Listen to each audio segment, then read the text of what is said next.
Hey. Hi guys, that was a very fast transition. Welcome. My name is Zero, and I will be speedrunning Suikoden 5. Let me mute my stream. I just want to see that I was live here. Alright.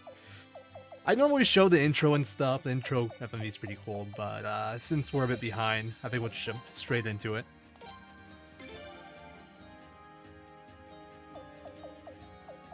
Let's see. Set auto battle to high, turn off vibration just because it's annoying, and let's go. Timer start.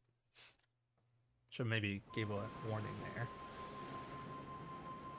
Oh, that was actually right on.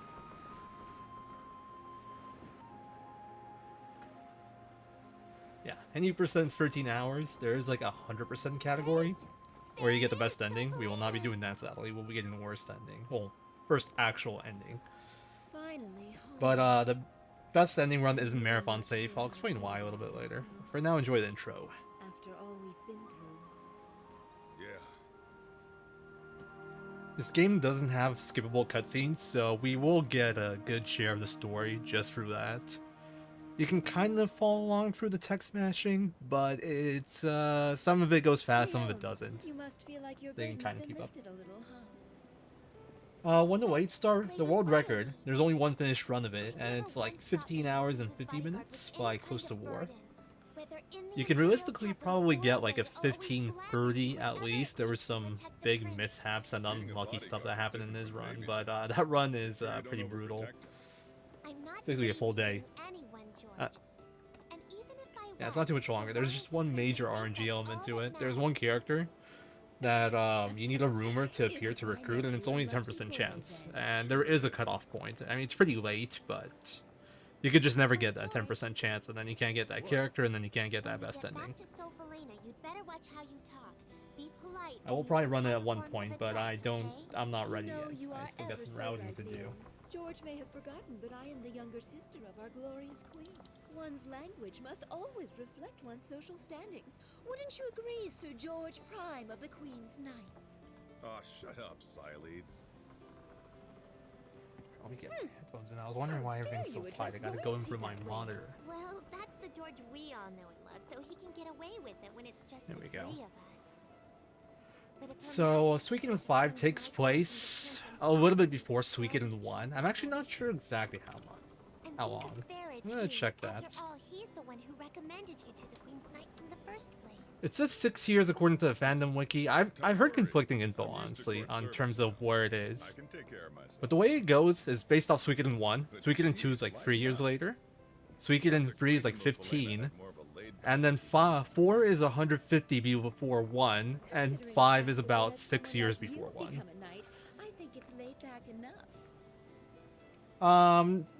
The main Suikoden games, they're all in like the same universe, same story. There are recurring characters, but they're kind of different lands, sort of, so it's not necessarily the same continuing story. But it's all one timeline. They all happen in the same universe, same timeline. Same rules apply. It's not like Final Fantasy. Yeah, 4, 5, 1, 2, 3. There's also Suikoden Tactics, which takes place before and after 4. It jumps around a little bit. And there's the 2 Gaiden games, which were only released in Japanese, but there are translation patches. And those take place during and after 2, I think. There's 2 of them. Yeah, they jump around like the 2 timeline. Vicky, that's a fair one. Fun fact, Vicky is the second most recurring character, but she's not the most recurring character. Although I never checked the Gaidens. But the character that shows up in the most games should actually be Jean, excluding Gaidens, I think even including the Gaidens. Because Vicky is in Suikoden Tactics, since there's no need for a teleporter of how the map is arranged.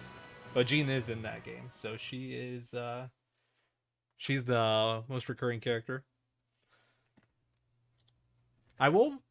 For best recurring character, though, I don't disagree.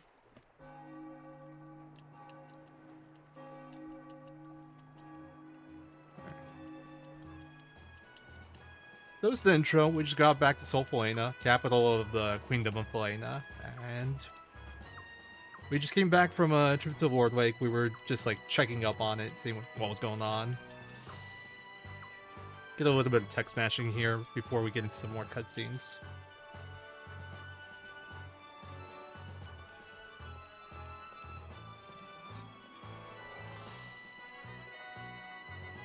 There isn't too much happening in the early game in terms of gameplay. There will be like cool little things I'll be doing for EXP and money route, and I'll point them out as they come.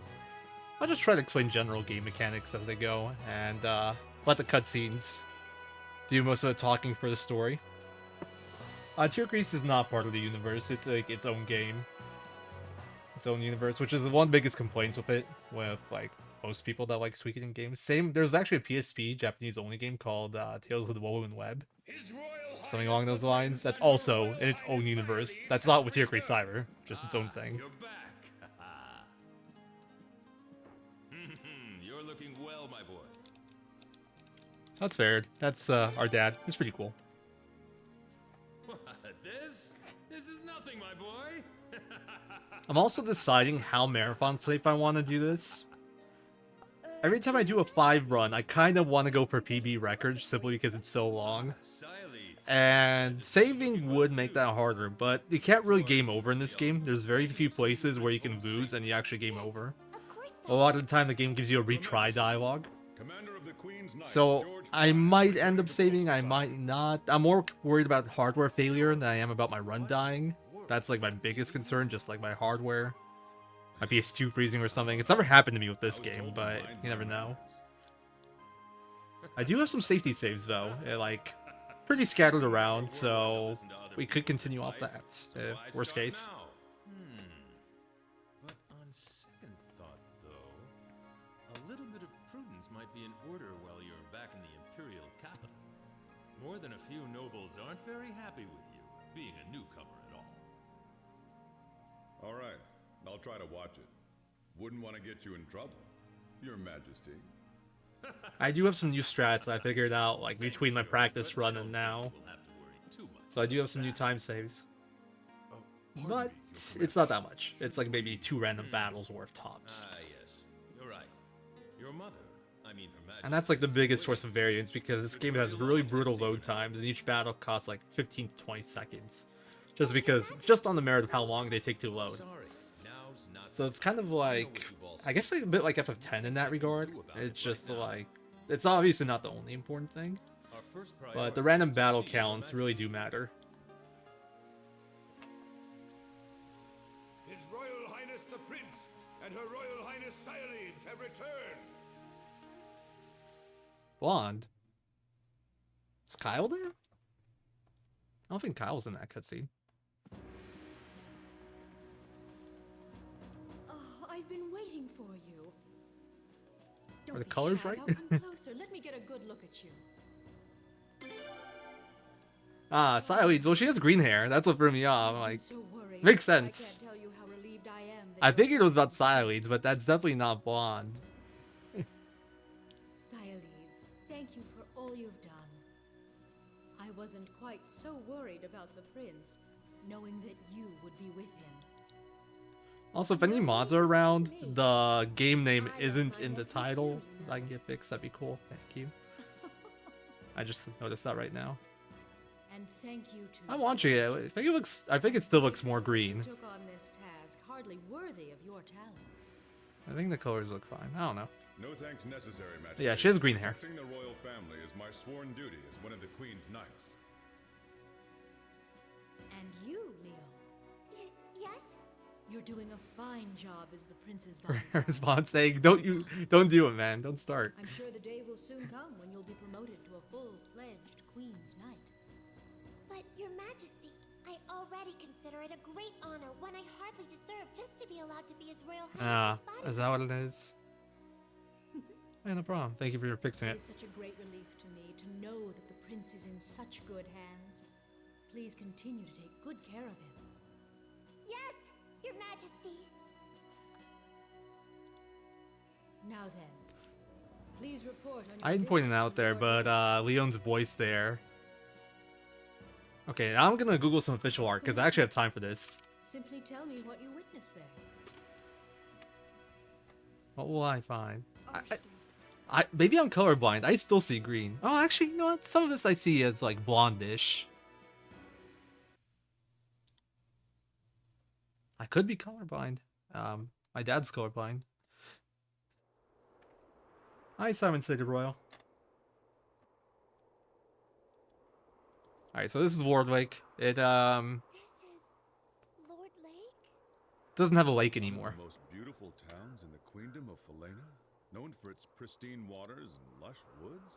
Forever. I've always seen green. I heard it was bad. I never imagined it was this. Apparently I'm blind. Yeah, this is definitely Lord Lake, the town that used to be one of the most beautiful places in the Queendom. Like, light green kinda.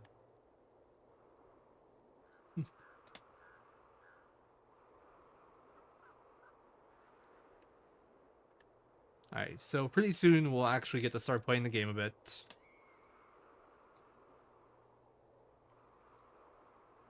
And the first thing I do when we do get to start playing the game is I'm going to put Siloids into my entourage. So in this game, you have 6-character party, but you also have a 4-character entourage, where you have like characters that can't be used in combat, or you can just move people around. That's one of my favorite things about this game. You can, unlike other Suikoden games, you have a lot more control over who goes in your party and who doesn't. So, first thing we're going to do is kick Siloids out. I do have a good reason for that. There is a certain EXP route that we'll be following for the early game, and I want to have 3 people for this fight coming up. You can see, there is nothing here but scorched dirt and bleary townsfolk. I'm afraid our residents might be rather impolite to you at times. I do hope you can forgive them. If anyone deserves punishment for this, it's me.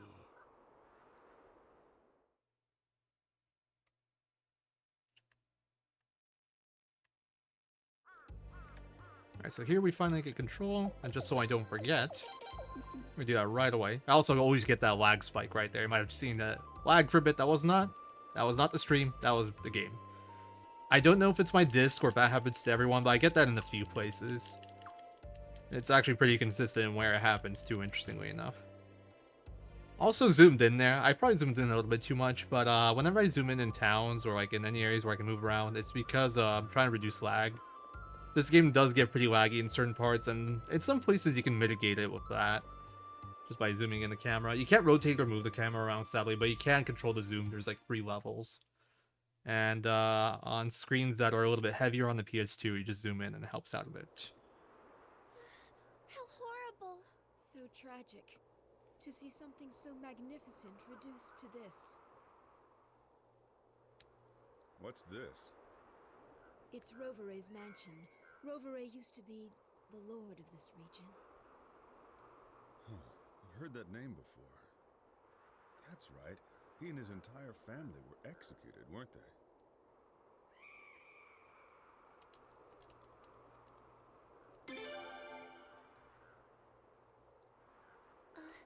All right. Alright, so we're just gonna go and check out Lord Rovere's vans. There's some chests in here. I'm gonna pick up one. Oh, I guess technically it's not inside. It's outside, an annoying spot because you can't really see where the pathway is because of how the camera's angled.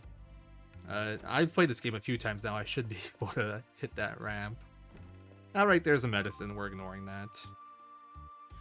So there's this consumable item. Well, I shouldn't call it a consumable. There's this item you can equip onto accessory slot in this game called the Sacrificial Jizo. It's pretty common in the first 5 games. So like a main series item. And what it does is when a character dies, they're instantly revived again with a very low amount of HP. Used to be a lake. You buy them for 5k. There's some available in chests some places. So many depths. And it's definitely the most OP item in the run. And over there was a deep forest. We were Technically just don't need them, but they're good for so we safety. wanted to go explore it at And you, like, for later bosses, you'll always have people die just on the merit of how you play the boss fights. You rely on the Jizos to bring people back. Remember? We're not supposed to let them catch You will be full glass cannon late game. But for early game, it's a safety Sounds thing. like Barrett. Lord Rovere said the same thing and laughed. What in the world? This game is on PlayStation 2. Unfortunately, this town has indeed felt Arstadt's wrath.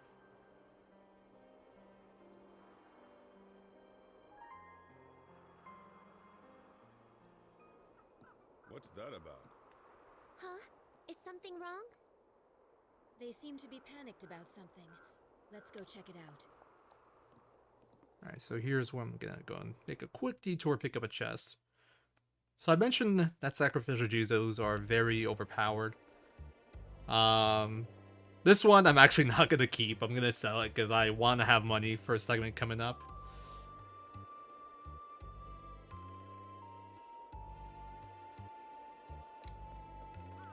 Yeah, there's like a ramp there. That's pretty hard to see.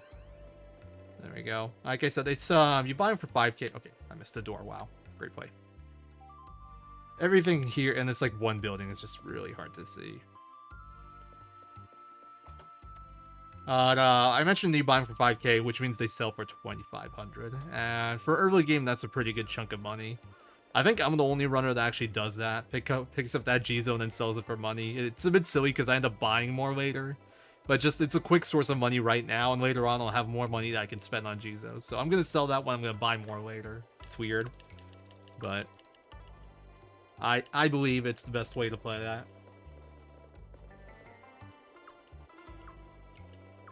In this game, so when you get into the battle, you have a few options. You can fight it, obviously. You have formation skills, which won't be relevant for a good while, but they'll be incredibly relevant later. I'll cover that when it's time.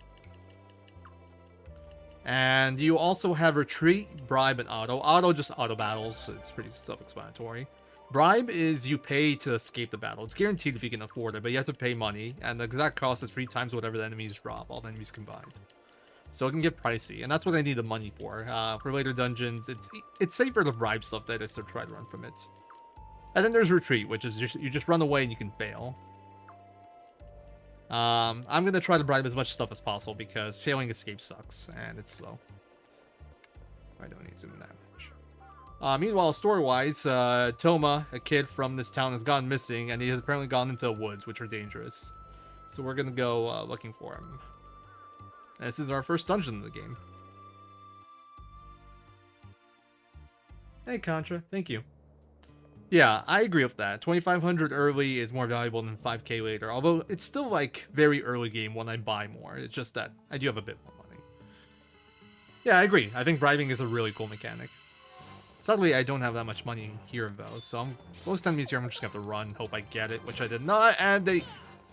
Oh, I'm actually gonna heal early. Wow.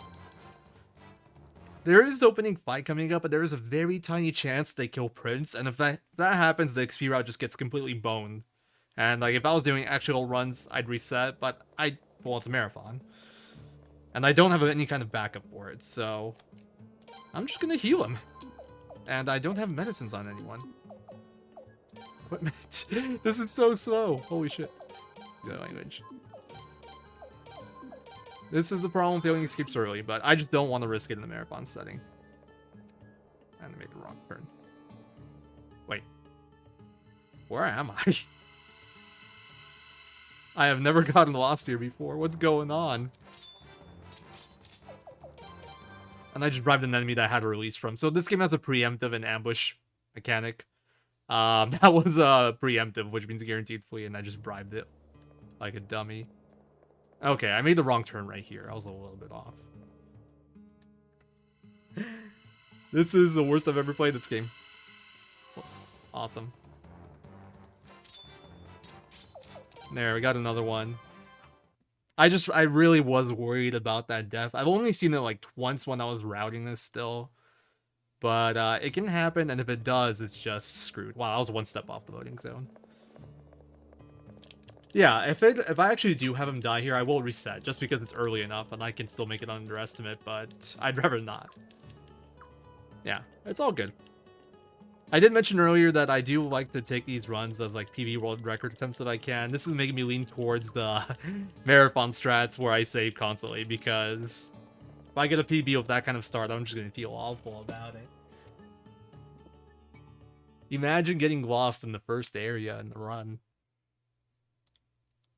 Anyway, so, we got our first fight coming up here. It's gonna be 3 ults. They're not, like, anything particularly special, but we're still very low level.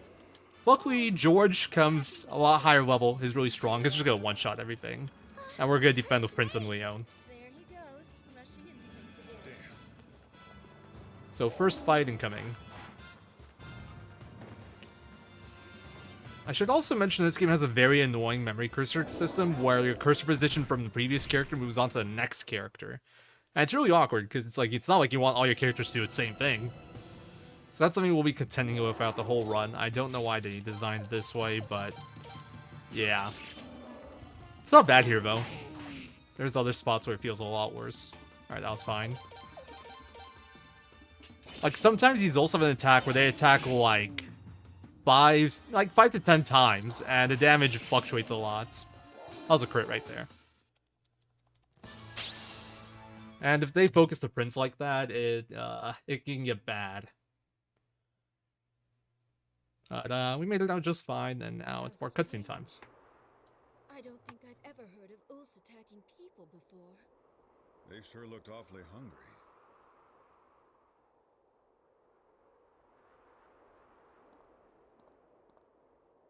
Are you alright?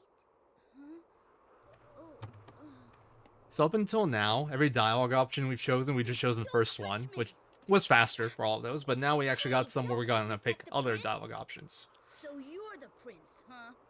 Some of them are just for speed, because, like, depending on what you press, there'll be different cutscenes and stuff, so some are just faster to pick option 2, but there's also an affection point system in this game, where certain characters have different affection points with the prince, the main character.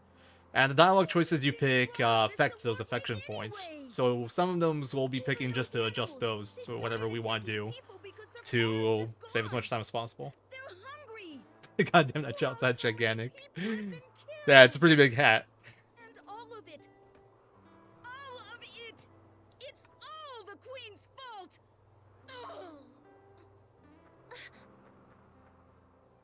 I actually didn't know that you don't start from medicine in your inventory in this game. Like, every game you start from medicine in your inventory. I didn't do that menu really quickly, too. I could have gone to equipped items. I haven't really been in this situation before because I never heal here.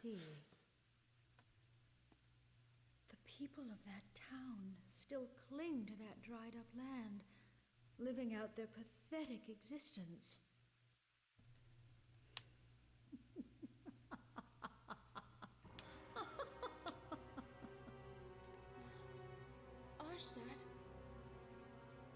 Well, Okay, it does look kind of blonde now. All I can say is this. It serves them right. Your Majesty. Arstadt, have you gone mad? Those people are suffering. I've hardly gone mad. Their offense was reprehensible, that's all. For generation after generation, the Rovere family of Lord Lake had been our most loyal subjects. That's why for many years I had complete faith in them. That's why I looked upon them with such favor. But on that fateful day 2 years ago, they betrayed me in the worst possible way. They banded together and began a savage uprising, plunging the nation into confusion. Yeah, dialogue choices do make a difference. They ravaged the East Palace. In this spot right here, it's just cutscene length. And I'm gonna be picking the second option both times because that gives you the shorter The cutscene. very symbols of the Falanan royal family. Such lawlessness, such treachery, such savage behavior. How could I possibly forgive them? And so I, Arstadt, the Queen of Falena, brought down my judgment and vengeance upon them by the will of Providence. With the power of I'm gonna be this trying to talk a bit less during the cutscenes. I'll explain things more outside of him. So if I don't reply right away, just give me a So second. you see, no matter how much Lord Lake may continue to suffer, they got exactly what they deserved. With all due respect, Your Majesty, you have every right to be angry. But in Lord Lake, the damage extends to women, children, and the elderly, people who had nothing to do with the uprising. Silence! Do you dare tell me I was wrong? I do not make mistakes. The Sun Rune always lends its divine protection to the just. My path is the path of righteousness. My will is the will of heaven. To defy me is to defy the sun. Your Majesty! Ferid. Your Majesty, everyone is tired from their long journey. Perhaps we should adjourn for now and let them rest. Oh. Yes, I suppose you're right. I will Hear the rest of your report later. For now, you may go and get some rest. Yeah, the Queen's chambers are behind the throne. It does look like there's some doors to like left and right, but they're not really functional. You do get to enter that room and have control at one point. Doors on the sides don't really do anything. Alright, so dialogue choices can affect a few things. Sometimes it just affects what text cutscene you get and no other effects. Sometimes it affects what affection points you get from characters. Some characters end up liking you more or less. Actually, I'm not sure if there's any that like you less, but like other characters like you more. And affection points can affect like whether or not you get certain cutscenes later. That's like why we care about them in the speedrun. It can affect damage of unites, which we will probably never use. Oh no, there's one time we'll be using a unite for sure. In one specific character's case, they can affect what ending we get. And there will be some where it actually affects gameplay decisions, like starting a war battle or doing something in game. There will be some like optional fights that we will definitely not want to do, so we got to pick the right options there. So they all kind of do some of them are very important, some of them are a lot less important. It really depends. Yeah, Alexander, thanks, man. By the way, the reason I don't want to talk to the cutscenes, partly because amazing voice acting, but mostly because I'm too lazy to explain the story, so I'm just gonna let the game do it for me.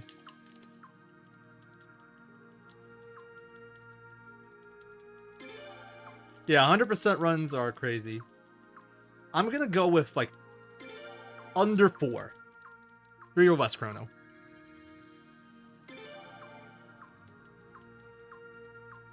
I mean, 3 hours isn't, like, nothing, but yeah. It's not too bad when you're looking at, like, a 12-hour game. 25% longer. Just, yeah. Trying to finish a run because of Cyro is just, I will be doing it one day, though. I gotta route it.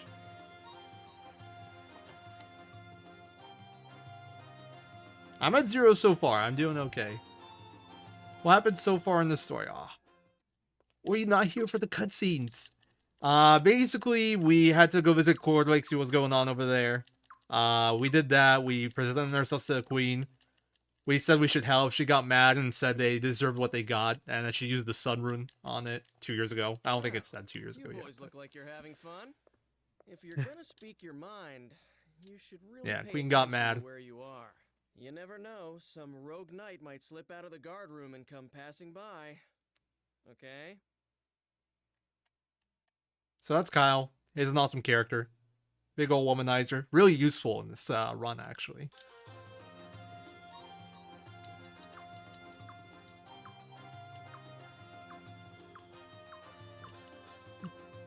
This game actually does a lot of intro cutscenes for, like, main story characters. Which is kind of neat, but some of them are a little silly. There's one I find hilarious, just because it's, like... It's just like, hey, we need to do an intro cutscene for this character, but we got nothing, so it's just like, oh, this character name. And a little pretty little jingle. I'll point it out when we get there. I find it funny. So right now, we gotta do a few things around here to continue the story. We're trying to find our sister, who's really excited to see us. We also have to go to that room at the top, like, part of the palace. That was where the sun rune used to be held before Queen Narstad started using it. Or, I want to say equipped it. It just doesn't seem like the right word. Well, that's why she's a little crazy, because she now has the sun rune. And we gotta go here. Ah, His Royal Highness. Yeah, electrical clothing isn't anything that's gonna go Where's away, His I guess. Majesty Ferret? He went out through the back. He's a busy man, you know. Never mind that. Kyle, where have you been? Me? Nowhere. Kyle Just literally wanted to see flicks her off there. that's all. That's all? Do you always take your duty so lightly? Your Royal Highness. In this game, I think it's magic gloves that make magic go burr. Exhausted after your inspection of Lord Lake. Actually, I should have accompanied you on your trip, But His Majesty didn't give me the order. Of Actually, course there you is the jewel necklace that gives +1 magic that used to be used. I'm not gonna pick that up. Hometown, isn't it, Galleon? Baird wouldn't make you go there. The guy's not heartless, you know. Yes, but I have already been back there once. His Majesty needn't protect me. But Galleon, I don't see how you could ever come to terms with it. It's been 2 years, but the Queen still won't even let them rebuild. Man, talk about heartless. Hold your tongue, Kyle. Elenia. Her Majesty. Well, we would have imposed never a suitable miscast. punishment on those traitors, We got plain and talented simple. mages She on our did what side. A queen has to do. And we, the Queen's Knights, have no It's business funny you say that because the old second-guessing dude's actually pretty cool. Yeah, that's what you say, Elenia, but Silence, Kyle. We do have some villains in this room. I'm not gonna say No who. matter the circumstances, the fact remains that the people of Lord Lake committed treason. They must serve their... We can play a mini game of Among Us. Who in this room is the imposter? I'm sorry, guys, but I think the Queen went way too far. Kyle, how dare you disrespect our queen? The Sun Rune is proof enough that this nation and Her Majesty have heaven's divine blessing. It's only natural the rune's judgment would come down on anyone who dares defy Her Majesty's authority. Alright, it's BS Ben. We found If one. you ask me, I don't think Her Majesty has used the Sun Rune enough. I think True Raid Rune's a bit Yeah, sus. right. Okay, maybe we shouldn't do That's Among Us starting to sound references. just like Alright, focus on Godwin. Among Us while And on I'm that doing note, this. I don't know if I can trust a knight who's merely a pawn of the Godwin Let's, family. let's keep Insolent fool! let's keep the guesses to ourselves, you know. How you're just a mouthpiece for the Boros family. Ridiculous. You don't know what the hell you're talking about. That will And be before this transforms into a Among Us stream, there is a lot of downtime. I could probably play a Do you game. realize how while, disgraceful your we're act watching in front of His Royal cutscenes. Highness. We are terribly sorry, Your Highness.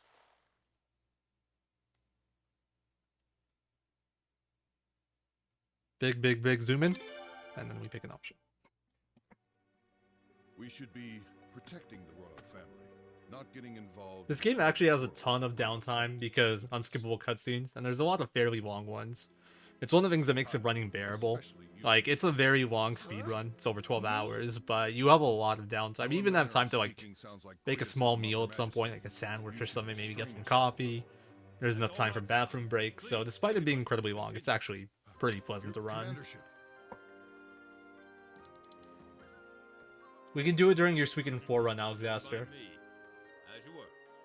You could probably fit in like 2 games when you're leaving Her Obel. Majesty has been troubled ever since the split between the two factions of the Senate. The Godwin faction has been gaining more and more power recently, which has caused Her Majesty much anger. At a time like this, Her Majesty wants true loyalty from us, the Queen's Knights. Some people may believe that knights must give absolute obedience to their master. But that's not true loyalty. True loyalty means being able to speak openly about what you think is right, what you think is wrong. Of course, I'd be upset with any fool who thought he I think you just have like one longer section. How long is the Obel downtime? Because I know in New Game Plus, it's like 17 cutscene skips. So it feels pretty long. Without fear of reprisal. Now, if there are any constructive opinions, 100%, there is no like 100% run. Best ending, which would be like the closest thing we have at the moment. The record is just under 16 hours. Your Majesty? It could be brought down by another half an hour, probably. So like 15, I'd say 15 and a half, 15, 20-ish. The Queen's Knights are known for their artistry with Having the sanity to finish one of those runs is a challenge. Be wise and heed their words. Because there's a very heavy RNG run killer.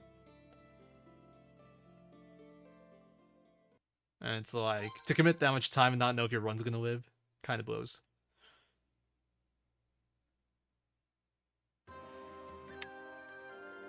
Alright, time to meet the princess, our sister. Enjoy. Also the best character in the game. Not the princess, I mean the other character. Has anybody seen my brother in here? Princess? Oh, brother!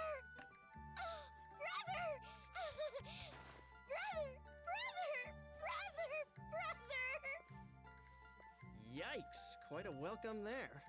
Gee, the princess sure is crazy about her big brother, huh? So after we had that conversation with the queen, there was one dialogue choice where I picked option 1. Missed you so That got me a limb affection point. If I picked option 2, she would have been really mad at me here. Did you find your Totally different cutscene all up to this point. There's the best character in the game, Miyagi's. Oh my.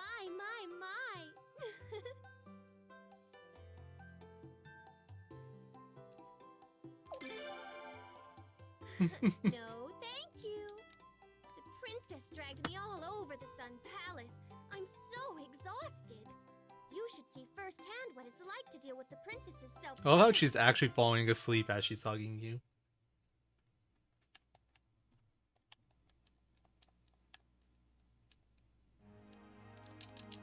Alright, some more matching here. This is one of those places where you start to notice the lag. It is a bit laggy in here. Like, you can watch Ferid's movement. He's stuttering a little bit.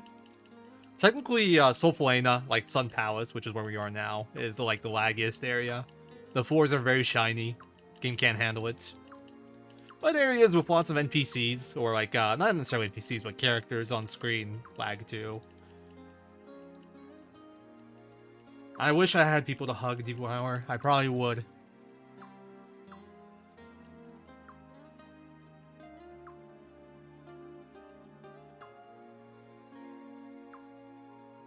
Here they're talking about the Sacred Games coming up, which is a tournament held in Stormfist that decides who the princess will marry.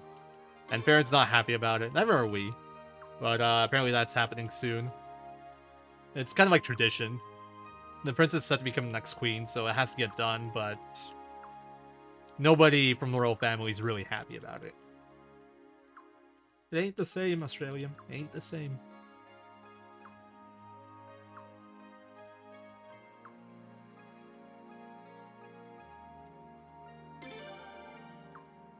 Yeah, the intro is a bit slow-paced. Like the first three... I mean, honestly, the game in general is pretty slow-paced. I'm gonna do a quick menu here. I didn't get the zoom-in thing. Alright, unequip you, unequip you, and then all best, and all best. You want to zoom in to reduce lag there before you do that. I just wanted to do that before Silas joined me, for one less person in the menu. I could probably unequip her during that too, honestly.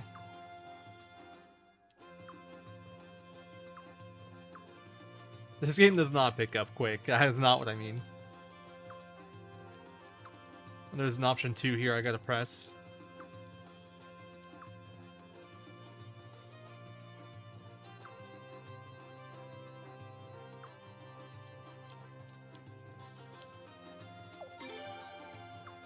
That's one of the speed ones. And then they actually affect limb affection, but at this point we don't really care about limb affection.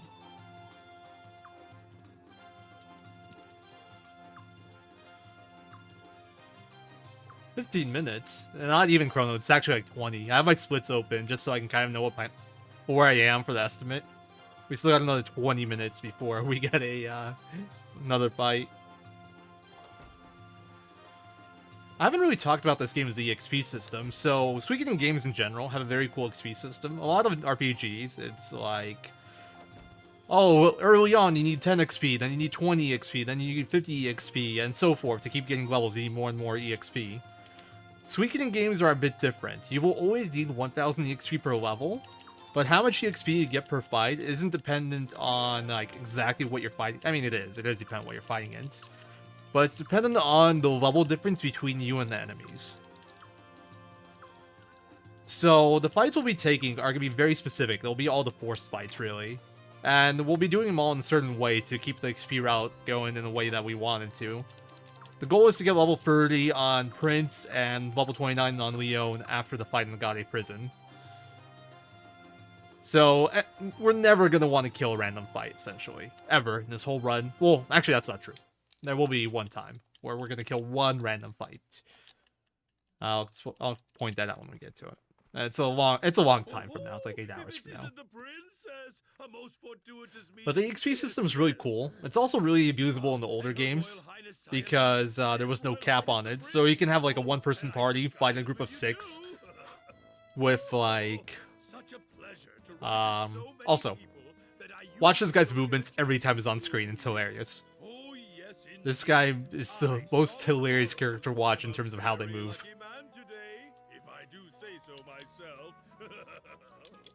Yes. Alright, just want to pick that option. Oh, terribly sorry, sir. So, in Suikoden 1 and 2, you can do some pretty nice leveling tricks by just having a small party and fighting stronger enemies. It's more apparent in 2 because dead characters don't count as characters, whereas in every other game they do. In 2, there's level 99 tricks. In the speedrun, we jump from like level 10 to 55 with our main character in one of the routes. In the later games, though, like 3 on, they caught on a little bit, and they capped the amount of levels you can get from one fight at 10. So, like, that's the biggest jump we'll ever see in this run. We'll have a jump of 10 levels. Sadly, you can't get any more than that. If you could, I'd probably go for it, but you can't. It's like he was motion captured. I'm sure somebody in real life moved this way for this. Look, it's Don Corneo. Greetings, everyone. I trust you are all well. I am Urambaro, son of the great Solomon. I can never do Solembaro's justice, Chrono. Remember me, perchance? Yes. We met a few times at the Sun Palace banquets, I think. Oh, princess! You do. What makes you say that, Emmy Pup? He seems I innocent to am me. truly the happiest man alive. Your arm is pretty funny here, too. And I, too, have never once, no, not 10 levels in one fight is... no, not even First weekend game, it's not that impressive, considering how much you can get in 1 and 2. elegant object of my affections. Suikoden 2 in particular, you do some silly stuff. My heart is about to flutter away. Like, you get the protagonist to level 55, like an hour and a half in. You get one other important character to level 30, like an hour in. It's pretty cool stuff. That's more than enough of that. Mia Keys, where'd you come Just from? in time. From, like, to your side. The only gentlemen allowed to touch the princess are His Majesty Farid and His Royal Highness the Prince. If you still insist on doing so, you'd better be prepared for the consequences. Consequences? The waters of the Thetis River are really cold, you know. Miyuki likes to cut people, and we love her for it. Yep. Well, in Suikoden 1, it's a bit harder. Because you have forced party members a lot of the time. In Suikoden 2, it's easy because you can just kill everyone. And they won't count towards the EXP gained from the fight. Because it's split evenly between all the members of your party in all the games. But whether or not they count dead characters varies game by game. That's one of the cool things about 5 that I really like for routing. The fact that you can swap people out to your entourage so they're not forced into your main party, your fighting party, lets you do some cool stuff. And that was one of the first things I changed to this route a little bit once I started running this game. Before there was a random fight that was part of the EXP route, by just moving people around a bit, I managed to cut out that random fight. I was just like, when I finally have this level of control over my party, I gotta do something with it, because it's a problem in other runs. Yeah, I love Miki's too. That's my favorite character right there. Alright, so you can't quite trust them. These don't really matter for affection, if I recall correctly. It's just cutscene length. Alright, so there we met the Barrowses. Not all of them. They do have more family members. Their family actually has a bit of a sad background. In fact, like a lot of families in this game have a sad background due to the previous succession wars that happened, but they don't really cover it all that much naturally in this story. It's something that we'll be kind of finding out by like talking to NPCs and stuff, and since we're speedrunning, probably won't see too much of it. There's a lot of details in the old book. Well, we will not be reading that. I don't know. I'd probably favorite in the series. But like, the thing is, Suikoden 5 gives a lot like more character development than any other Suikoden game in my opinion, so I feel like it's kind of natural to have a favorite from this game. You have the most developed characters here. That's something this game does incredibly well. In the earlier on games, in 1 for example, people just joined you for the hell of it almost. It's like very little people got background. It got better in 2, but you still had a lot of people just joining willy-nilly. And you can investigate people at that point, find out more info, but it was still mostly just... almost felt like filler sometimes.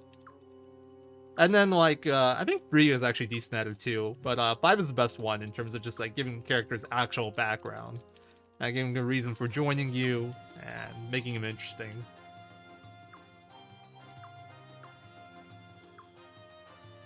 In this game, Devour, I don't have to kill people. That's the cool thing. I can just swap them out of my party. In other games, I have killed people off, in Suikoden 2 specifically, because that does help. But in this game, if I don't want someone in my party, I just remove them. There is a cap. I can only have 4 people in my entourage, so it's like, if there will be times where I can't remove everyone I want. Well, not really. There's never so many characters forced into your party that you want to kick out more than 4 people. Alright, there's an option 2 here that I forgot last time I did a run.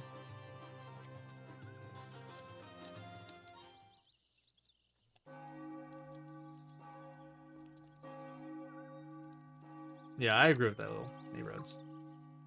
I think 3 was better at it for sure than like the first 2. One of the better qualities of that game. Prince is being all dramatic here. I don't know. Oh. Right. Where is that cutscene? Oh, right here. Yeah, she starts crying. I wish I could see you every day, all the time, but I gotta do princess things. And Simon's like, oh, you'll see him at dinner. And Lim just says, oh, why you gotta ruin the mood? Which is just weird. I don't know how, like, I think a lot of you guys can probably read some of the text in this. There is some lag, and some, like, text boxes, some of them you can skip really quickly, some of them take a bit longer. I don't know, it's just, like, it's just how it is. Some text boxes are really quick to skip, some not so much. So yeah, we're just, like, looking for something to do right now. Kyle recommends we check out a rune shop. Apparently there's a gorgeous babe there he wants to check out. And we're like, yeah, sure, let's go. We do have to do this for the plot. So we're just gonna go and do that, which means going into town for the first time. Sulfoina is actually pretty huge, but we won't be really exploring it all that much. We'll just be doing whatever we gotta do for story stuff.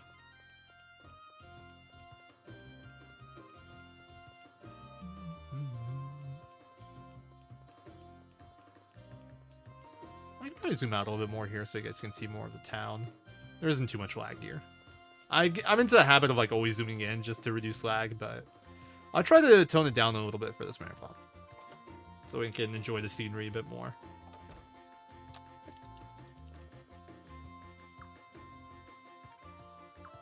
So we go to the rune shop. Sadly, the rune mistress that Kyle wanted to see isn't here. Where's the really hot girl that works here? That's Kyle.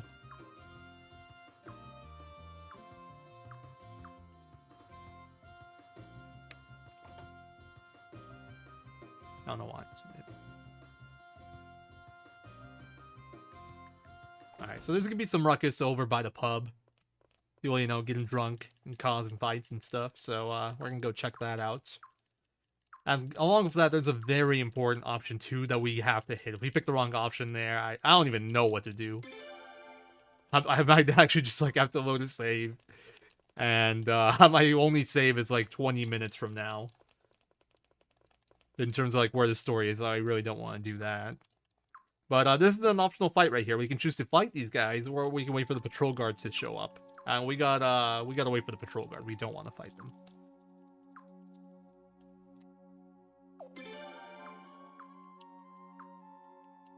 Not only is it slow because you'd obviously be doing a fight, but it would just throw off the EXP route completely. Well, I've actually never really looked at that fight for the EXP route. Maybe I should do that, because it is a 6-person fight, which means I can get a pretty good amount of EXP. The thing is, though, it's, like I said, there's that 10-level cap, and I'll get to, like, higher levels than what I can get here naturally, just because I'm capped.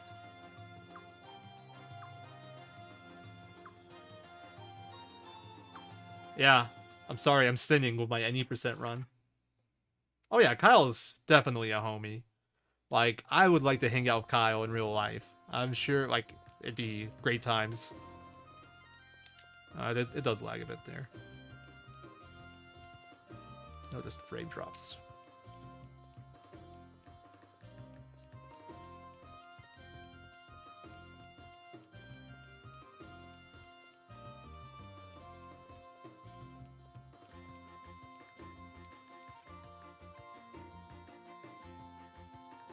Most of the Queen's Knights are just, like, awesome people. There is an exception or two. But, all the Queen's Knights are pretty cool. Honestly, The king and the queen are really cool too, in my opinion. I feel like most of the characters in this game are just like awesome.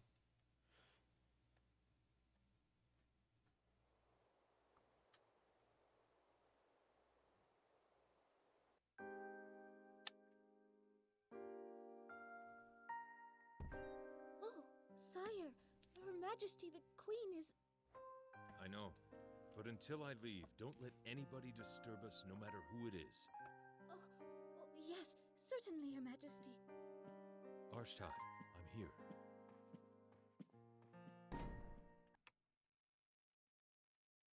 Yeah, gotta mash for this one. Would've been nice if it was a cutscene.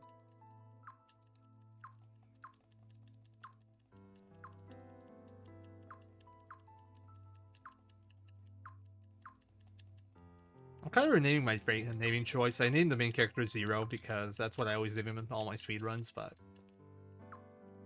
should maybe went for his canonical name.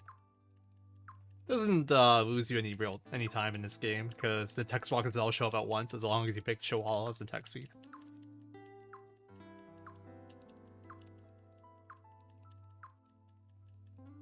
Yeah, we got the classic one character name. But yeah, this cutscene is basically just Arshtat feeling terrible about her going off earlier and Ferret comforting her. Asking her if she doesn't want to do this queen thing anymore. If they can run away together. It's a pretty cute scene.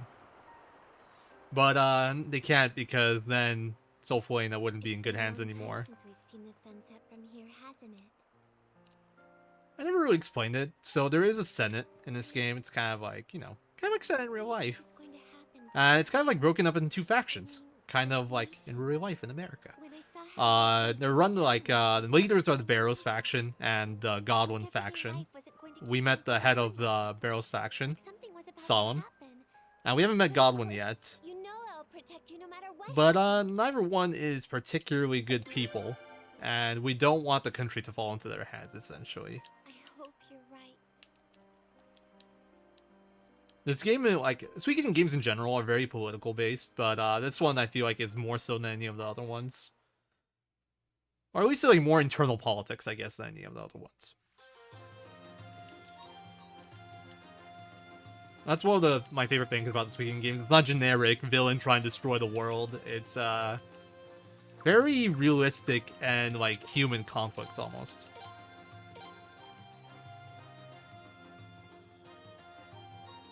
Alright, good night, Contra. Thank you for the luck. I'll probably still be going when you get back here. I'm gonna kick Sileads out again for EXP route reasons. I'm just doing it now so I don't forget later. I forgot this in practice and it was really annoying. Anyway, we're going on our next little mission now. We're gonna go and check out Stormfist. In about a week from now, in-game, the Sacred Games will be held there, determined to determine who Lyn will marry and who'll be the next king. We're gonna go ahead of time, just make sure everything's okay, that things are all good to go, that sort of deal. Stormfist ain't too bad. Get some fights now. And lots of cutscenes, so lots of breaks. But yeah, like a lot of people say the game doesn't really pick up until after you get out of Stormfist. Because you can't really do anything besides what the game lets you. You're kind of locked down quite a bit. That's true. I never said like everything, you know? Suikoden 3 is kind of Luke trying to destroy the world. But there's generally more to it than that, you know? Like, Suikoden 2 is more about the conflict between Highland and city-states and the lack of unity in the city-states than it is about Luca.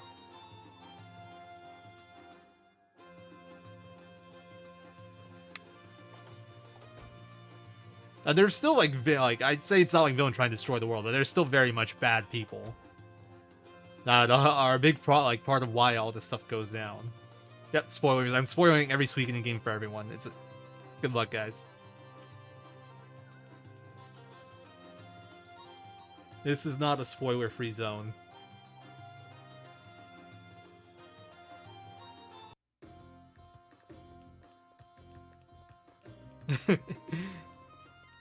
I could try to cut down on spoilers for other games if people want. I mean, I'm gonna be here for like 13 hours. I don't know how many people here have played other Suikoden games. If you haven't played them, I don't know how much of this will actually mean anything to you. I do recommend that if you haven't played them, you should check them out, particularly 1 and 2. Probably my favorite in the series, and like 1's easy to get into, 2's considered the best one. Everything, say glance, where I'm spoiling everything.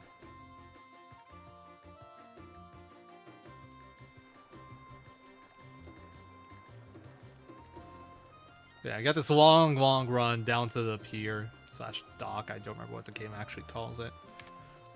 We're gonna go get on our boat again, and we're gonna go to Stormfist. You should. Highly recommend. I'll try to tone down on spoilers for the other games, I think.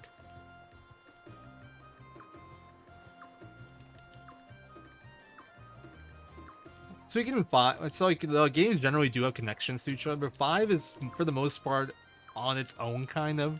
There are recurring characters. I think there's a total of 4 recurring characters in this game. Kind of 5. There's a mention of 1.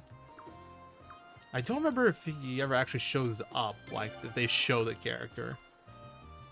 I don't think you do. No, nobody knows the plot of 4. I think the whole plot of 4 is just Cray really wants some bread. But he couldn't get it in the end.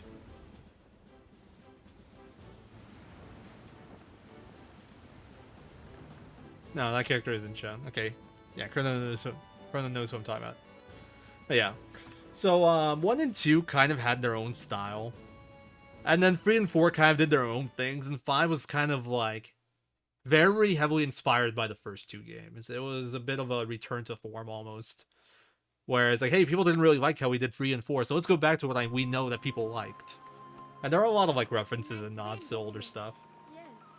If it keeps up like this, we should reach Stormfist by tomorrow afternoon. Nice, we can go on. Yeah, you're right, it's 5. I missed 1 apparently. 6 if we count that character. Yeah, thank goodness for the Phaetus River. But the convenience of the river Actually, has 7. advantages too. Gotta count Leknot. And we've been doing nothing but traveling lately. If we didn't have the Phaetus, I bet we wouldn't have to take trips all over the place. Huh. Don't know about that. The Queen doesn't exactly strike me as the merciful type. No, you're wrong about the Queen. Her Majesty is really very kind. Right, Prince? That's right. It may be a bit strange for me to say. Yeah. But Arshad Jean, was Vicky, very Lorelei, gentle Killy, and good Queen. George, Leknot, and Milik reference. I can tell. Everybody in town loves her. And Farad obviously loves Do we her count, too. well, there's a reference to Lino, kind But of? if you ask me, though, she seems kind of unstable. If I recall correctly, Scald Ship is the Lino and Coldus. From your point of view, you've only known Arshad since she acquired the So is that reference to 4? I don't remember if that's right. It's definitely an ancestor of, Lino. Yes. After getting the Sun Rune, Her Majesty... I don't know if we count that, because it's like, the character's long gone at this point. Oh, that's true, the reference to Morgan, yeah. Although that's never actually, well, it's not confirmed in game, I think. It's just very heavily hinted between the 2 games.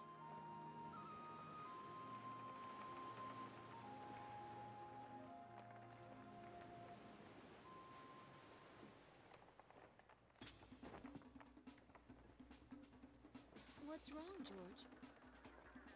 Lady Sialeeds, watch out! Both of you, get away from the side of the ship! Something's coming!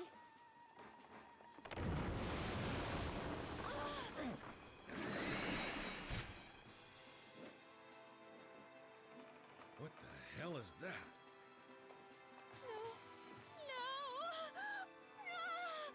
I hate lizards. Great cutscene right there. Oh yeah, here's our second fight of the run.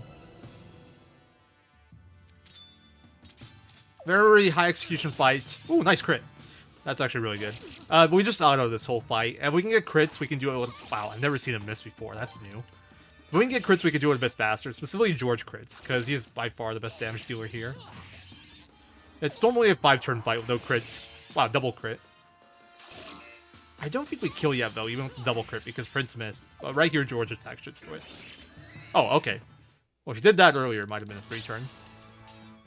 Really good fight, though. 4-turn, fairly fast.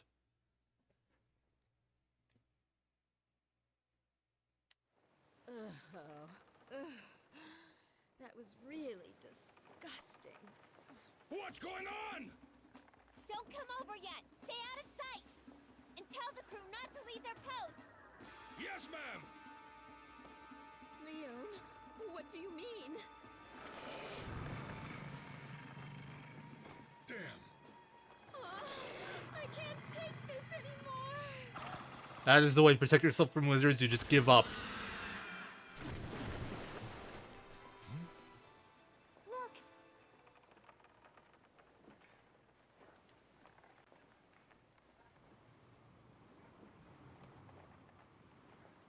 It's the Godwin family ship. Is that Gazelle?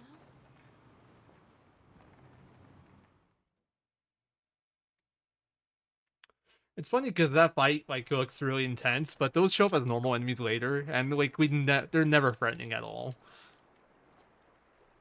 I almost picked the wrong option there. The second one's longer, but it's not all that important. Coming up is one that's actually important because it gets you a George affection point, which you like if you pick the wrong option, and you desperately want to avoid those. Because if you get enough, you gotta watch like another 1 minute long cutscene with them towards the end of the game.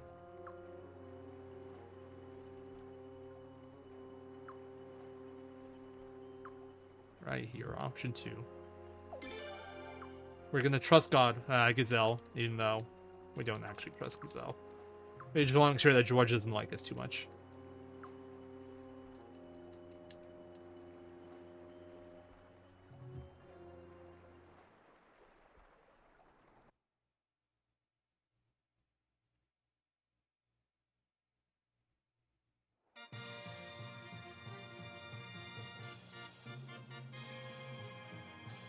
Check out this paper castle. It's pretty cool. I guess it's more cardboard than paper. Been here in a while. I forgot how amazing this place was. George, this is your first time here, isn't it? Yeah.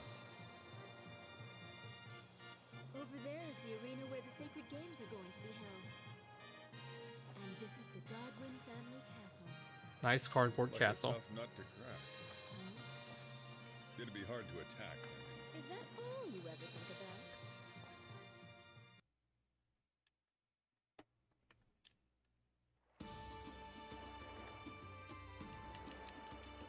Another option 2 here. I'm going to pay a little bit of attention. But yeah, this is essentially cutscene percent right now. It's still, I mean, it has been so far. It's still going to be. Which is really fitting for this marathon, so. Here we meet the Godwins. A bald dude, that's Marskull. And that's Gazelle. Marskull is Gazelle's father, and is also one of those heads of the Senate that I mentioned earlier. Essentially what it comes down to is Barrows wants to open up relations with, or the Barrows faction wants to open up, like, better relations with other factions and trade more. It's not that simple, there's more to it. And the Gazelles, or the Godwins, basically want to conquer the other countries, using the power of the Sun Rune. That's like where the big difference of opinion is. But both factions are very set on those two things.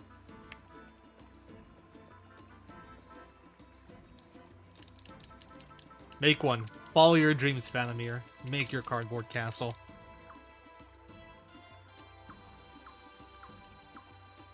Probably have to paint the cardboard. I don't think it comes in this color naturally.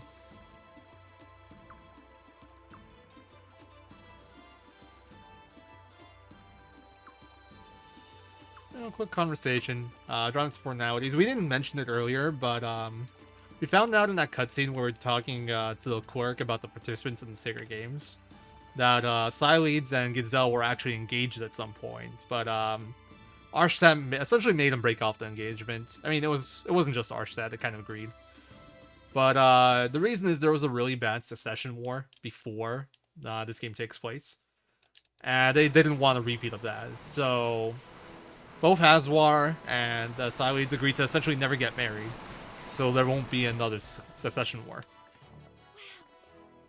Prince, dragon horses. Yes. It's the Fadus Dragon Cavalry. So that's them, huh? Never seen them before in person. Are they gonna compete in the Sacred Games? No, not them. They Yep. don't And cite then there's any another war. memorable Yep. ability. They've sworn their allegiance to the Fadus River and Falena alone. They don't involve themselves in politics. There's going to be a Dragon Cavalry exhibition taking place at the Sacred Games opening ceremony. They must be practicing.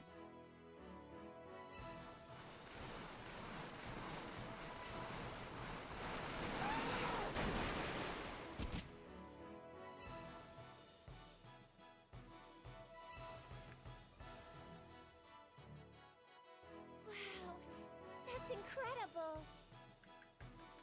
They're spectacular, aren't they? Indeed. Super fast cavalry soldiers that can run freely on both land and water. I can see why they're used for patrol in both rivers and solid ground. Your Royal Highness, what do you say? Would you be interested in meeting them? Nope. Definitely not. Not interested in the slightest, not even a tiny bit. Zero interest, Gazelle. Absolutely not. We don't do that here. That's like an extra 2-minute cutscene or something, if you, try to beat them.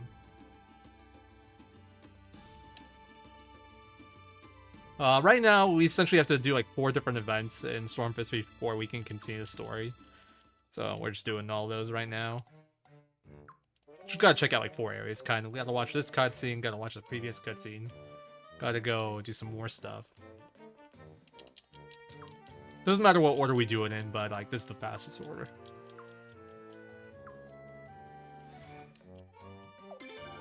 Yoram's like, oh, you've come to cheer me on. Big brother. He calls you big brother. You're like, whatever, little brother. I wouldn't even give him the honor of being called little brother personally, but that's the bad option. I wish we could be a little bit meaner.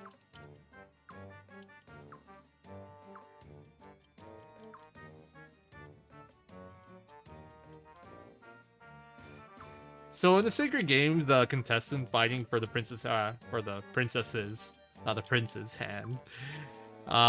They can also hire people to essentially do the fighting for them. So Gazelle and Yoram, they're both participating, but neither one of them is actually doing the fighting themselves. They both have people fighting for them. In the case of Yoram, it's the guy with the spear, and for Gazelle, it's Kilderic, the two-handed blade guy.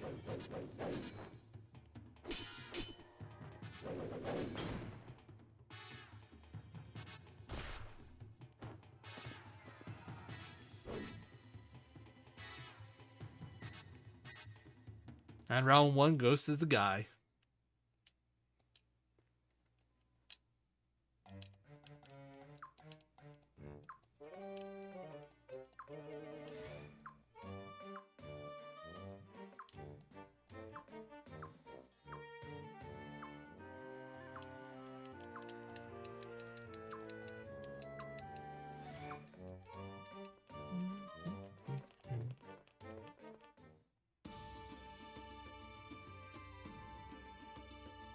We'll be seeing more of both of those characters.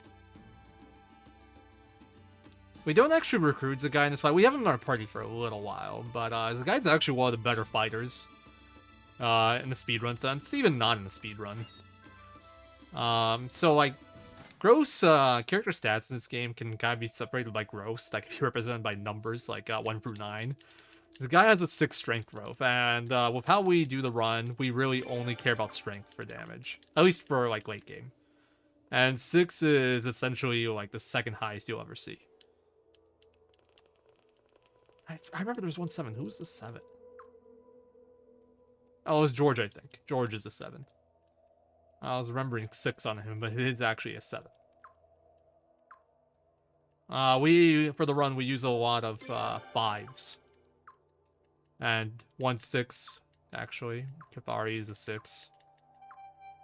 There's actually an 8 and 9 too, but they're attached to 2 optional monsters. And oh, almost went the wrong way there. There's one more cutscene.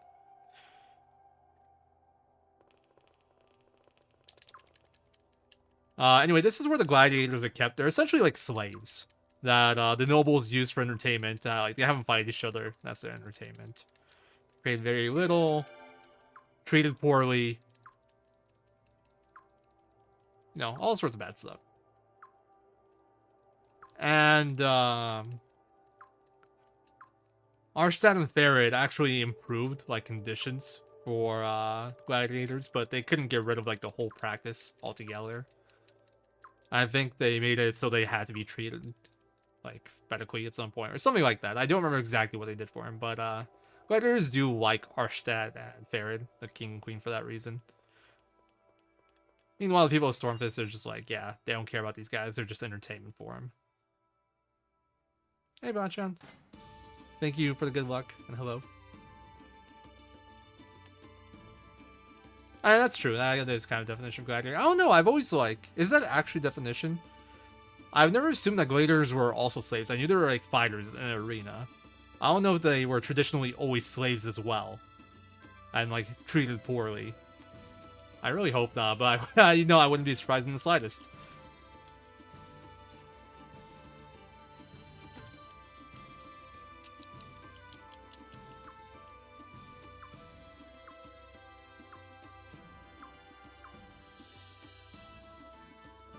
So I just had to check this area out real quick. This is where we'll be staying. Yeah, I'm not sure either. I feel like they're fairly well romanticized, like in movies and stuff. But I don't know, like, a lot in terms of the history of it. Yeah, I believe that. I mean, I bet a lot of people wouldn't fight if they had a choice, you know? So it would not surprise me.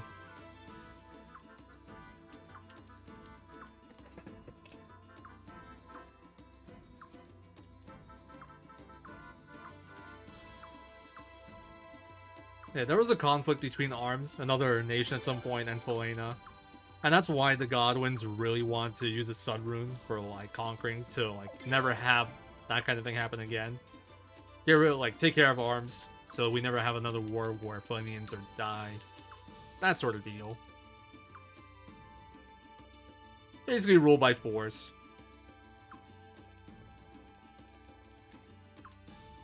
Haven't even really covered the Sun Rune all that much, but that's what Archside has on her head. It's an incredibly powerful rune. Runes are the source of magic in the universe. And there are 27 true runes, which are kind of like...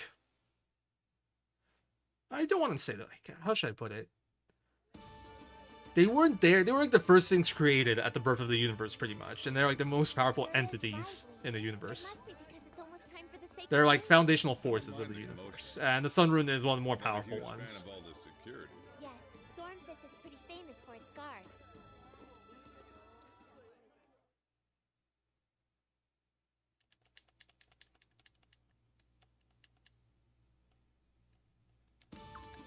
Now here we get a forced cutscene of Norma and Ernst. Norma is the girl, Ernst is the tiger. They're both recruitable characters, but we'll never interact with them. And Norma's like, it's got the show going on where she has Ernst solve math problems. And it's funny because Norma actually gets it wrong, Ernst gets it right.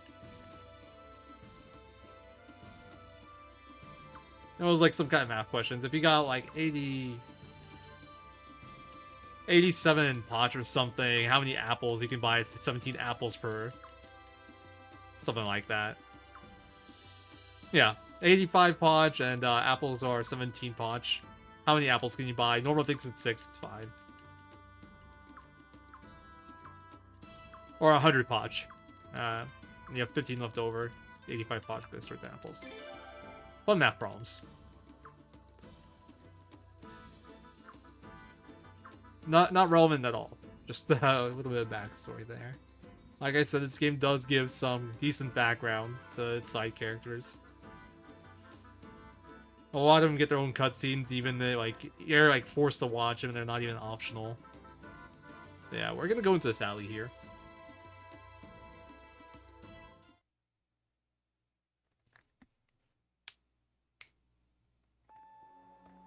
Hey, Prince. I'm turning left at the next corner. Follow me.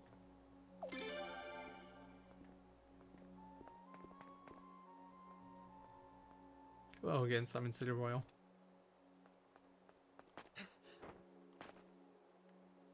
You may be quick, but it takes more than that to be a good spy. What? Who are you? How did you know this was the prince? Look, I'm sorry, this isn't what it looks like. Wave your hands around. That makes you look innocent. Classic strategy. Come on, he doesn't look like a spy or an assassin. He's got to have a good explanation for this. Thank you, sir. My name is Shun. What's that? Is that a white tattoo? Yes, sir. As you can see, I'm a gladiator. Huh? I'm sorry I was following you. But there's something I really have to tell you, Prince. Doesn't sound like something we should talk about on the street. Let's look for someplace more private.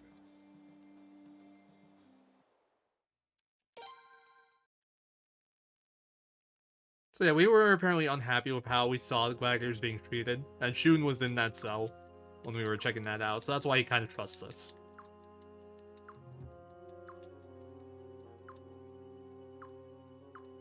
In reality, we actually mostly kept our mouth shut because it's faster, but...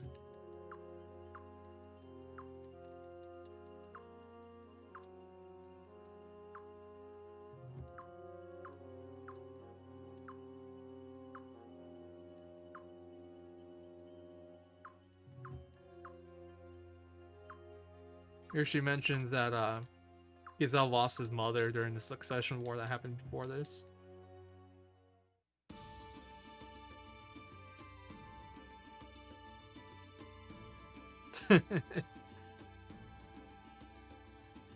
Yeah, Shun is not a great spy. Oh, he's not a spy at all. That's probably why he's not great at it. Speaking of flailing arms, though, we got this cutscene here.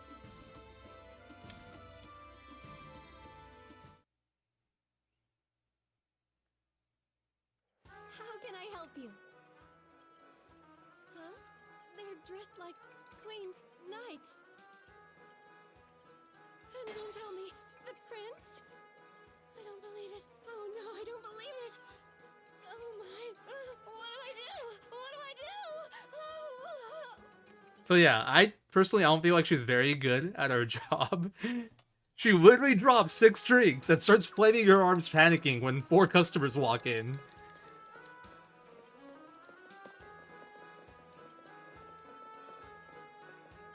Yeah, there's glass everywhere on the floor. There's probably beer all over the place. Not the best service I've ever seen.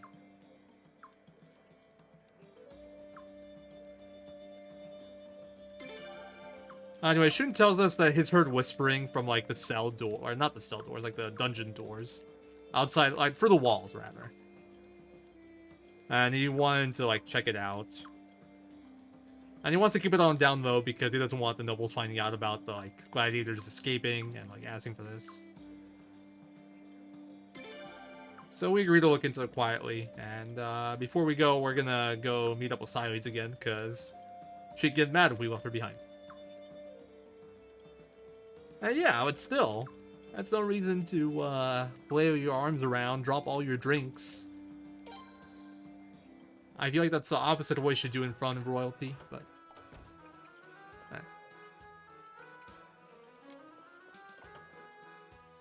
not the best sign of confidence there. Right, so we're gonna meet up with Siles. We were supposed to have a banquet. Siles told, basically canceled it for us. Told Gazelle that we're not really interested. We're tired and blah blah blah. And then we're gonna go investigate stuff. I also got quite a bit of menuing to do here, so I'm gonna keep quiet for a bit. This is like the first and probably one of the biggest menus in the whole run. Essentially what's gonna happen is I'm gonna buy a bunch of scrolls. Or I'm gonna sell a bunch of stuff for money. I'm gonna buy a lightning orb, which I'll use to equip a lightning rune onto Prince, and I'm gonna buy a bunch of scrolls, which are essentially just consumable spells. You equip them to a character that gives them combat, consumes a charge, and does a magic spell.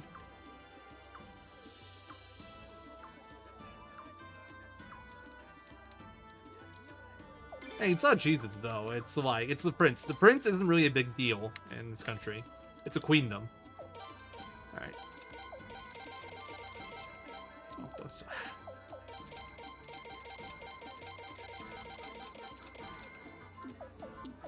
Okay, sell your accessories. This is not the fast way to do that. And then sell all your stuff. stuff.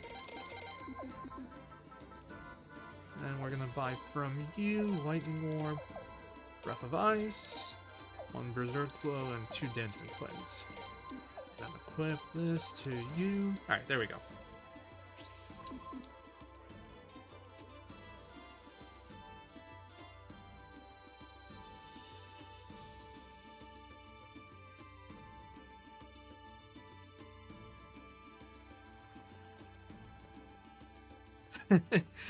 Hey man, you gotta get your money somewhere, and those spell scrolls are way more important. The thing is, Tyleads will never actually get hit, and George is tanky enough that he doesn't need it, so... I'm still keeping my armor on Leon and on Prince, because they will actually need it to survive stuff.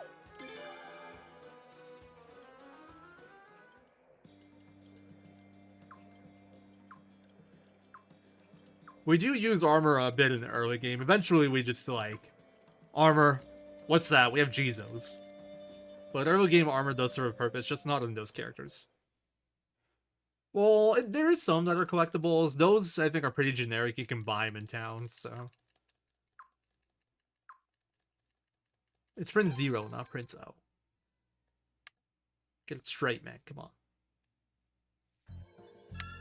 Alright, so here comes our second dungeon. If I manage to get lost here, I'm just gonna be amazed at myself. They also get one of my other favorite characters in this game.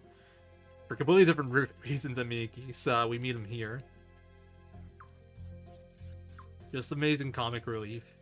Alright, and I still have a menu to do here. I'm not done with my menuing, actually, so I'm gonna focus again once I have control again.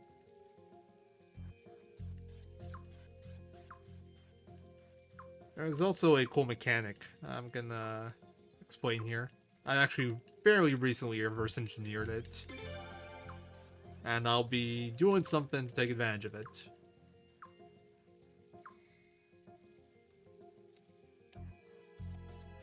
Alright, equipment, Dancing Flames, you're a top slot. Dancing Flames, so you own slot 2, Berserk Blow, you bottom slot, Breath of Ice, you slot 1, Breath of Ice, Sileads this slot, and then Breath of Ice right here, and then I don't want to swap out Sileads. That's for the mechanic I mentioned earlier. Why couldn't I zoom there? That was weird. So in this game I mentioned earlier that there's preemptive and ambushes. There is actually a formula that affects your probability of ambush and preemptive, and it's based off your party's average speed versus the enemy party's average speed. The way it works is if there's a difference of under 10, it's just 0% preemptive ambush. Neither one will ever happen. But if there's a difference of over 10, it'll be 10 plus. What's the best way to put this? Rounded down to like the speed difference, rounded down to the nearest 10 plus 10. That's the preemptive rate for the party that's faster, I guess. That's the way to put it. So let's say the enemy party is 15 speed faster than my party. I'm gonna have an ambush rate of 20%. They'll ambush me 20% of the time. If I'm 11 speed let's say 31 speed faster than an enemy party, I'm gonna have a preemptive rate of 40%, and they can't ambush me. And so forth. And it caps at 50%. That's the highest possible preemptive / ambush rate. So I kick Sileads out of my party there because she's kind of slow and she's low level. And without her in my party, there should be nothing that can ambush me in here. And if I see snails, I have an okay chance of getting a preemptive too. Which I did not get.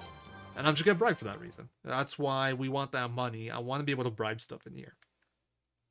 Just because failed escapes take time. I don't want to waste time.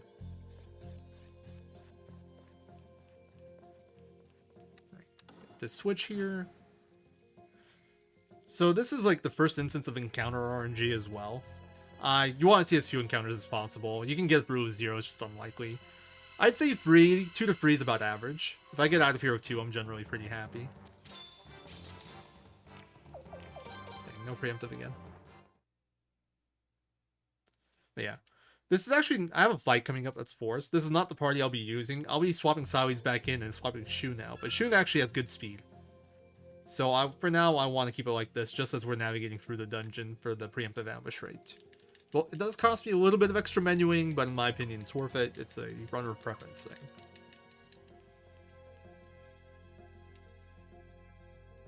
So yeah, by the way, this is sewers, this is how Shun escaped, and this is how we're gonna check out the dungeon. That seemed laggier than usual. I just never noticed how stuttery that was. That door opening right there.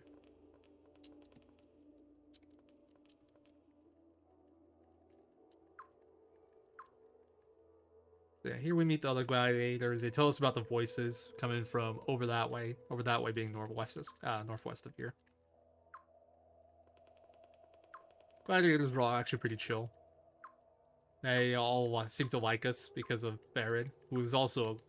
Well, I mean, he fought in the Sacred Games. I don't know if he was actually a gladiator. He's from the Island Nations. I don't think he was. I think he just fought for the Queen's Hand because he liked her.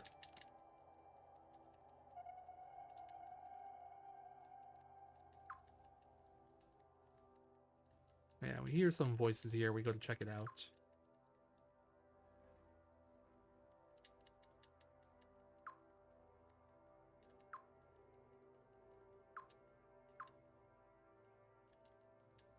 Storm's accent.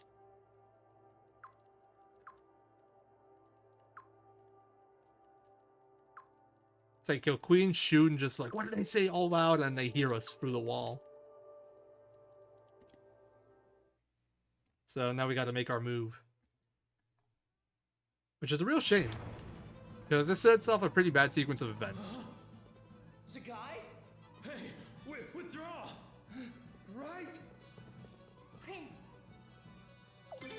So here we say captures the guy gets faster, but actually a bit of a dick move. The guy is actually innocent. Which we will find out at some point.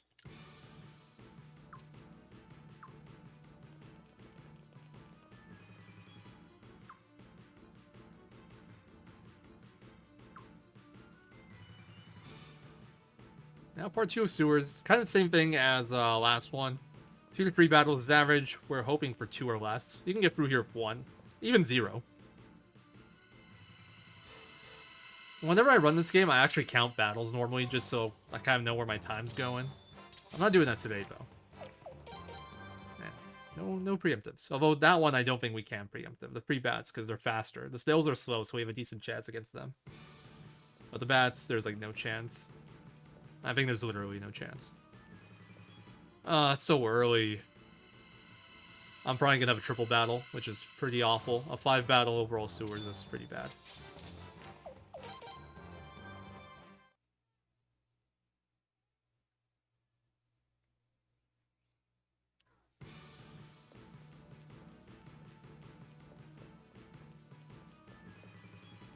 Make it. 3 battles, stand. Yeah, I think this will be a time where, like, a run where I'll be doing safety saves. Doesn't look like this is a decent chance of PBing at all. And it's still early, but with how bad my first split was and how bad this is going, I don't see the point. Alright, and now that we're out of the dungeon, I'm gonna have to do a party menu here again. We're gonna swap Shun out for Sileads again, because I need levels on her. And because she is using the fight coming up. So there's actually a menu buffering trick you can do in this game, and if you do it well, like enough times and well enough, you can actually buffer past certain loading zones. If you do it properly, you can get out to the left, wrap around, and actually leave this area, and it's a huge sequence break. You skip like over an hour. Dancing flames. Breath of ice. This is where the scrolls come in. But the thing is, if I haven't done it myself, but if you do that, there's apparently a soft lock around like the 11-hour mark when you return to this area again. Hey, RJ. Plus, it's incredibly hard. So I'm honestly glad I'm kind of glad it doesn't work, because if it did, the runs would be really stupid. It would just be a speed run up to here, try to go for the buffer, and then if you don't get it, you're just done. There's no save points, really. It would be pretty dumb to run.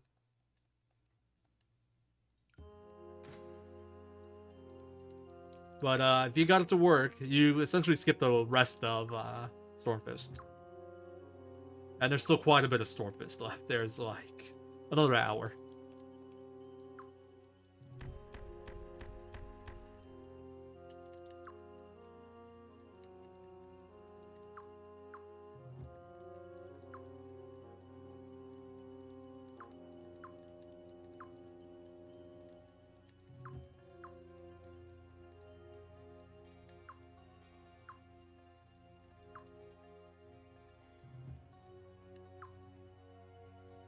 So Yoram was like, I can't believe you did this. I had nothing to do with it, I promise. And we believe him because he actually didn't. This is all Gazelle's doing, actually.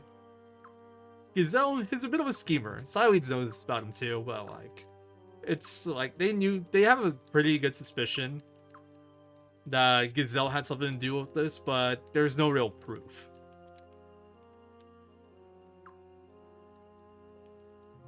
So, that sucks.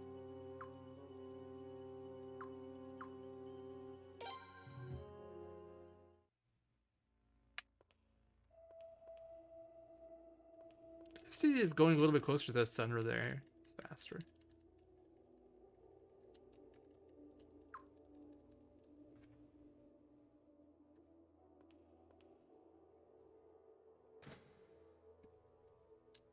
Alright, I might take a bathroom break here. We have a very long cutscene coming up.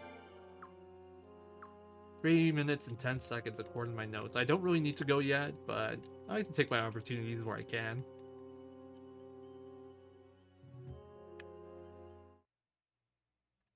Not quite yet, though. Oh, no. Actually, yes. No. Alright, I will be right back. Enjoy the cutscenes. What a rare treat. I wanted to hear your thoughts. My thoughts, you say? That's right. Are you happy with all of this? I'm fairly satisfied, I suppose. I do think you're scheming a little too much. All I did, Father, was simply to float a little information about Stormfist's underground passage and Zagai. I can't help it if Armus took the bait, or if they got Barrows mixed up in it and brought destruction upon themselves. And I can't help it if the prince got himself involved and turned it into a delightful show. That's exactly what I mean about scheming too much. When you get involved in intrigue, do it decisively. But I'm warning you, it's best to not get too involved. Yes, I know.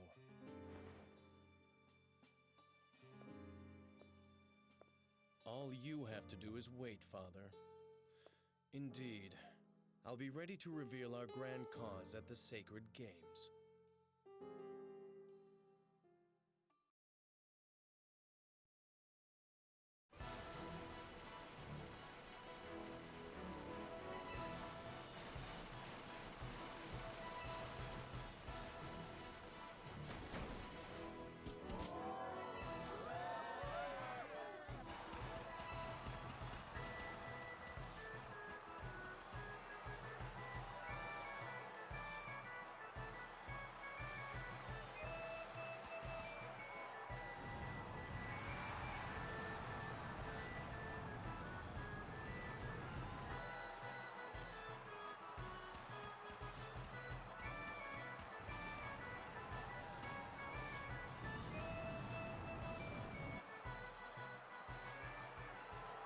Let our mercy as deep as the Fatus and our authority as powerful as the sun be revealed to the entire world. To choose one worthy of becoming Princess Limsley's husband, I hereby proclaim the start of the Sacred Game.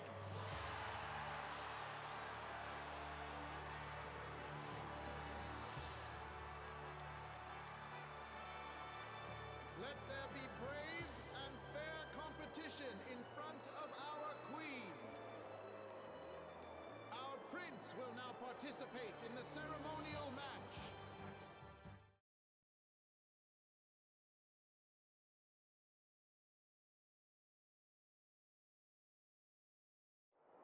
I have returned. It's almost time, Prince. Thank you, LeBlanc. Yeah, it's a little bit on. It's like 12 hours plus change. 12:15-ish. If it's a good run. Don't overdo it, okay? But yeah, it's unskippable cutscenes in this game are both a blessing and a curse. Blessing because you get to take breaks. Curse because it's really long. Oh no, I freaking talked to her on accident. I was just thinking, don't do that. That actually takes like 5 seconds. Derp. It's about, record's about 15 hours and 50 minutes. It's probably can get brought down to like 15:30, 15:20-ish. at least. It's nothing like that, just a bit of a time loss. Anyway, we got our first duel coming up right here. So duels in this game are basically advanced rock, paper, well, not even really advanced. Pretty much just rock, paper, scissors. What we're looking for is for the opponent to never use guard, because that's the only way we only do a 10% damage. Everything else was 20%, and if it's a good duel, we finish in 5 turns. Also, before every action, the enemy will say something, or the opponent will say something. And that's an indicator to what they're doing, so I always know. I have like a table that I look at. It's a Suikoden classic thing. It's supposed to be a hint, but since we are speedrunning, and there's the internet, yeah, makes it pretty easy. And the first thing he does is guard. What a jerk. I'm going to give it all I got. Make sure you're ready for me. Alright, he's special, and depending on what the actions are, there's also different animation times. Like, here I'll do special for special, and you'll see that the animation's different. I'll also take some damage. Depending on who I'm fighting, I'll go for, like, the double special or guard versus special. It depends on which animation's faster. On Shun, they're about the same, so I can show off both.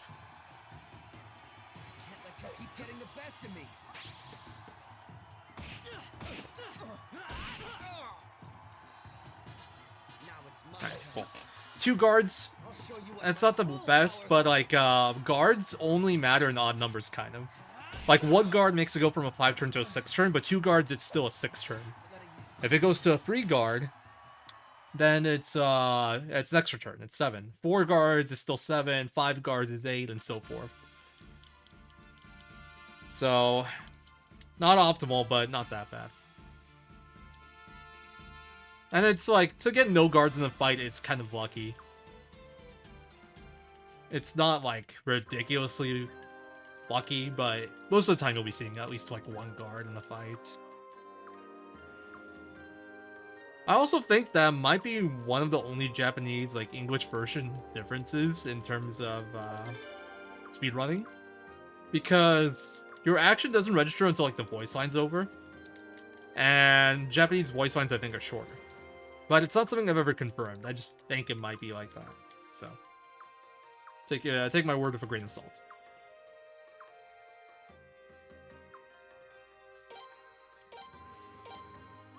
Also, Lim was freaking out because she didn't realize Mikis was messing with her, and didn't tell her it was a ceremonial match. It wasn't actually part of the tournament.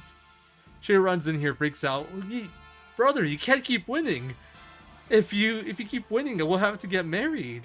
And brother and sister getting married is just not right. But at the same time, she's kind of like trying to justify it to herself while she's talking. It's pretty funny. The princess really likes her brother.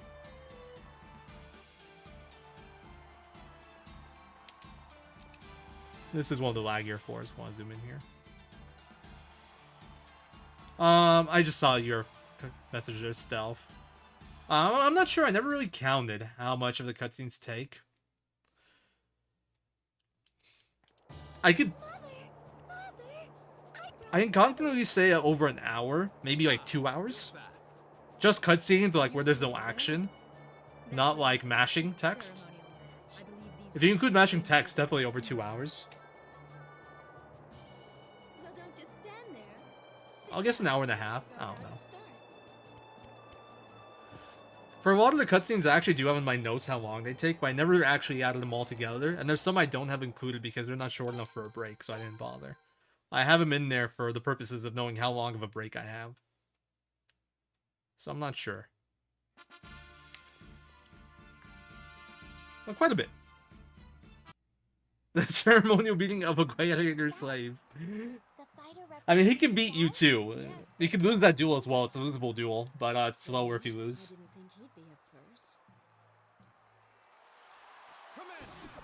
So because the guy got arrested, the barrels just needed to get a new gladiator. And this is him, and he lost. So the barrels are out.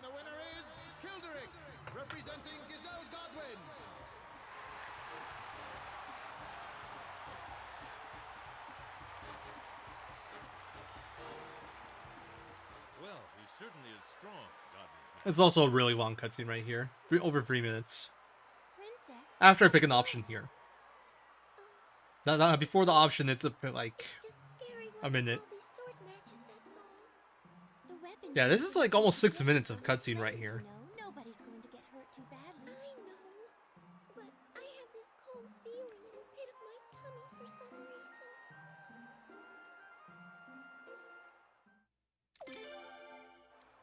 But brother, The prince is right, Lynn.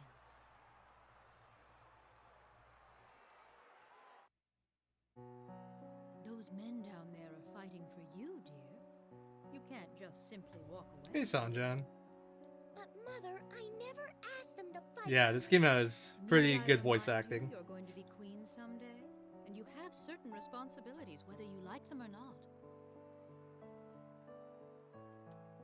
For instance, if a war were to break out, over 100,000 soldiers would be called to fight and possibly die in your name. Oh yeah, there's still injuries in the tournament. They do have medics on staff. There's an infirmary, Be able to handle something like that.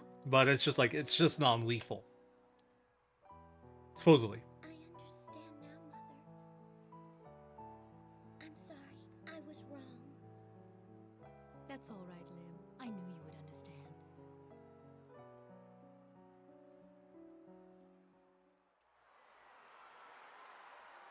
Round 1, match 8. Entering the arena, representing Lord Look, De Beers, it's the Lord of the Beers. Gladiator, Jake. His opponent, the Kanakon swordsman. Well, maybe if you're doing, maybe not if you're doing a Nuzlocke run. Maybe then they actually die in Pokemon. But yeah, like in this game, fights are similar. Like in-game fights, characters can go down. They'll be like fainted, but after the fight, they'll come back at 1 HP. They won't be down anymore. Yeah, Kyle's fine. What are you talking about? Is that It's still in Cole? Fulane, I think. Whatever his name Chillin'. Is he some kind of famous swordsman? No, he isn't. We've never heard of him before today. But just the same.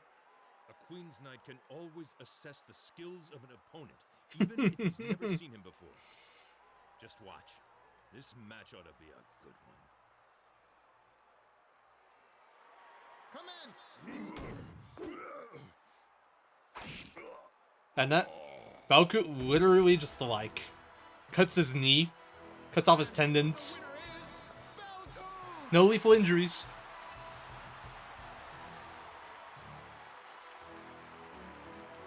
Yeah. I still don't know how Charmander survives battles with water Pokemon. Not that I'm complaining. Charmander's too cute to die. I hate to give a barbaric swordsman from some backward land any credit, but he is good with a blade. A barbaric swordsman, you say? When Farid came to this... Honestly, I can't imagine Pokemon with like Pokemon actually dying in battles. That actually hurts me. It's true. I think I'm gonna avoid the manga. I didn't mean... I'm terribly sorry. Don't worry, I'm a thick-skinned Which lady? barbarian, so I can take it. Are we talking about the Queen? Seems very interesting, this Belcoot fellow. Interesting indeed. How about it? What do you say? Would you like to meet him?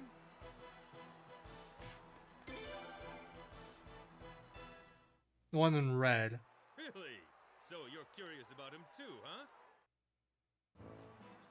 I need you to find out Silence? just what kind of fellow he is. Are we talking about Silas, the one on the right now? But Your Majesty, are you sure? It'd look Yeah, like the royal okay, that's family is Silas. favoring a specific participant.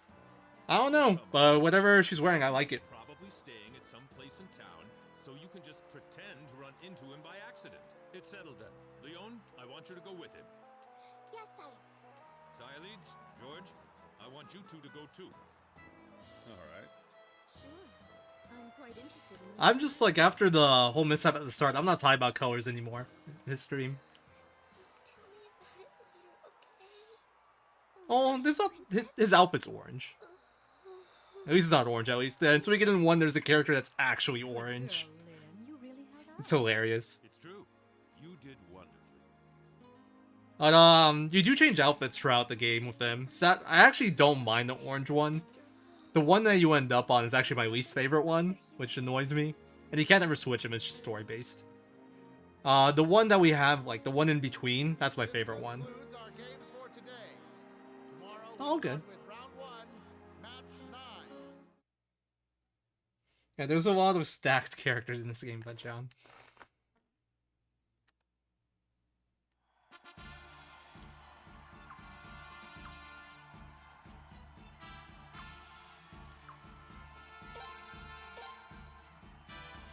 So before we leave, we gotta watch another cut. So we're gonna go meet Belkut, that fighter that we just saw.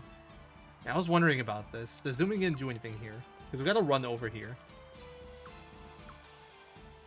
But yeah, it turns out this guy was cheating. He drugged his opponent.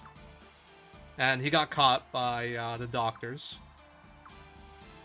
What I find interesting here is, so that guy got arrested, right? He got disqualified, but the fighter that he drugged, he also no longer participates in the tournament. So does someone in the round 2 just like get a bye because both, like, one cheated, one got cheated? How does that work? There's no answer to this in game as far as I know, which I find silly. I feel like the person that got cheated should get another go. It's not 90% prologue, but the first 2 hours, so like 16% prologue, maybe even 25% prologue. I'd say about 25% prologue feels pretty accurate. But anyway, the fighter that got cheated, his name is Richard, is actually a recruitable character. We never see him in the speedrun. Or in, like, the any percent speedrun. But he's actually one of the best fighters, like, canonically, and in-game, like, actual fights. And if he hadn't gotten poisoned, I think he would have been a legit contender to win the tournament. Which would have thrown the story off quite a bit. I just find it weird how they handle that. It is a ridiculously good fighter.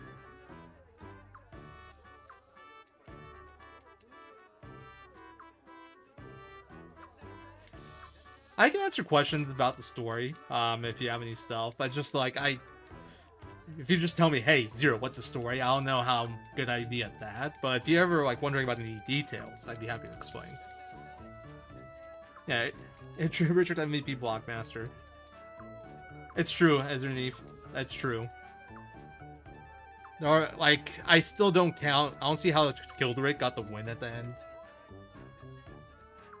Like, the dude, his opponent literally passes out from being drugged, and that win stays. It's so shady. Richard's actually not the... No, Sanjan, don't do this. Richard is actually... Well, I mean, he is used a little bit in the 108 speedrun. I think it's, like, optional. But with how, like, we set up our parties for the late game, and, like, Richard is available really late. It's not available early at all. Also, I gotta check something here. Okay, cool. I don't have to do anything anyway. Just had to make sure. With how we set up, like, our final parties and stuff, Richard actually isn't all that useful. Because his, like, strength is that he has really amazing technique. Like, he parries a bunch of stuff, he counters, he crits a lot, but that's not really useful for us. For us, what we care about is raw attack power. Later on, when we switch to physical fighters. And Richard isn't actually that strong in that regard. Like, he's not bad. But he's not the most OP option. Plus, he doesn't have enough rune slots for the strategies that we use.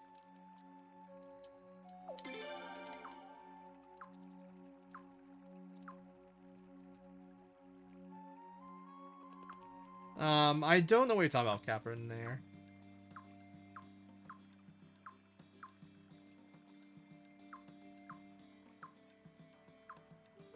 But yeah, these guys, so Stormfist, they really, or the people of Stormfist, they really don't like outsiders of Helena.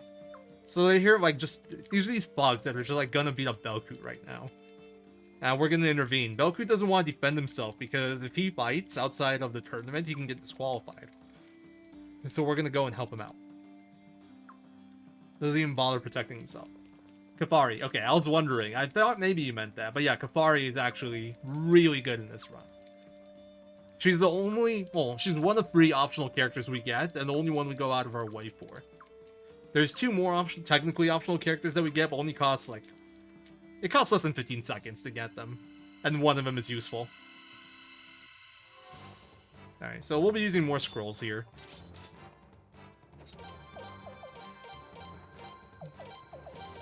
Double Breath of Ice will clear these guys. Old fight here, I don't remember if we used magic, but a lot of the older fights here would just have George kill everything. Which, if you get lucky with multi-hits and crits, can be faster. But using magic is just very nice and consistent. My magic isn't the best. I think there's a chance that Prince has a level 2 spell at this point. He doesn't have one. No, I think maybe I'm wrong. That doesn't seem right. Yeah, exactly. Cathari, she does a lot of things for you. She lets you run fast. That's a big one. Because speed run. And with how encounter rate works in this game, that lets you skip a lot of battles too. Which is also huge because battle load times in this game are awful. She also gives you guaranteed retreats from fights, and she's an incredibly powerful physical fighter. She's just good in every regard for the speedrun. This is on PS2, Kichi. When the wait starts, about record is about 15 hours and 50 minutes. I think it can be brought down to like 15:30, 15:20 rather easily. But when the wait starts isn't really marathon safe.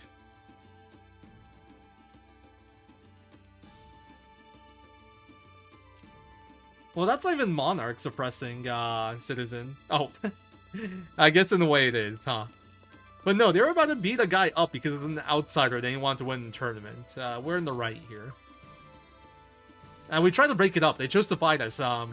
We kind of skipped through text. But, like, they're supposed to respect our authority. But they're like, no, you guys must be imposters if you're trying to stop us. And they pick a fight with us. It's pretty silly. Those thugs are actually hilarious. We'll have a cutscene of them later. And just, it's pretty comedic stuff. Can't wait. Oh, I forgot to split. I do have my splits in the background. Just so I can know what kind of pace I am for estimate purposes. I forgot to split there.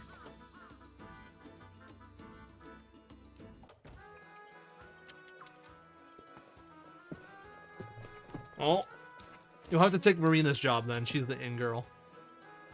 Oh yeah, it'd be wonderful if you can get Cathari earlier. Yeah, Cathari is pretty busted. She actually has really good technique and speed as well. So, like, even if you're playing a bit more traditionally, she's still an amazing physical fighter. High crit rate, really fast. But she's 100% glass cannon. She's physical glass cannon. She's very squishy. She'll die very low HP, very low defenses. So that's the downside to her. If we were playing the game properly, we definitely want to keep her in the back line and as safe as possible. You both, Kichi. There's a lot of stuff that we don't do in this game in the speedrun. Like, we do get a lot of the overarching plot, but there's a lot of, like, background and lore that we don't get to explore properly in the speedrun because, you know, speedrun. And she's not dodge happy. I don't think her evasion probably isn't bad because she does have high technique, but she's a long-range character. Yeah, she's just mostly backline. I actually don't know. I never really see her dodge in the runs. I don't know how good her evasion is. I'm not sure if she can. It's like... So, record is 15 hours, 50 minutes. Can probably be brought down to like 15:20 to 15:30-ish, because there were some pretty bad mishaps in the record run. There's only been one finished run so far. This is my favorite story in the series, Kichi. Generally, when people talk about their favorite Suikoden games and the stories, it's generally between 2 and 5. I like this one more than 2. But, I feel like it comes down to personal preference at that point. Jesus, Rada.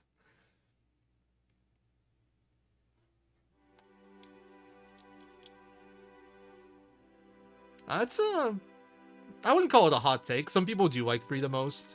But I feel like it's generally less liked than others. I don't really like 3 as much anymore. What'd you think? I liked it a lot more when I first played it, but after I tried it out the speedrun, I really don't like that game as much. Indeed. It's a horrible speedrun game. And I shouldn't judge the game based off that, but I learned other things about the game that I don't like how a lot of hard fights in the game are actually optional to win. I really don't like that, and the menuing just feels so clunky to me, but it introduced a lot of things that I did like, and I did like the pairing system, unlike a lot of other people. Just because I thought it added more complexity. Skill system was really cool. Well, we don't have to talk about this I don't know if you're allowed to ask that here, Kichi. True, but I'm I will say that Google's your friend. I don't know if anyone's allowed to answer that here, so I wouldn't ask that here. I wouldn't advise anyone to answer. Huh? Marina? What do you mean? No, Bree has... No, I think I don't agree with that. Yeah, don't answer that here. There you go. Mods confirmed.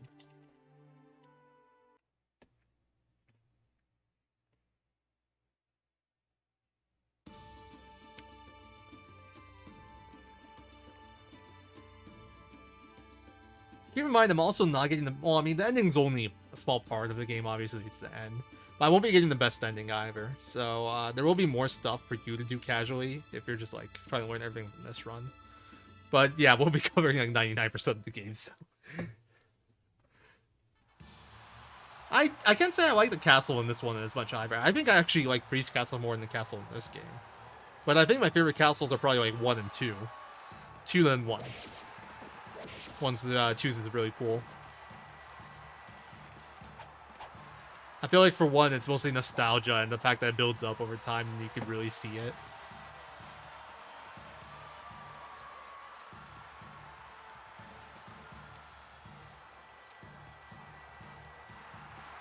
Yeah, I get what 3 was going for.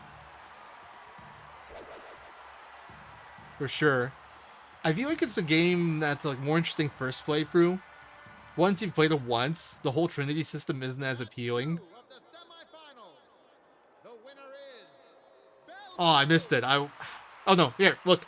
He cut off this guy's leg. Look, half his leg is gone. Belku cut off half his leg. Don't anybody tell me it's a weird camera angle, I'm telling you. Just cut off his leg. And tomorrow, Kilderic and Belkut will compete for the championship. Yeah, Belkut doesn't mess around.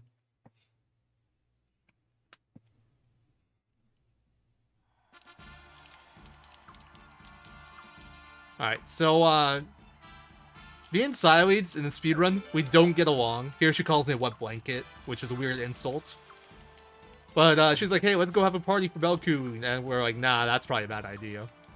We do end up having to go check on him anyway, because George is rightfully worried that more thugs are gonna mess with him.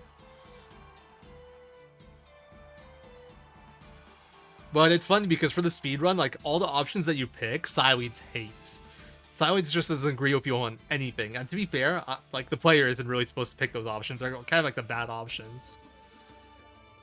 But we don't get along at all. No, it's like his, if we're being serious, his knee is just, like, bent back, and it was a weird camera angle. You could see, like, the rest of his leg at the start of the cutscene. But, like, the way it looks there, I just like the joke that Belku literally cut off his leg. It was, like, not real blade. Hey, Bandit Keith. Thanks, man. Hey, don't worry. It's the first 2 hours. You're not missing much. Let's be real here. We got another fight coming up fairly soon, actually. In my opinion, a bit more. Honestly, none of the fights in this game, besides for, like, 1, in my opinion, are really interesting. No, maybe 2 fights. I can think of 2 fights I'd call interesting in this game. In terms of, like, variety during the actual fight. The rest are pretty much scripted.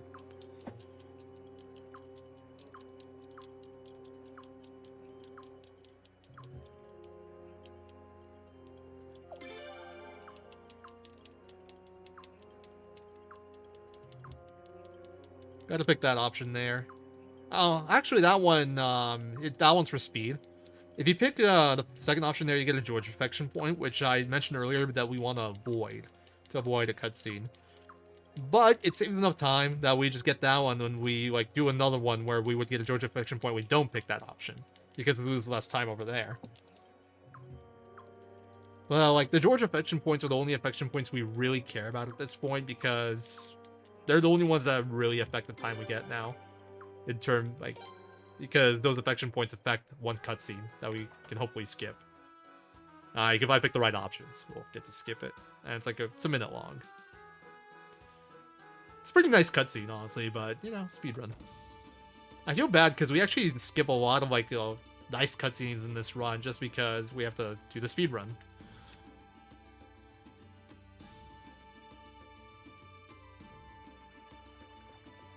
So if I want some extra safety, I could go and sell Belkut's armor here for like 2,000-3,000, but I don't think it's worth it. He doesn't have anything amazing, like just, you know, a bit of extra cash. But I think we're fine.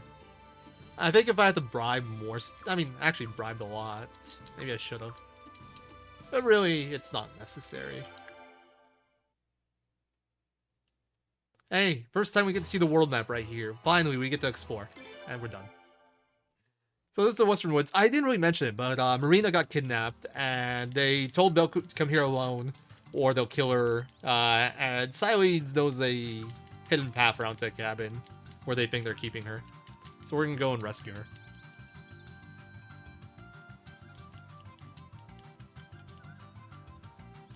I mean, we get we do watch a lot of cutscenes, just not every single one. We're definitely still very much cutscene percent, just not all cutscene percent. Oh my god.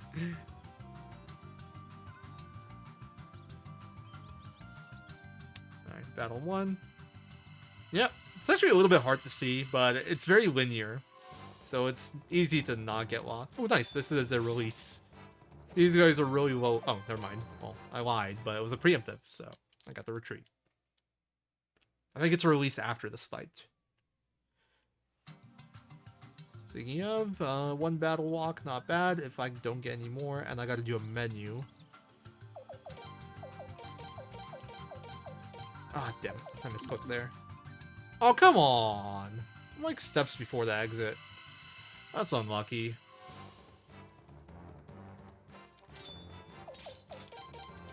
Man. 2 battle walks pretty bad. That's like the max you'll ever see. I've never seen more than 2 here. Also, just watch the movements on the thugs in here. There's some hilarious body movements here. Not quite yet, but here a little bit too. And check out that one outfit. The guy's wearing like half a vest. I spotted Marina. She's all right. And the enemy? There are 2 inside. I'm positive those are the guys that attacked Belkut. And there are about 5 more in front. Get used to it. Happens quite a bit. Expect anybody to come from the back. Sileeds isn't in another fight for like another 8 hours. And then she'll be like in 3 more total rest of the run. Sorry. I just can't wait anymore. 4 more total. Hey, wait!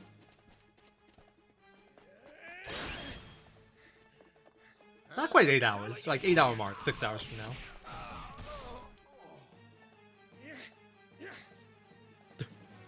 Belkut making nice sound effects.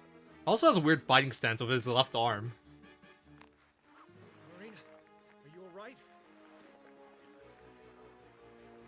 I mean, main characters don't really either. What's going on? But yeah, look at the guy on the left there. Watch that guy. That guy's hilarious. How did you? It looks like you. He really did murder that door. We've freed the hostage. If you don't I want to agree. get hurt, you better give up. I think the best hero outfit is the Queen's Knight outfit, which we don't see because it's only in one ending. Don't you have anything better to do? How many times do you have to get in our way before you're satisfied? Just watch the guy on the left there the whole time. Huh. We hardly expect the likes of you to understand our noble purpose. The hands. A barbaric swordsman from some backward land trying to become our princess's husband? It's blasphemy. We have to stop it. And to do that, you're willing to make this poor, innocent young lady suffer? You got it. A lot you know. That girl is a citizen of Felena. It is her duty to go along with the plan. I've done this run so many times. I still laugh every time I watch this. Hey, Space Coyote. No matter how you try to justify it, it doesn't change the fact that you failed. So just give up now while you can. Thanks, man. It's already been pretty bad. I don't think we're going for record anymore with my marathon run. We can't let you fight in the championship Dude's about looks like he's about to smack the behind of the other guy at the end there. Gets his arm ready. Some fine NPC action. bad encounter luck, but I also made some pretty dumb mistakes at the start. I actually got lost in Western Woods, man. Or not Western Woods, Withered Forest. It's because I went to heal after the first battle because Prince took like half his HP from failed retreat. It was disgusting. And I got a little distracted because you have no medicine in your inventory and ended up going the wrong way. It was something. But yeah, we do this fight here with two people for EXP route reasons. I want this XP to divide just between these two. This will give me a nice level jump.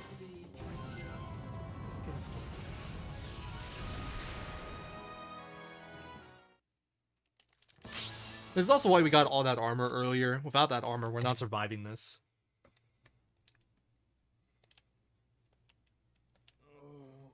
They probably, I don't know. Maybe the guys on the floor woke up. Oh man, I just can't believe these guys. And the worst part is, they thought they were doing it for the nation and the royal family. And getting that poor girl mixed up in it too. That's such a fitting emo, Kichi. Marina. I didn't catch too much of the golf. I saw some spicy stuff. That grandma, she seemed very OP. She was like Tiger Woods, but better.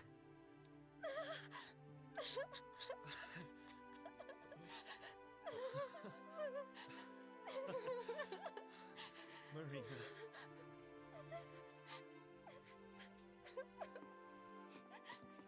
Yeah, it looked pretty entertaining from what I saw. I didn't catch too much of it because I had a meeting in the morning, and then I tried to take a nap because I'm going to be up until 6 a.m. We're so past 6 a.m. doing this run. It's funny because, for anyone that knows me, I have a bit of a wonky sleep schedule normally. I like to wake up in the afternoon and go to bed, like, close to morning. But for the first time in my life, I've actually been waking up early and going to bed early. And here I am going to be up until 6 a.m. doing a speed run. Oh, boss battle.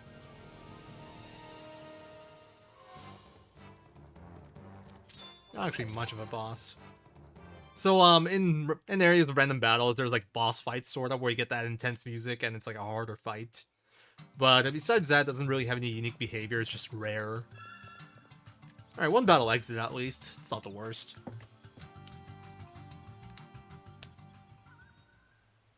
Yeah. I'm feeling okay right now, Bandit Keith. I'm just like, I'm worried what kind of condition I'll be in about like 6-7 hours from now. Indeed, sir. I gave her the item as you. That's when it's gonna get hard for me. Good. Sir, if I may ask, do you think she'll? On the bright side, there's enough breaks I can go get food and stuff. But I do think it would be more interesting if she does use it. And if she doesn't, I've taken other measures as well. I see. He vanished.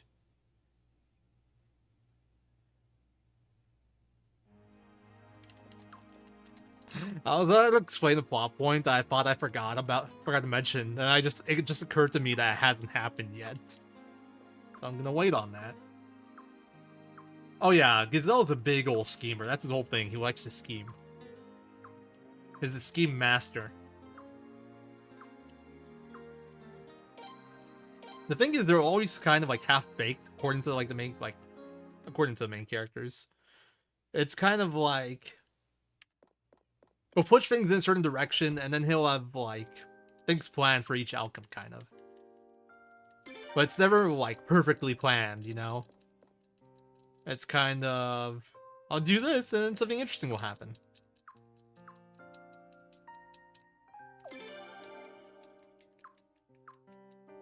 I'll go for Chuck Duel Skip Space Coyote just for memes. I'm not gonna get it. It's too hard. I still don't think it was ever done on console. I think it's only been done on EMU. Well, I'll try.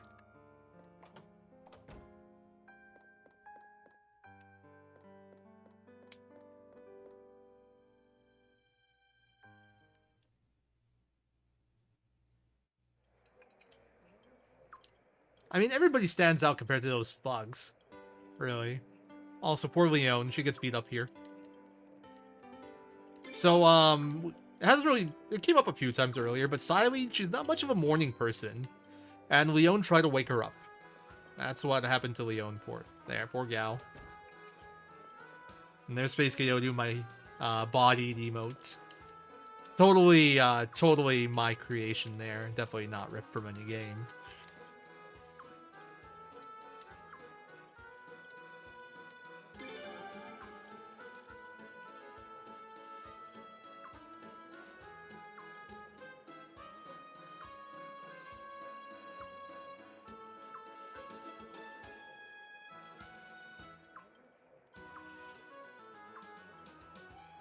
So Marina made a special suit for Belcoot as a thank you. Everyone's like commenting on it, and Marina's like, yeah, yeah. And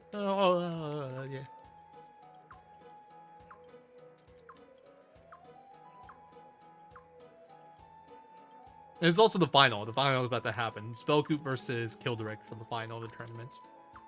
So we're gonna go watch right now. We're all wishing Belcoot luck. We're gonna walk over there together.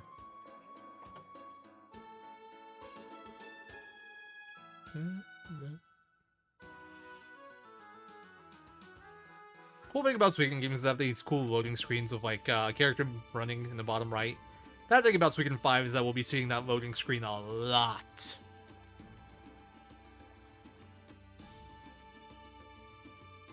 I mean, she was never injured. Yep, finale the Sacred Games. It's happening. Apparently in February now.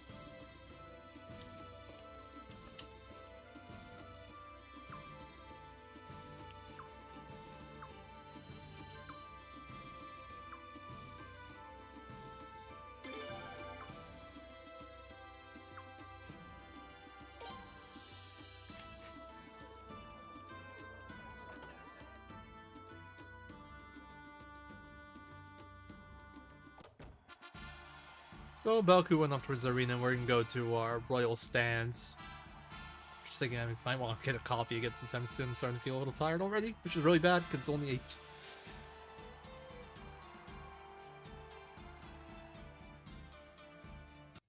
Oh yeah, they kind of just kidnapped her. I think they were supposedly drugged her. That's why she was asleep or something. I don't know. She was never actually hurt.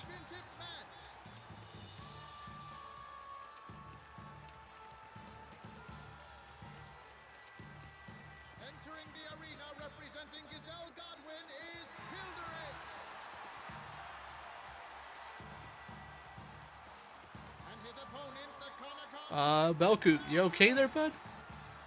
Something's wrong. Also, how do they let him fight like this? Maybe he doesn't feel well. How does nobody stop this and like maybe check up on him? And how does this win stand? Let's see what happens.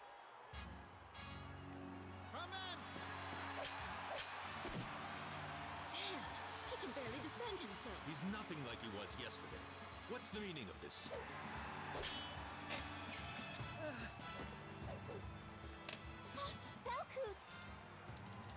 You're gonna do nothing. Fun fact, I don't know if it's the only time in this game, but it's one of those times in this game here where if you don't pick an option, it'll continue with the default option. It's like a few second timer. I can't think of any other cutscene in this game where that happens.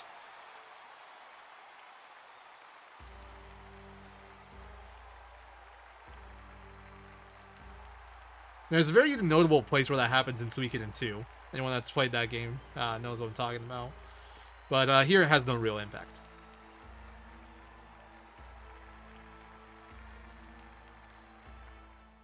But yeah, we're not happy about that. That didn't look like a very fair fight. Does it? Huh.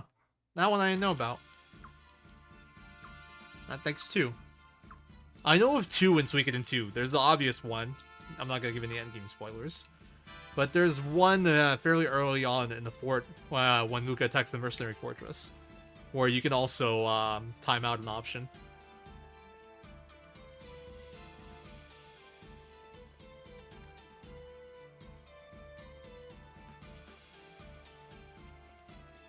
So yeah, we're gonna go to the infirmary now and go check out Belcoot.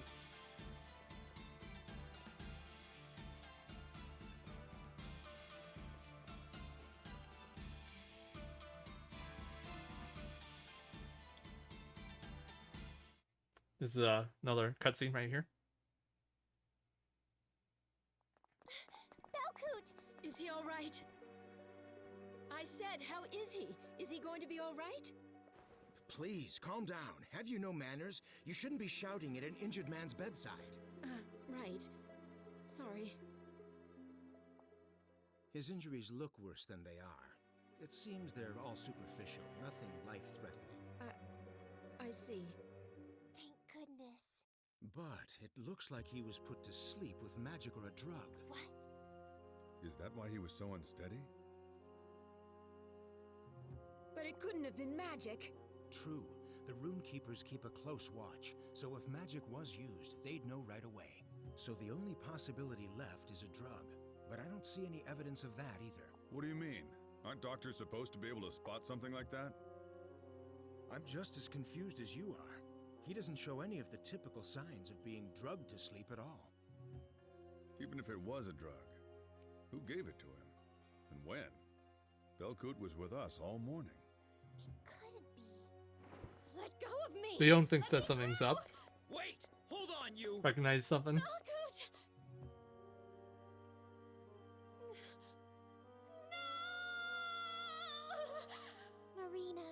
Marina.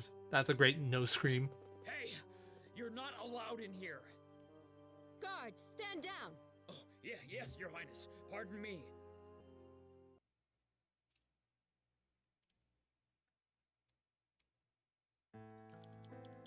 No! That'll be me in like 10 hours from now, or 9 hours from now, where I pick the incorrect option for a war battle. And lose like 5 minutes.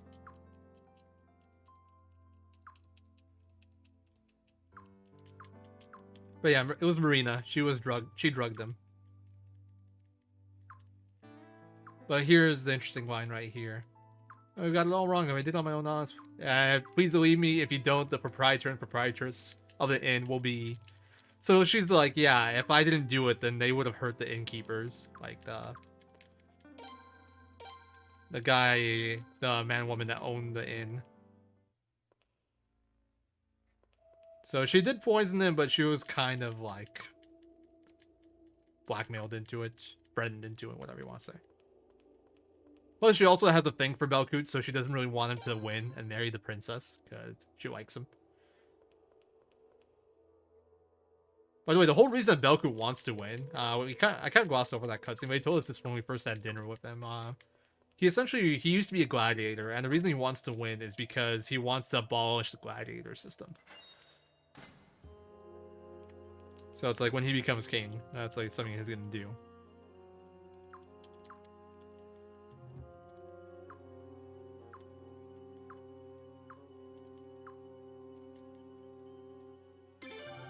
I mean, I wouldn't say... I guess it's more traceless, not undetectable. It's obvious that he was drugged.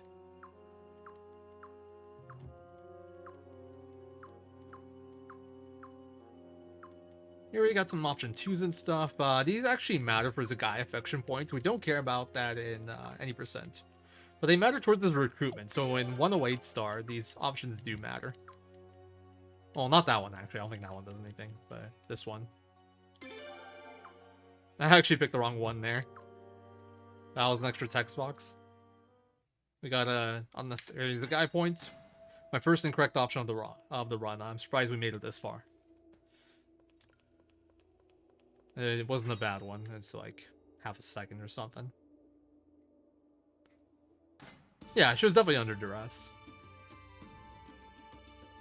But yeah, it's like, that match really shouldn't stick. It's obvious the dude was drugged, but I think the big part of it is because we're in Stormfist. The Stormfist, like, Stormfist heavily supports the Godwin faction and the Godwins, so they want Gazelle's fighter to win. That's kind of like, I think that's a big part of why they... that ends up standing.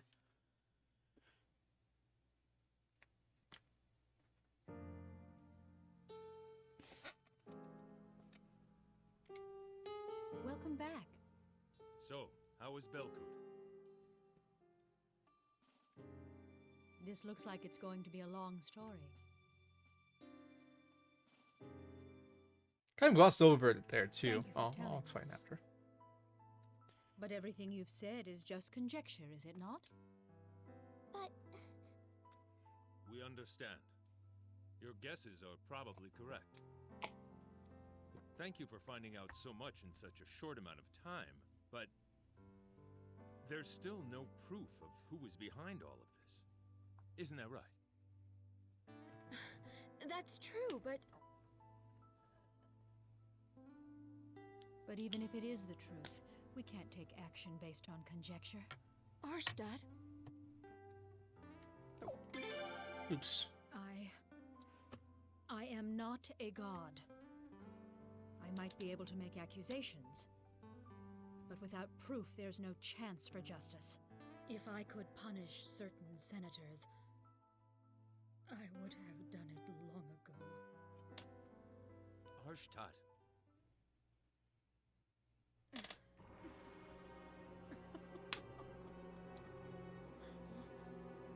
Give it a second, sandwich head. How foolish of me. There's no need for me to put up with any of this. All I have to do is become a god. After all, I am omnipotent, and I have powers befitting a god. Arshad! Your Majesty! To begin with, I must bring down judgment upon Lord Godwin for making a mockery of me and my beloved children. I'll do to Stormfist what I did to Lord Lake. Arshad! Snap! I'm here, Rubu. I'm just no camming, no talk. Oh, I'm not talking because of the cutscene. Did I? No, it's all right, my dear.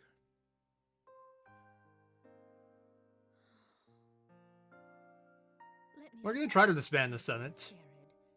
All of you are excused. Be very careful not to tell anyone about this. And I would not recommend slapping her. I doubt it would go well for you. I think you'd literally be disintegrated by her on the spot. In any case, I'll definitely take care of that business about Zagai. We certainly can't take the life of an innocent man. Yes, thank you, Farid.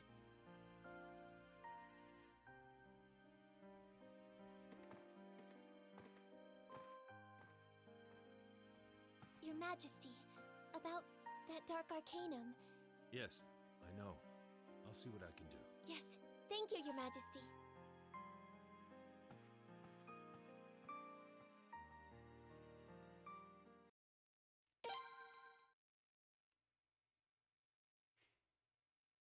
We're gonna have to scheme back. I agree. We're gonna do some scheming of our own, don't worry.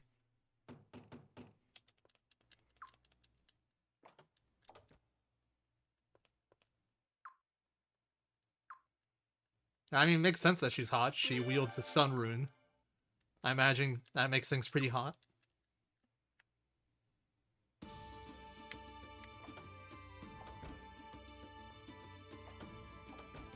So this wraps... Oh, wrong room. Oops. I meant to go in here. One door to the left. I was like, wait, what the hell is Galleon doing there? But yeah, we just gotta talk to Farrah twice, and we are out of here. Going back home.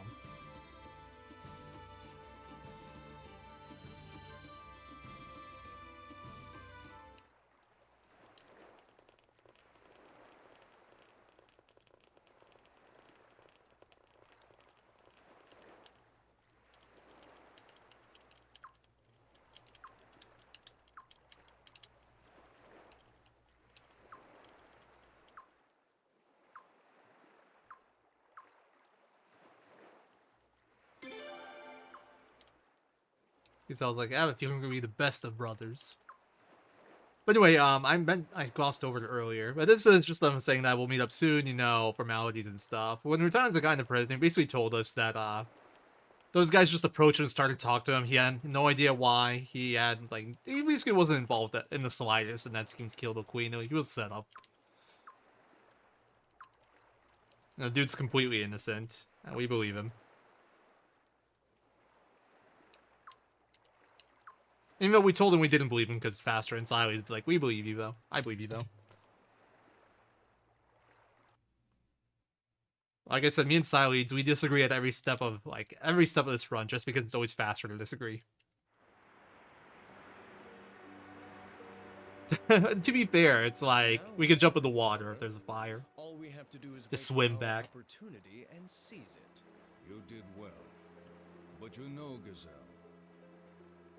people do change. Huh? The prince. His entire countenance seems to have changed because of this incident. Your schemes might work in the short term, my son. But you may well be planting the seeds for future problems. Well, possibly. I'll take your warnings into consideration. I don't know. There isn't. And if somebody wants, I'm sure they can do that. I doubt it'll end up on the leaderboard or anything. And longest cutscenes doesn't necessarily mean that best cutscenes either. Some better cutscenes are shorter. Looks like we have no other choice, do we?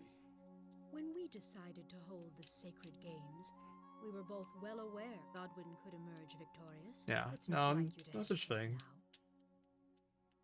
But Arstad, we're not just talking about any little girl here. We're talking It'd be about kind of men. weird. It'd be like routing the opposite of a Anybody would speedrun. hesitate. I can't bear to see anything bad happen to her, but there isn't much we can do now. Trust me. If there were some other solution, I'd gladly step down from the throne and rid myself of the Sun Rune. But now that it's come to this, we must stand strong. No matter what the cost. Yes. I know. Rather than hesitating, we should be doing everything we can to make sure that cost is as small as possible. Yes. But we must never be suspected. To the very end, we'll just have to pretend nothing's going on.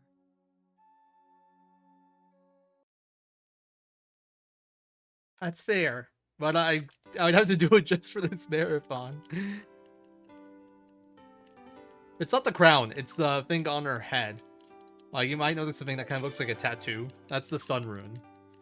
You can mount runes on your, like, both your hands or on your head in this game. So she has a sun rune on her head, and that's what's making her a bit crazy.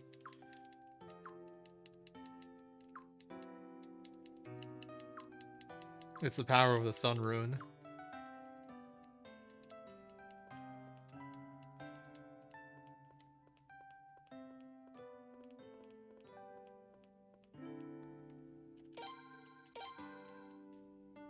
We get some chill music for a little bit. I actually like that music a lot more than what we have now, so it's a shame that it stops.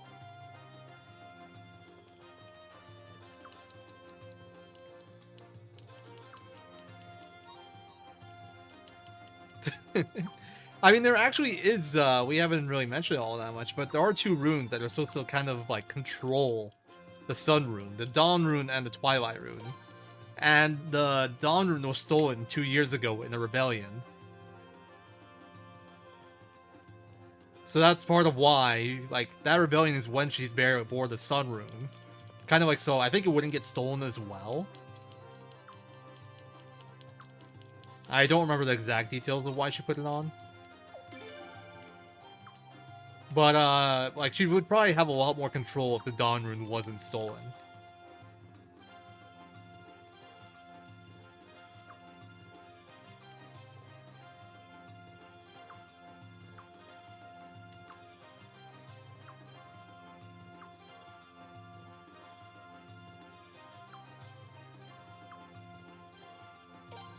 Runes can be removed, for the most part. Like, she just said that she'd, like, take it off if she could, but she can't because of reasons. Game, plot, political reasons, not like it can't be removed. There are some things, there are unremovable runes in this game in terms of gameplay. I don't know if that's true for all runes in terms of story. Like, there are instances of true runes being removed in the series. For example, Suikoden 3. But generally for true runes, it's not as simple as normal runes, where you just go to like a rune keeper and they can remove it. There's generally like this whole ritual or something involved. And it's a lot more complex.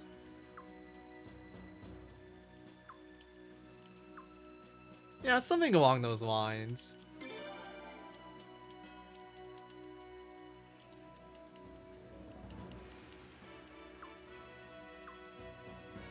Suikoden 3, aka Space Coyote's favorite game ever. The only man crazy enough to speedrun that game like 20 million times with like all the different categories. Has to be his favorite game. Let our mercy as deep as the Phaetas, and our authority as powerful as the sun, be revealed to the entire world. Let our mercy as deep as the Phaetas, and our authority as powerful as the sun, be revealed to the entire world. That's our cringy little motto right there. Oh, we never actually hear after this part, I think. It's like the last time we ever hear that, or see that in text.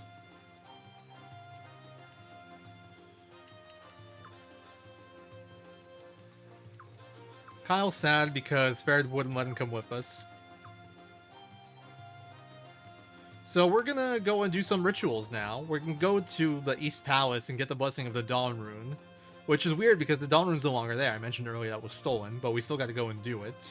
It's for Lim, it's for her coronation / wedding and all that. And then we're gonna go to the Lunas for the Lunas purification rite. Which is like kind of like a bathing ritual, weird thing. And that's why Kyle didn't let, or Farrad didn't let Kyle go. Because Kyle's kind of a pervert. I didn't want him like trying to sneak a peek. Should maybe zoom out of it so I can see where I'm going.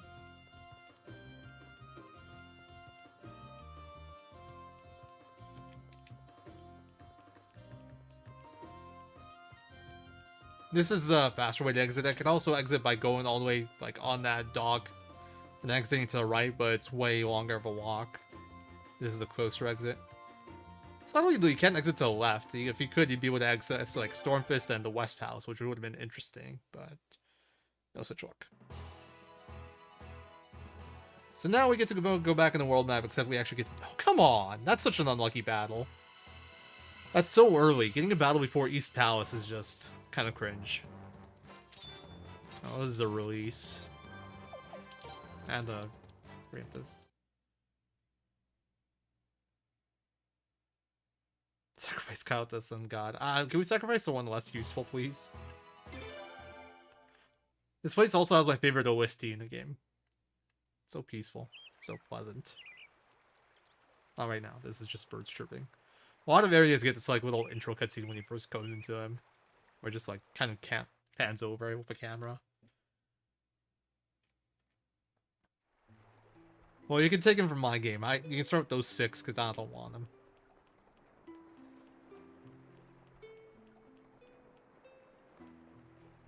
Yeah, this OST is so good. Sadly, we don't get to listen to it nearly often enough.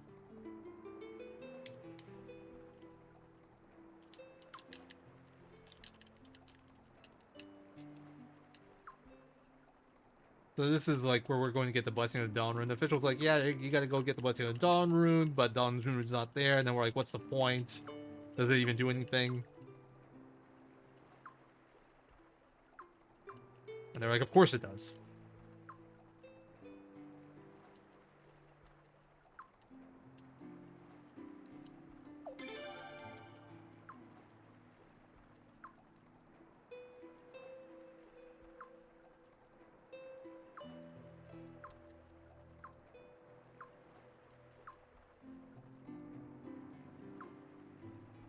And story-wise, this actually does affect things. Like, I mean, in game-wise, it doesn't really matter. But a big part of, like, how the Twilight Rune and the Sun Rune behave is based off, like, they all interact with each other, kind of.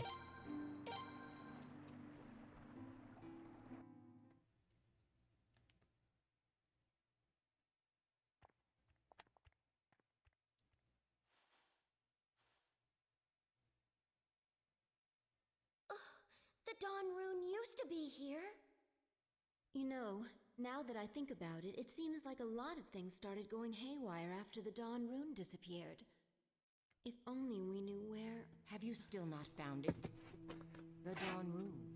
Also, notice how ridiculous the scarf and outfit is when you really look at it. That's what happens when incompetents are left in charge. Stop right there! Do you know who we are? How dare you insult the royal family of Falena like that? A royal family that can't even keep track of the runes that are symbols of its country? Don't make me laugh. What? Wait! Let me go! She's not walking away without a punishment! Leave her be, Lim. There's something really creepy about her. No! You're not in charge here! Come on! We're going after her! You guys hear that? Lim wants to give Zarasa a punishment.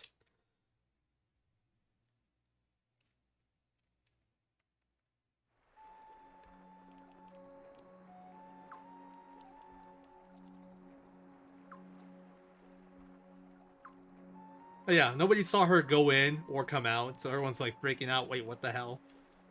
There's a little theory of her being a ghost. There's only one entrance too, so it's just... everyone's really confused now.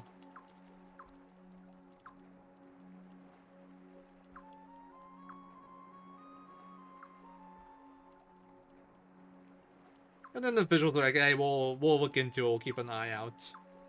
And you guys go do your thing.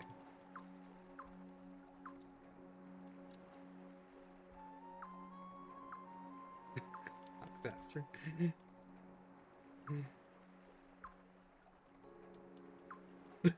Give him a go showing up to insult me, I probably deserved it.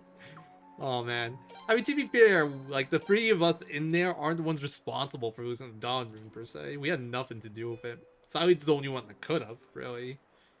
I guess Prince is technically old enough to maybe be involved at that point too. It doesn't really say what we were doing. But Lim and the Prince are just like zero to deal with anything that happened there.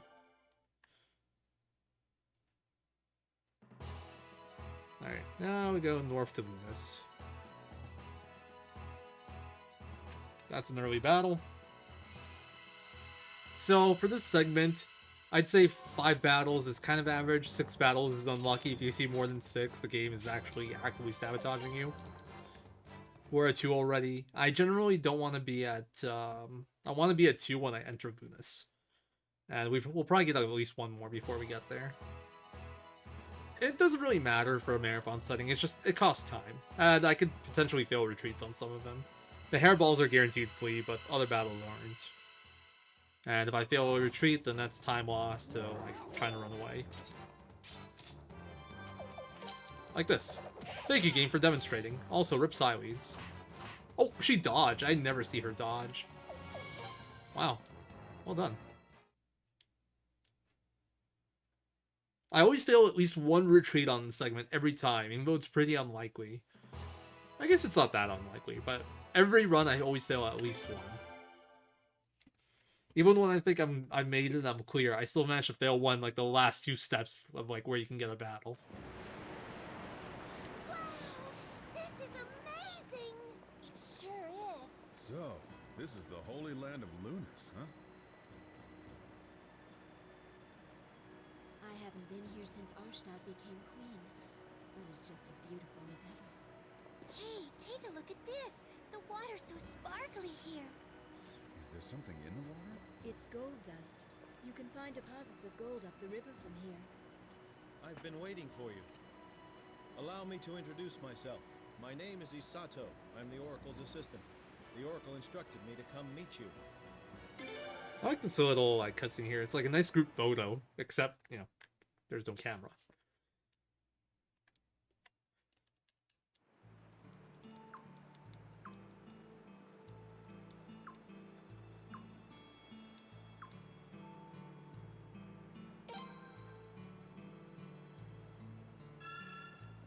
Alright, so I do want to do a quick menu here. We just made a new friend, so naturally we gotta take all his stuff. Only logical thing to do.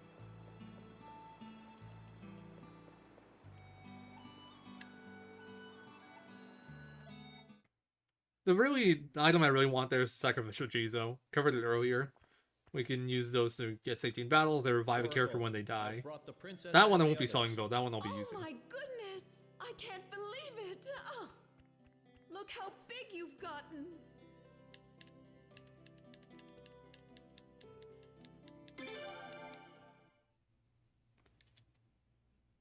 Lim gets jealous here. It's like, hey, let him go!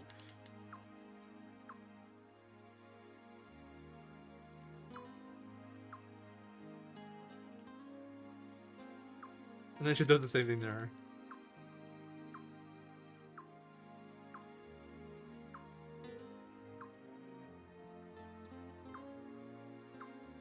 Yeah, this is actually your aunt and the Oracle of Lunas. We haven't apparently we haven't met her.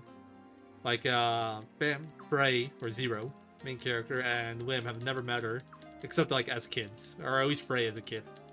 Maybe Lim as a kid too. I don't know. Actually, Frey might know her. I don't know. Apparently she doesn't visit very much, and we don't visit her all that much. Not for like any bad reasons, just busy with other stuff, I guess. I don't know. Maybe to this game, Lunas and Soulflame are actually kind of far, and the trip is actually kind of hard. Like if you're kids, like there was monsters and stuff, you know. But yeah, this we run to the biggest jerk NPC of all. Like we're literally just walking by, and this guy's like, "Prince? Don't make me laugh." Like we're literally minding our own business, like getting a tour.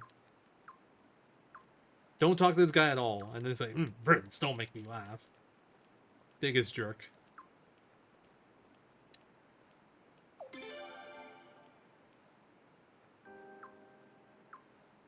And Sideways tells us about the secession war. And about Nevergate. We haven't heard about that yet. Means the entrance to hell. And there was an assassin group, run by the royalty of the Flying royal family. And during the secession war, essentially both of the people that want to become queen. I think it was well, it's like the mothers of like Arshtad, Sileeds, and Aswar and someone else. Fought over the throne, had Nevergate assassinate like other nobles from like each other's family. There was a lot of death. And like eventually one gave up, so the other one became queen, killed the other one, and then died like a few years later from like medical reasons, and Arshtad took over the throne. And they vowed to never let that war repeat, and they disbanded Nevergate as well.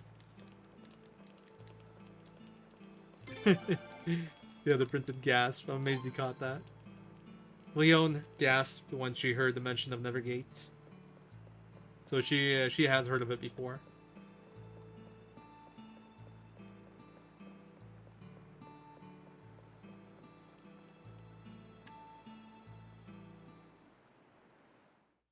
I'm not sure. I think no. I think maybe her mother was the one that gave up the throne. Zero, no peeking. Why would I want to peek at you? What's that supposed to mean? Prince, Lady Sileeds and I will be there too, and Cousin Hazwar. Are you sure you don't want to peek?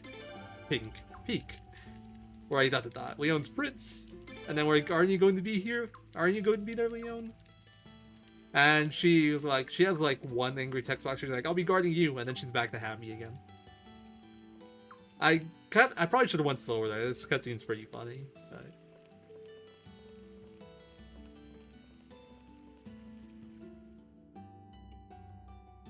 If you pick like no both times there, Sileeds actually says it's like something along the lines of I wouldn't mind you taking a quick peek. Like, so she says something along the lines of like, why are you so unadventurous?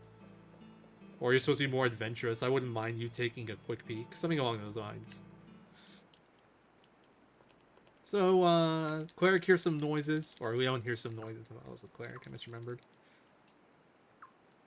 Heard some voices. And, Isato offers to go check it out. We're supposed to go with him, but, nah, we're cool. Isato, you go take a look. It does change throughout the course of the game. So, probably. Kind of changes, like, the most recent, like, relevant character a lot of the time. But yeah, I actually didn't know this was skippable. You're supposed to go up there and find, like, the 2 people that are up there, but you can actually skip all that. I didn't know about that until I watched the speedrun. Sato sure has been gone for a long time. You think we better go look for him? I'm back! Oh, the water felt wonderful! Come on, you're making the right sound like bath time or something. But the water really did feel good.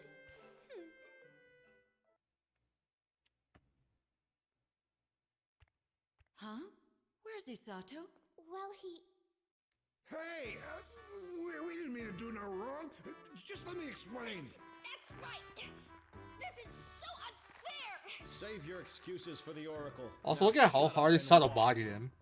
What's going on? Holding both their hands behind their backs, one arm each. What beast. They were caught up over taking gold dust, which is illegal. Essentially, they made it illegal because they want people, like, this is holy ground. They want people disturbing the natural environment. And if you make it legal for people to go get it, everyone's gonna do it. It's gonna, like, just wreck everything.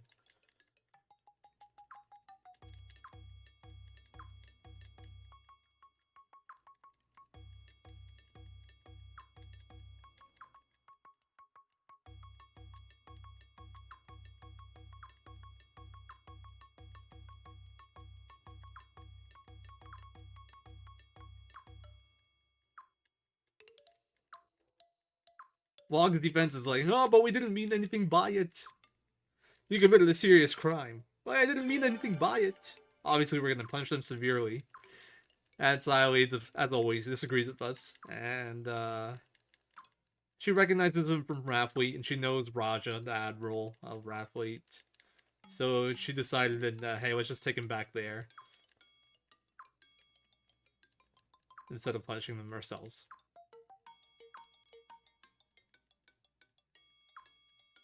We'll let Rathfleet punish them. Or...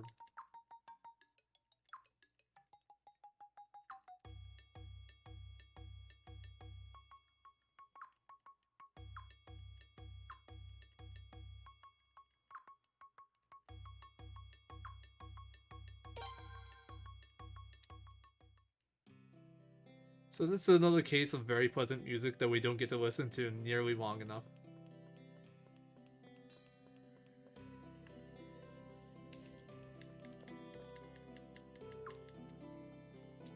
Yeah, we're just going to bed, and we're continuing the story.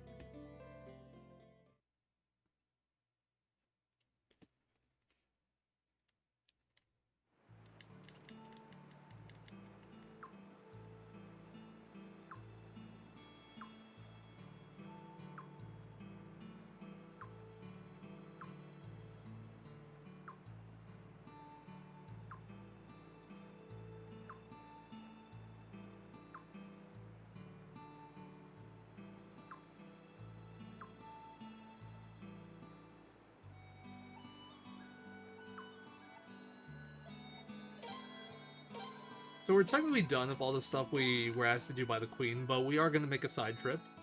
Lim and Miakis are going to go straight back to Solfuena, but we're going to go take Log and on to Rathfleet. That's our next run on the world map. This one's the furthest one. Oops, I did the wrong turn there. It's funny that I haven't gotten the battle yet. Probably should have. I actually pathed pretty well. Wow, I got so far in the world map, that's so unlikely. I got a boss fight now. Is this Peckles or is this something else? Yeah, this is Peckles, the ultimate boss. Oh, come on, dude. Peckles, no. Peckles, why? Peckles, why?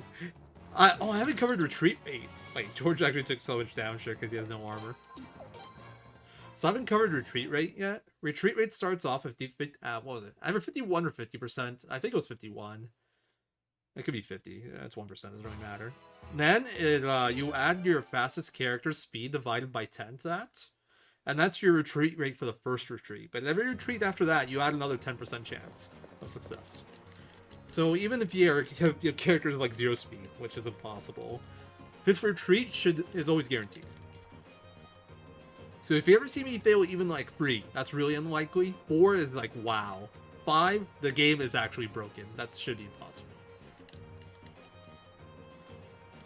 Right there, we probably went from like a 58 to a 68, and then we got 78.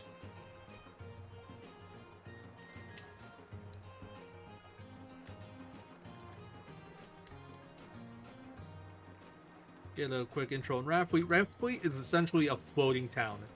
It's a bunch of ships that essentially travel together, and when they want to stay, whenever they want to stay somewhere, they like connect together and just like basically connect together all the ships, and it basically forms into a town. It's a pretty cool town concept. It's literally like a ship town that moves around. Yeah, exactly. Hit those all in a row is just like even sillier. Greenfield Retreats is like, okay, this is just silly. At that point, I didn't bother doing the map. I imagine it's like somewhere around 5% or something. Probably less. 4 is ridiculous. I've gotten 4 in my most recent PB attempt. Well, it wasn't really a PB attempt, I guess. It was this D-Rust for this / PB attempt. I failed 4. I got pretty tilted. It's like, come on, I know the map on this. This is so unlikely.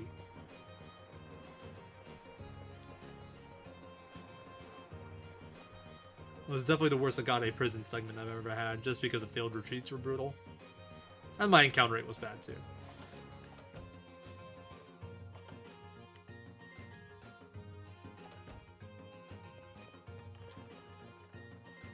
I should have stayed zoomed down there. You can actually see your reflection in the water as you're running, which is kind of neat. Nothing too special, obviously, but for a PS2 game, it's kind of cool. Also notice that we actually do have shadows that move around somewhat properly. That's part of why things are laggy sometimes. The game actually does have some nice graphic details here and there. Admiral, you here? No need to yell. I'm not that old. The royal family tomboy, is it? Yeah, exactly. Motion Engine Network. Raja. Damn right, Gina Marino. So good. That was a compliment. And who's the handsome young lad you've got with you? His Royal Highness the Prince. What is that on Raja's, like, what is Raja's hat? Big already? That means this I've seen it before, but now that I look at it again, that hat's ridiculous. And you must be the famous George Prime, the one His Majesty Farad brought back with him. It's like 2 trash cans and like 2 trash cans glued onto a hat, like a flat circular hat. And they're like taped together. Like, I've always noticed it, but that's like the first time I really looked at it. It's ridiculous.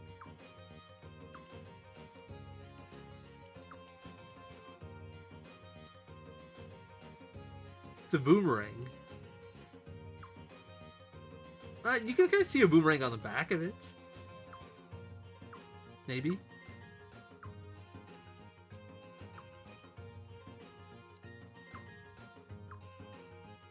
Oh, Kisara, she's like the second in charge of Raffleet. And she's Log's wife and Lun's mother. So she's the one in charge of punishing them right now. We won't be seeing it, but if you go to the door there, where they go right now, Raja will explain like that in Raffleet, a lot of their food, like 90%, is from a certain kind of fish that essentially is really hard to clean and smells really bad before it's cooked. And so as punishment, a lot of the time they'll have people like clean that fish and cook it, and etc, etc. And it's a pretty bad experience. So that's what they're making him do right now. Stool for easier headstands. I don't feel like that hat would make the headstands easier. It's like they're angled to the sides. Maybe like a side headstand, I can see. But if it was just like straight, like straight line headstand, I don't feel like that hat would be beneficial.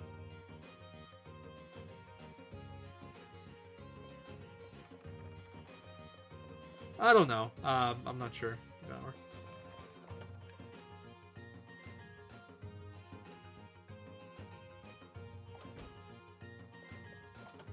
Alright, now we're finally going back to Soulful. Now we'll be traveling through Raffleet a lot, but it's actually pretty, like, this walk we're doing right now between Dahak and like the exit, we'll be doing that quite a bit throughout the run. It's fairly long. It has to be done a bunch of times for story reasons. No faster way to move between.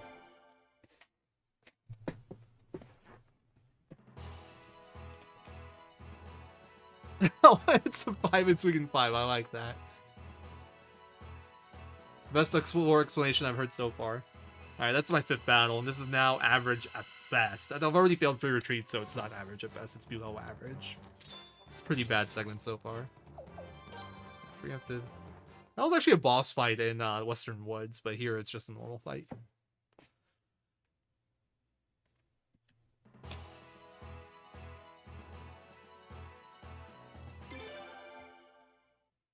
I never noticed that. There's actually a boat, like, in dock there. I never really noticed that detail on the world map. But when we enter Silflane, it makes us come from here. Not the place where we exited from last time, sadly, because that one was a lot closer. We gotta do this long run back. I'll zoom out here. Show off the pretty water. Yeah, this takes a bit of time. I did cloth wrapped cones. Oh my god, they're not quite cones though, because like the flat sides. I still feel like it's more of a trash bin than a. Not necessarily. Oh yeah, definitely more of a trash bin than a cone.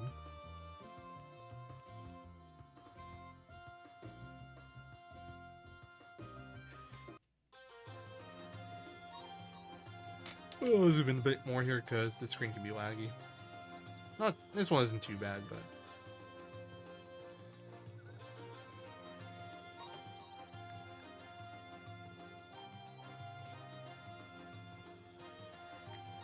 you can see the lag here though. Like the reflective floors really lag the game. You can actually look at the floors and see reflections of people, but they do hurt performance. And we can't zoom in here because the cutscene starts right away. A lot of the times there's like cutscenes that are really laggy, and I can't do anything about it because the game doesn't let you zoom in. So we just have to deal with it. This is also why MU isn't allowed on leaderboards. It's like MU handles this kind of thing a lot better than the actual PS2 does. And the load times as well handles better, so you naturally gain a lot of time over a real console.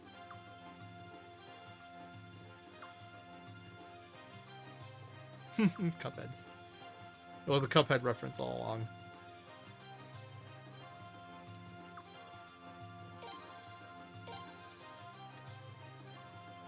But yeah, Kyle was just mentioning how he's still mad at, well, not Fair, upset that Fair didn't let him go.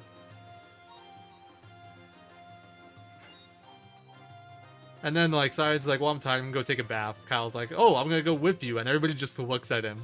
He's just like, sorry.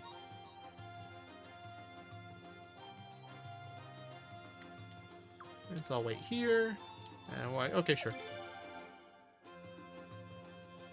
So yeah, our mom wanted to see us, so we get this nice cutscene of our mom.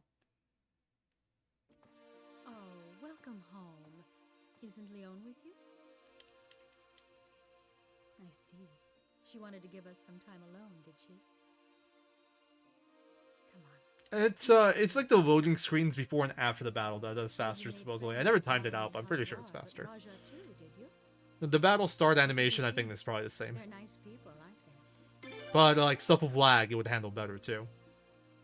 Getting the support of those two will prove to be very helpful to you someday, I'm sure. And that day might not be very far away, I'm afraid. Gazelle is coming the day after tomorrow.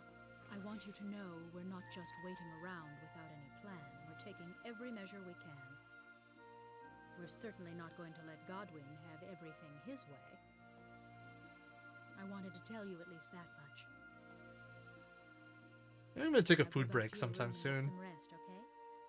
I'll just leave the game pause. I'm just kidding.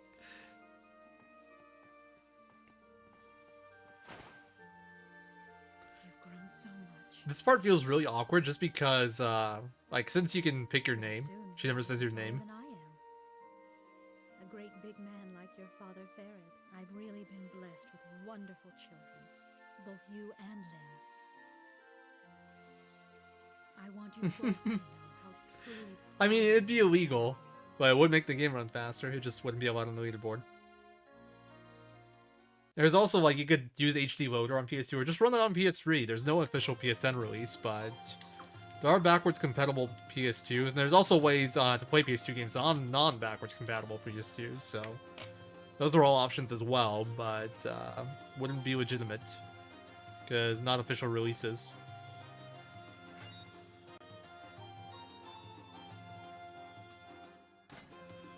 Like, I'm sure I can get more performance out of this game on, like, other platforms and stuff, but it would be cheating, because we wouldn't all be on the same footing.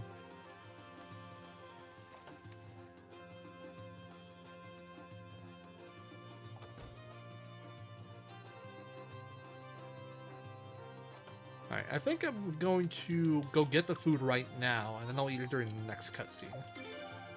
So I will be back. Still have a little bit of more text mashing.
Yeah, this is gonna be like an official banquet of celebrate the engagement of Gazelle and Lim. So party time, essentially. Us, we're not really party people, you know. We're more the Netflix and chill type of personality. So we're just gonna get out of here ASAP. Traditional Netflix and chill, not the euphemism Netflix and chill. I mean, maybe that too. That's why.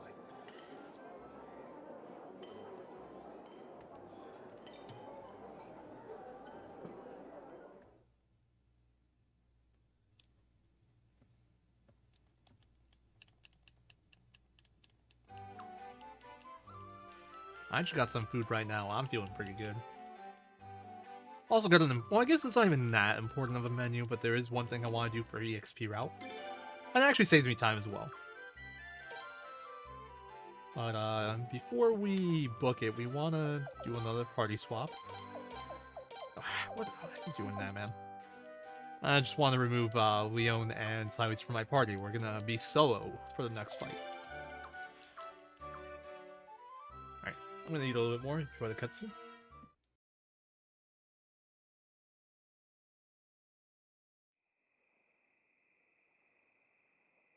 Gazelle, evening, sir. Is the banquet over already, sir? Yes. It's the princess's bedtime, you see. A little while ago, an attendant came by and brought us some of the banquet food. It was quite delicious. Thank you. Hey, what's wrong?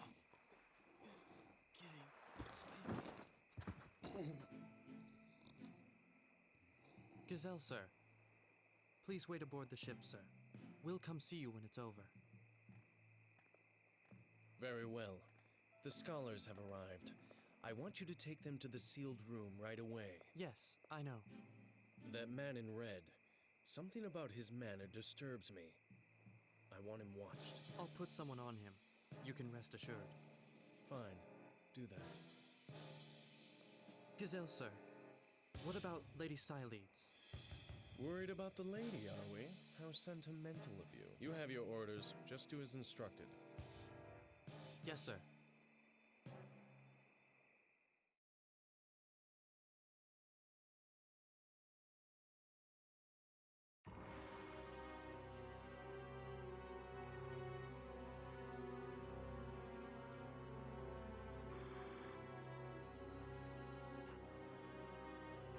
Yeah, it's quite the hat. Doesn't beat Toma's though, in my opinion. Toma's hat's better.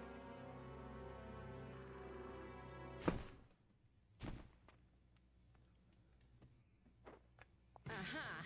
Caught you.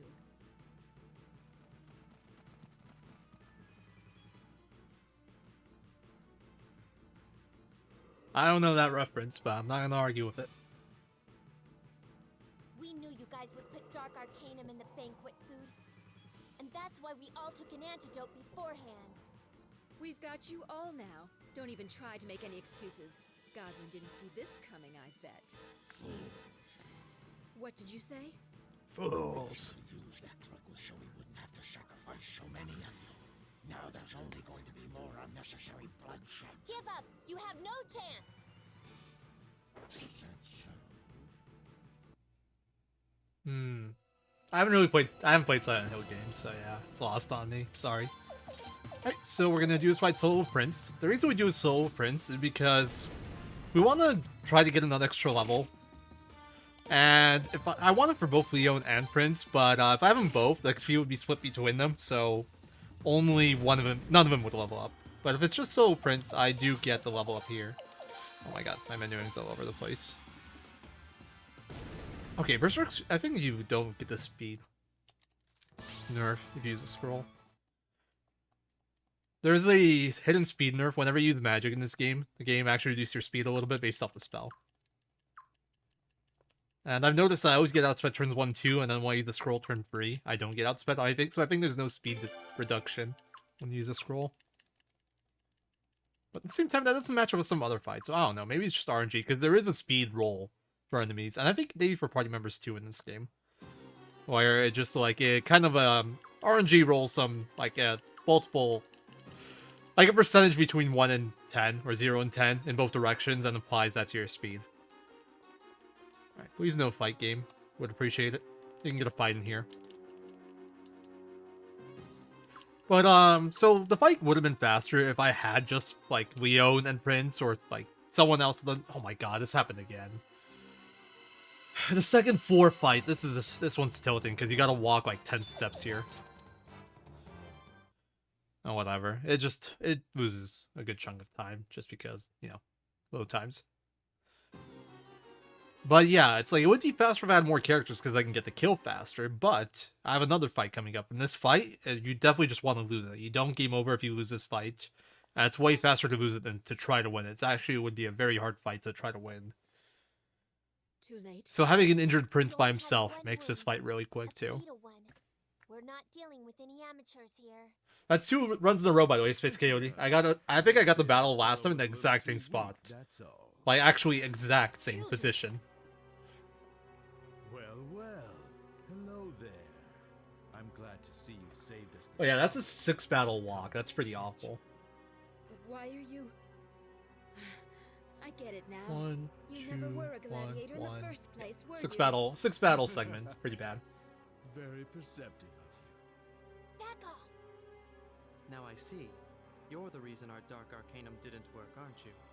Huh? Who are you? Don't you remember me? I guess I really shouldn't be surprised. We were just little kids back then. But I remember you, Mismar. Mikavut! No, that's impossible. So you do remember me then? So yeah, it turns out they know each other. This just keeps getting better and better. Imagine that, a Queen's Knight's apprentice, His Royal Highness's bodyguard, one of our old friends. Leon, what are these guys talking about? Prince! Lady Syolete! Hurry! Run! Not so fast.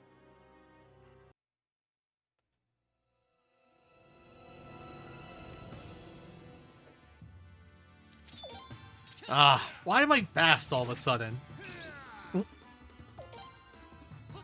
I've never seen that happen before. That was the slowest death I've ever had here. Well, in that fight only. Normally, you're slower than both of them, and you die in 1 hit. I survived 2. Well, I survived 1. I countered the other. That's new. Yeah, weapon defense. Haven't seen that there yet.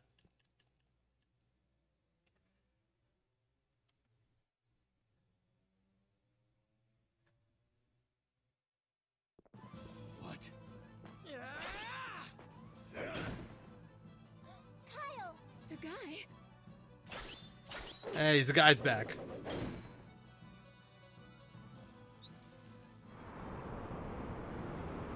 That fight is winnable. It's just, it would be really slow. And you don't really get anything for winning it. So, better just lose it. I doubt it would even be consistent to try to win it, honestly. I think it would be really hard to win. It's really hard to win casually. In a speedrun, we'd obviously prep for it a lot better, but...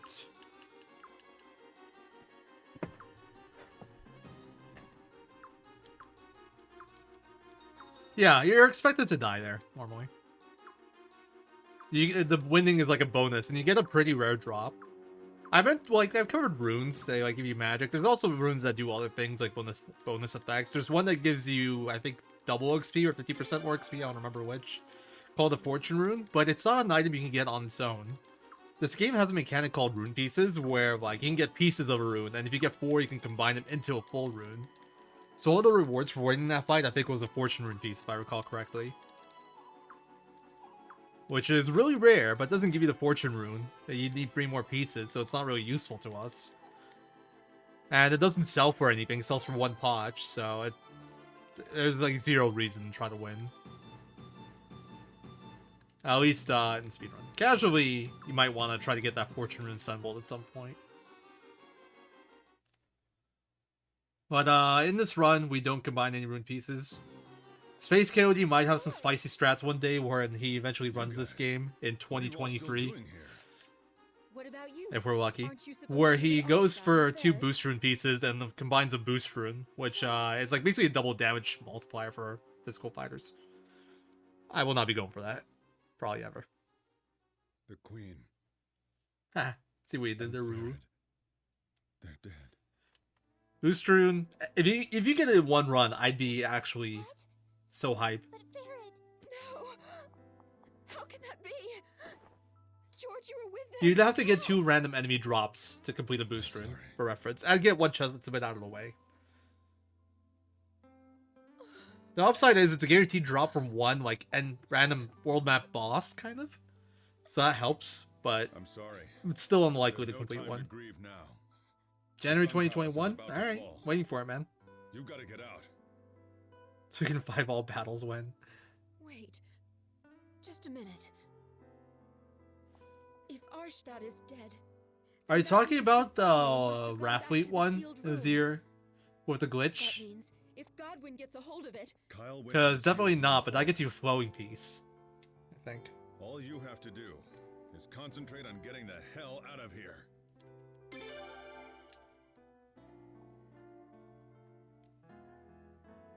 Don't worry, she's all right. Miyake's in Galley. Kind of glossed over it, but yeah, our parents are dead now. Queen and King are dead, according to George. Bible thumps in chat, please. Sad, because they're actually very likable characters.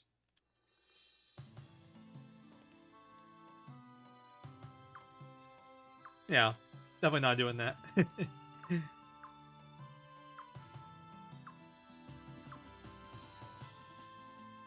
I think Farad's death is even sadder to me than Arshtat's. Farad's actually such a cool character. And he still has other family too. I guess so does Arshtat, obviously. Alright, so here you can choose to either just like leave them behind or keep fighting and try to save her. If you're lucky, it's actually faster to leave her behind, but if you choose to leave her behind, you have to run to like your hidden pathway to a boat and then get a random battle. Whereas if you take these options, you get knocked out and you just like spawn in the boat pretty much. And the game continues, so no chance to get a random battle. Yeah, Batman's my cat. Colonel was right. Prince, are you alright? I'm so sorry about before. Don't be sorry, Leon. If you didn't do what you did... See, Silenes doesn't improve again. Lady Silenes.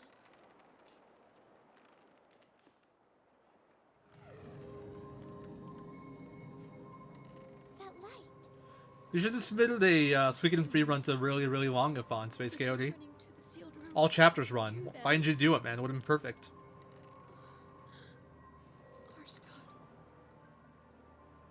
Better yet, you should have just routed Suikoden free 100% and submitted that. Would have been great. Oh yeah, that was the Sun Rune returning to a sealed room there. Confirmation that Arstad's dead. Please hurry. I'm trying, but where are my mother and father? You could say that, Ryan. Galleon, weren't you with them? Princess. What's the matter? Zahak, Alania, what are you two doing here? Princess, stay back. What's going on? Hello, Princess. And where might you be going? Any guesses on who the evil ones are now?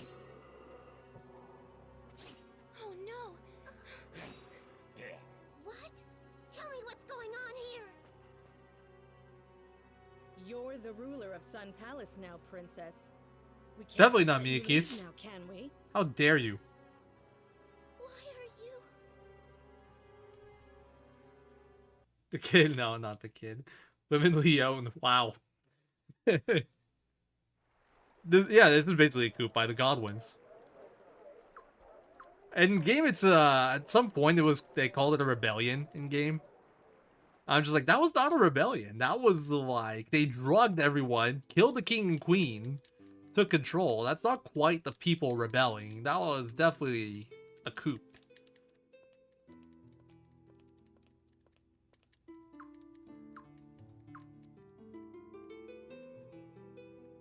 Didn't I route it before you started routing it? I think I stopped and then you started, no? Could be wrong. Or were you already working on it before I started working on it? Way back in, like, what, 2016?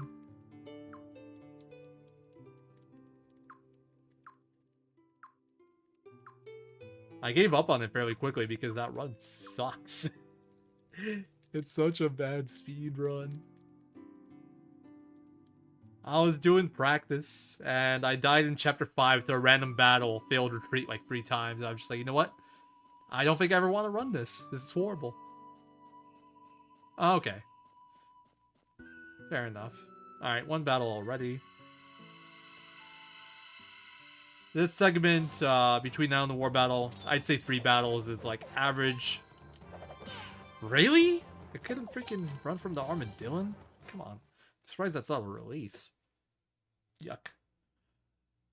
That was before you went big time, got a cam set. Is that what big time means now? You just gotta have a cam in your big time?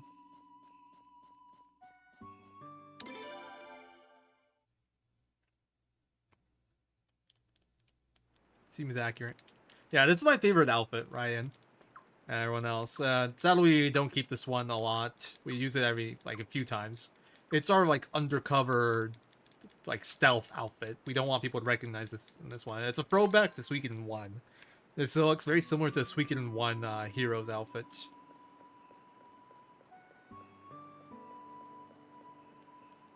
That's definitely my favorite outfit for the prince, like in terms of one that you can use in game. But we don't get to keep it nearly long enough. Oh my jerk cosplay.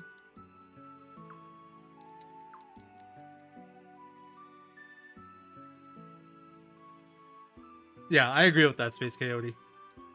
100% agree.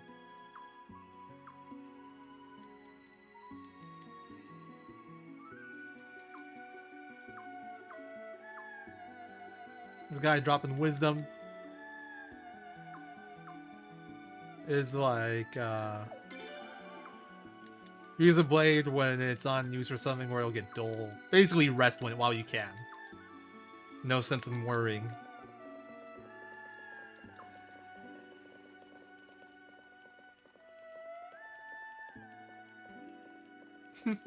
To be fair, this is first. So Tur is like still a kid right now. Oh, like maybe like 9-ish, 9 to 11-ish. I don't know. So yeah, you're right. Tur probably stole it.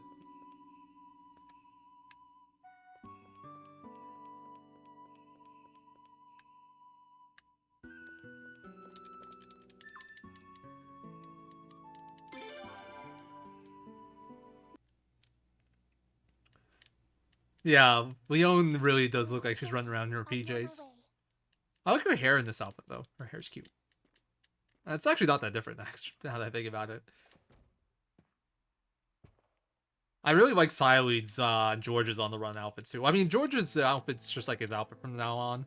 He's no longer a Queen's Knight, kind of. So he just has a different outfit. And I like Sileid's on the run outfit.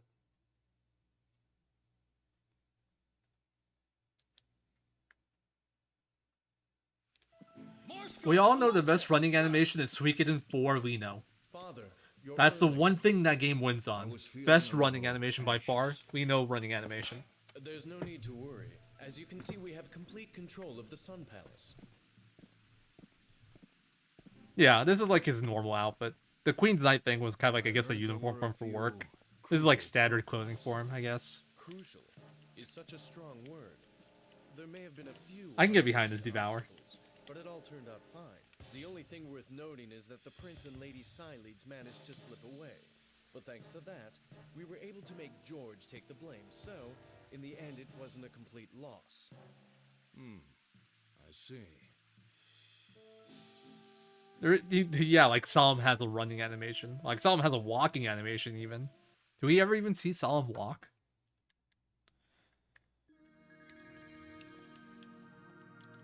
So yeah, Sunrun's back here. Because they'll try to equip it just for fun. Couldn't do it. It's actually not that simple to attach it. There's something more involved behind it, so... the whole goal of like the God Ones was to get the Sun Rune and like gain control of Felena so they could use the Sun Rune to like conquer and expand Felena. But they can't equip the Sun Rune. They can't bear it. That's why the scholars are here. They're trying to learn more, figure out how they can control the Sun Rune essentially.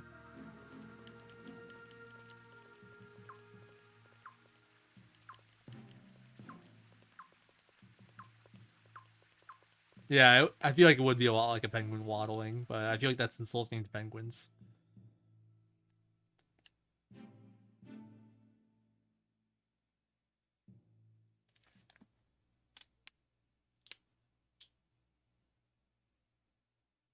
Well, there's other powerful nations. I don't know how well taking over the world would work. Won't you please rest even just I imagine they'd come into direct conflict with Harmonia, and there would be a freaking big-ass war. I saw Mother and Father in my dreams. Like, decimation of, like, one, maybe both lands. I think I would cry. Oh, Princess. It's all right to cry, you know. I won't cry. I won't give them the satisfaction. If I cry, they win. If I cry, it's like admitting the defeat of our family. Defeat to the likes of them. And that's why I can't cry. Oh, Princess.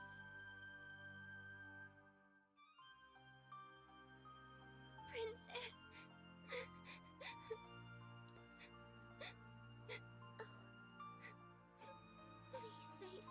That's happened before Devour, between Crowley and Mazis.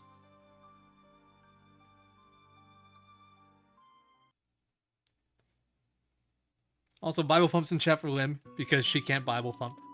Got a Bible Pump for her.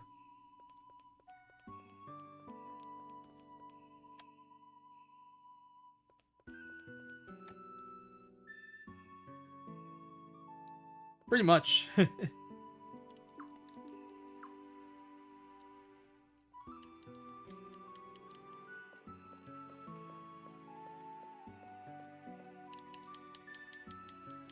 Thank you, Fanamir. And Simon City Royal, Australium. Give Lim your Bible thumps.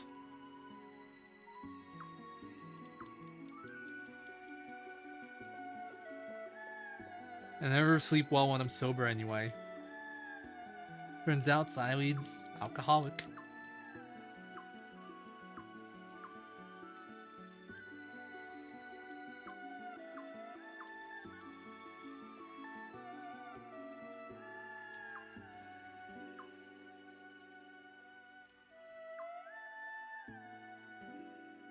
Taz was like, nope, nobody has come but you.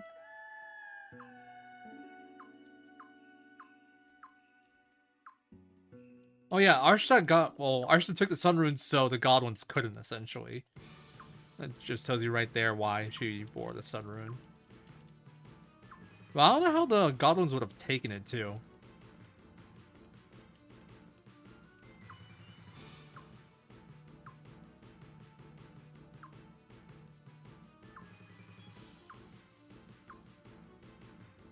I mean, there's a lot of strong female characters in this game that aren't alcoholics.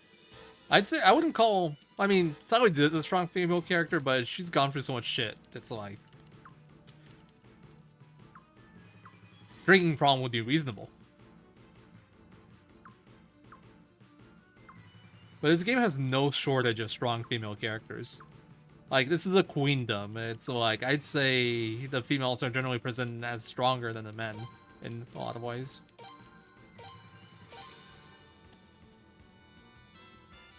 Oh yeah, basically clerics ratted us out, and because we saw earlier that they didn't particularly like us because of shit that happened during the Session War. So yeah, Godwins and men are coming, and Hazwar asked Asada to get us out of here through a hidden path. So that's what's happening now. There are random battles in here. Hopefully I don't see any. Sometimes you see one. If I see two, that's very unfortunate.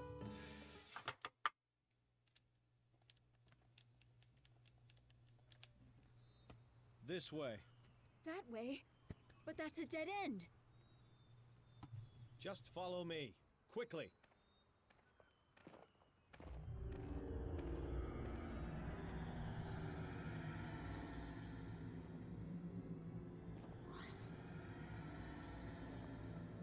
What's going on?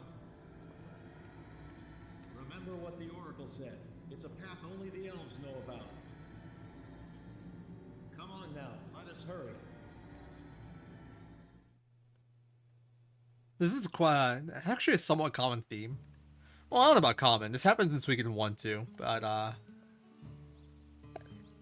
paths that only elves can navigate, essentially. And to actually get back here later on, you need either an elf, and sadly both the elf characters are here. Or there's one other character that will let you access this area, and he's kind of out of the way. So in the 108 run, your timing to get here to get the recruits is actually awful. It's one of the more annoying things to route. I still haven't figured it out for myself. Yeah, and map makers, exactly. Also, we got a battle. Unlucky. 2 battles in this time. I mean, 2 battles still fine. We'll probably get one more running on the world map right now, but it's not awful. Just average. It really is. I still want to get him early so I can get the guy earlier, but I don't know if, like, I still got a timeout the trip through Ugade versus just taking the boat. Right? The path is incredibly straight. There's ladders and stuff. There's actually no trees around. Like, at least in 1 in Great Forest, there's actually trees around, so I can kind of see it. It's like mostly dirt here. Ugh. Ran into a rock. Not to be confused with running into the rock. Hey, nice. 2 battle. Okay.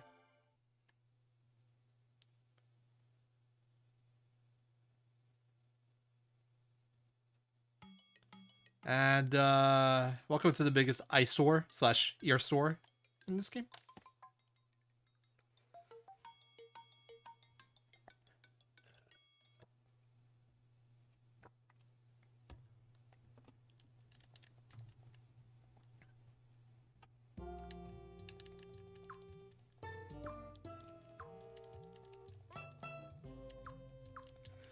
Essentially, this town is like paid for by Solemn Barrows. He wanted to get like give artists a good place to work, and like make cool art and stuff. So it's like a bunch of eccentric people, eccentric artists that were in charge of making and decorating this town. And this is the travesty that they came up with. This is like where you want to speedrun because his music just hurts.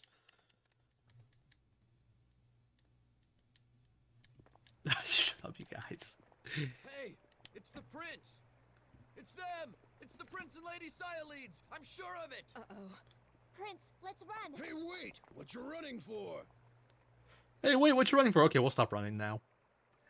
My name is Boz Wild, the Lord of the port town of Estrise. I'm a friend of Lord Barrow's. I know it sounds presumptuous of me, but I'm here to rescue all of you.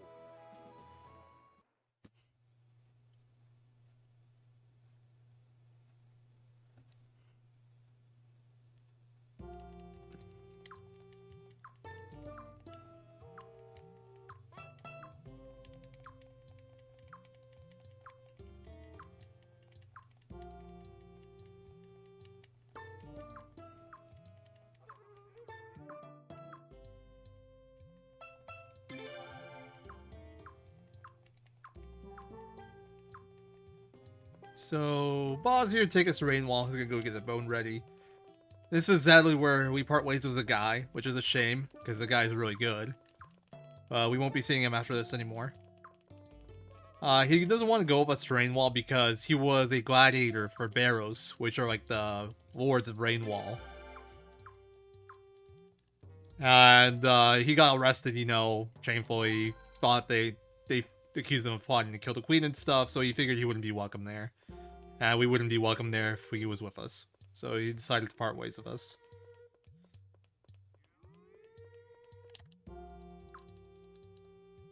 Which is once again a big shame because the guy is actually really powerful. I wonder how this run would have looked if he like just stuck with us and he was a usable character. I imagine it would be fairly different.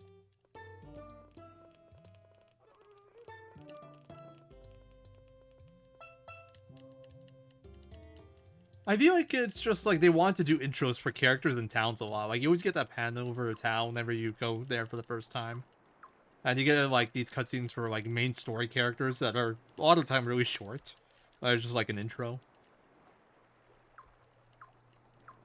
Yeah, 97's rescues from this town, indeed. That's like the real win from Boz. Alright, so for boat travel, you actually like the game moves you on the boat to the next town. It doesn't give you any control, but like if I don't skip out of that, it'll just like we'll watch the boat moving to Rainwall. But the nice thing about it is that it's skippable. The downside is we can't actually control the boat. But it's because in this game, all the boat travel is done via river, so there isn't really much point, since you couldn't really go anywhere anyway. You're kind of blocked, like, there isn't a open, like, body of water to explore. It's all river travel.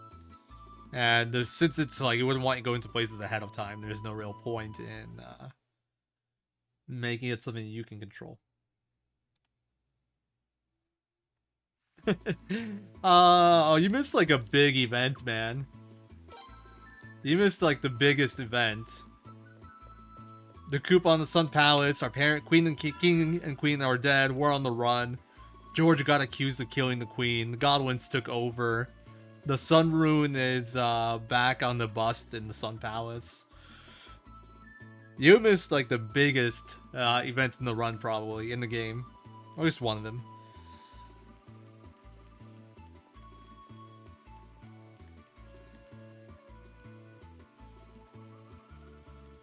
Plot-wise, anyway. Oh, nice. Your parents got murdered, you're on the run. Oh, nice.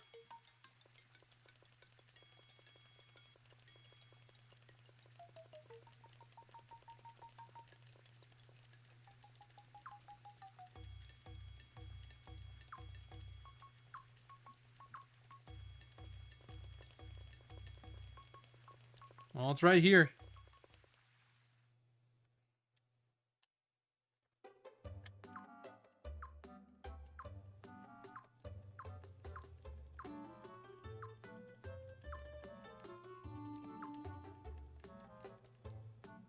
This is my favorite intro cutscene.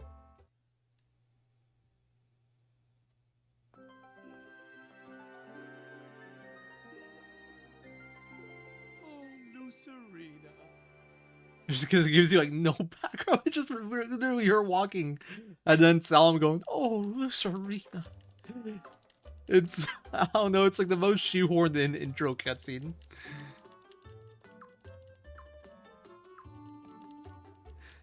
But Lucerina's actually cool. She's the only Barrows family member that you interact with in this game that's actually like a decent human. Well, she's a really good human being actually. Lucerina's awesome.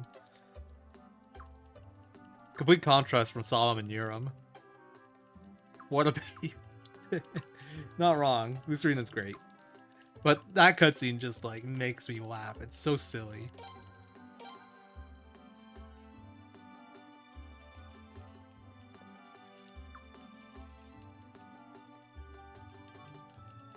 Can we ban Wintermute for blasphemy? How dare you?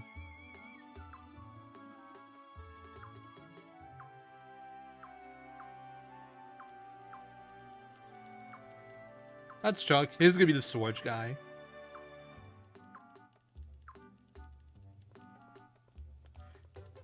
And he thinks that, I think he's like, oh yeah, you and the prince are gonna get married or something. And we're both just like, what?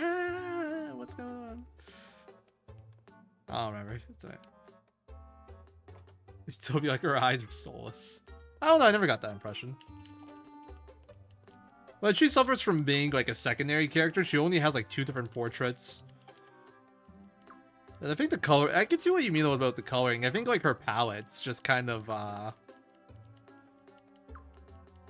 uncolorful, I guess. Oh, I think she has 3 portraits actually. Alright, long cutscene here. I'm gonna be right back. I'm just gonna go put my plate away. Enjoy. And if you need anything, please feel free to come get me, okay? I'll leave you alone now.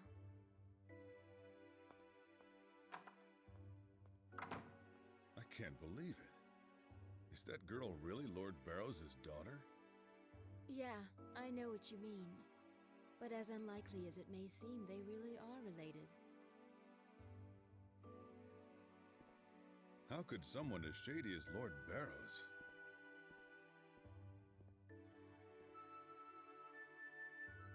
Well, shady or not, I'm pretty grateful for him right now. And thanks to Lord Barrows, at least we can finally get a little bit of rest, and we all need that right now. I don't think we can relax quite yet. Leon. I understand that Nethergate is working for Lord Godwin. You never know where or when those guys are going to strike. We have to keep our guard up. Leon, don't you think you're being just a little too paranoid? No. I know. To be fair, Australian is taking after his parents right now. I was once a member of Nethergate too. You were what? There's no way. You know, when Farad took you in back then, you were even younger than Limslia is now. How could you have possibly been a member of Nethergate? Nethergate used to kidnap children who didn't have any family and train them to be assassins. Also, Space Coyote? No. My very first memories are those of my training to become a Nethergate assassin. I don't know who my real parents were, or even what my real name is. That's awful. Day in and day out, they taught us nothing but how to hurt people. In 2 more years, they would have made me a full-fledged assassin. I would have been a murderer by now. But before that could happen, Farad rescued me. And he's the one that gave me the name Leon, too. So that's why I'd do anything to repay Farad.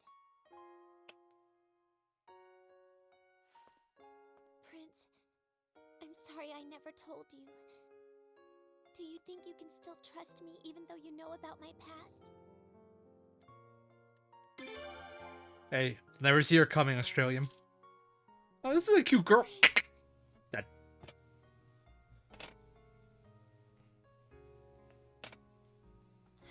Thank you. Oh, thank you so much.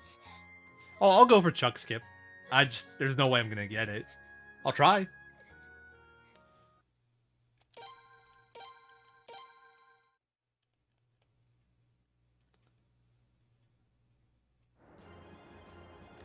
Also, coming up, we have our first war battle. The war battles are actually the most technical part of the speedrun.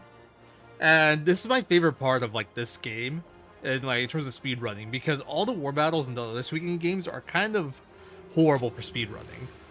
Well, with the exception of 1, but that's more because we have RNG manipulation than anything else. Actually, 4 isn't bad too, but it's kind of boring. This game's war battles, though, are actually interesting in that, like, not because we're going to have to do them properly and stuff, we're definitely going to, for the most part, be doing fun little strats where we just like run past people, take out the leader sort of deal, or get to our destination, blah blah blah blah. But they're actually interesting in that they're fairly technical. You can't mess them up. There is skill involved, and there's fun routing involved. The skip is really hard. It hasn't been. I'm not sure it's hittable at all on PS2. I'm not sure if it's ever been hit on PS2.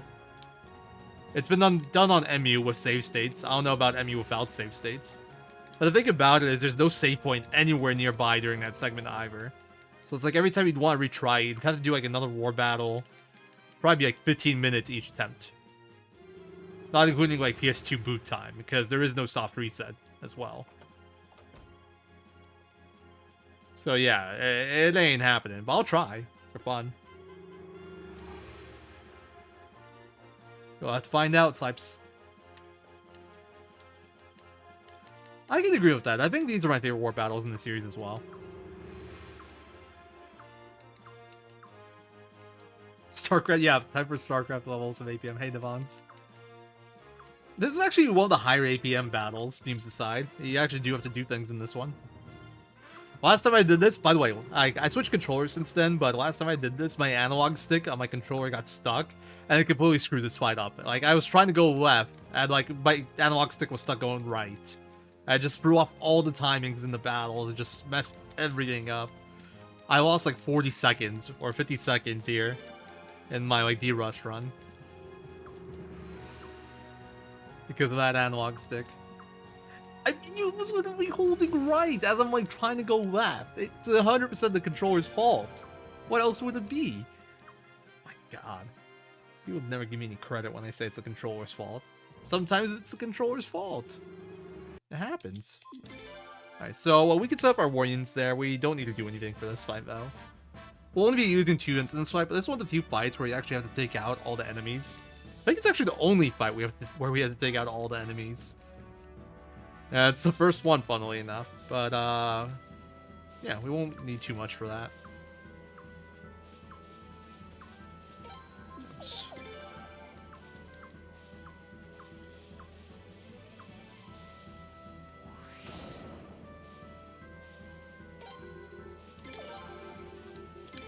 Alright, so now we chill for a bit, and when we get right about Hero Boss, we're gonna move to that tile.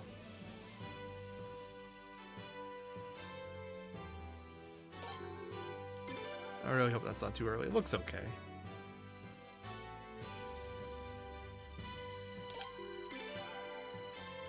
Yeah,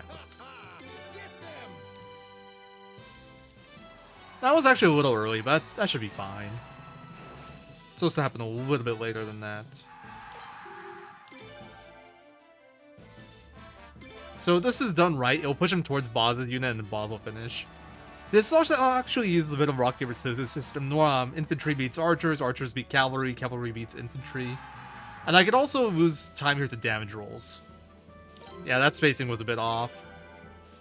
It's not too bad. Won't cost me really anything. I pushed that like infantry unit a little bit too far to the right. But it's okay.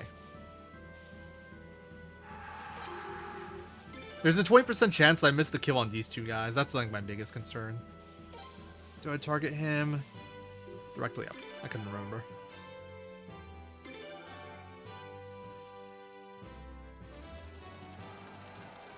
So if done right, this will push this unit to the top right. Yeah, and I barely hit the damage range. There's 55 HP there. I don't get the kill with Boz. Good battle. That's like the kind of strategy you do here. Boss takes out the archer because he has the advantage as a high level unit. These units are all really low level. And then the prince kind of pushes units into Boss and Boss finishes him.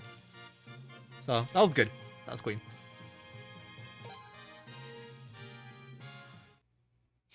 I have splits open for this. I lost time even there. I have literally like all my splits are red. Oh, there's one that's pink. One sub split. Everything is red though. Classic Zero run. Absolutely marvelous, Your Highness. What a triumphant return! A new god of war is born, the blood of His Majesty Ferret. Yeah, that was a good one. Attention, attention! Listen here, my dear citizens. It's Potch, not Patch. Helena is about to be undermined by Suikoden 1 actually had its currency named Bits, which is interesting. And then since Twitch adopted Bits as like Twitch currency, had some fun meme potential, but every game after that used Potch.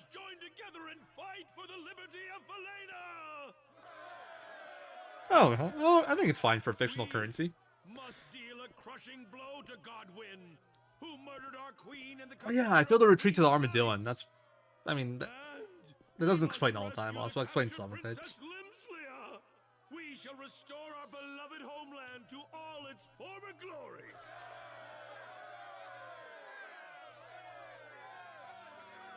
Yeah. Solid movements. That old motto that is really cringy. Look at his eyes, man. He looks insane.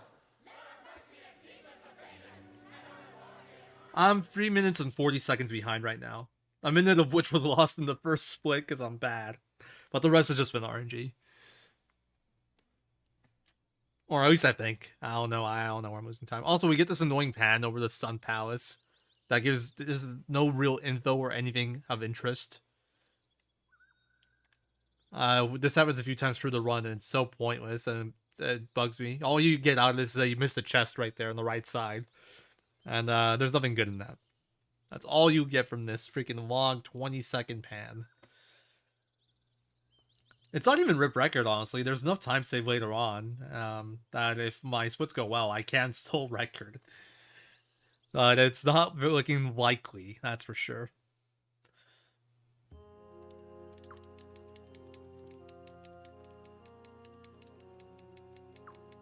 My early games was decent enough in my PvE that I'm always behind, like, around this point.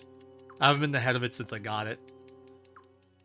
But I know there's time I can call back later.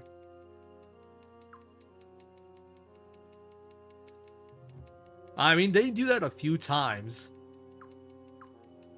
More than a few times, really. And it's just like, what? Why?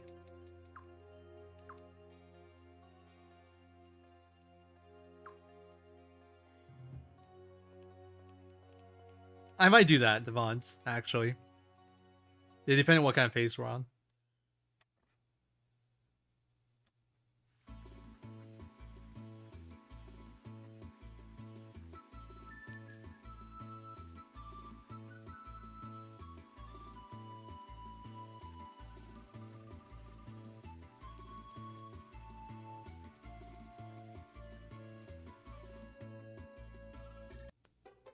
Another pan over the town for no reason. Also, I'm gonna get a big lag spike here. I don't know why, but I always get it. Suikoden, do you get this too, actually? Oh, you've been doing everything on MU, right? So, I don't think I get this on MU, but I get this on PS2. Like, you get that freeze right there. I get that in a few spots. Pan! Otherwise, you could also yell that for a certain duel in Suikoden 1. Alright, watch Solomon in this one. Yeah, I'm playing on a Slim. I think on a 7500 on the disc. I actually do need to get my disc resurfaced. It like lags out on one cutscene that luckily we don't see in any percent, but for 108 we would. To assist you, sir. I came here with some of our troops as quickly as I could. You're going to be a big help around here. Sable's close to the border with Armis, so they've always been at each other's throats. But I've heard Armis has been shaking in their boots ever since Dine took command down there. Sure does. No, Lord Wild, I'm afraid your compliments are undeserved. The reason Armis has been docile lately is because their Majesty's Archtar. Also, what is this haircut? A lot of these haircuts are just so ridiculous too. To show our gratitude to them, we solemnly pledge our strength to help you, sir, in any way we can. Oh, this is most helpful to our cause. What's more, volunteer soldiers have been pouring in from every region. My, the day we thwart the Godwin scheme is indeed nigh.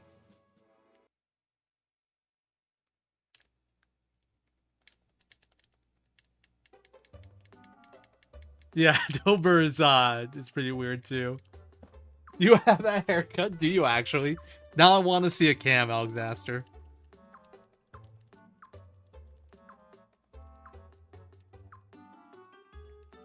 I have half of Solemn's haircut and I have half of Boz's haircut.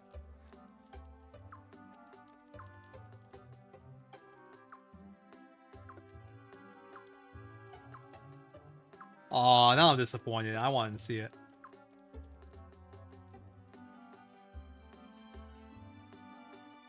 Yeah, it's not that weird. There's a weirder one, like Dilber's.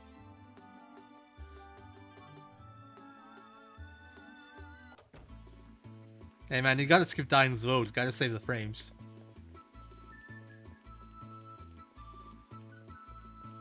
Could have one left there. Or right, rather. Alright, so I'm gonna make a quick pit stop here. Gonna go into this inn, second floor. Do some exploration. I was always curious about what was the second floor in this inn, so I'm just gonna go and check it out. Oh wow, a treasure chest.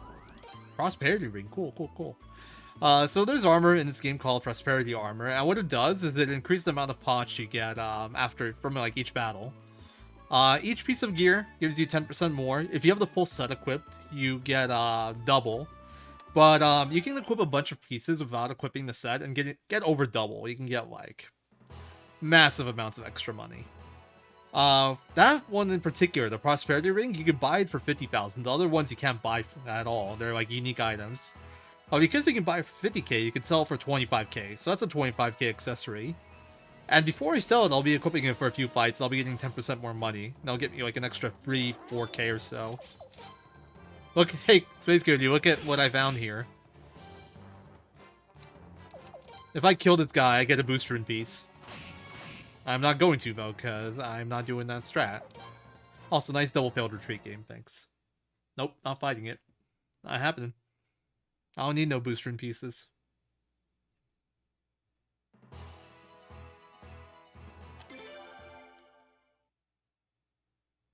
Yeah, I agree. I hate that I see these. I'd much rather have you see them.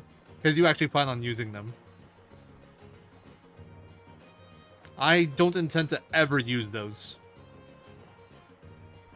I think they're a trap. I think the game is going to give you one. Exactly one. Every single run. Just to bait you into fighting it and wasting time. And then it will never give you the other one. And you'll just be sad. So I'm not falling for that trap. Because you need to find 2 of those. Or find like a group of like 3 and hope you get a drop. With those guys, it's guaranteed drop. With the others, it's not. But I'm not falling into that trap. I have no faith.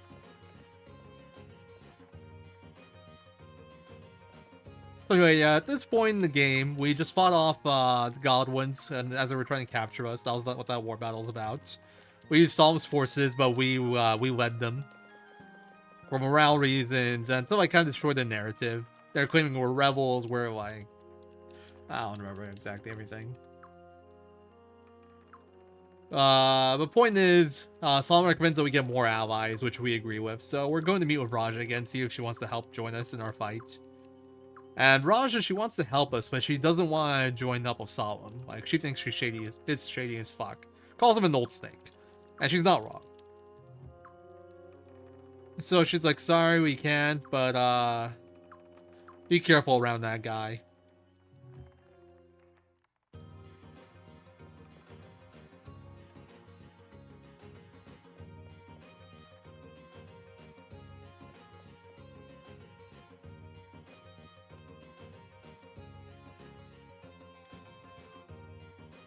She also gives us some advice. It's like, hey, if you want people to join your cause, you gotta help people, essentially.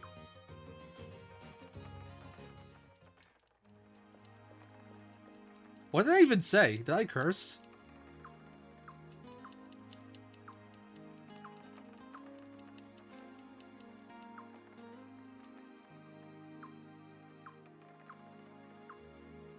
I don't even know what I said, Space Coyote. I must have said something bad because you're referencing SRD. But I was completely absent-minded. Anyway, so Kisara catches up to us, tells us that Laga and Lon essentially owe us because, or like, they're grateful and they owe us because we brought them back to Rathfleet instead of taking back the Soulful Lena for punishment for what they did. And if they were there, they would have probably gotten cut up in the coop and possibly gotten hurt. So they're in our debt, and we're gonna take advantage of that. Oh, the prince. Oh, Look, we offer our sincere. too bad the queen and Farad had to kick the bucket. I would never say that, Bandit Keith. What the hell did you do that for? I would never say that. Pop, how come you gotta be so insensitive? Can't you think about how the prince must feel? I thought I was thinking about how he was feeling. I did say too bad, you know. And that's why I told you to shut up. Excuse me. Really, please, you two stop.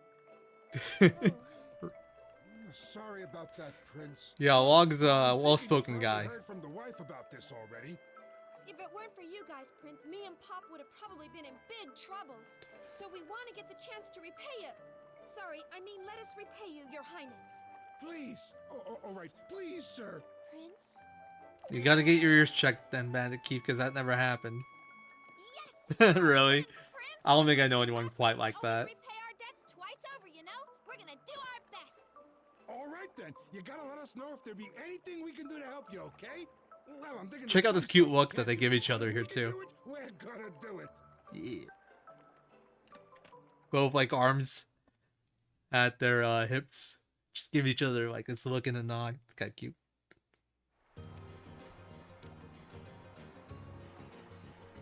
Yeah, I agree. I think this game's very good looking for PS2. Unlike some of the other 3D Suikoden games we got on PS2. I think this game is very nice looking. It definitely pushes the PS2 to its limits sometimes because there's some pretty bad lag at some points. But it looks good. My issue with this game isn't like graphics. I think this game's very pretty. I have other issues like load times and some gameplay mechanics that I really don't like. Overall, though, I still very much love this game.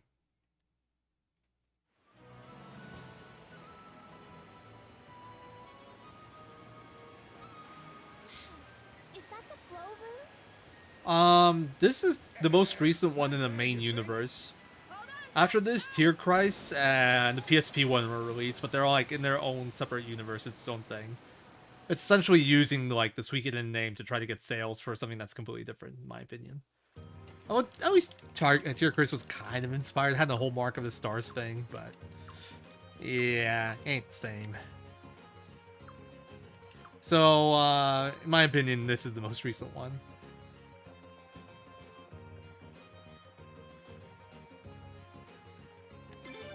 It's also the most recent one that's not on a handheld console.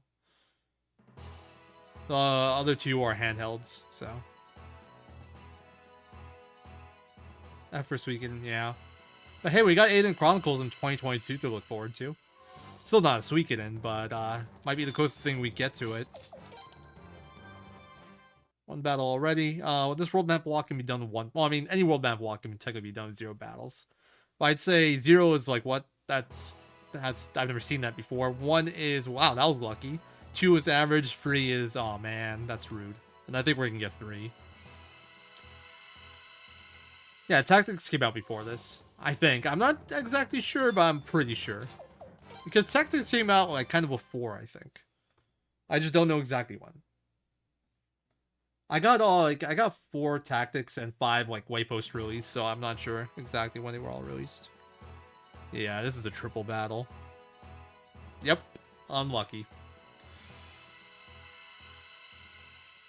The bad encounter RNG has been bad.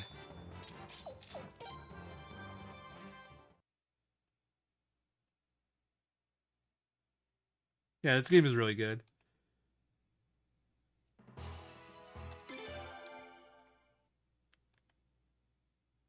Alright, time for another pan over an area.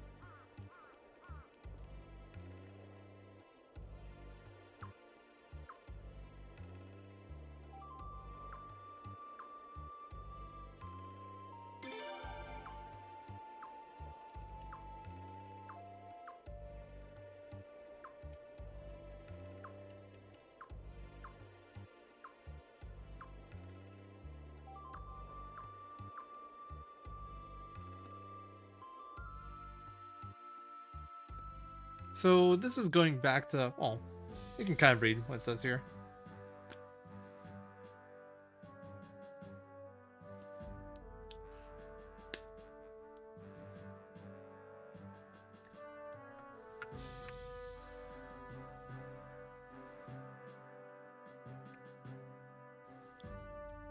Stolen by the Godwin's Hatred Fortress. Hatred Fortress is a totally innocuous sounding name, by the way.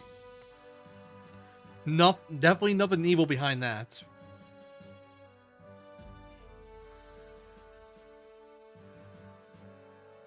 Yes, we get in zoned by Konami. I really like 5. I'd like 5 is up there with 2 for me. And then 3 and 4 are decent. Have flaws, but like I'd still play them. 3, like 3 is very much like a preference thing. I think some people really like 3, some really hate it, some are in between. I like 3, but it's definitely like on the lower end of the series for me. And 4 is generally the least liked one, but it's not like an awful game. It's just doesn't quite measure up to the standards of the rest of the series. I've actually, like, after speedrunning Tactics, I've grown to like Tactics more. Oh my god, I'm the failed retreat. The problem with Tactics is casually, there's a lot of perma-character deaths, and you can just get unlucky, have like one of the side characters just get randomly crit by some enemy that like travels across the world to reach him. And they perma-die, and if you don't want to keep that, you have to like reset the battle. It gets really annoying. But it was fun. Yep, 2 battle. Encounter Rate in 4 is honestly probably better than Encounter Rate in here. It's just that travel is really slow in 4. Oh my god, I'm failing every retreat. Incredible. Like, the Encounter Rate in 5 is actually probably the highest in the series. And it has the longest load times too. It's just that, like, you don't have to travel as much. But the encounter rate is higher.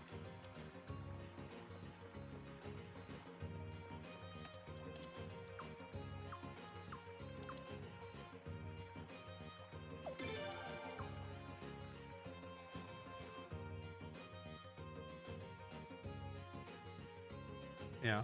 I feel like 3 is the most enjoyable on the first playthrough, just because I think the Trinity system adds a lot then. But, like, past the first playthrough, the Trinity system, I feel like, just gets very tedious, at least in my opinion. 4 Overworld is really great. I'm inclined to agree with Alexaster. He is the Suikoden 4 speedrunner. He must know what he's talking about. If he says it's great, then it has to be great.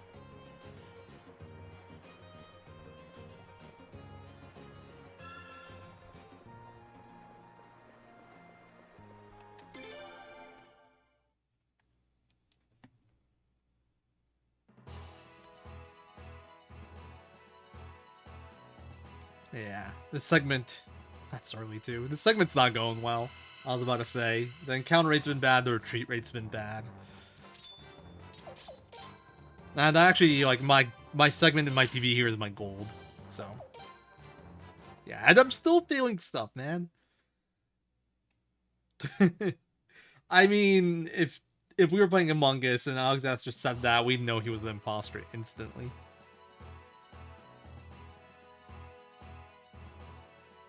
This game doesn't play too different from Among Us.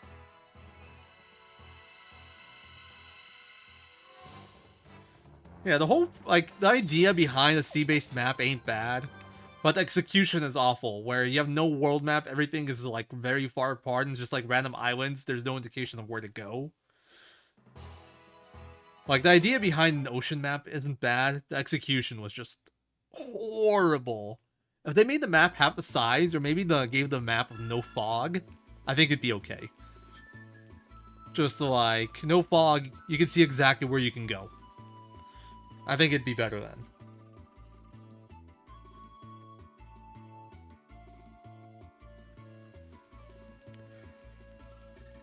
But the way that the game's set up is just... oh, jeez. You're supposed to just, like, randomly swim around to find islands. It's no fun. It's possible. It's been done before by Coast of War, but there's only one completed run of it so far, and there's a major RNG point, or like, getting Cyro is very heavy RNG, so it's not really marathon safe. At some point I will be doing one, I gotta route it. I haven't gotten to that yet. Or I haven't finished, rather.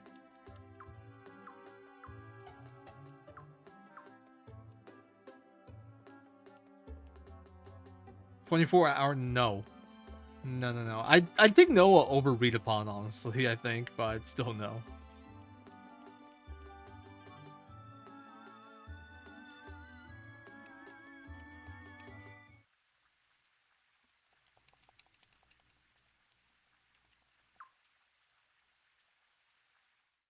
I mean, quite casually, 168. I could definitely put in 160 hours into this game casually. In fact, I might have. If you're going for, like, everything, like a perfect game, you probably will, just because you gotta do all with the Egbert minigame to get all the pieces, to get that one formation. Or not even formation, what did it give you?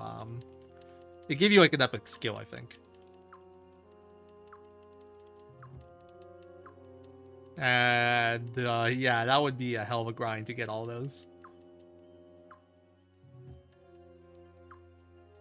Hey man, that street's gotta get good. No game is easy.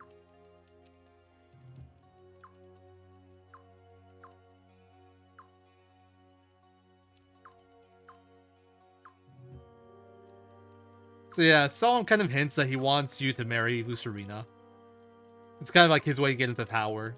You marry Lucerina, and then he's like in the royal family, pretty much. He ends up kind of in charge.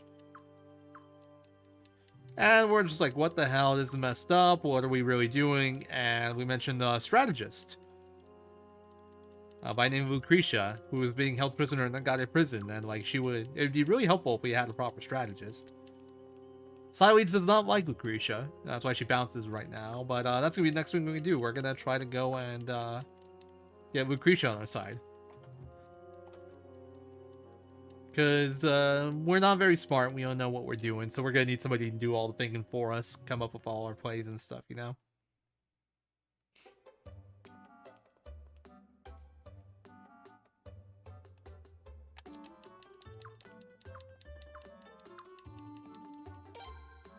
I don't know. I've played Noah before. I didn't find it very difficult. I mean, like, yeah, she'll still body you sometimes. But at least, like, it felt less random than Read Upon, where Rita just, like, stomps you.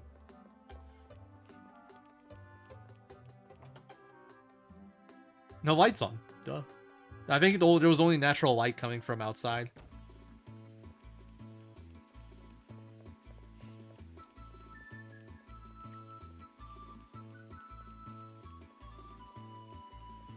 I just had that feeling when I looked at the time and realized I won't get to sleep for another 8 hours. Wasn't a pleasant feeling, I gotta say. Oh no.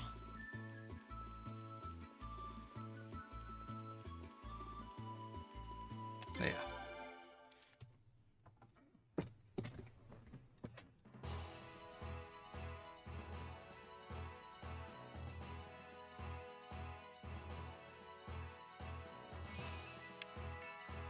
Also, I'd say that the fight we're gonna do in the Gotham Prison is the most dangerous fight in the whole run.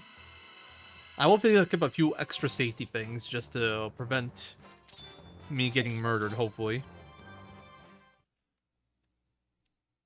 To be fair, though, when you game over in this game, you can retry, but we also have a certain condition we need to meet.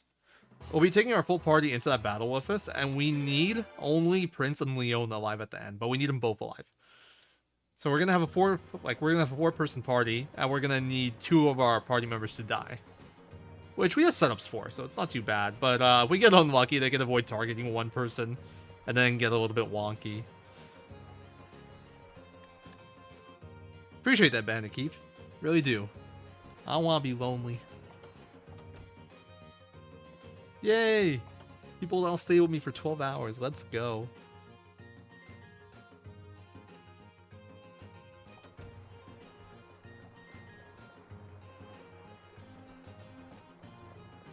Yeah, I'm legitimately worried about falling asleep mid-run.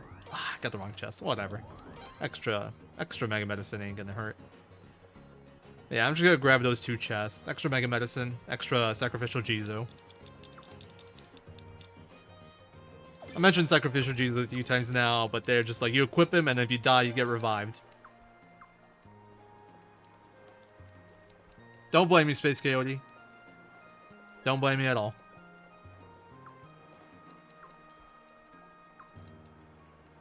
Oh, interesting Shin arc. I mean, I've done a few.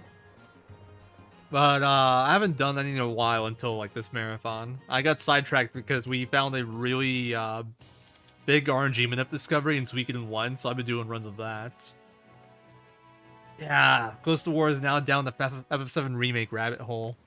Which honestly, it looks like a really fun run, so I don't blame him. Like, that run looks pretty action-packed. I still haven't played Final Fantasy VII Remake, so I can't comment on myself, but it looks like a pretty fun speed game.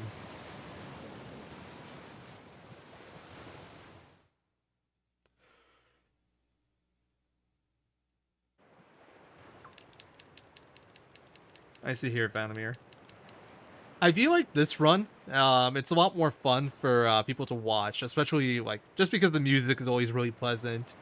It's decently nice looking, but to run it, it's not the most fun. If I'm being completely honest, there isn't really like the routing of this game is much more interesting than the run of this game because the run there isn't really much variety. You're kind of very much just following a script, and you just gotta not mess up that script. That's good. Skill-based runs are really good. I feel like that makes it much more interesting. For the most part, Australia, I only speedrun Suikoden games. I've done quite a few runs of Octopath Traveler, various categories. Basically just Octopath and Suikoden games. I have actually never played Shadow Hearts. I'd have to play it casually first, at least. But if I was going to learn another RPG speedrun sometime soon, which I probably won't because I got all those donation incentives for those of you that have been to my stream before. I had a fundraiser for friends' vet bills, and I had a bunch of donation incentives that got met. People were really generous. And a lot of the things that I offered for those donation incentives, I didn't have prepared yet. There's like a lot of runs and stuff. There's this Suikoden speedrun marathon in there, and I gotta get ready for all of those. I gotta do a lot of routing and a lot of work on all that stuff, so won't be picking up any new games for a good while. Yeah, Goldera would have been a good category for this marathon. I considered submitting it, actually, but I felt like it was too short. I mean, I think they've done shorter games in really, really longathon, but it's been done enough. There's been a good amount of Goldera runs. It's like, I decided not to. Also, you might have noticed that I swapped 2 characters out of my party into my entourage again. That's once again for preemptive ambush rate. If you keep them in your main party, you will get ambushed so much, and here you will never get a preemptive. But with them in your entourage, you can't get ambushed at all, and with snails you can get a preemptive, or with creepers too. Helps a ton getting through here, even though I'm technically squishier because I have less people in my party. Because this place is dangerous. It could game over just like running through this dungeon. If you game over, you can just press retry, so it's not a big deal if you game over. But I mean, you lose time obviously, but it's not like not marathon safe. Yeah, in Questing for Glory, I think Sanjan did it. I actually did commentary on that. I think me and Quadra did commentary on that run, or was it me and Sunny? I don't remember.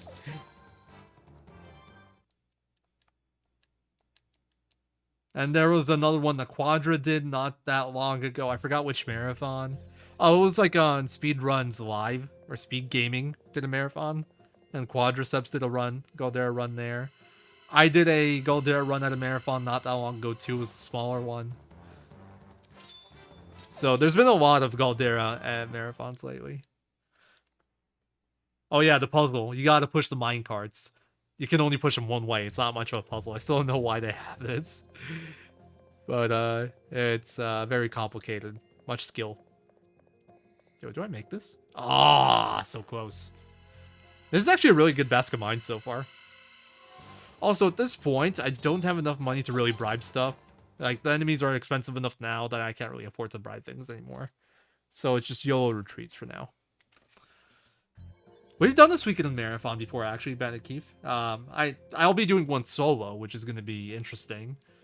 Although I won't be doing 3, probably. I'll be doing every game but 3. But we did a community Suikoden marathon called Suikoden. I think the VODs are on YouTube if anybody wants to check it out. We did it on RPG Limit Break's channel. And it was pretty cool. We had Suikoden 3, we had every Suikoden game, really. We had a run of every main game. Except Tactics, which I ended up doing another marathon right after that. It's not that I'm a coward, it's just I only have so much time, Peter. I don't have time to learn another new game. Like, it's just, like, it's too much. Maybe one day, but, oh nice, I actually have enough money for 2 of them. I didn't think I would. I thought I'd probably spend too much bribing. Okay, so my Jizo count's really good. I'm not worried at all about dying. I have 4, I think, right now, and I'll have 5 if I don't lose any here. Yeah, me doing it solo is gonna be interesting. I probably won't do it all at once, though. I'll pretty, like, spread out over the week. Just to, you know, so I don't die IRL. Because if you put them all together, it's like 48 hours. I don't want to do a 48-hour stream. Oh, nice. I'm glad that happened. Suikoden was really cool. I think we might try to do another one next year. Like, we don't have any, like, immediate plans or anything. I know the only immediate plan for, like, Suikoden event we have is Space Coyote planning the Sacred Games, which will be a Suikoden 5 race with a prize pool. That's gonna be fun. Space Coyote is hiding all his secret strats until then, so he can win all the money that he's actually probably gonna be putting up all by himself to contribute to the prize pool. Gotta get his money back. Oh, by the way, Space Coyote, I did work on some war battles. I ended up finding that free turn Final Defense Campaign 2 with Craig that you mentioned earlier. We probably have like the same thing there now. I haven't seen yours, but it's probably the same. It's really simple. And I ended up improving the battle before that too with Jidan. I don't know why it never occurred to me to just take the freaking path to the coast. But it makes it so much simpler. And faster, because it's only 2 moves now. Exactly. Using the secret tech that he found and will not share with the community. I see you.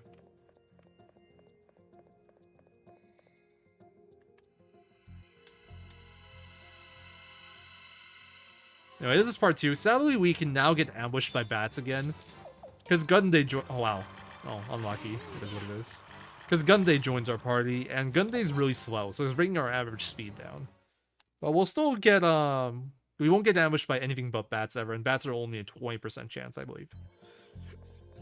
It's been a while since I looked at these exact numbers, because honestly, it doesn't really matter for actually running the run. It only matters for routing.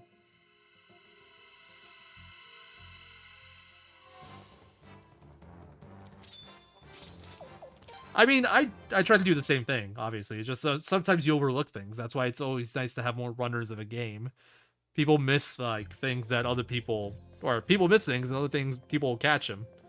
Sort of deal, you know? Some things that, like, just don't occur to you sometimes when you route a game. Or with anything in life. It's always really nice to have an extra set of eyes on something.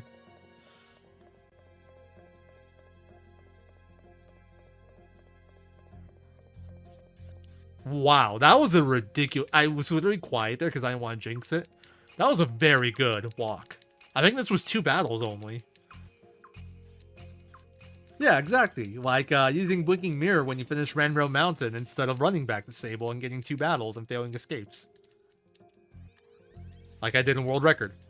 And every run before it. And like a run after it as well. Because I feel like it's slower.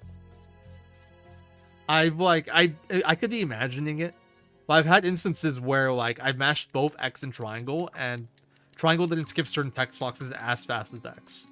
I'm not sure, I could be wrong. But that's why I try not to mash Triangle. And honestly, I don't really have problems with picking the wrong options because of, like, mashing X, except that one spot. And that one spot, I will never mash X again, because screw that.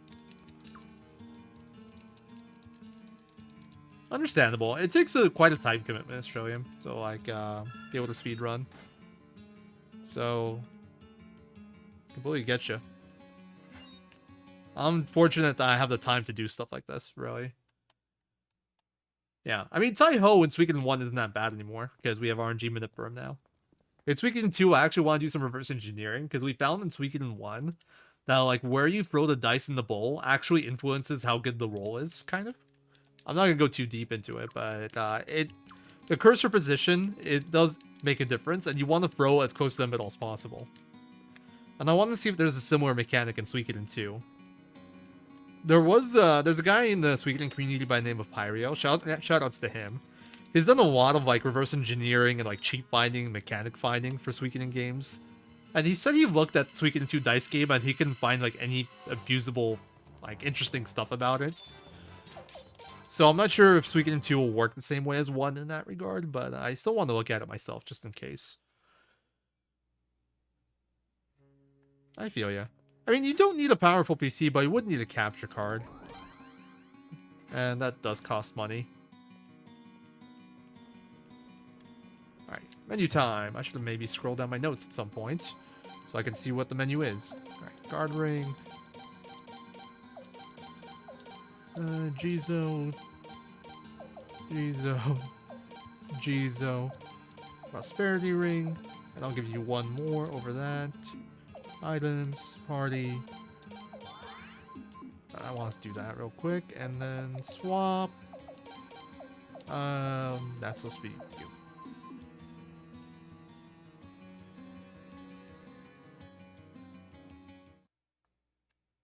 Yeah, it's crazy. I had to reverse engineer the game. I figured out like I essentially figured it out to the point where if I know what the RNG value is and what the cursor position is, I'll know what roll to get. Like, I'll get, or what roll Tai-Ho will get.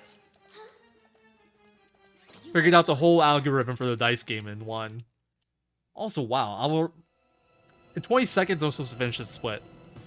With how good that second half of Basket Mines was, I thought I'd maybe catch up a little bit, but I guess not.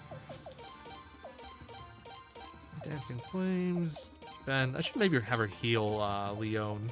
Yeah, that would have been smart. Just in case she actually does survive. Alright, that's actually really good. Because I always heal Prince here since I have a free turn of Flog, so I might as well. And if he gets targeted like this, that's really good for me, because he'll get healed. The Archer will always go for the back row person, so he'll go for a log here. So I essentially come out of this in like the best possible position. Breath of Ice, Dancing Flames again. I'm going to have you attack so I can get countered. And defend. And just in case nobody hits her. Yeah, there's plenty of characters that use ranged weapons. I just don't have them yet. Wow, yeah, Lund still didn't get hit. That's rather unlucky. I do need Lund to die here. That's a requirement for this battle. So hopefully she gets countered here. There we go. Berserk Blow. I'm surprised Prince got mad there. So this will kill... well, Berserk Blow will kill away, and then the next turn I will kill... That resist actually sucks. I was gonna auto, but because he resisted my magic there, I'm just gonna do co-op. So this is the other Enet we'll see in this run. Should've probably just done Berserk Blow, but that way I wouldn't outspeed. This way I outspeed. Alright, good fight. And we jumped up from level 20, level 19 to level 30 and level 29. That's why we kept the XP route the way we have right now. That is the biggest jump we can get off of this fight. So all the XP route, all that planning up to this point has just been for this setup right here.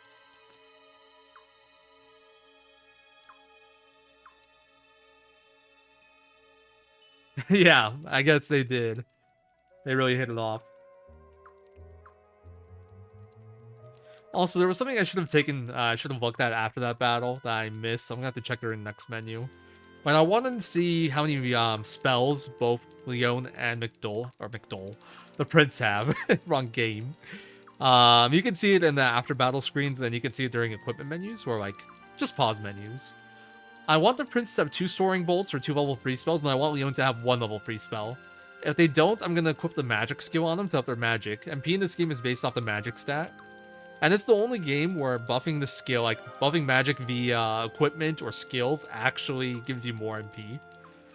But I'm going to do that, and if I need to, I'll also tutor them in magic, just so I can get those spells guaranteed. Because they're really important for the next boss fight. No, the DS Suikoden is not part of the mainline series.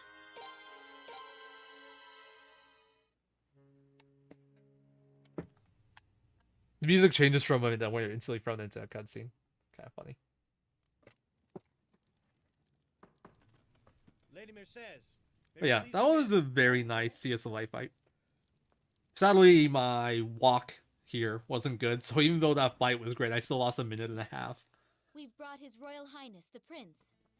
Thank you, Lele. Even with the second half of the Basket Mine being a 2 battle. You're Lady Mercedes? That is correct. Lucretia Mercedes. I should maybe stop talking about the splits, since this is a marathon run. If I want to talk about splits, I would have had the splits on screen. I have been waiting for you. Waiting for us? How did you know we were coming? Well, I didn't really know, but I was waiting for you all the same. I am a prisoner here. However, thanks to Sears and Lele, I have some understanding of the situation outside. That is why I thought somebody would be... Yeah, you could say that Tear Crease is kind of like maybe loosely Suikoden inspired.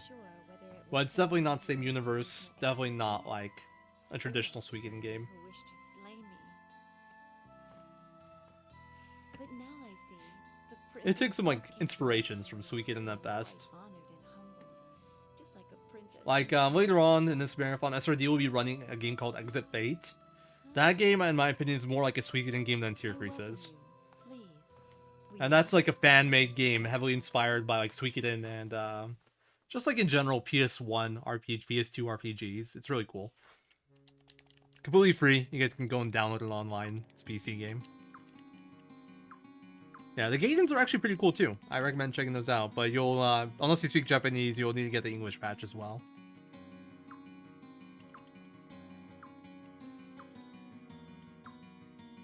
I haven't read the manga. I would like to. Here Lucretia says that she was the one that recommended that Arsha take the Sun Rune. And that's why Sileeds really doesn't like her, because in a way, she's somewhat responsible for Arshad's death now. And she used to be Godwin's tactician. And she betrayed him by telling like Arshad what was happening. And that's why she's in prison here. Yeah, Lucretia's basically like God. Like she is almost like she practically knows all. She is really overpowered. Generally, strategists in Suikoden games are like that, but I feel like Lucretia's gotten more criticism for it than the other ones for some reason. Exit Fate. It's called Exit Fate. Hey, Reddoll. Thank you, man.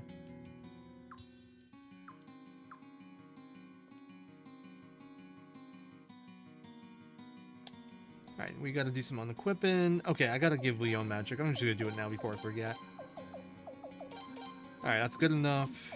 She got a Burden Ball spell there. What am I doing? I'm actually kind of derping here. Now we're gonna manually unequip this Jizo, and this Jizo. We just get rid of those. We're gonna equip some more back on later. But for now, I want them off. So I don't get them used up by like failed retreats on my way out of here. Yeah, I like Exit Fate. I think it's a cool game. I don't think it's that. I think, well, spoilers a bit, but I don't think that's it at all, Wintermute. I think she doesn't like her because of what happened with Arshtat and like the Godwins and all that. But I don't think that's how he's opposed to the prince winning. Sadly, no. There aren't any randomizers. I think a randomizer for 1 or 2 would be really cool, but... Like, Suikoden games... They're very well coded in terms of, like, avoiding sequence breaks. So trying to like randomize characters and stuff would be really difficult. Like for example, in Suikoden 1, there is a glitch called Invisible Vicky, where you can essentially before you get Vicky, there's an invisible Vicky in your castle that shows up if Cleo's in. Well, she doesn't show up; she's invisible.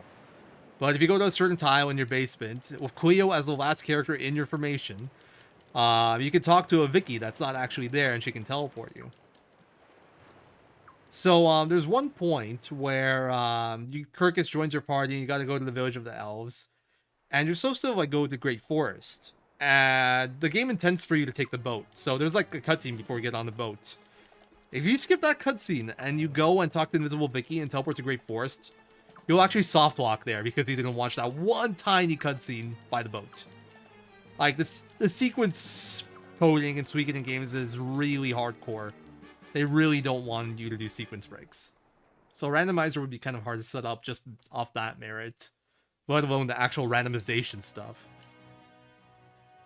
Yeah, I agree. I'd love to see a randomizer. I'd play the hell out of that.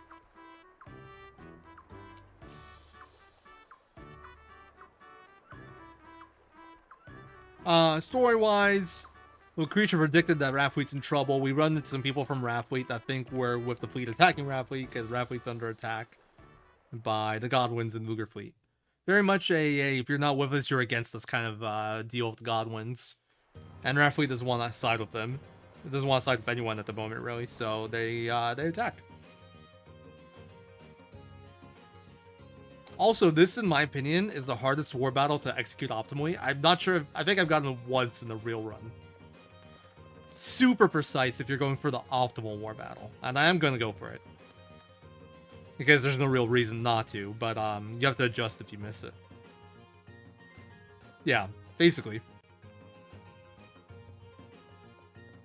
But to be fair, that's pretty common with like every strategist in every Suikoden game. Besides like Caesar and Eleanor, I guess, who are just... honestly, Caesar and Eleanor that kind of just don't really do anything. So they're like on the other side of that spectrum. But Matthew and Shu, they were just as good. They always knew what was going to happen. They always had the perfect plans. So I feel like Lucretia gets a little bit too much hate on that regard, because I don't feel like she was that different from Shu and Matthew.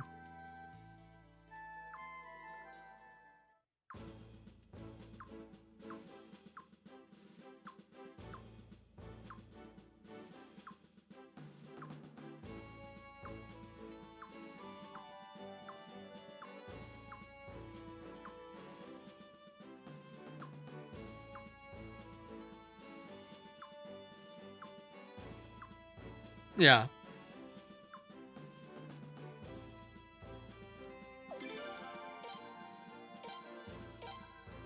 No, I'm thinking about it more. Yeah, Shu probably failed a bit more than Lucretia did. Same with Matthew. Honestly, with Matthew, it wasn't really Matthew. It was like Flick once. And then the skirmish with Teo. That's like the only real losses under Matthew. If we count Sanchez, then there's that. But at the same time, he knew there was a spy. He just didn't know who it was. So I don't know. Wait, seriously? Alright, you're gonna have to show me that. That's some next level stuff. One move total? So it's like perfectly consistent then, right?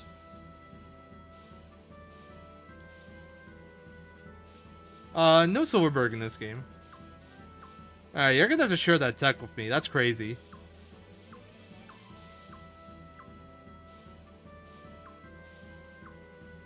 Telling you guys, Coyote holds the tech. Doesn't share.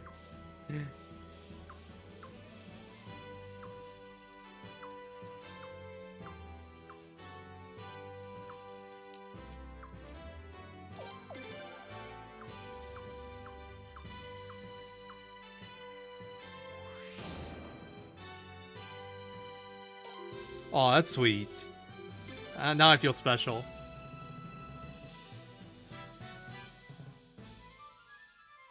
Kind of wish it showed. I'd actually, like, if you showed me it ahead of time, I would have went for like in this run, like half an hour ago. I would have done it in this run. It's a little too late now. I would have straight up not even practiced it. I would have like watched the video and done it in the run.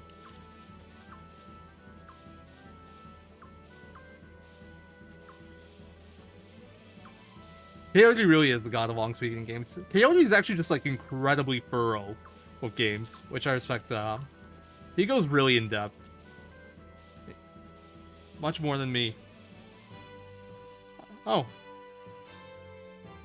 Oh, yeah. You're bad, dude. I'm kidding. That's pretty sick, though, honestly. Because this war battle, I've messed with it, too. I couldn't find anything I liked. Ah, nah, it's not good. Maybe if I move a little early. I moved a little bit too late there. I can already tell. Yeah, that's not good. Dang it. Whatever, this should still be fairly quick. This should push him bottom left. No, never mind. Pushed him the opposite of where I said it would. But yeah, the problem with this battle is that the pathing is just awful.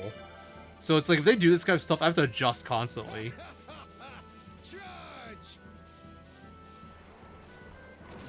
Hey, One Eye Deacon, thank you for the raid. Welcome everybody from One Eye Deacon stream.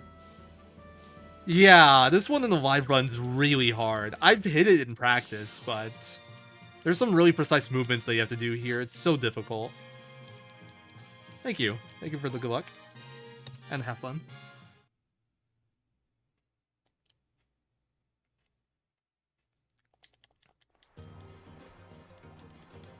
I got creative with it too. I try to like even do barrage strats of like Lund's boat and stuff.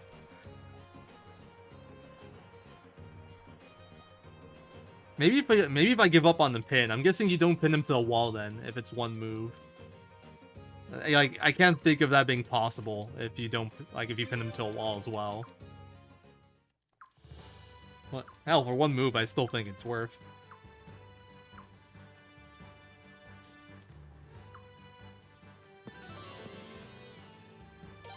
But yeah, if that battle is done properly right there, when I attacked him the first time, there's that shallow water, that white water below me. And if it dumped properly, he'll essentially get stuck right below you. And you just hit him again nearly instantly. That's the optimal battle, but it's really hard to do. I have some visual indicators I use, but even then, it's like, the visual indicators kind of move around. Like, I was using my cursor as a visual indicator. And, like, you see that it kind of, like, spins around and stuff, so it's not the best.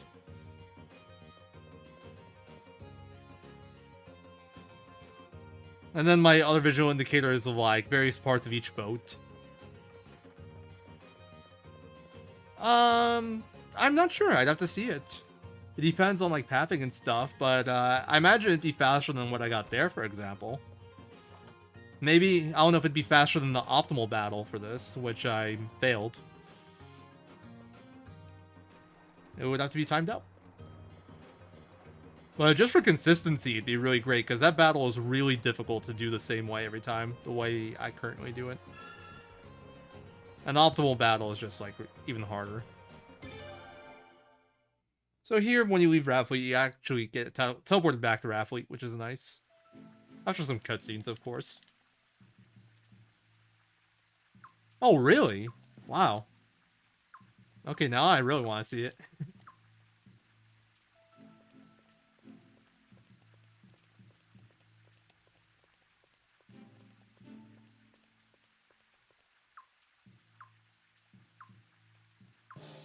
Hey, a few seconds over optimal battle is pretty crazy here.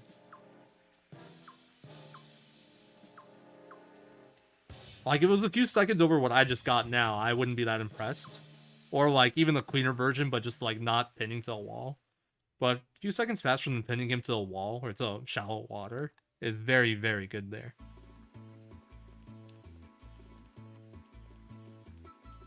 Oh, the Russell Crowe, I don't know about that.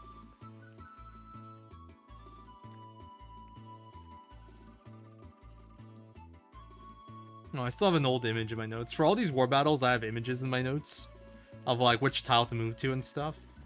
And I just noticed the image that I have for the war battle coming up. It's not accurate because I use a slightly different war battle, like unit information now. That's more consistent. Agreed. And even though this run looks like in this run, if you look at the length and you think, oh, it's 12 hours long, few seconds, what's that really matter? It actually matters quite a bit. Because the run, for the most part, is very consistent.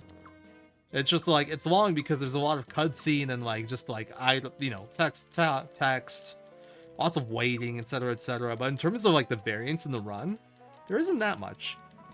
So a few second time saves are actually, they're kind of big. They may not seem that way, and they won't decide to run on their own. It's not like, oh, I got a few second time save, I'm gonna record now. It's not how it goes, but they definitely matter. Even in like a 13-hour, 12-hour run like this. But it depends a lot on the game and like the game type.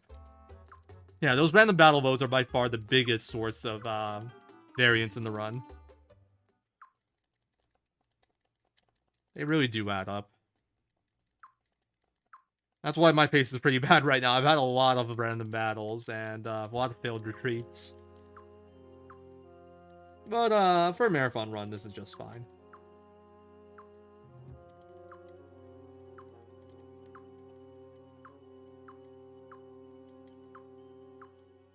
Anyway, we all meet up here. Raphweek agrees to ally with us since we just kind of saved their butts. Active story stuff. And we go here, and Lucretia says she wants to investigate the Warb Lake incident,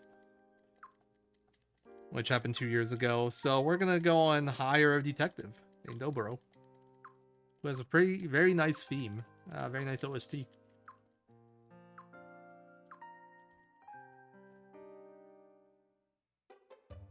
Right there, Sileads tells Lucretia how she really feels about her.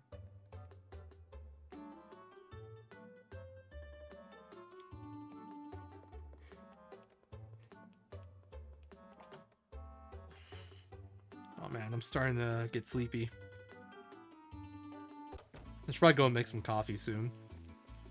When's my next long cutscene? I think I'm gonna go and make some coffee, because I actually need it.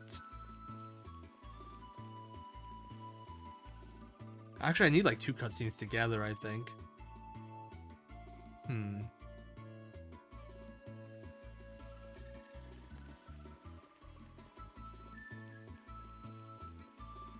So I haven't really talked all that much about the Warb Lake incident. It hasn't been mentioned all that much. But that's when the Dawn rune was stolen. That's when Arshta used the Sun rune on Warb Lake and like destroyed that town essentially. Essentially what was happening then was the Godwins wanted to build a dam, aka the Hatred Fortress. Warb Lake, the people of Warb Lake rebelled or like protested. Lord Rubery, the Lord of Warb Lake, tried to calm him down. I think the Barrows kind of like instigated it more. I don't remember exactly all the details, but the Barrows played a very big hand in like everything that happened there. Normally I don't really drink any coffee outside of like before I start, blah blah, but I'm starting. Oh, wrong option there. Dog, that's my second wrong dialogue of the run. That one also isn't that important. It's like maybe a second or 2, I think. Damn, I can't afford to get any more wrong for my over/under. No, no, I have 1 more. I told Chrono that I'm gonna get under 4 incorrect. So I can afford 1 more incorrect dialogue option before I lose that. Honestly, if I'm not looking there, and like I'm just mashing triangle mindlessly, I'd probably lose more time than just picking the incorrect option. Because that one doesn't take very long.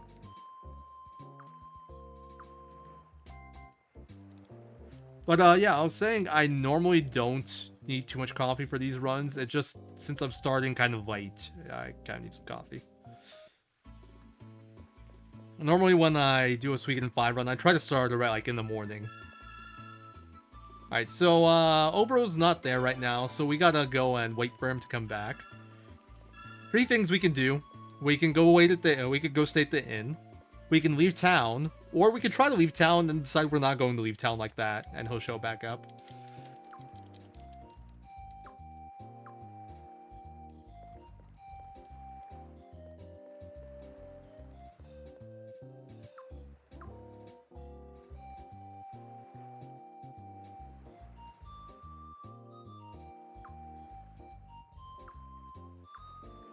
Direct caffeine IV drip. I am still gonna sleep after this at some point. No, I've had that one for a long time. I mean, it was new strap, like, when Crystal War ran the game. I found that one when I was routing this. Huh. I just try to play with, like, all the trigger points, because that, like, I think the world map really bugged me. It's like, do I really need to go on the world map just to freaking, get this? Because the load times in this game are really bad, and that's like 10 seconds just on load times. And if I didn't find that, I would have probably ended up staying at the inn and picking up the prosperity ring at the same time. I think that would have been my play.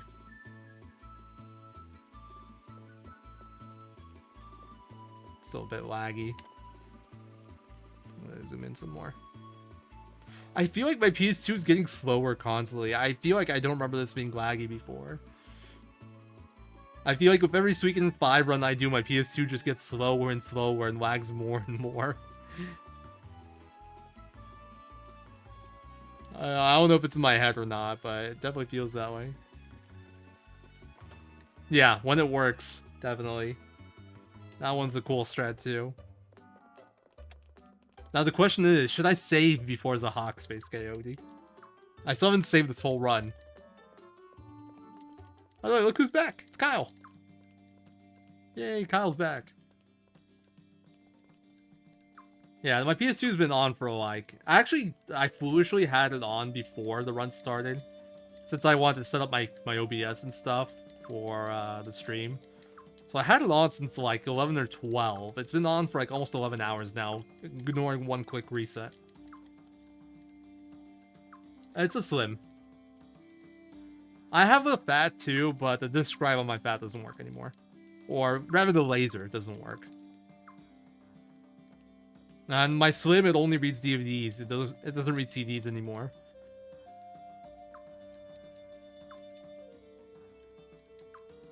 I'm not gonna sharpen Kyle. Ah. No, it's like, it's not really a risky fight. You just true men again.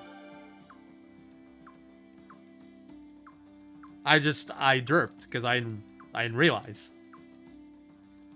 But yeah, just true men again if you fail it. No biggie.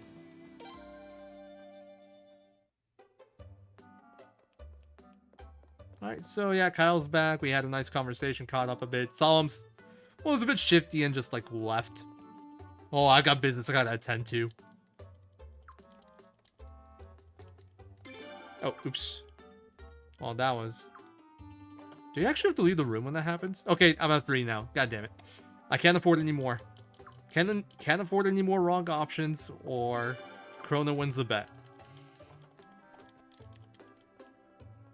Gotta be perfect from here on out.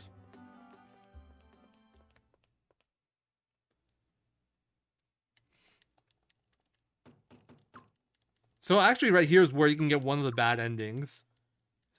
Solemn sneaks into your room at night and asks you if you would like to essentially marry Usarina and become king of like a new country combined with arms.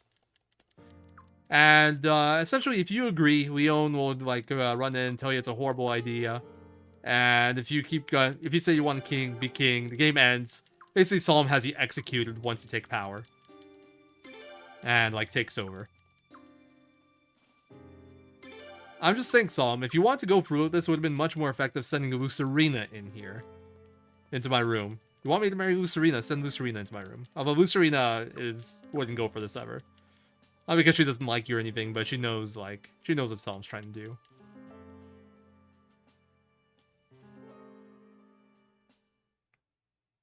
8 PS2s, goddamn.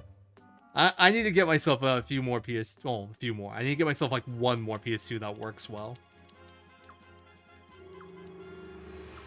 At least this one plays DVDs alright, but if I ever run any PS1 games, I'm definitely gonna need a different PS2. Any PS1 games that aren't on like PSN store. I use fast disk load. Also, I always find this funny. It's like we get out of bed, talk to Lucretia, talk to Solemn, then we go back to our bedroom.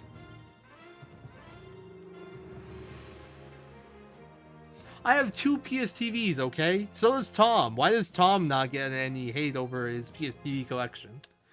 I only have 2. And I've offered my second one before to people. Nobody's taking me up for it. Nobody's taking me up on it.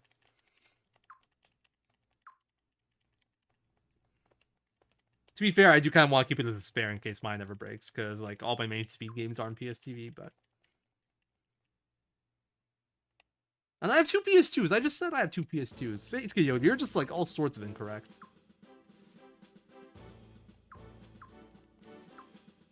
But yeah, we go to bed, we wake up, we go to the meeting room, we talk to 2 people, and then we go back to our bedroom for another meeting. Everybody apparently just knew we were going to meet up in our bedroom here.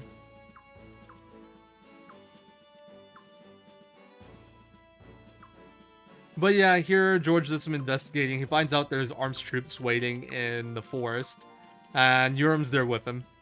So this is a solemn plot. Essentially, the idea is to make it look like we're working with arms, and then force us into uniting with arms. Kind of. But of course, Lucretia knows all. She sniffs it out. And we're gonna make Solemn look like the bad guy here.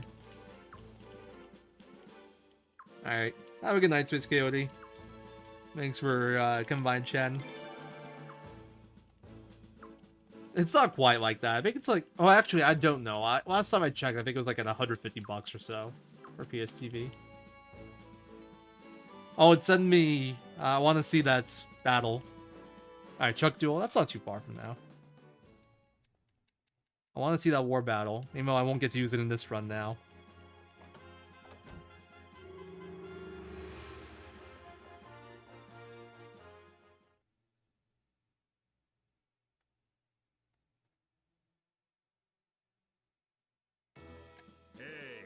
Doing? You the prince? Wilhelm's the name of the Lindworm Mercenary Brigade. We'll be helping. This is another great cutscene to watch the background characters. It's nice to meet. What are you looking at? Hey, Prince, you lady killer. Look at you dragging along a cute little thing like her. What? Let me tell you something. I fought all around the world, but the babe factor here has got to top them all. Look at you. Kinda makes you extra motivated, huh, Mueller? We need only the motivation to do our duty. Look at you, married to your job. Your Royal Highness! My, with the Lindworm Mercenary Brigade on our side, we're ready for anything! I think it might finally be time to give the order to go into battle, yes? What say you, Your Highness? She's not 10. She's like... At least teenager. Probably like, yeah. I actually don't know how old Leon... I think Mikis is like older. Like 20s. I kind of... Oh, actually, I gotta focus here. Musai leads. Add Kisara and Lele. Oh, that's not it. And Lucerina. That's important. Almost messed that up. Yeah, Bjorn's so tall, he's outside the frame. Also, to be fair, there's no kissing in the Miyaki's Duel Live, just talk of kissing, so don't get too excited there. So normally this fight's a damage range, but my secret, not so secret tech here. Let me just move to the right tile. There we go. I add Lucerina to the formation. Also, where was the first text here? There it is. There's some minor optimization I can do here by having my camera in a certain spot that I always forget to do. I think the next one's here. But yeah, I add Lucerina to my unit, and she has the morale skill, which gives you essentially like +5 attack. And that makes the damage range no longer a damage range. Without that, you normally would take another personal barrage, because there's a chance they don't get the... You don't end the battle with 2 barrages, so you have to go for a 3rd. Yeah, there we go. So Jidan shows up, his commander from Arms. Shows up with his soldiers in Urim.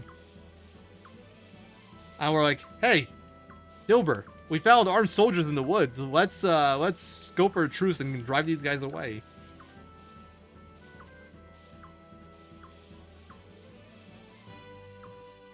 Essentially, what would have happened if we didn't know they were there? They would have attacked Dilber with us. It would have looked like we allied of arms. I would have basically essentially like betrayed Felena in a way and lost the support of the people. Because Arms is an enemy of Felena. So like we would have like went on full rebel opposing Felena, which we don't want because we like Felena. And we're not the bad guys here. It's the Godwins. What's the tile? I think that's close. Yeah, that's more than close enough. That's true. But we can't always be blessed with Gengen saved in the day.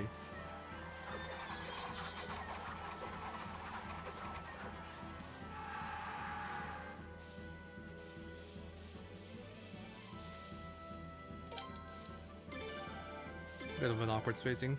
But this is a strat we affectionately call bullying Jidan. There's quite a few war battles in this run, and almost all of them can just be done by taking out Jidan. Essentially, every war battle that Jidan's in, if you take out half his HP, the war battle ends. And it's never actually a win condition that's, like, listed, I think. But it always ends battles. It's pretty hilarious. Why was this so slow? Wait, what?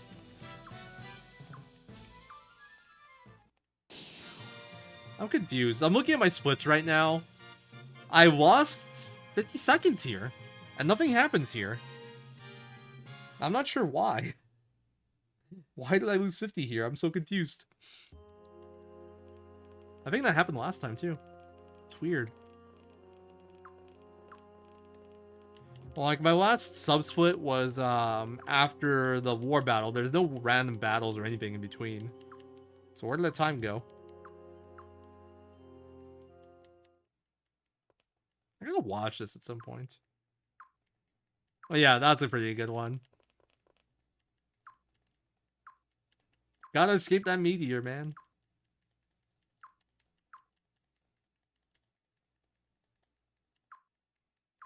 Yeah, I have no idea why I'm losing like a million years here constantly.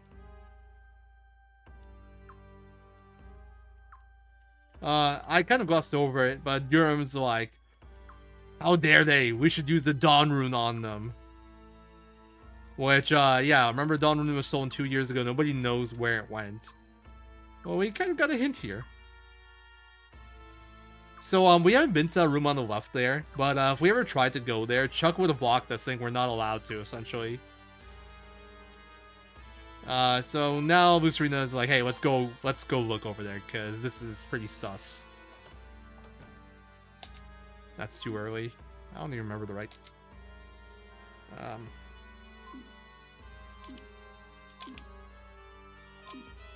nope. Couldn't get Chuck skip. I tried.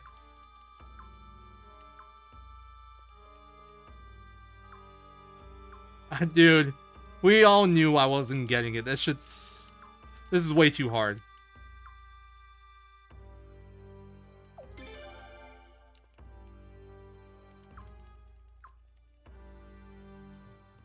And it's not even body, it's too difficult.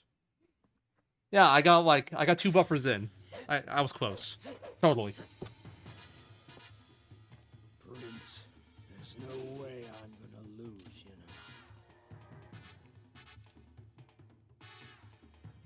know. Well, come on then. Guard. Everyone's starting with guards today. Actually, in my last run, they all started with guards too. Not bad, Prince. Not bad at all. Wow. 2 guards already. This one's for the young lady. So actually, one of my bigger finds is this right here.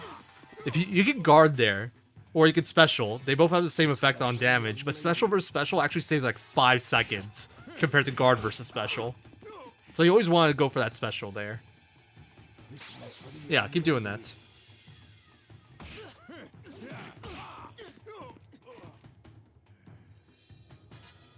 Oh, you jerk! Free guards, man.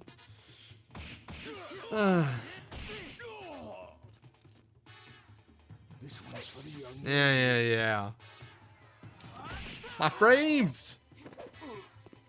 Triple guard. Like I said earlier, guards lose you time in odd numbers. So 1 guard loses you time, 3 guards lose you time. 2 guards, it wouldn't have mattered. It would have been the same as 1 guard. So the 3rd guard was a little unfortunate.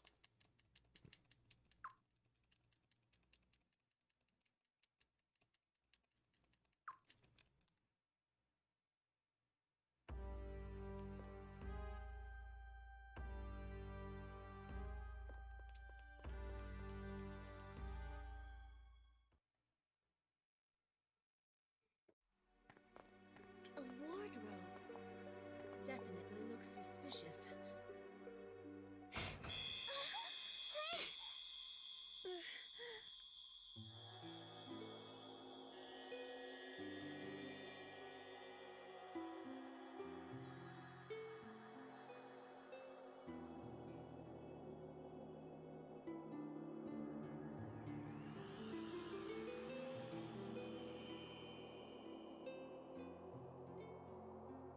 So yeah, found the Dawn rune. It shows us, just automatically attached to our hand. It's not like a double. There might be in some fights. The animations change, like depending on which duel you're in. But I imagine a lot of the guards would be like them, kind of just like circling each other. Double guard animations would be most of them just like circling each other. From the East Palace. I finally find it. Only to Also, you might have noticed that she was actually hanging around in town this whole time. You could talk to her and everything, but there's no point. has chosen you. You must try to be worthy of it. If you fail, then I will kill you. That will It ain't happening, Space Coyote. I guess we're rioting. I'm like 6 minutes behind PB right now. Not if I can help it. I don't even know where the time's going at this point. It's just vanishing from my eyes. no need for you to know anything about me. Just concentrate on how to be Where's the bad dressing? Zerasa's outfit does make me laugh. It's like this completely revealing top, scarf over her breasts, and then like a fanny pack on the front. It's so weird. Such a weird outfit.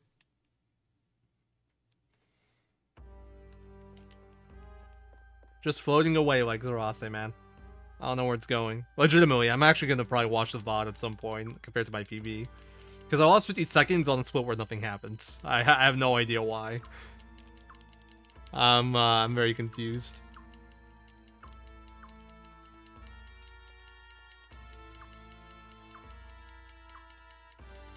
That must be it, Red Doll. I think you're onto something.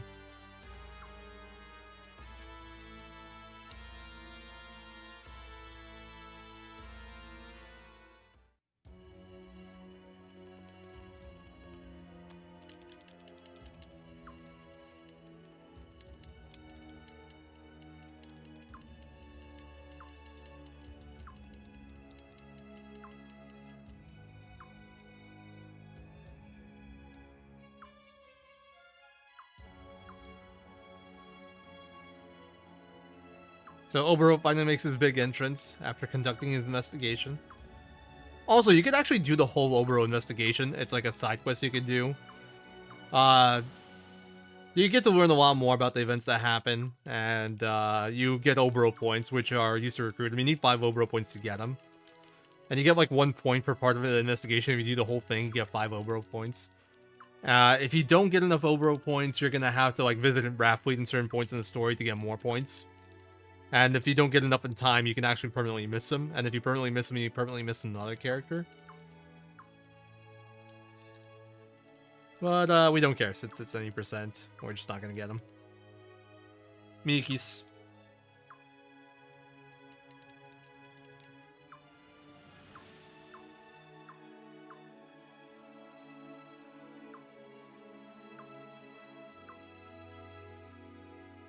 But yeah, you find out that Barrows had a lot to do with the Warb Lake uprising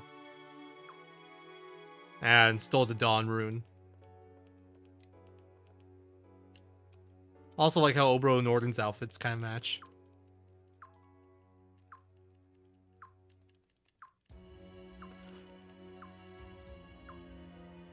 Urine throws a tantrum.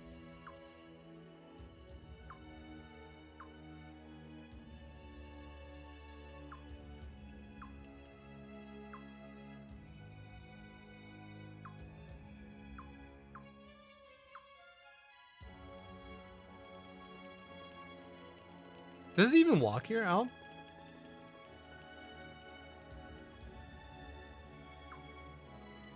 I believe that's so. Oh no, he does walk earlier, huh? Like when he leaves after a conversation because he says he has business to attend to. Like a bit earlier. I was about to say, did Psalm ever actually walk on screen? Do we confirm that he actually walks? But he does. We weren't really paying attention, but he walked out a few times already. But yeah, everybody's like, how could you? You're a horrible person. While we were friends, you betrayed us all. And everybody just kind of leaves with us because we're cool. We got some new allies, and we're gonna move on over to Raffleet since we're no longer welcome here.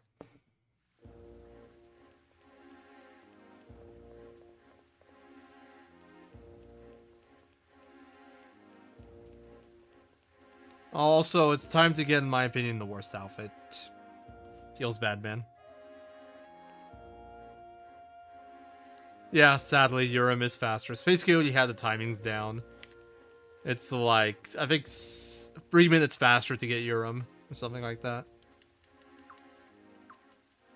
Because for Arash, you gotta go through that whole extra dungeon. And there's an extra boss associated. So, Arash is pretty slow, sadly. Actually, there's no, like, she doesn't really offer anything that useful. That'll save you time. Neither does Urim, but, like, Urim's faster, so Arash kind of has to make up for it in some other way, and she doesn't. Yeah, there's one character where you have to choose between two characters, like, for who gets that slot, Urim or Arash.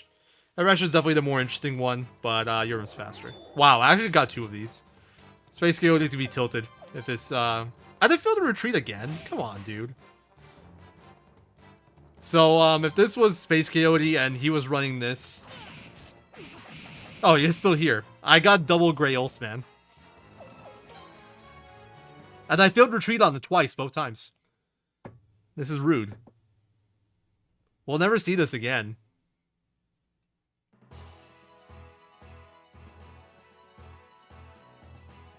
The thing is, I RNG manip that one by running from the first one. It was actually the same one. If I killed the first one, that one would not have been there.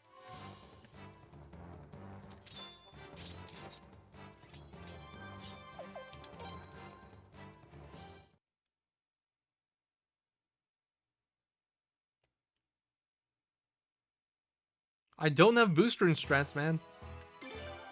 I lost time on the failed retreat.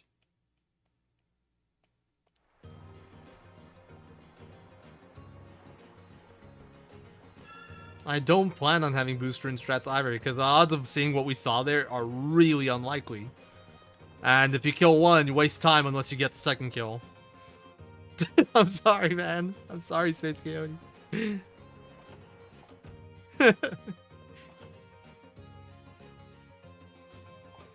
I already sold my booster in piece, by the way, a long time ago, so it's like... I don't know what to say. Even if I killed him, I sold my booster in piece ages ago, just to get it out of my inventory. So I'd have to find 3 of them.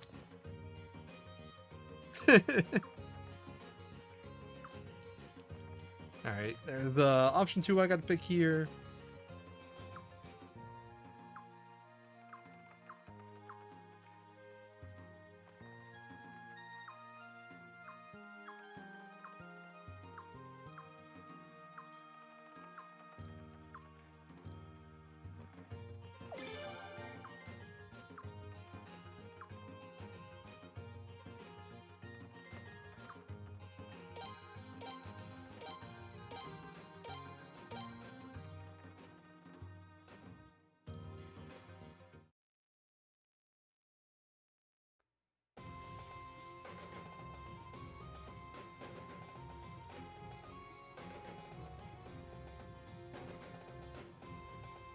We've decided we want to help Warb Lake as we realize that they got screwed by absolutely everyone in charge. The Godwins built a dam. Barrels like had a big part in the rebellion or protest that turned into a rebellion that got their town scorched by the Sun Rune and stole the Dawn Rune. And her mom used the Sun Rune to destroy the villa, like destroy the town. So we're gonna go help him out now, cause yeah, it kind of sucks to be him.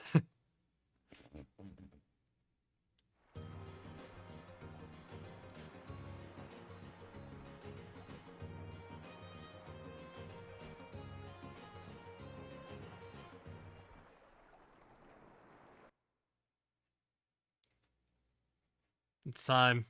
It's time, guys. I got the worst outfit, in my opinion. Now everybody seems to love for some reason in game.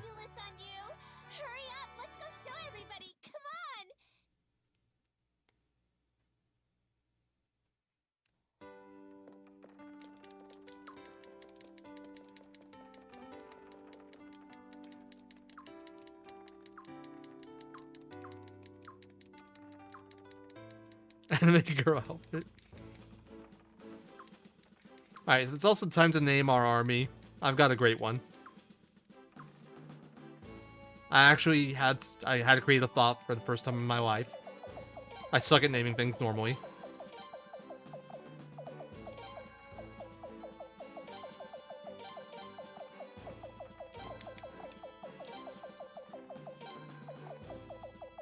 We will be the Twitch chat army.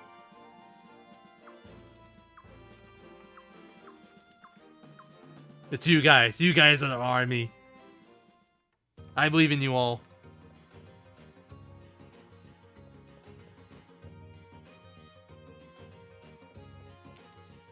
I don't want to die. Don't worry, you won't. That's the other army. You guys will wreck him. I have faith.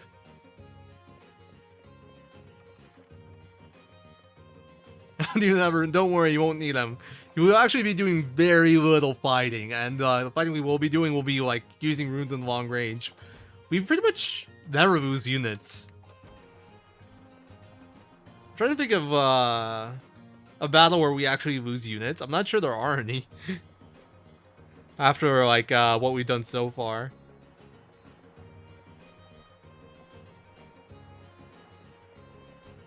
So don't worry, you guys are safe. Twitch Fights Weekend, I can set that up. The thing is I'd have to tie up my PC for like however long it takes to beat the game, and I don't really want to do that. Wow! But I bet I could do it. Whoa, I've never seen real dragon horses before. Prince, come on over and take a look. Some amazing guys have come. Huh? The prince? Oh, you're the dragon cavalry soldiers. Aha, the prince. What a fortunate meeting. I kind of want to go make some coffee, but I won't have time. Like, I need more time than this. I'm Rug. Actually, no, I should have. There's a... Well, no, it's fairly far from now. We heard the Armus army was meddling in the battle in northern Rainwall, so we came to investigate. Yeah, I know when I can do Tell it. us what you know about it. As I see. Thank you for sharing that. I understand now. It's Camus Miquitov. Wrong game, man. But I can see the resemblance. What was he thinking? Come on, Lance, let's go. Where are you going in such haste? To Rainwall to give Lord Barrows a big old thump on the head, that's where. But that would be foolish. Look at Rook's face there. Besides, Lord Barrows He is looked getting up there in angry. years. He might keel over if you hit him, you know? Don't worry, I'll go easy on him. Look, just forget about it. You'll disgrace the Dragon Cavalry's name. Nah. All right, fine. Your Royal Highness, because of Lord Barrow's cover-up, I'm afraid we failed to detect the Armus invasion. We apologize for not fulfilling our duty. So that nothing like this ever happens again, we promise to dedicate See, wait, did they read ourselves it all? to intel gathering and surveillance. And once again, thank you for sharing your story with us. Come on, Rug, we're leaving.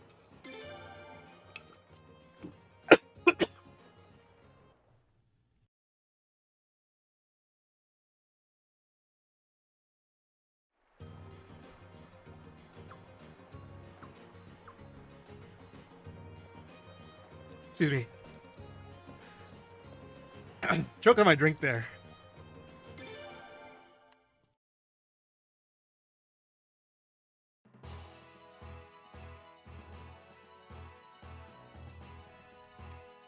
That was early. Oh, could have been worse. I could have spilled my drink.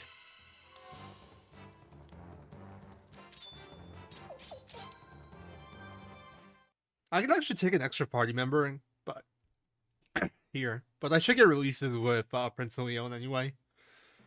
So there's no real point. Something I gotta double check, but wow, that was really early. Am I need a 4 battle? Is that even possible?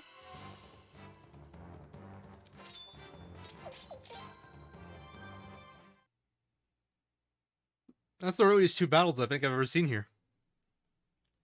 I don't even see Warb Lake on the minimap yet. 4 battle would be pretty crazy. Okay, no, it's a 3 battle probably. 2 battle, okay, I just didn't get any battles for the second half of that, but I got 2 instantly in the first half. Interesting.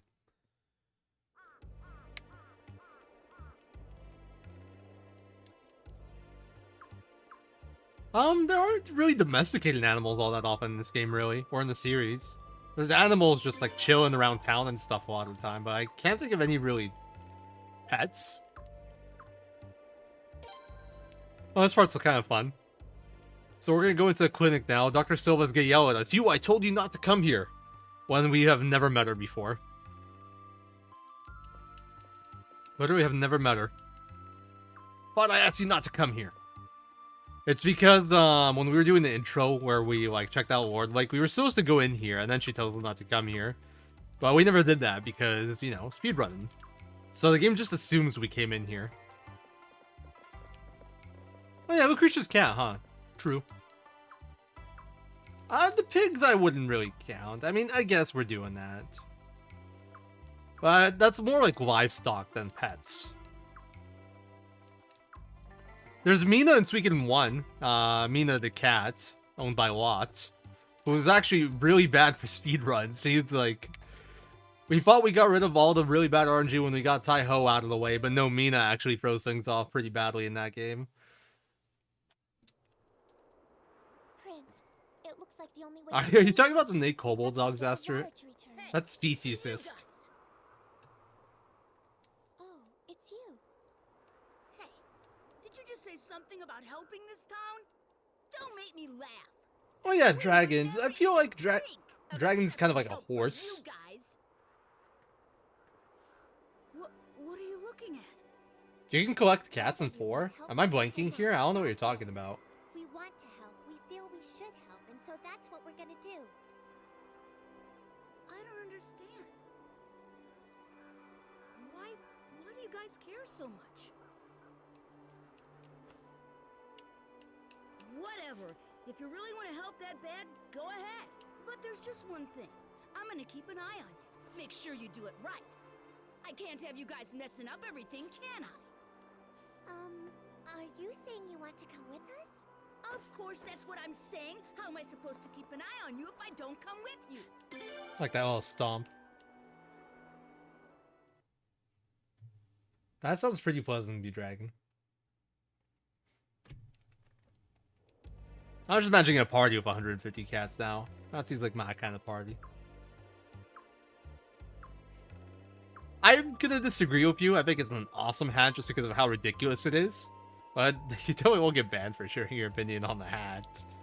I think. I've had good experiences with the mods here, but I don't know them all that well. So I don't know, maybe that is ban worthy, and I'm not familiar with the rules myself.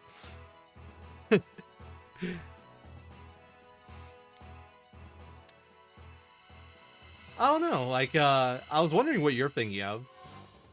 I can't think of, like, collecting cats in, 4. I'm thinking mice catching game, but that's obviously something different.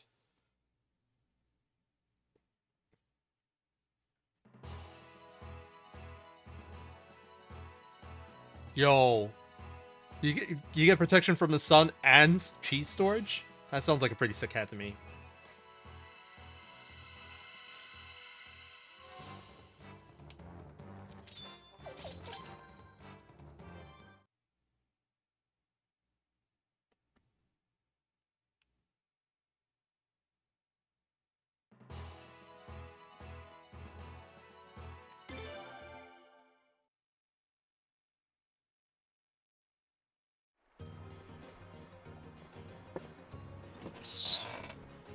turned away for like 1 second and ran into a wall. The reason I'm zooming in now is because Obero's ship is actually in Raffleet now by the entrance, and it actually lags the game quite a bit if I'm not zoomed in. So from now on, whenever I'm running through Raffleet, I will be zooming in.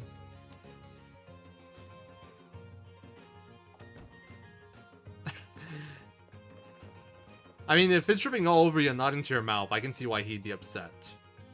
Understandable.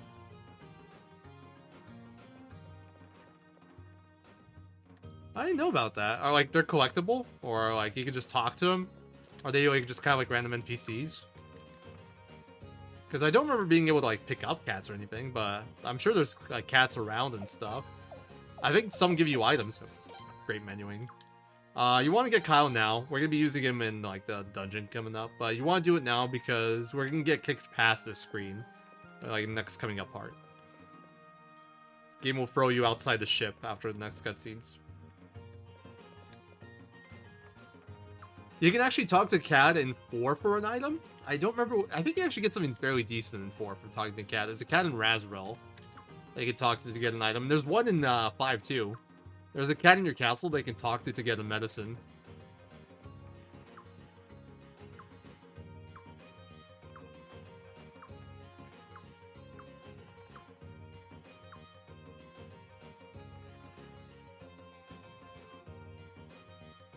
Suikoden 8. Dude, if you played Suikoden 8, you gotta share with the rest of us, because the series stopped at 5, and we've won new games for ages. So, hook it up, man. Like, you gotta rip your copy and, like, get it out there online so the rest of us can play it. Yeah, guy was in the future. 3020, honestly, I don't think it'll be released even then.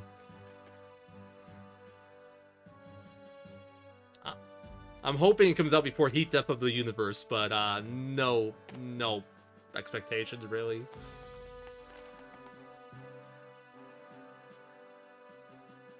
Oh, that's cool. I didn't know about that on Tech.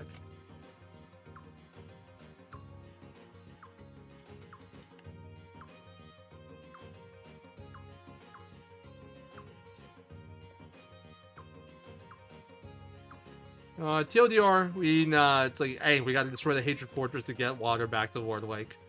And the beavers built it under duress, so we're gonna go talk to the beavers. Beavers are exactly what they sound like, they're beavers. But they're like, you know, they can talk and stuff. They're not just like random animals. They're actually like characters.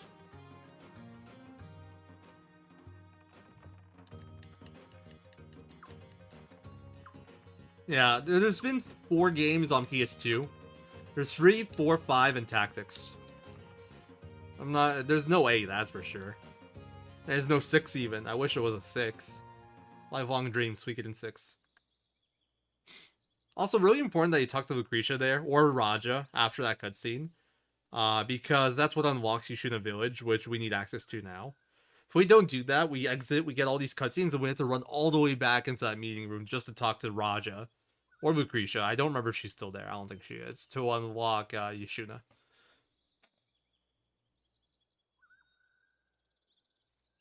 Yeah, Toma's a bit of a jerk right now. But it's okay, he gets better. Well, if it wasn't this game, that eliminates 5. If it was on a boat, then it was 4. If it was on land, it was 3. And if it was a tactics game, it was tactics. Now then, princess, please enter. If it doesn't meet any of those, then I don't know. This is my castle, remember? I don't need a guide. Me too, BS-Man.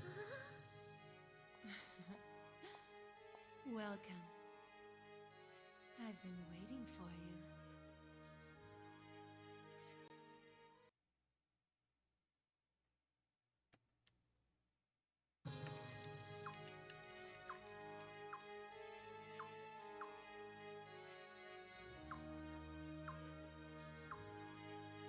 Also, guys, if you like this last cutscene, you want to play Linfa's card game on the most advanced setting. Just a tip, trust me. Triforce Bikini.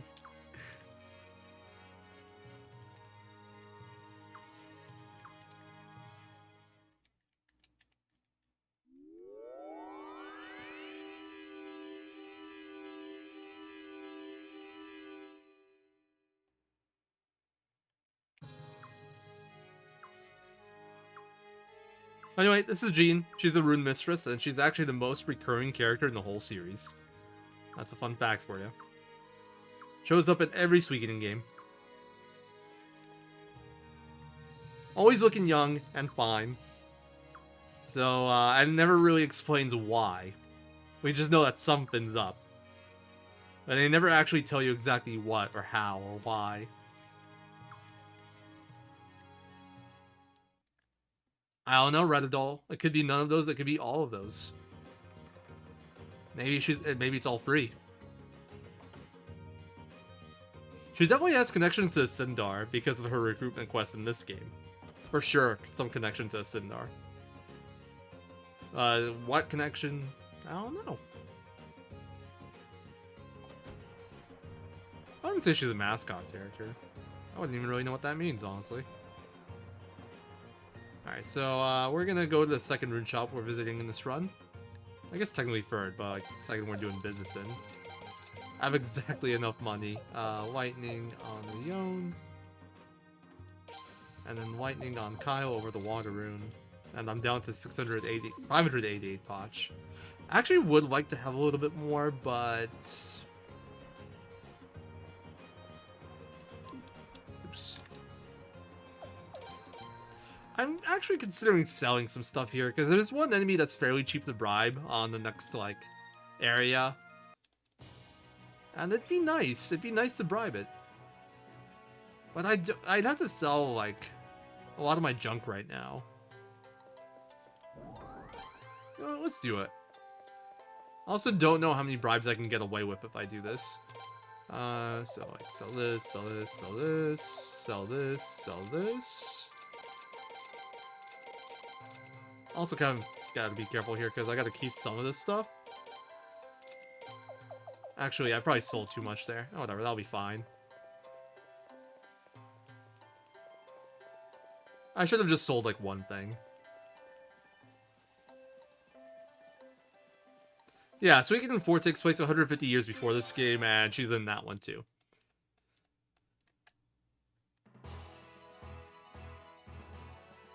Is Grimpy Vicky confirmed? I feel like that's something Vicky would do.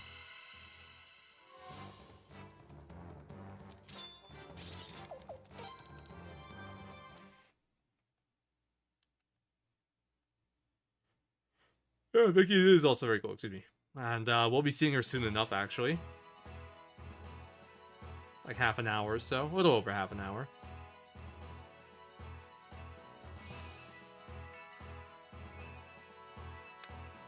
Oh, actually, I'm not that close. Nope. That's her curse. She will never have any good feasts. At least not after the wars are won. Maybe during the wars. Technically, we have Invisible Vicky during the feast in Suikoden 1. Maybe she's just chilling somewhere invisible, Eden. I was actually so close. Maybe that was it. I don't know. I don't know what to tell you.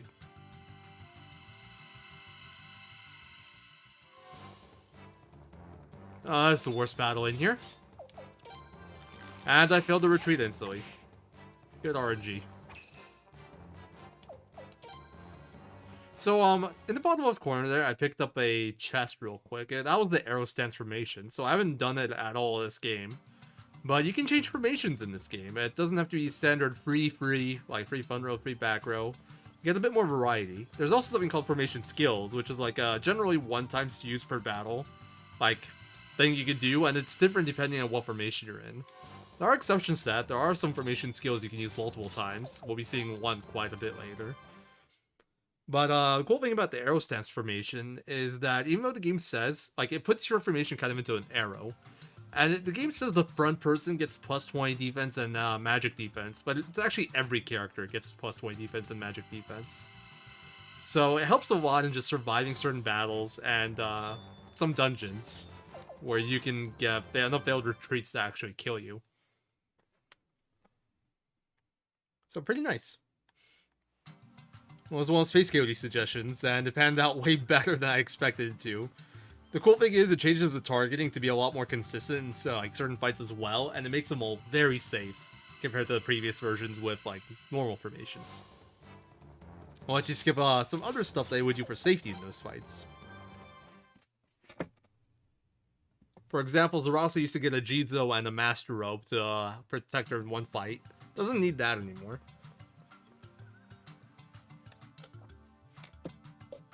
Because she'll just never get targeted in that fight anymore. Because of arrowhead formation. Or arrow stance. But I don't want to switch to it yet. I could reduce the damage that I take. But the thing about arrow stance formation is that enemies will almost always target the front person. And if, like, let's say there's 3 enemies, right? If they want to attack one character each, like, let's say one wants to hit Kyle, one wants to hit Prince, one wants to hit Leon, then they'll all attack pretty much at once. It depends on, like, animations and enemies, but for the most part, they'll attack together. But, if I'm an arrow stance, they'll all want to attack the person in front, which will be the Prince, and they'll have to do it one by one. They can't all attack at the same time. So I lose time that way, if I switch to arrow stance now. So I want to wait until I get lower on HP, so, like, if they attack Prince, they would kill him. And then they'd attack other people at the same time, too. But then sometimes Leon protects him as well, so I gotta make sure Leon's dead, like, or nearly dead as well. Or I'm gonna end up having that same issue again. And it's all just to, like, prevent wiping in the next area we're going to. Which is a pretty dangerous and long dungeon, no guaranteed escapes, enemies hurt quite a bit. Although the enemies I'm seeing here also hurt quite a bit. Like, again, this group. Like, look how much damage that did Kyle. These guys hurt. A good bit.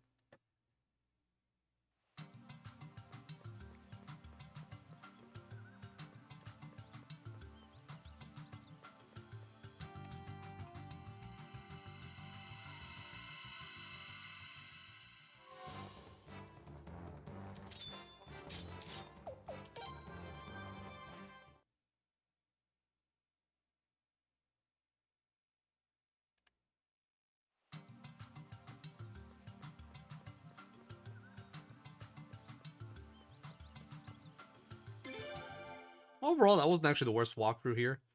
This is like, this mountain trail, or mountain path, is really annoying because it's like, it's complete line. It's literally straight line dungeon. There are no chests, there are no winding paths, and you gotta go through it twice. Like, if you thought that was fun, we're literally just gonna do some stuff here and then go all the way back again through that path. Luckily, not long after that, we're gonna get access to teleportation, and it won't be as bad, but yeah. Not fun going through that place.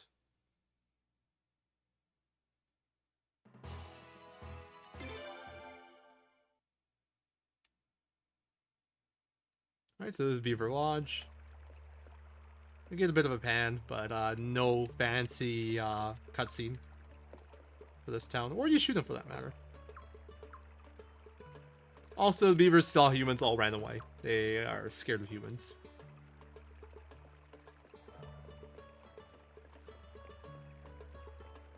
Alright, there's gonna be a cutscene here. I'm gonna go refill my drink, so I will be right back.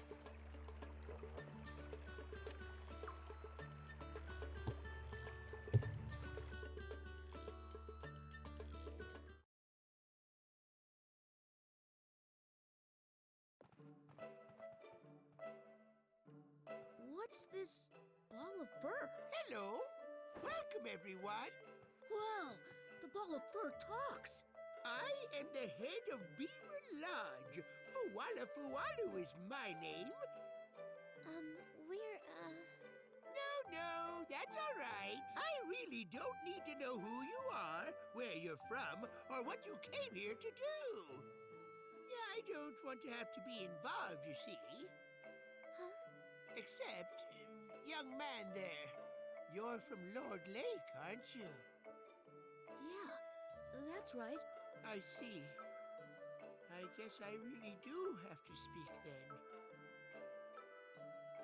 We really want to apologize to the people of Lord Lake. We're very, very sorry. Huh? What good are apologies gonna do? Because of that stupid fortress you built, Lord Lake is ruined. Now what are you gonna do about it? Listen to him talk. You humans were the ones who got us involved in the conflict in the first place. Come on, Maroon. That's enough now. But Elder... Now, brother, don't be so confrontational, okay? My name is Maroon. I am the one who designed that fortress and gave all the orders when it was being built. If anybody, blame me. Alright, I'm back. The Godwins could have easily wiped us out. Probably had a bit more time, but it's if okay. they'd wanted to. We didn't have a choice. I don't expect you to forgive us, but I wanted you to know. If you want something, if you want to see something real funny, Waba, look at Maroon's eyes. Did I just hear you right? Most of them have their eyes covered up, but not Maroon. Maroon has glasses that don't have any lens. Yes, Which is that's weird. right. Great. Then you can tell us how to destroy it. Huh? These guys said they want to wreck that fortress, so tell us how to do it. What did you say? Yeah, the VR beaver right there.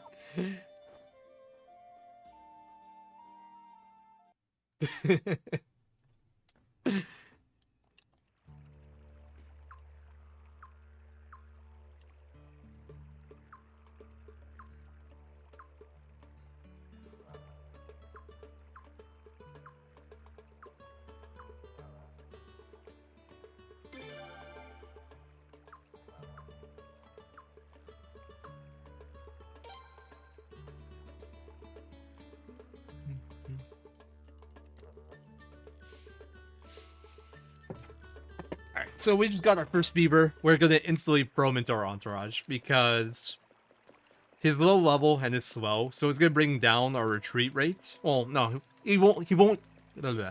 We won't be able to release certain enemies that we can release without him in our party because it's bringing down the average party level, and he'll increase our ambush and preemptive rate, or increase our ambush rate, lower our preemptive rate. The other way around, I guess. And Lucretia meets up with us here. She tells us about some ruins, and there's a guy there that we want to meet. That may or may not be evil. Also a bit laggy here.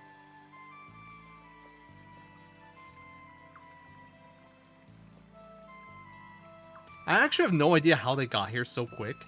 I guess they left a little bit before me, but they also apparently, like, went to Saros Lake Ruins or something and ended up here already. And so, like, we had to go through that whole mountain path. So how did they beat us? Or, like, how did they barely boost to us here? Shouldn't we have gotten here ages before them?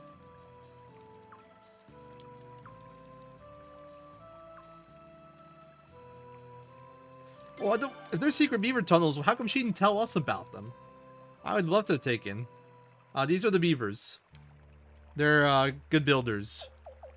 Oops, not formation. That menu is actually so sluggish. It's just lag like crazy. Alright, all best. Kyle. Oh yeah, I sold way too much stuff. He's supposed to have way more armor than that. It's okay. Doesn't really matter.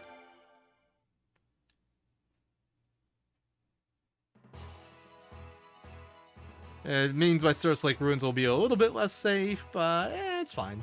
I haven't had any issues there in quite a while. So of course I'll probably have some now. That's how these things work, but... None of them... No, none of them are named Bob. They actually... The ones that you can recruit, they're... So Suikoden games generally have like 5 characters in each game that are like similarly named with the vowels changing. In Suikoden 1, it's the blacksmiths. You have Moss, Meese, Mose, Moose, and Mace. In Suikoden 2, you have the 5 squirrels, Muku Muku, Miku Miku, Maku Maku, Meku Meku, Moku Moku. In 3, it's the dogs, but 4 of them aren't stars if I recall. So they're kind of don't count. Actually, no, that's not true. Squirrels also, 4 of them aren't stars. In 4, it's the mermaids, which are all stars. And then in this game, it's the beavers. There's 5 beavers you can recruit. Maroon, and Maroon. They all sound very similar.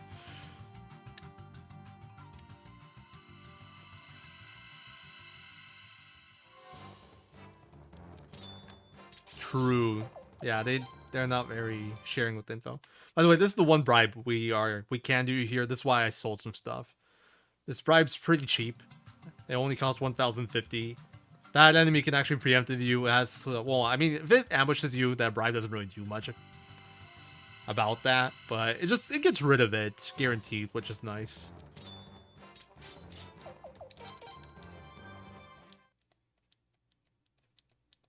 Which Suikoden game do I have to name all 108 for? Honestly, I don't think I can do it for this game. Not like off the top of my head while I'm doing a run. If I sit down and think about it, I probably could.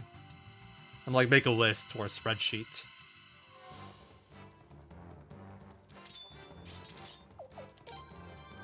I could probably name all the mermaids. If I recall correctly, there's no U. There's Lillian and Lillian. Well, I don't know. Now I can't do it. I don't remember. They're actually different. Like their naming scheme is a little bit different, if I recall correctly, from everyone else's. Yeah, the Red Doll's right on. That looks perfect. I can recognize it when I see it, but I couldn't do it. But it doesn't sound fair.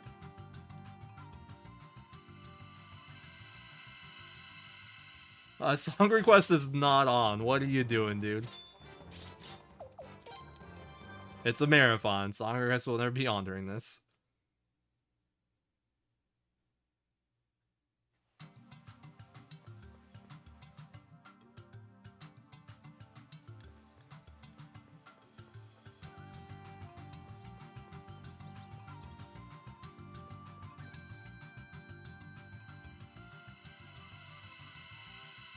Oh, runner isn't right either. It's supposed to be me.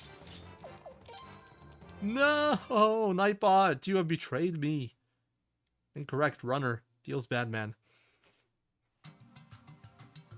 Well, Alexaster did that, so it's like, you know who I am. But for anyone that doesn't, I'm 01337. My name should be there. Under the runner thing. Yeah, on stream. There it is. To change the Switch account. You got me. It's not that big a deal.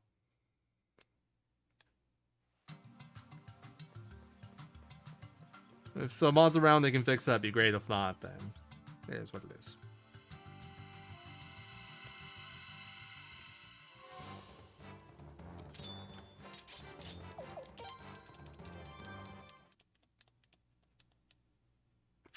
It was all a Barrow's plot. Damn you, Nightbot. You're in league with the Barrows. How could you? Ultimate betrayal. Nobody saw this betrayal coming.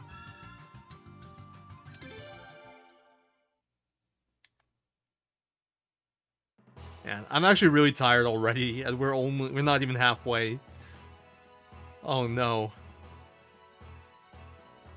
I'm going to sleep like a hammer. I don't know why a hammer, but I'm gonna sleep like a hammer once this is done.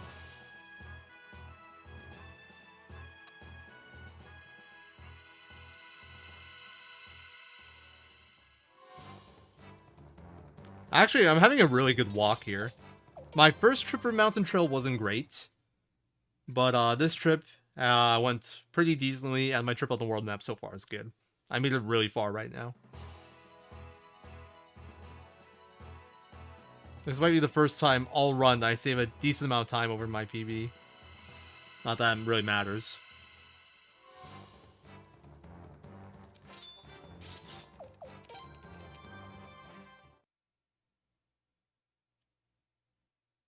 Oh no. The thing is, it probably will be when I wake up, but I really don't want that. That's a very good point. No!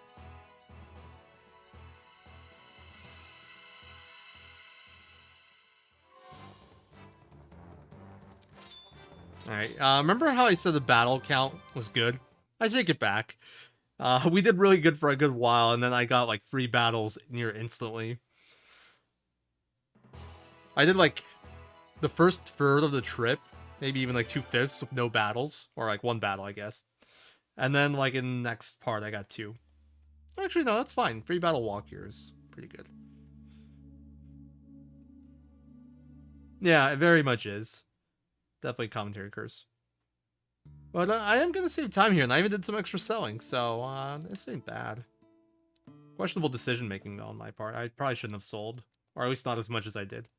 Should probably just sold like one item. So you've come. So, you're a friend of Lucretia's? I don't know her well enough to call her a friend, but she did tell me about you. First things first, though. Show me the Dawn Rune. This is Swag. Swag. Swagai. Alright, don't call him Swagai. I don't think that's right.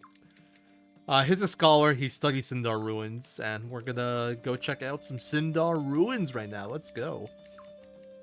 He's also not the most polite person.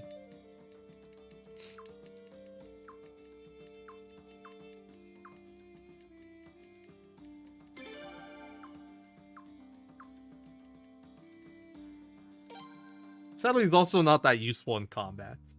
Although, if you're playing casually, it's not bad. He eventually gets 3 rune slots, and his stats are decently well-rounded. But traditionally, in Suikoden games, you really don't, like, mixed fighters, if you're going for truly optimal, like, setups, they're kind of underwhelming. You really want to specialize, either physical or magical. I told you to stop sneaking around after me. So it's not that special. How come these guys can go with you and I can't? They're nothing but a bunch of women and children. You do fall Ouch. into those categories yourself, you know. You must think I'm a woman because of the outfit. Hey, you. I don't like weaklings, and you look about as frail as they come. There she goes again. I don't care what Swag says. You gotta be stronger than me if you want. Also, I take it back. I'm not gonna save any time here. I'm actually losing like 30 seconds, I think.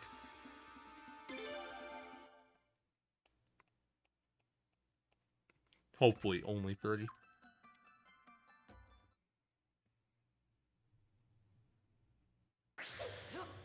Alright, so this is another duel. Special versus special is faster here, so we're gonna go for double specials wherever I can.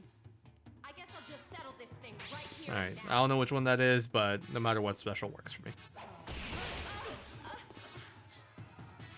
A draw, huh? That's not all I got. Also, don't have this one in my notes. My notes are awful.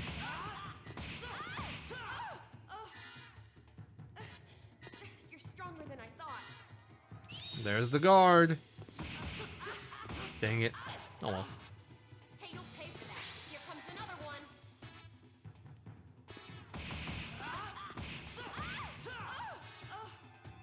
I'm still fine. I can still fight.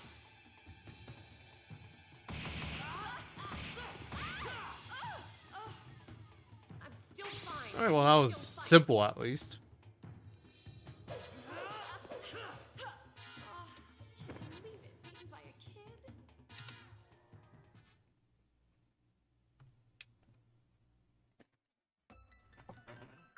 I haven't played Wild Arms 3, so I don't know that was I don't know that one.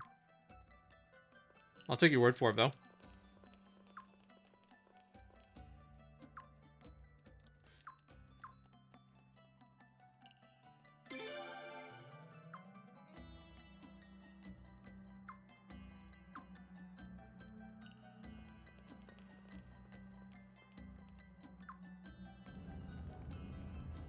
Alright, so this dungeon right here is the worst dungeon in the whole run. It's very long. The battles in here, none of them are releases. They're all retreats, so we're just gonna have to YOLO flee. Don't want to fight anything. Everything hurts a lot. It's pretty rough. And in general, it's an over 20 battle dungeon. If I get like only 20 battles, that's like a god tier dungeon. So fun stuff. It's also a bit of a maze. It's pretty straightforward once you get the layout of it in mind. But it's if you're playing casually, it's very easy to get lost in here.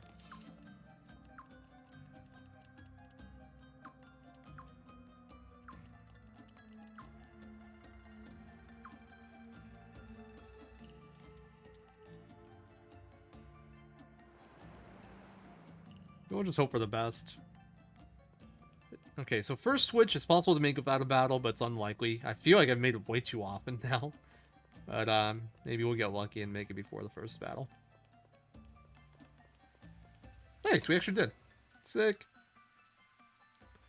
So essentially, there's 3 big switches we have to hit, and there's these smaller switches scattered throughout that open various doors. And behind some of the bigger doors, we have big switches. Each big switch lowers some of the waterfall we saw in the main room, or like cuts off water to a waterfall. And once we cut off like water completely by hitting 3 switches, we can get through and go to the boss fight and, you know, the final goal of the dungeon.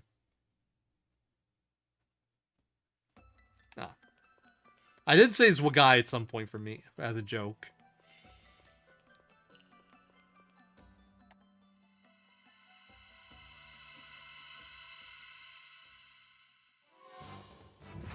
This is the best enemy to see in here, because this one can run away.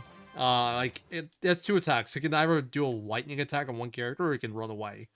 And if it runs away, like if we fail to retreat and it runs away, that's still pretty damn fast.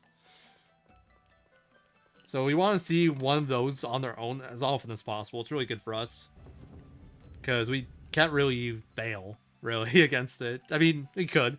We could fail retreat and they could do lightning attack, but the odds are very much in our favor. And it's not that painful.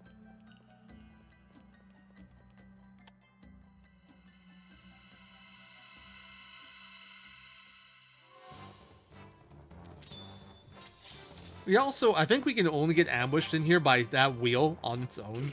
But it can also run away after it ambushes us, so it's still not even that bad. Ouchie.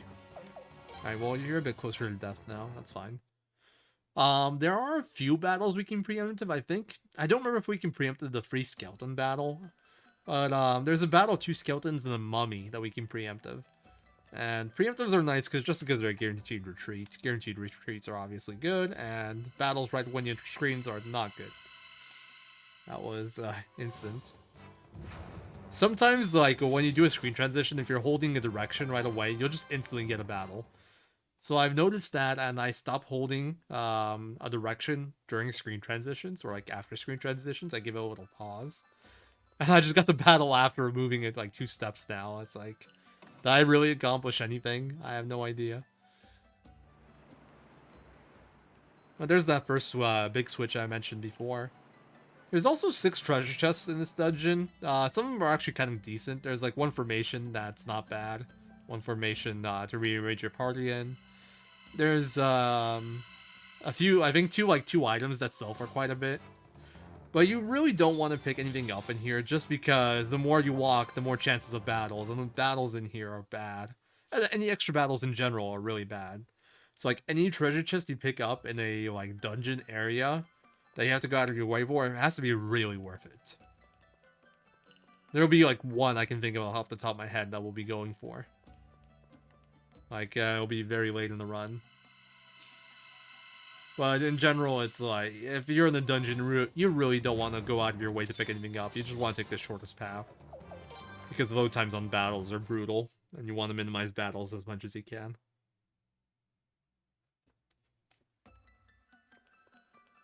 Alright, so this dungeon's actually separated in 2 parts. We entered the left side first. Oops. There's also a right side to it, from the main room. We actually finished the left side right now. So, our battle count's actually really good too. I think we're at like 8 or 9 right now. I'm not actively counting. I'm just kind of like...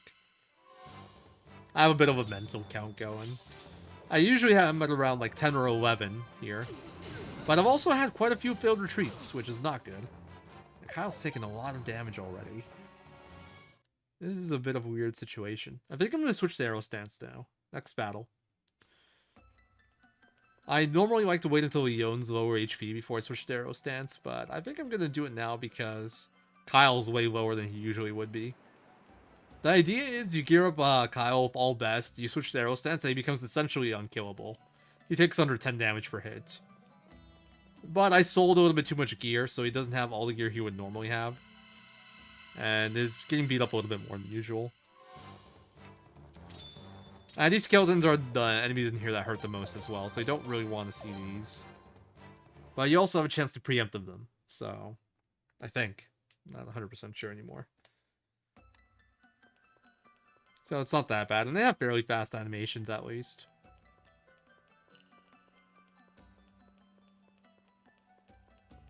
Alright, so we gotta go here, we gotta hit the smaller switch. Do we make this? We make this. Nice. I got a really long distance there without a battle. That's good. This opens up another big door. The annoying thing is that switch opens up that big door. Behind that big door, there's another small switch that opens up another big door. And that big door is to my right now, but I can't access it yet. Oh, come on. I'm failing so many. This is why I want to wait for people to die, by the way. Because you end up with stuff like this where they all attack individually. And then people like to protect the prince. So Leon just tanked all those hits for him. Not sure, I never removed her guard ring. No wonder. She's like a little bit tankier and Kyle's a little bit squishier. That's why that feels weird. I always forget that. I'm failing so many retreats to these damn skeletons. This is actually really unfortunate. This is really unfortunate.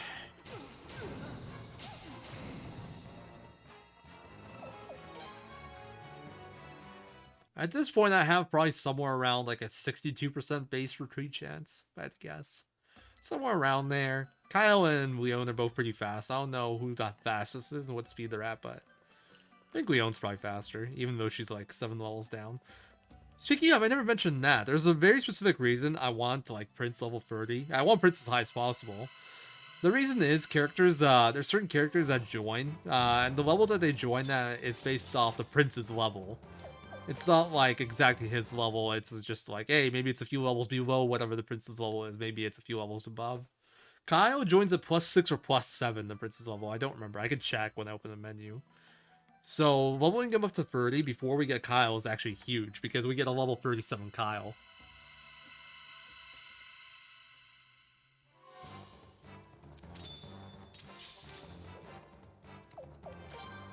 Oh my god, I keep on failing in retreats against the same group. It's kind of annoying.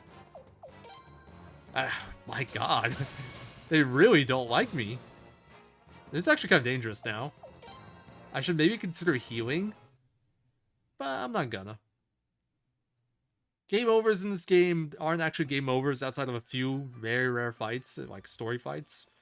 So if I game over, well, we'll just hit the retry button and then we'll be back in that same battle. It's really slow, but won't kill the run.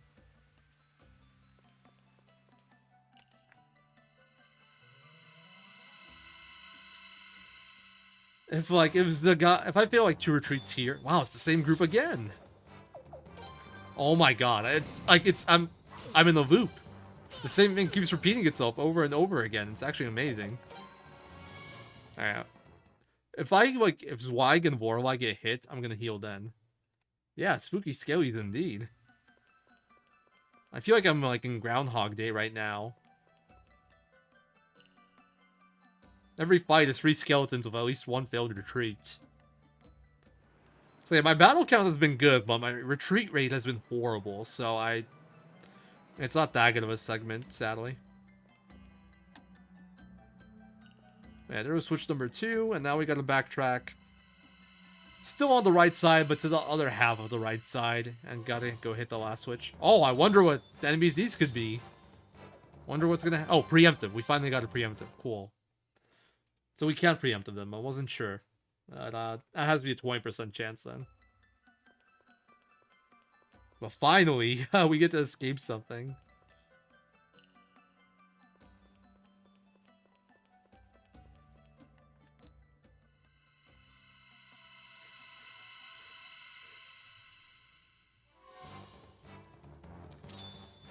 Well, it's not quite the same battle, but it's pretty close. Yeah, skeletons are the worst things to run into here unless you get a preemptive. So, it's been kind of annoying. And not only have I not been getting preemptives, I've been getting failed retreats. A lot.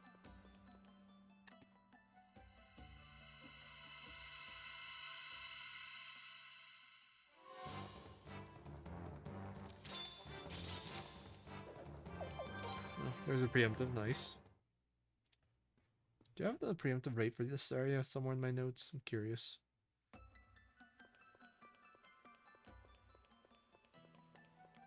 Should maybe look at the game.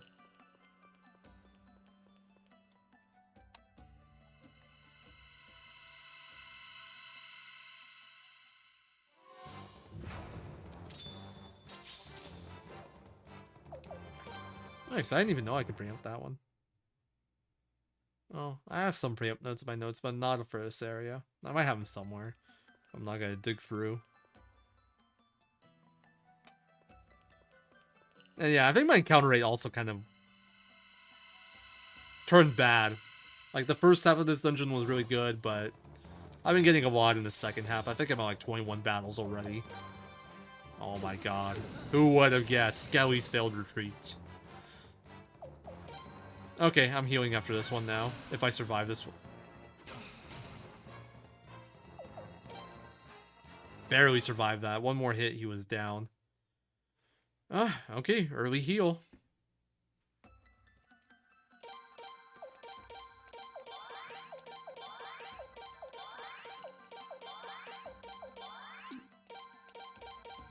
No, not you.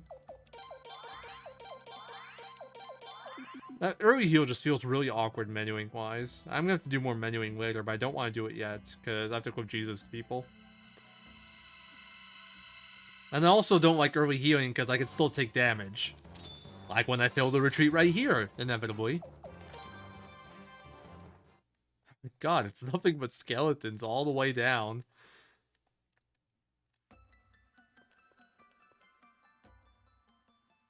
But since I will likely fail one more retreat at least, I'm gonna have to heal again, which is annoying. Alright. I'll probably start saving the game now. Just in case, like, console crashes, game dies. There's no way I PB anymore. I'm, like, almost 7 minutes behind. So we're just gonna start playing this marathon safe now. Next fight is actually really dangerous, but it's another, like, once again, if I game over, it's not a big deal because I can retry. It's not like I can reload my save. Anyway, there's that failed retreat I was mentioning earlier. There it is. Didn't take very long. Yeah, awful Sarah's Lake Ruins. It started off good, but the second half, or second 2/3 of it, really, this is more than half of it, has been just brutal. High encounter rate, lots of failed retreats. It's been very bad.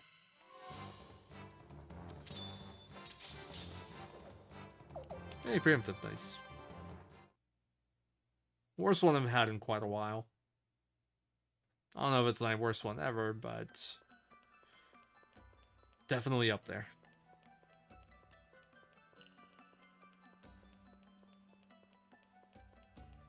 On the bright side, we're done with all the Switch stuff. We can finally move on, but we still got to get there. Wow, no skeletons.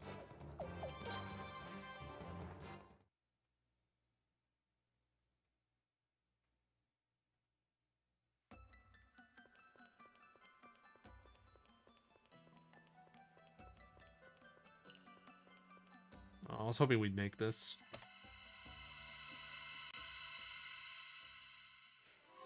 What's annoying is that the start of this dungeon actually looked really good. And then it just, like, worst I've ever seen, maybe, on this side. Had some very long walks with no battles, low encounter rate on the left side, almost no failed escapes on the left side. I think there was only one. The right side was just brutal. We finally made it out of there. You can still get battles here, but there's cutscenes in between stuff, so it kind of gets broken up a bit.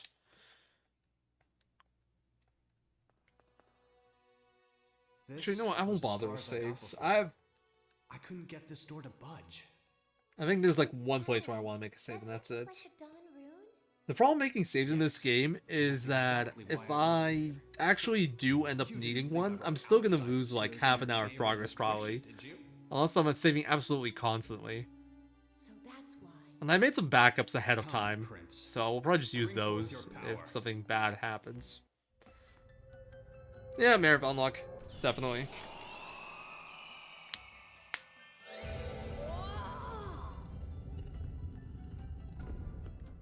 My intuition was right.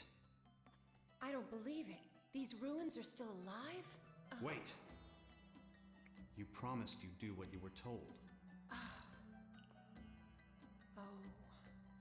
All right. Even I don't know what's beyond this point.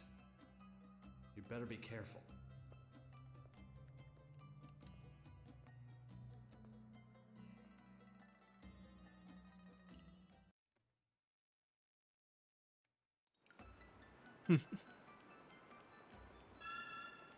Who needs saves? Not me.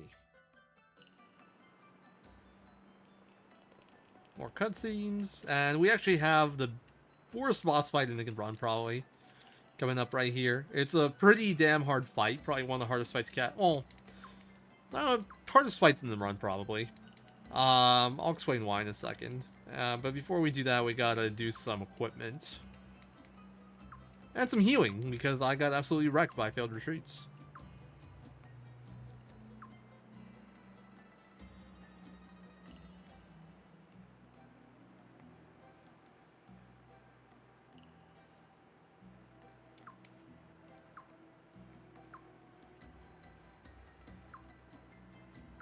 Yeah, so why guys the theory? The lake we're actually at right now is artificial, created by the Sindar, controlled through this these ruins. All right, equipment, Berserk Blow to Zweig. No, I said here. Jizo onto Kyle. Oh, why am I struggling so much with this menu? Jeez, I'm actually having a hard time right now. Leon over Guardbring, Prince over this. Prince over this just to get rid of this, and I'm gonna give one of these to you for safety. Just to maybe save some Jizos that way. Because I sometimes end up in a situation where I want to heal Zweig and he doesn't have any healing items. So boss fight coming up. These guys have multiple attacks, but there's one attack we really don't want to see ever. It's like this earthquake attack. It does a good amount of damage, it's a long animation, and it can stun our whole, it can stun every character in our party. It's random who it does stuns or who it doesn't stun. If I never get stunned, I can do this fight in 3 turns, but yeah, not betting on it. Alright, we also want to focus the left one first because it's squishier. So we're gonna use all our best magic on that. And then runes, Soaring Bolt.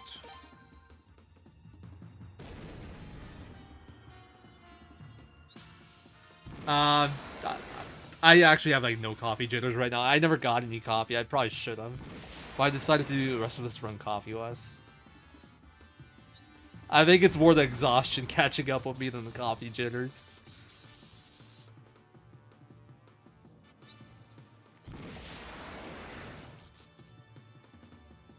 And the weird menuing in this game. This game's menuing is kind of unintuitive in a lot of ways. Nice. Good first turn. No earthquake. Berserk Blow, Sun B. Ewan's Zweig, right? Yeah. Should maybe looked at this ahead of time. Berserk Blow A. Soaring Bolt.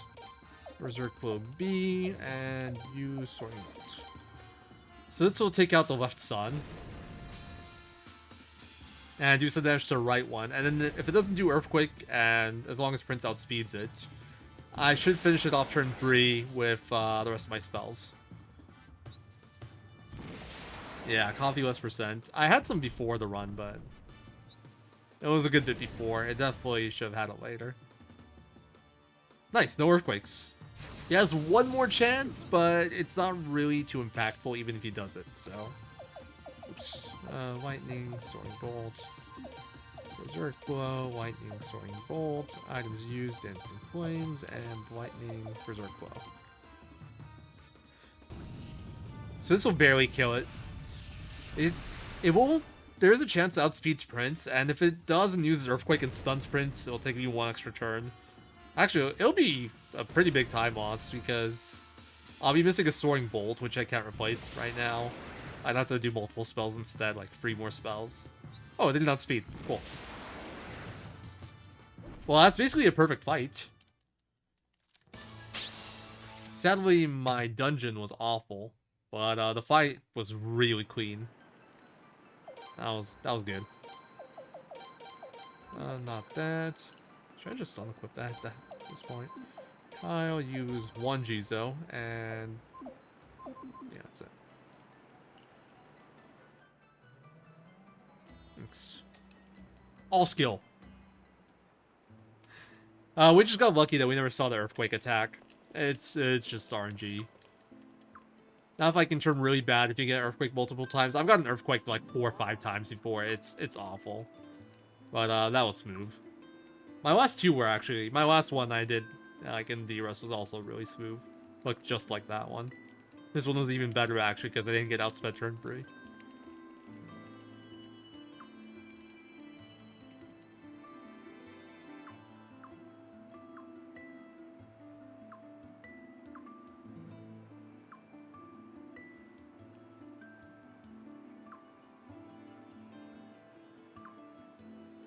So, we've learned what we want to learn about the ruins. We gotta Zweig understands some stuff that we don't quite understand yet. But, according to Zweig, we gotta head back to Rathfleet, so that's what we're doing. Also have a very nice cutscene percent coming up pretty soon. It'll be a nice break. I might actually get some coffee. Yeah, I probably will get some coffee during that. It'll be my best opportunity to do so, and it's a fairly long cutscene. And we still have 6 hours to go, so I'll probably need it. Because my eyes are getting tired already.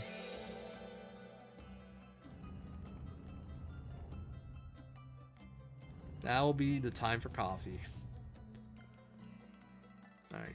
One battle. That's that door. There's a chance I get another one before I get out of here. Hopefully I won't.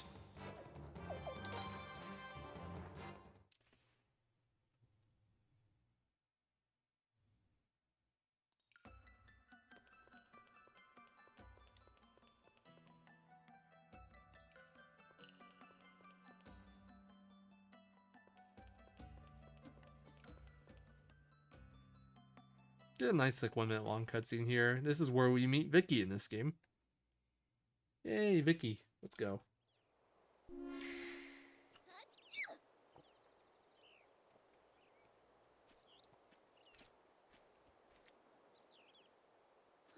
Actually, you know what? I'm not gonna do coffee. I think I'm just gonna eat. Prince? We just got through Sarah's Lake Ruins. I didn't see her before either. And it's the key to destroying the Hatred Fortress. We don't know why yet, though. And we ran into a mysterious girl. What a strange thing to ask. Why wouldn't you know what country you were in? Yeah, well, you know, things happen, and couldn't you just tell me? Please? Please? It's... Thanks, but I actually don't like that armor. still around? It's my least favorite outfit. Great. Now it looks like I missed another big meal. What do I do now? Prince, this lady is off a rocker. Come on, let's get out of here. Okay, I made up my mind.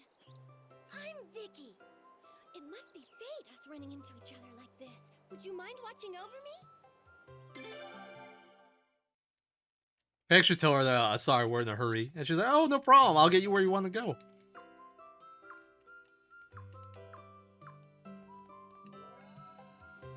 But, Vicky's the teleporter. Traditional teleporter in, like, pretty much every Suikoden game. If there's a teleporter, it's Vicky. And she's how we'll be fast traveling around from now on.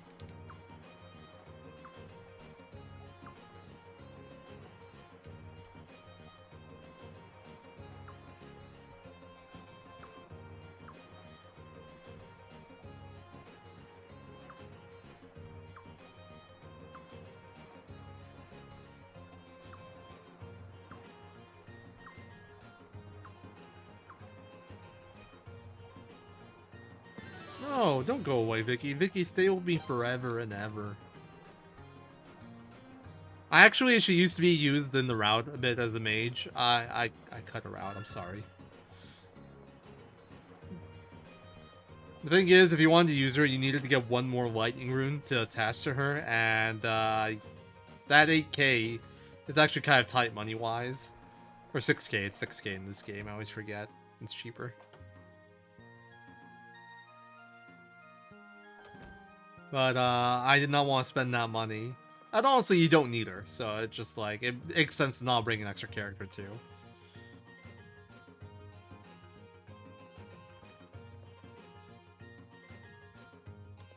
Wait, but didn't Chrono Trigger have 3 party members? Yeah, I'm like, wait, what? I'm so confused. What do you mean?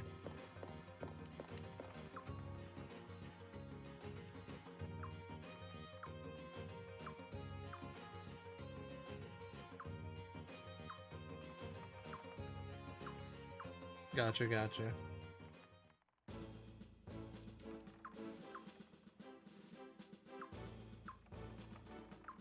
Yeah, straightforward plan. Use the ruins to control the water. Release it all. It will all crash into, like the water from the lake is all gonna hit the dam all at once and it'll destroy the dam. We're just like, other stuff, we're gonna make a dam so it doesn't hit Warb Lake too hard. And then we're like, hey, no, we can't do that. We can't kill all the people with the Hatred Fortress. And we got a plan for that too, because of the cruise ship thinks of everything.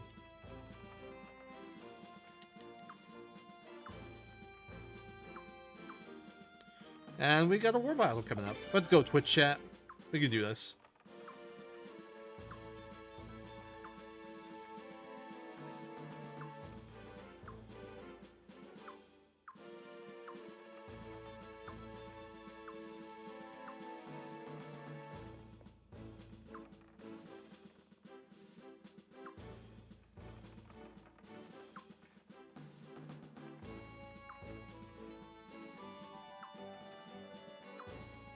So I actually found a pretty cool strat for this one. This battle used to be a bit worse.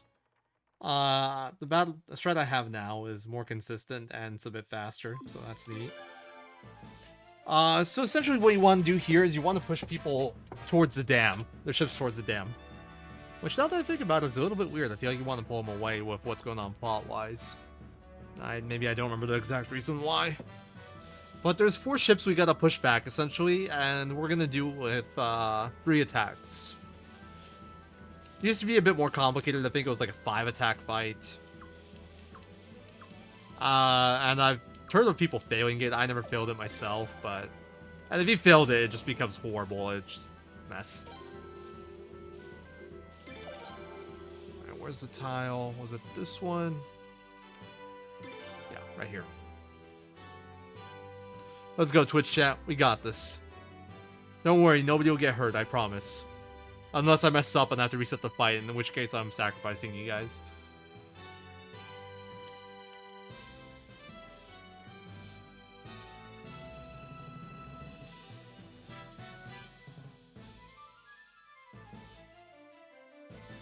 Alright, so my visual cue here is when Princess ship stops moving. Seems pretty straightforward, but it is. Alright, there we go. And 2 down right, and when I see that top right ship move a little bit, perfect. Perfect timing on that. What makes you say that? Is your... So we're gonna Dawn Rune. Dawn Rune is actually pretty cool. Has a lot of animation though, which we don't like. But it hits every enemy in an area, and then it heals every ally in an area, which is neat, but not very... The healing is useless to us. We just want the damage. And it has all this like animation time to it. I also could have done a little trick to reduce cursor movement time here, but I spaced out and I forgot. I could have cycled through my units until I got to Goish's ship, and then left it there. And then next time I press R1, it would auto-select the Dahak. I'm gonna have to move the cursor there manually. Not a big deal, though. Alright, and that should be it.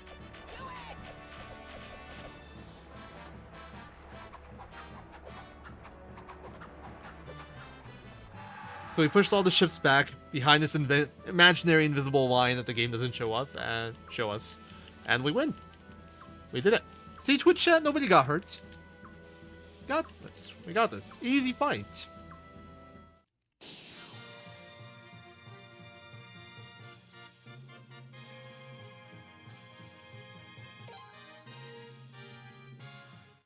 Good job, Twitch chat. Even got a victory plus. I haven't really gone over it, but if you have like a good enough fight, you get a victory plus, which gives you just like a reward. And you can make more money off the war battles, which does matter. Like in the speed run, you never don't get a victory plus if you can get one efficiently. There's a few fights where just like the win conditions for a victory plus don't really match up with what we're trying to do, so we get a normal victory. We're gonna throw Maroon into Opera just so he doesn't bring down our release rate.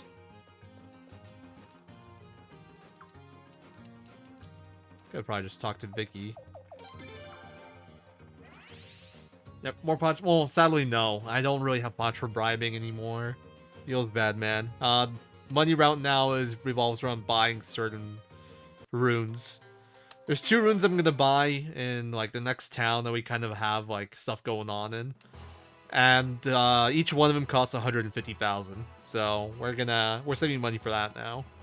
And then the next big spend after that is to sharpen 3 characters' weapons to 10, which will cost me around like 210,000. So don't really have much in terms of bribe money at the moment, but that's fine. Bribes are also more expensive now is the issue. It's like, since we're now, like, enemies that are weaker, we can just release, and the enemies that are stronger, they drop more money, so they cost more money to bribe. And I can't really afford the cost for those.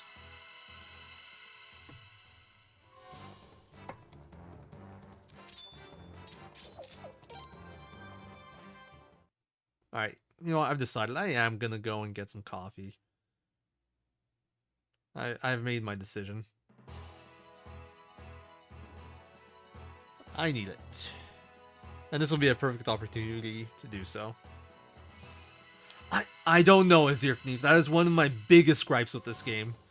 I have no idea why every character in this game starts with a level 1 weapon. I haven't really mentioned it yet, but so in this game, or in Suikoden games in general, the weapon system is pretty straightforward. There aren't like weapons you can pick up and stuff in chests like a lot of traditional RPGs. Instead, everybody has a weapon, and you can sharpen that weapon up to a certain level. It's capped at certain parts of the game. It depends on which blacksmith you visit. But traditionally, in a lot of Suikoden games, weapon levels, people can come at higher weapon levels, like depending on where you are in the game, you know. But in this game, for some reason, everybody starts with a level 1 weapon. And enjoy the cutscene. I'll be back. That's where I'm gonna go start making coffee. My sister's getting married next month. Wonder if they'll let us go home before then. Pay attention, will ya? What if they attack again? Keep your mind on the watch. What are you getting all worked up about? And what about you? Your family can't plant the crops all by themselves, can they? You know they need you. But putting down the rebel army and protecting the country is more important than family matters. You idiot! Who cares about the country if you have to sacrifice your own family? Things were better when Queen Arshtat was alive. Yeah, that's for sure. She never would have forced us to be soldiers. All right, that's enough. Hey! What the hell is that?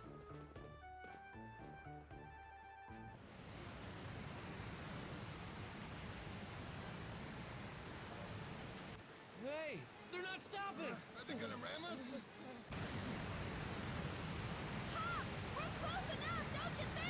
Calm down! We still got time to get closer! Archers! Rune soldiers! Quickly! Sink that ship! It's no use! It's coming too fast! We'll never make it! Okay! This'll do! Damn idiot! You had me sweat buckets! Oh no! Here it comes! Alright, I am back briefly because this cutscene's almost over. Time to be bad. Oh no, don't be bad. Platform's on fire! Damn it! I may be gone, but the Mons are probably still here. Whoa! Look at that! Get a load of that! Burning up a storm. Hey man, I work hard for that polished RPG mail. I win war battles. I sell the stuff I get off random fights. Well, not random fights, forced fights. Thank you, Australian.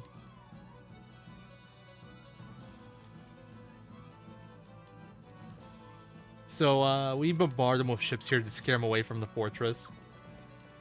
But the only one that had any like real boom to it was the first ship. The rest are just kind of like they're not actually explosive because they didn't want to pollute the like river with oil and debris. We're an environmentally conscious army.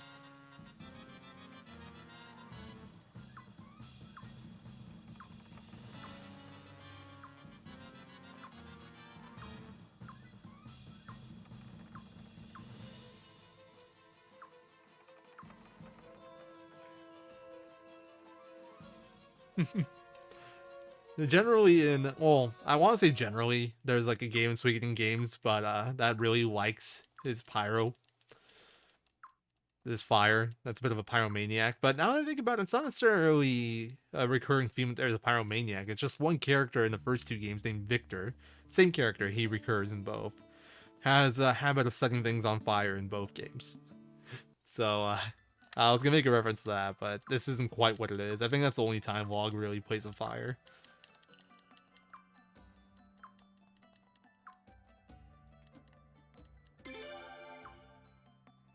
So, Warwai did some exploring on her own. Now she wants to join us again.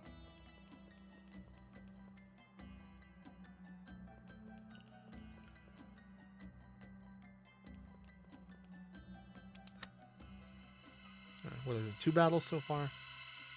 It doesn't really matter. I like keeping track.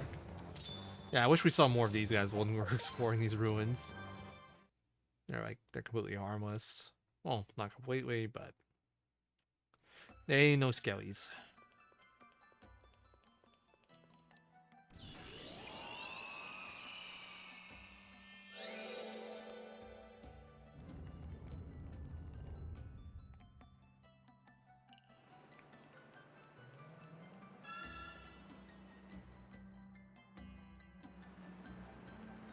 Yeah, we just gotta run through the whole ruins again. We're gonna go to this room. And we're gonna go do stuff. We're gonna use the Dawn rune to operate some ancient Sindar machinery, if we can call it that. I haven't really explained Sindar. Sindar are like a ancient civilization that was like far more technologically advanced than what we have now. But something happened, they kind of all vanished. All we have now are like these ruins of their civilization. Alright, I'm gonna go get my coffee now. This is a longer cutscene, so enjoy.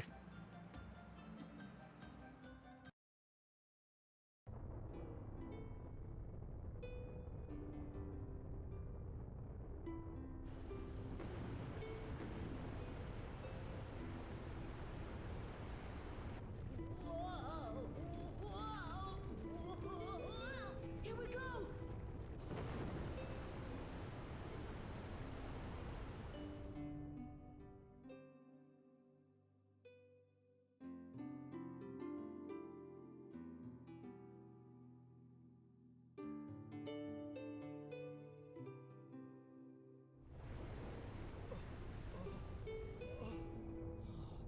If we'd been over there, we'd have been washed away too. Hey, do you think the prince attacked us on purpose to get us out of the way?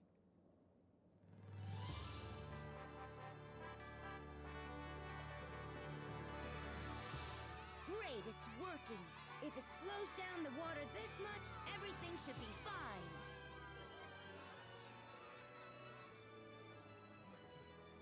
Water! Water!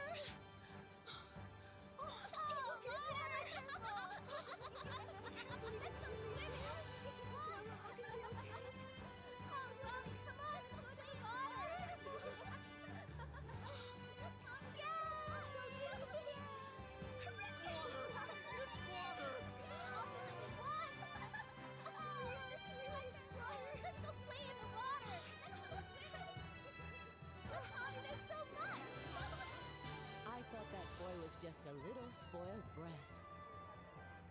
But I guess he did all right in the end.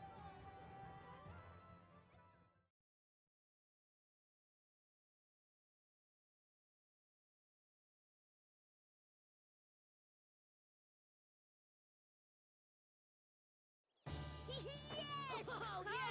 Right! We did it! We did it! Prince! What the hell is that?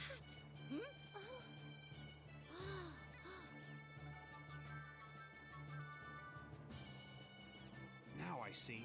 Ceres Lake was created to hide that. Come on, let's go check it out. What do you say? Yes, we must.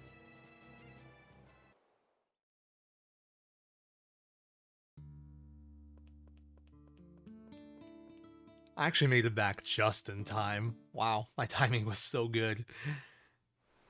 I picked up the controller as like you saw the loading screen there.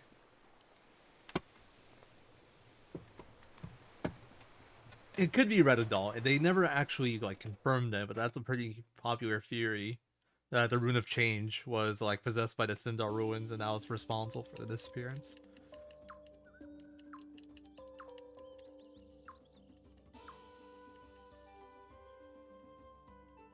Yep, 6:30 time to castle. It's Suikoden 5 is the game where you get your castle the absolute latest.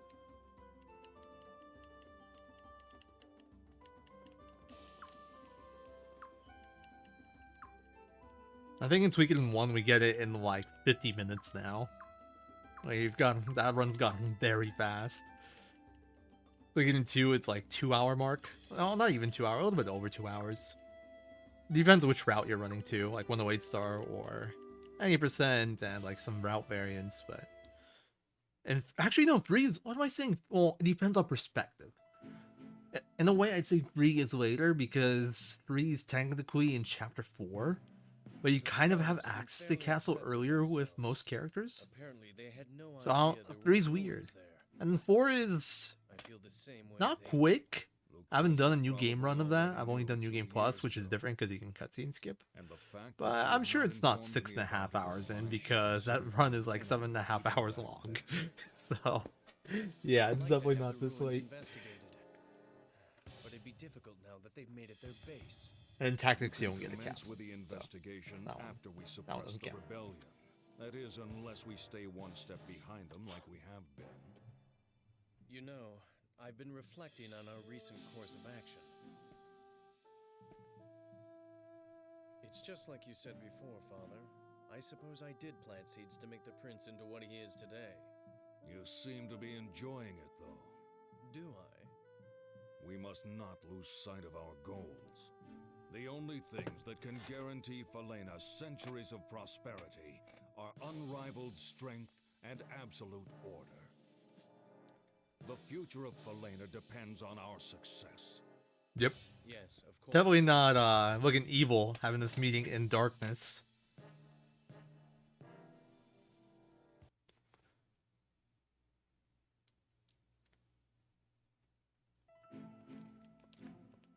Alright, there's a fairly long cutscene here. Oh no. I misread it. I had a long cutscene there. It ends here. Oops. Oh well.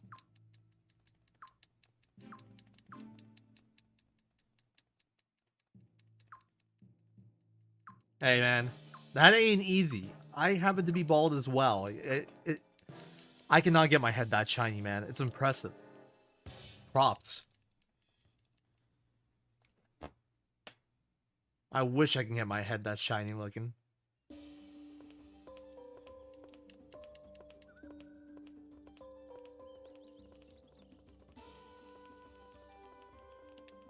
You guys see that cat right there on like the top like right corner of the castle?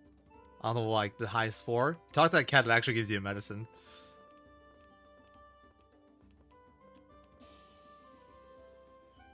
Yeah, he has a good VA. You're probably right. You know what'd be evil? I just shut down the stream right now. You guys get nothing for 6 hours. We finally got the castle, I just leave. I won't be doing that. Just the thought of that, though, is making my head shinier already. Alright.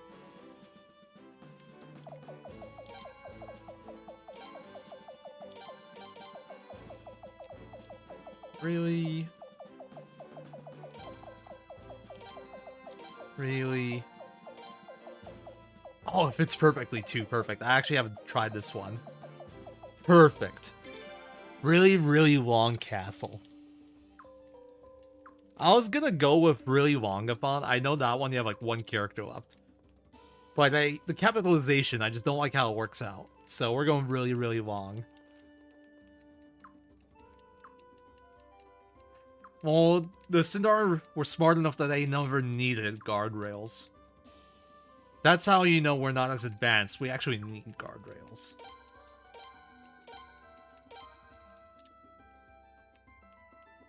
Man, my naming game is on point today.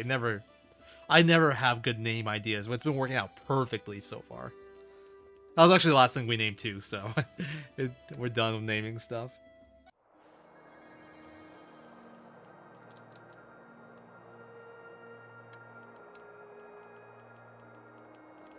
Alright, let me scroll down my notes here because there's a lot of things in this little segment here that are, I don't want to call them random, but they're a little bit substandard in terms of like where you have to go and stuff.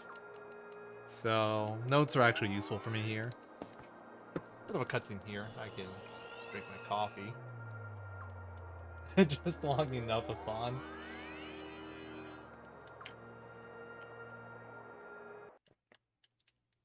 I just like the sound of really, really long castle. The thought makes me smile.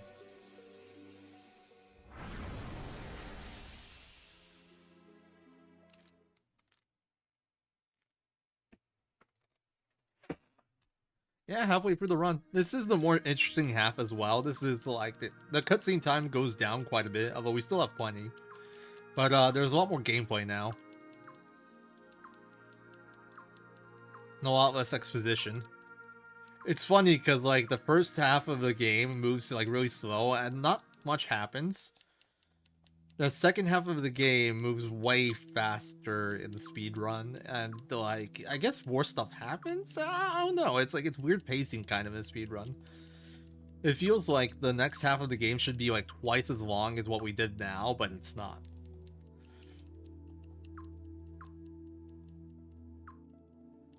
It's actually shorter.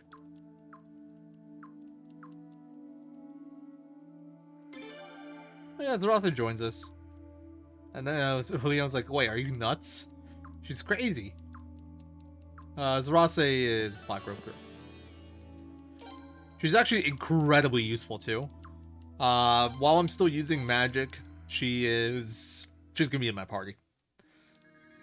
She is a ridiculously overpowered mage. She honestly makes this game way easier than it should be just because of how good she is.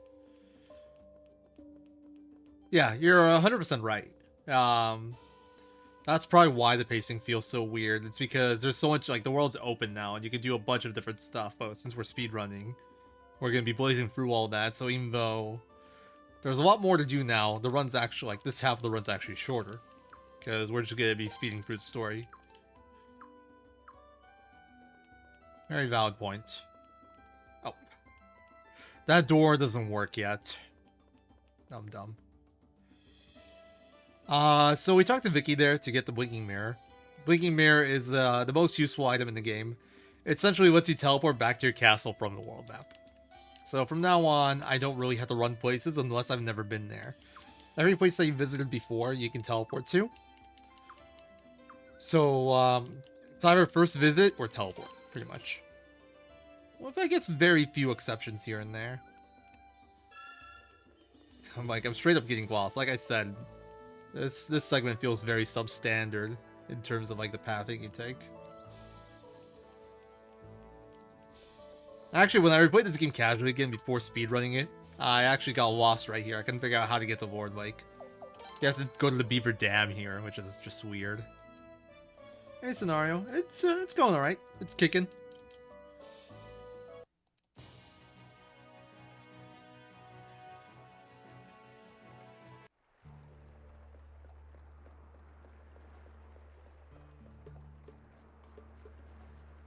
Alright, you can get a world battle though. A world battle on this walk, but it's really unlikely. Hopefully we don't see it. Like, you can see where we're running to from here. It's fairly short distance. There we go. That's much better. I had a battle here in my last run of this, so it was annoying. You can also make it a guaranteed release by kicking the beaver out of your party, putting him into Entourage, but if you do that, you're just wasting menuing time if you don't get the battle. Or if you get the battle, you just get the retreat or a preemptive, so it feels kind of silly to play it that safe, in my opinion.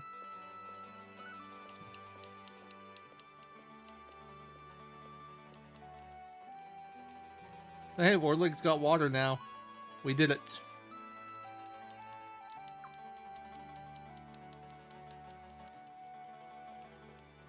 Also, music here is really good.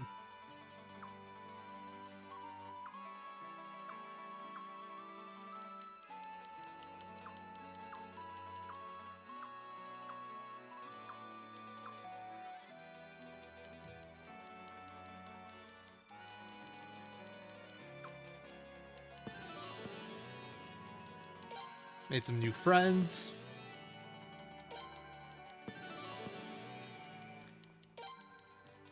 I was about to say Goish, the guy in the big hat, then I realized that they're all wearing big hats here.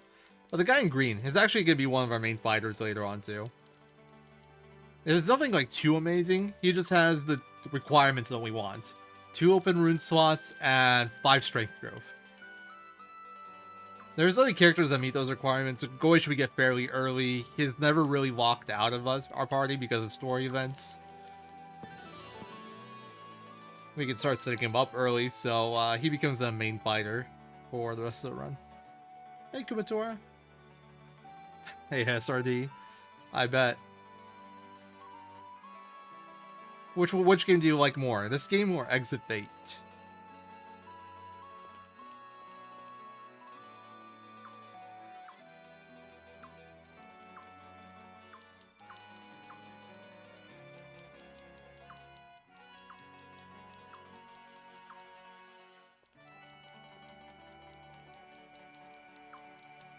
Ah, here he goes again.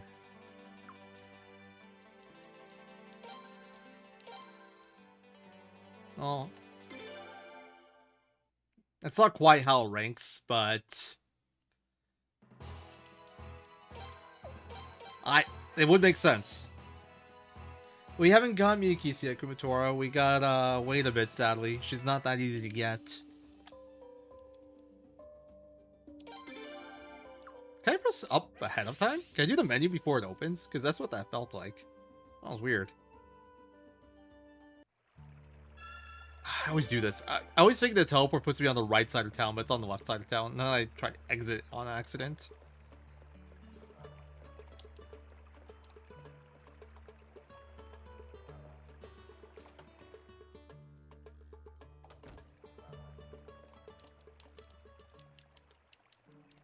Goish isn't bad. He's like a solid fighter, but he's definitely not the most powerful. He's just like, he kind of fits a very nice niche in terms of like when we get him and what he has to offer. There's definitely better fighters, but like in any percent we just don't really have access to him. And there's even equivalent fighters, but we have less access to him. Like for example, Log is just as good of a fighter as Goish. And he also comes with a water rune, which I can remove from him and use for other things. But Log is kicked out of my party a lot, or not available a lot, because of story reasons. So, because of that, it just makes more sense to use someone like Goish than someone like Log. Generally, story characters have it a little bit rough. Like, main story characters that are relevant to a plot.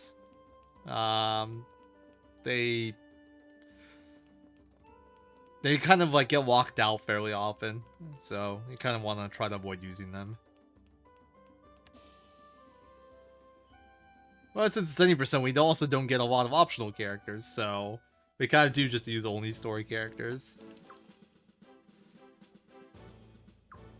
No, 2 of the 3 optional characters we get, we will be using pretty much as soon as we get them, till the end.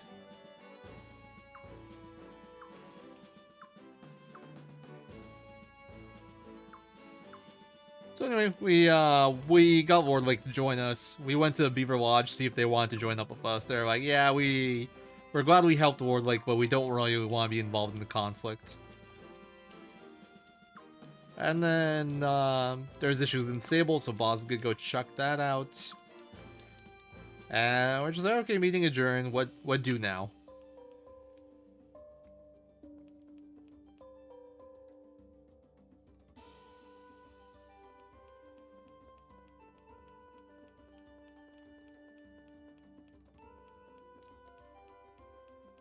And the correct answer is we gotta go outside our castle for a convenient encounter that will advance the plot.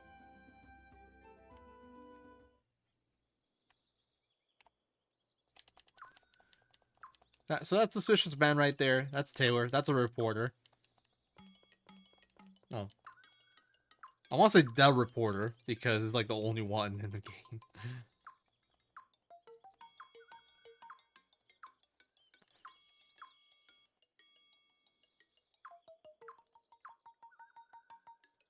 And he tells us about some stuff going on in Melkar, while he's trying to get info out of us for his newspaper.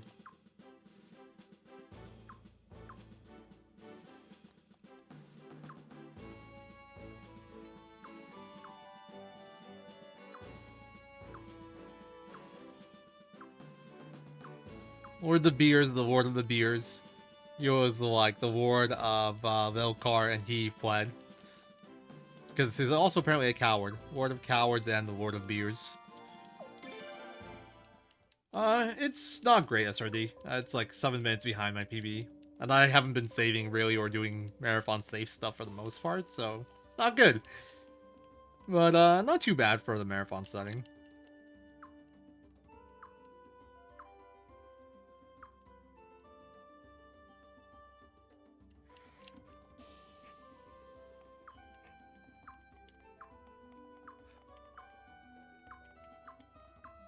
So anyway, we're gonna go check out Melkar, but we want to do it in disguise because there's goblin soldiers around. So we get our good outfit back for one last hurrah. Leon gets back in her PJs, and Kyle goes full yellow outfit. I don't know why that's like stealth. I don't know if that's how he dresses normally. I think it's a little weird, but more power to him. Also, we finally get to some of my newer time saves that I routed after my last run of this. It's nothing major, but since you guys, for a lot of you that haven't seen this run before, you have nothing to compare it to, but it's some neat little tech here and there. Alright, let's go talk to Lustrina, add some more people to our party. Gosh. Kisara. Oh, Pastor. Kisara. I'm actually just completely off of this stuff. And then we take the boat.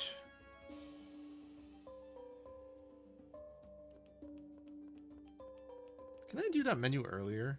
Is that an option? I'm gonna have a look at that. I'm pretty sure you can't, or I would be doing it already.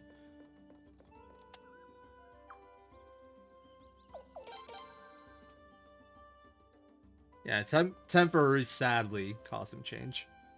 This is my favorite costume. That's all I'm saying. I wish we can keep it more. But in terms of characters I brought, Goish right now is a physical fighter, but I still won't be using physical attacks for another hour and a half, 2 hours or so. But I'm just bringing him with me to get him some skill points and some levels.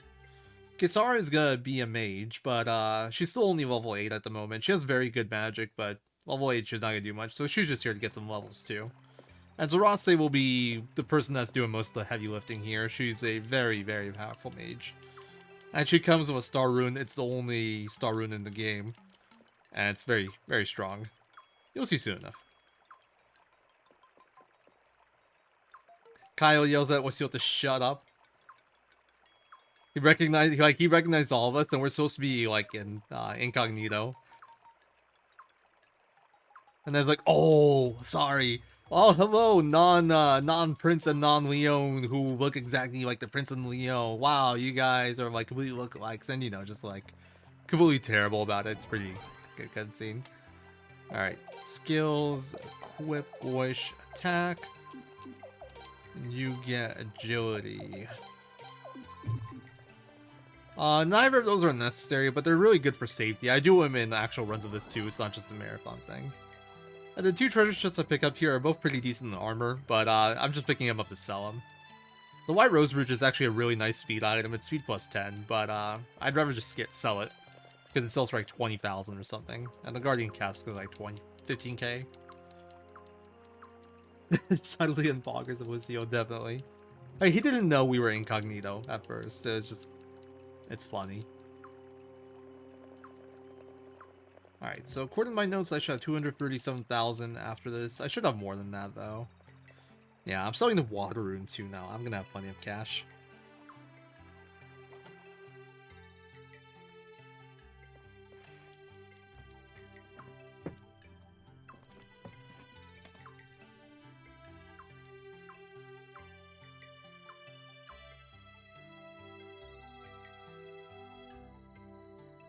But yeah, what Seal kind of tells us about what's going on in Valkar. So Valkar actually is divided into like, it's a town that's divided into like 3 separate parts. There's like a west, east, and central islet. I'm not sure if that's how you pronounce that word. ISLET. And they kind of like, they have their own stance in terms of like politics. They all have like their own lords. There's also been a lot of like forced conscription going on around here from the Godwin soldiers, specifically from Zahak, the Queen's Knight that we met at the start of the game that betrayed us. And Wasil's just looking for help to like, not really like for protection really from the Godwin army.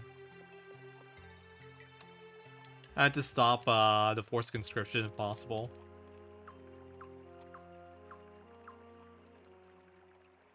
So yeah, it's like right here, the towns where like they took our boys to like go fight in the army by force. And Wasil's like, well, we have not Wasil, Orok. It's like, all right, you guys stop. I'll go take care of it. He's about to go on his own. Beat some guys up. Oh, no, sorry, not Orok, Volga. Orok we meet a little bit later.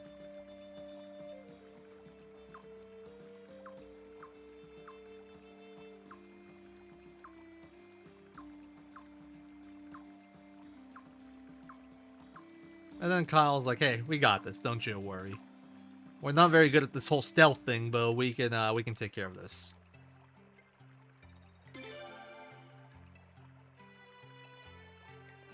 Even Orok doesn't vote for Orok after the events of, like, Velkar. Come on, SRD.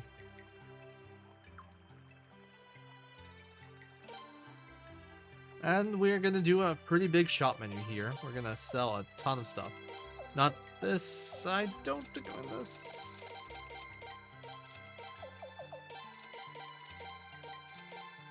Alright, you sell that prosperity ring we got earlier.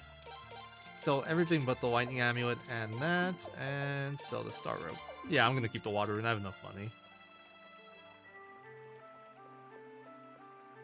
I'm supposed to have 237,000. I have just under 250,000, which is weird. Seems like too much.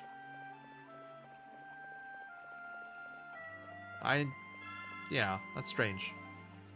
I don't know what's going on in my money route anymore, if I'm being completely honest with you guys. I've done so many little adjustments here and there. I actually don't know what's happening anymore. I probably sold something I wasn't supposed to sell on accident again. There. That would be like calling someone a money-in-air. This guy's rich, he's got lots of money, he's a money-in-air. Or maybe, actually more accurate would be like $1 in there. Or I guess if you're Europe, euro in there. There's no potch grind in this game. We do like sell stuff throughout the course of the run that we pick up from like war battle, like loot, or from enemy drops, and use that for money, but we never actually grind actively for it. Which is very nice. Money grinds are never fun. Alright, so here we see the power of Zarase and Star Rune. Oh my god, this is awesome. My Zarase is really fast. A lot of the time, the thugs here outspeed and like attack the prince, and it doesn't really do anything besides cost me time. It depends a lot on how fast Zarase is. And my Zarase is really fast apparently because she outsped them all. That's really good.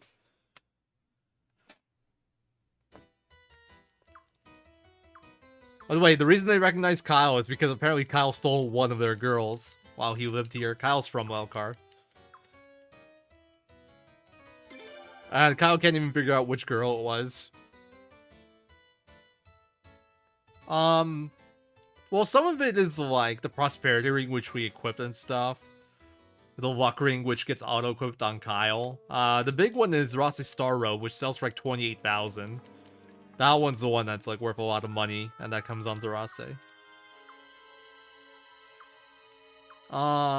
Yeah, well, we've gotten some better spells now. We did more damage versus the Sun's fight. That was like the last big fight we had, and we were probably hitting for like between a few hundred to like 700-800 there. But Z3R013 is, yeah, Z3R013 is incredibly strong. AoE, like 1200 base spell by default. Don't have to do anything at all on her. She just comes like this. She makes so many fights trivial, it's kind of silly how OP she is. Like, she's legitimately unbalanced.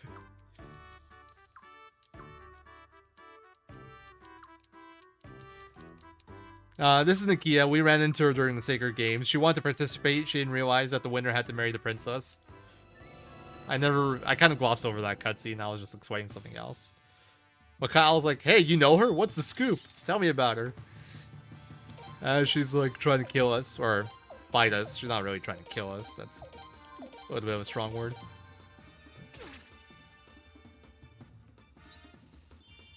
Hey, Rubber Ducky Assassin. I like the name. It's been okay. It's been alright for a marathon run. Not so great for a PB attempt.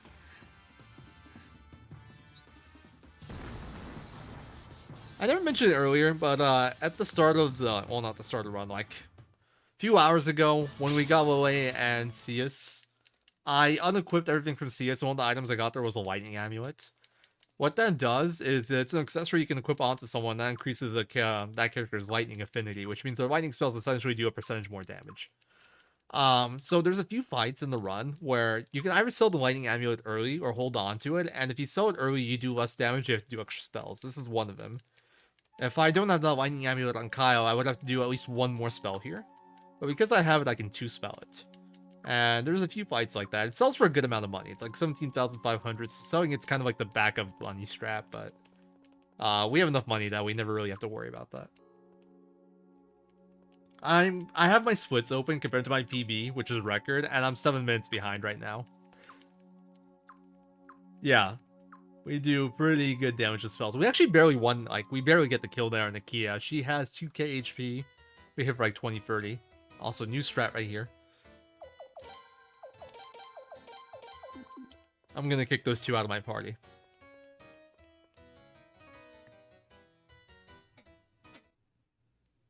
That might seem weird. It's like, I have to do an extra menu to do that. It doesn't really change anything XP route-wise. At this point, I no longer really care about the XP route. It's not really a thing, because at this point, the fights we take kind of matters here and there. There is, I guess, one character. I do care about Silene's EXP a little bit, but, yeah, it's not like I'm actively routing for it. She just needs to get a level 4 spell before a certain fight. The reason I do that is, first of all, we have a fight coming up that's really laggy, and having less characters in it will reduce lag. Second, the less characters I have, the more skill points. Like, after every fight, you get skill points, and the less characters I have in my party, like, the more the characters in the party will get, because it's distributed somewhat evenly. And third, there will be characters that auto-join my party twice pretty soon. And if I have a full party, I'll have to do a menu to add it to my party. Whereas if I have a slot available in my party, they will not auto-join my party. Or they will auto-join my party, and I'll get to skip that menu. So that's why doing that extra menu there to kick people out is worth it. Hey, thank you. I'm not sure if it's possible. I wouldn't say it's impossible to bring it back, but at this point, I'm not counting on it.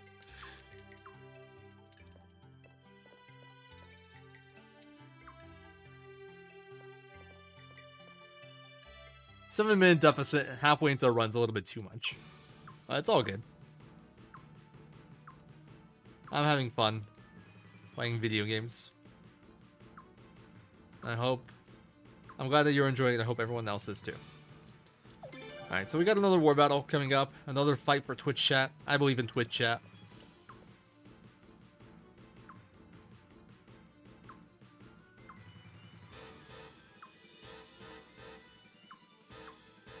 I'm also gonna do this a little bit riskier.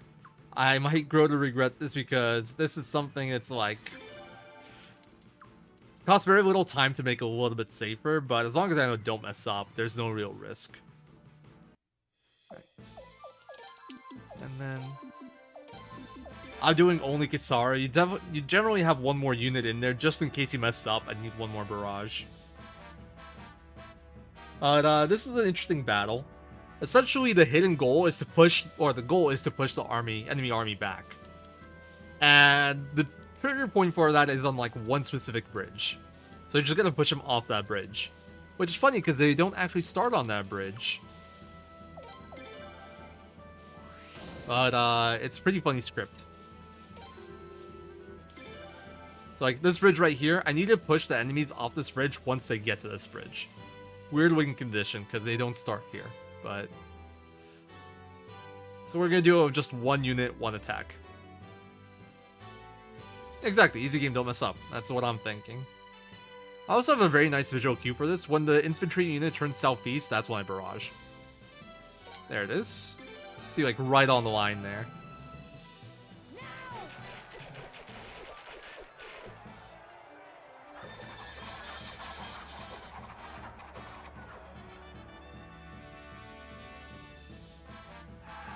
That pushes the cavalry back, and now there's no one on the bridge, and we win.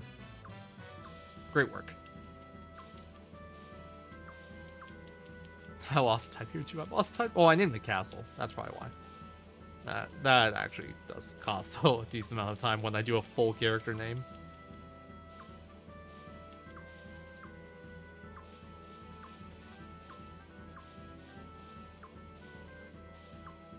So yeah, Zahak is kind of a douchebag, to put it lightly. To cover his retreat, he sets the town on fire and destroys the bridge. And he still has some of his own troops on that side of the bridge, so like, yeah, don't care.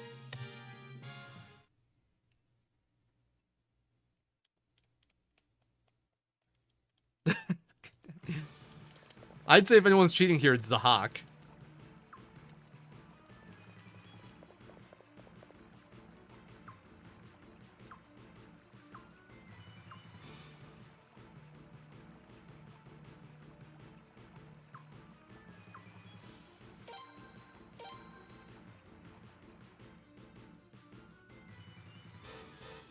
Dun, dun, dun.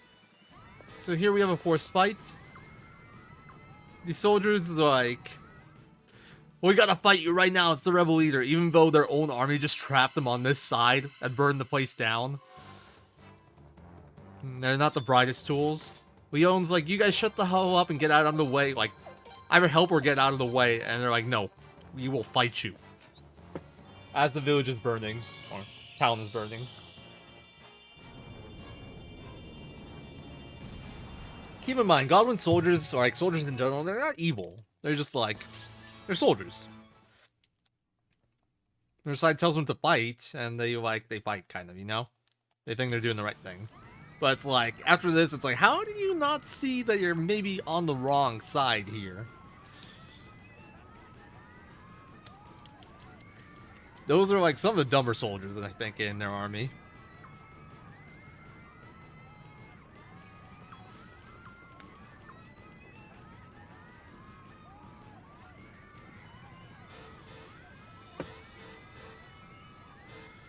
Orok, the guy who was like supposed to betray Lelkar and like out of Godwin's, is actually just helping that old man out. So yeah, Orok wasn't necessarily a bad guy. He just thought it was best for Lelkar, for like the team of the Godwins, and like make that alliance. It's not because he was evil or one. I think he did. I think he'd make money off of it, but there was some self-interest there, but really he wanted what was best for Lelkar. Zahak is a man without honor. You are 100% correct, man.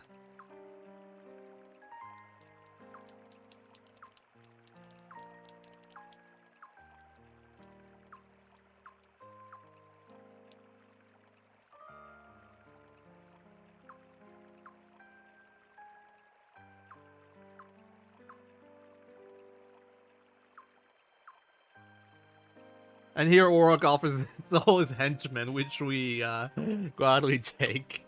I just find it funny that he calls them henchmen.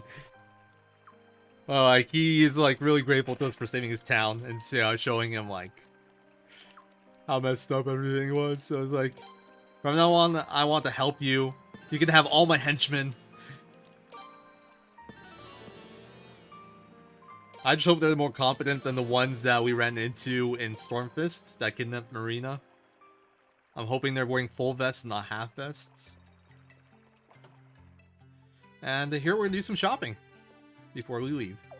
Gotta buy 2 of these, and then equip lightning onto Kisara. Apparently taking the longest way around that menu. Which hand was it? I want to get this right. It was right hand. I should maybe scroll down my notes at some point. And water.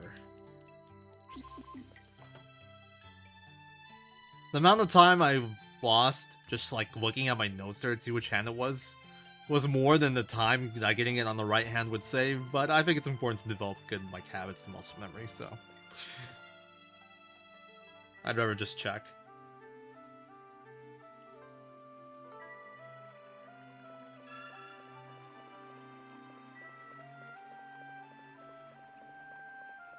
Alright, so there's actually two ways to exit this town. We can go down one more islet and exit to a world map and Waking Mirror, or we can take the boat back. And taking the boat seems kind of unintuitive because you got like double loading screen and it's also a bit of a walk, but it's actually 2 seconds faster than taking the world map and mirror. Just because there's still quite a bit more walking to do that as well, and more load screens too. All my little micro optimizations I found for this.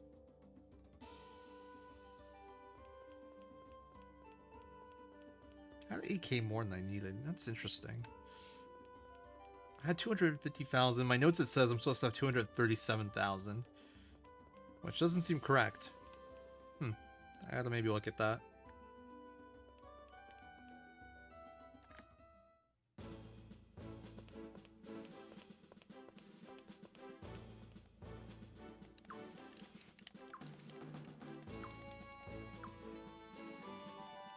Looking back, Olay feels like she did badly because there was civilian casualties and everything like burned down part of the town.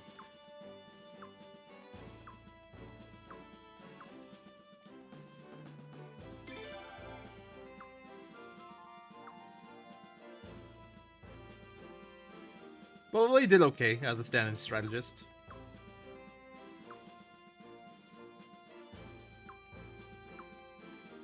And now we get some new stuff going on. There's apparently somebody been impersonating us, calling himself Prince Zero. That's been robbing people, and that's been abandoned in Sable. And apparently they look exactly like us. Even Boz and Dine were like, wait, that's him. So we got a doppelganger situation. We're gonna go look into that now. We also want to ally, well, we're already kind of allied with Sable. Dine's like a representative of Sable. Is a general there.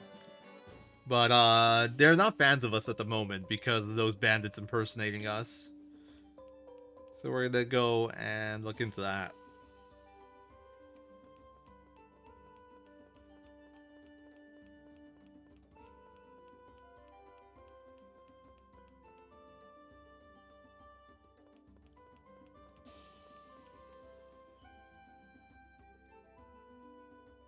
I need to drink more of this coffee.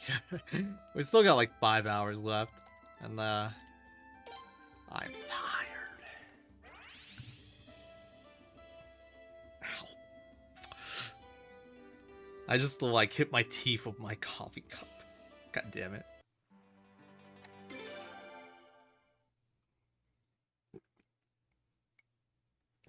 Alright, since we haven't been here before, we do have to run here. It can't teleport, you can only teleport to places you have been to.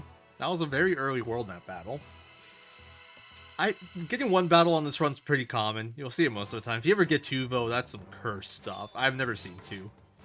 But every run, I feel like I get the battle early. Oh my god. This is actually gonna take ages. And it freaking destroyed my party. Holy shit, this is so bad. I have never had this happen before. Jeez. Do I heal here? Just in case? I think I do. I don't think I need it. But I'd rather not GG myself, so I'm gonna do that. That's what I put the water rune for. It gives me some quick menu healing for my whole... Wow, I actually got 2 battles.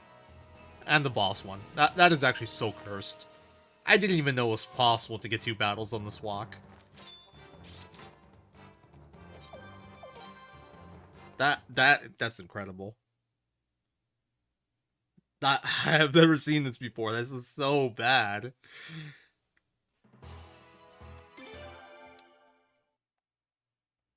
Two battle walk and failed retreat to Doremi elves. That's rough. Anyway, these sentinels, they're like Sable guards, and they're like, oh, it's the bandits again, because like I said, it's a doppelganger. That looks exactly like us. We're like, hey, no, we're the real one. And it's like, no, we're not falling for that again. Yeah. This has been a very much Marathon Lock-esque marathon run. Soaring Bolt, defend. Damn memory cursor in this game. It's just brutal. I mentioned at the start, this game has an annoying memory cursor where it remembers like the cursor position in between party members. Not like for each individual character, but it has its own unique, like, it follows the... Its state follows each party member. So it's like if you defend one character, the next character's cursor will be on defend. If it's like, if you did runes, it'll be on runes. And it's very, very annoying sometimes.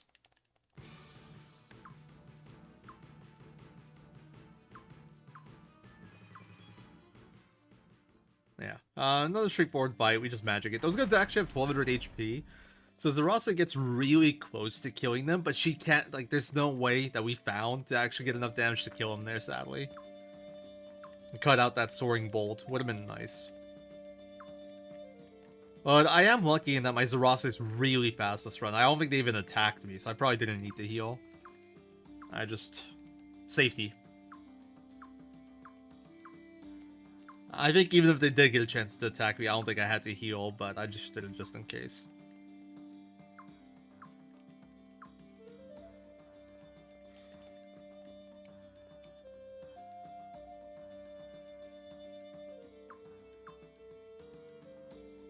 So yeah, we meet up with Boz and Dine, and they're gonna go with us to Sable. We're gonna try to clear things up.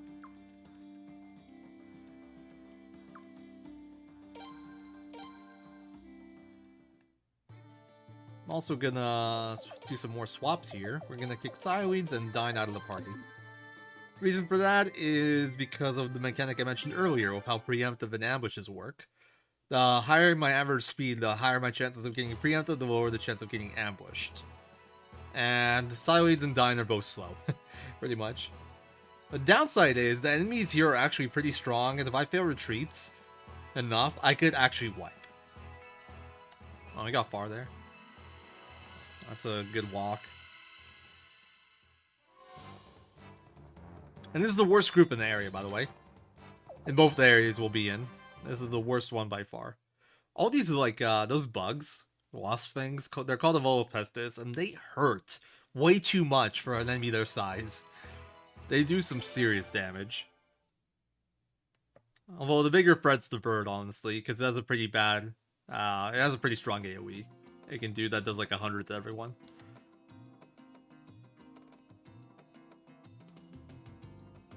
But since you can kick some people out here, it's not that bad anymore. It used to be worse in my opinion, because you would get ambushed far more often.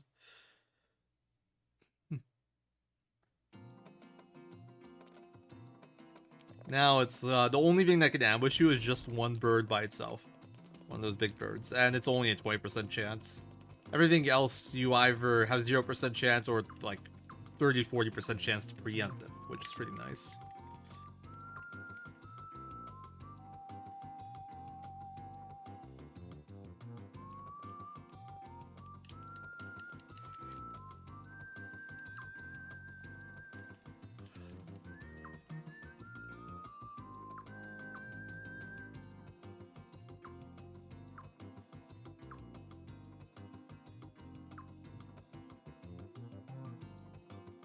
So here we have a meeting about like the situation.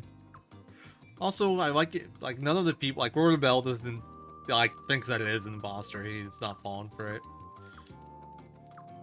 But a lot of the people in Sable, pretty much everyone in Sable thinks that you have become a bandit. You're just robbing people. And there's absolutely no one. They're your literal royalty, and you probably don't need to be robbing people to, like, for money.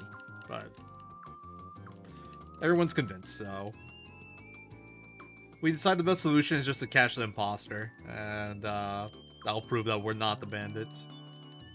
Yeah, apparently the prince is sus.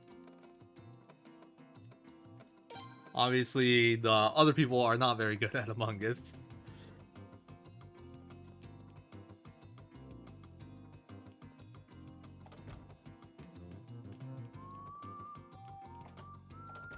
We're gonna go to Ranro.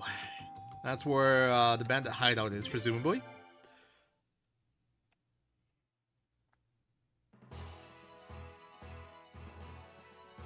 Also, I hate this world map block because there's a lot of like invisible walls. Like, I actually have to go really high above this rock. Not necessarily the rock, but like the path is actually incredibly thin here to the right. And there's like no good visual indicator of it. It is that way. Alright, good, I got the retreat. Once again, worst battle right there. It's got it 2 times in a row now, before I even got to the mountain. If I'm lucky, and by lucky I mean not a... Okay, see what I mean? Right there. I'll probably end up getting a second battle now because of that. Right before, like last time. Yep, exactly like my last run. Exact same thing. I got stuck, and I got the battle right before I got there. The game's trolling. And I get... It's actually trolling. I get ambushed, and I fail to retreat on a battle I shouldn't have even seen.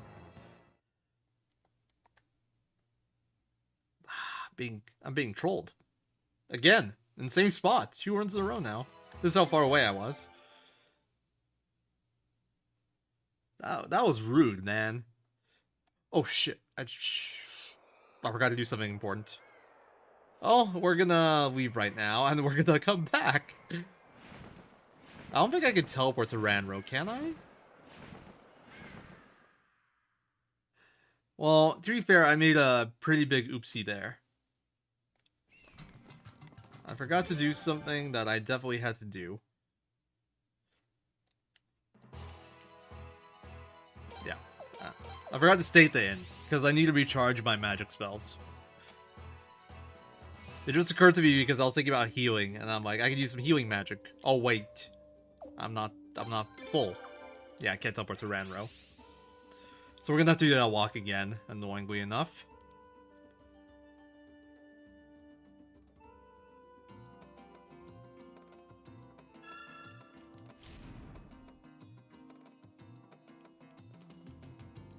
I also hate using this inn because it's really far away, but it is the most convenient inn, sadly.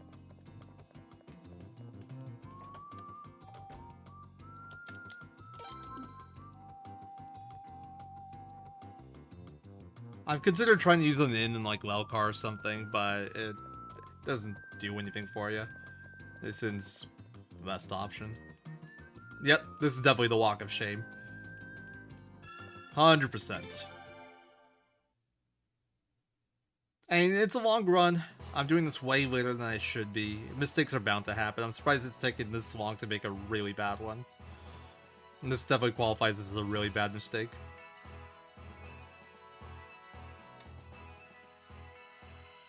At least I can get stuck this time. Just the one bird again. I just don't like this one because it's the only one that can ambush you. I've still never finished a run of this without like one, I wouldn't say major mistake, but like medium tier mistake. There's plenty of minor mistakes throughout the run, just the nature of running a long game. It's hard to maintain focus for 12 hours. Every now and then you do something that's a bit dumb.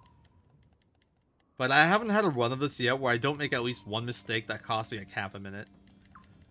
One day I'll get good and I'll do one run where I don't mess up something, but as of right now I still haven't done one. Yeah, it is. I know.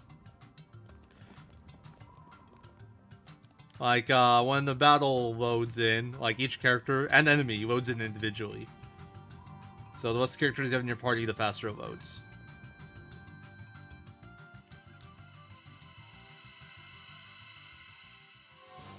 But the difference isn't, like, huge. That's another reason why these swap shenanigans.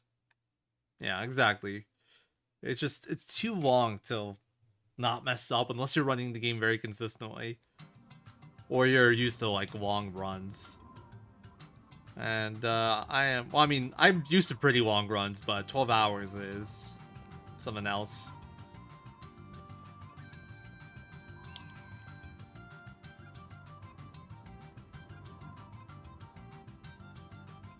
Also, this place, it looks pretty confusing, but it's really not that bad. The pattern's actually really simple. It's left, right, right, left, left, left. And you can also get through this area with no battles. It's not even that unlikely. But I think I already got 2. Which is, I'd say 2 is about average. 2 to 3 is about average. But essentially the way it works is, if you're on these vines, you can't get a battle. So if the game would have given you a battle, and you're on the vine, you wouldn't get that battle. You kind of go past it. So if you get lucky and like you end up getting battles, or like the game decides you're getting battles when you're on those vines, and not when you're not on the vines, you can just skip all the battles. Which is like the opposite of what I'm doing now. I've now failed 3. Ouch. That hurt. I'm gonna have to heal again.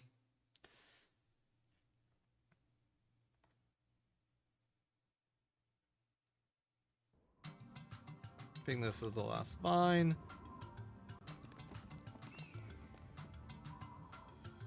Nope. I've been getting this one wrong a lot lately. Easy way to tell is when you see the save point, that's the last one. That's when you start going right again. We'll see it right here. I'm actually going to take this one after I do this menu. Kisara and Psyleads. Runes. I'm going to use Kisara's water rune to heal up. Now, the reason it takes a save here, I mean, I should have been saving a long time ago. I should have been saving way more often. But the reason I'm taking this one in particular is because, what was I gonna say?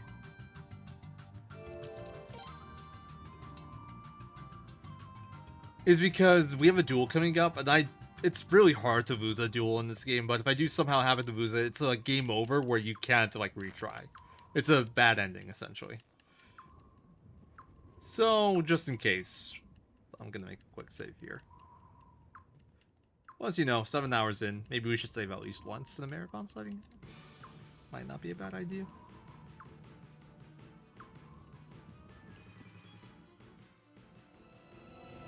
Yeah, I'm gonna pass on that SRD. We're actually, marathon's a little bit behind. And it would take quite a while.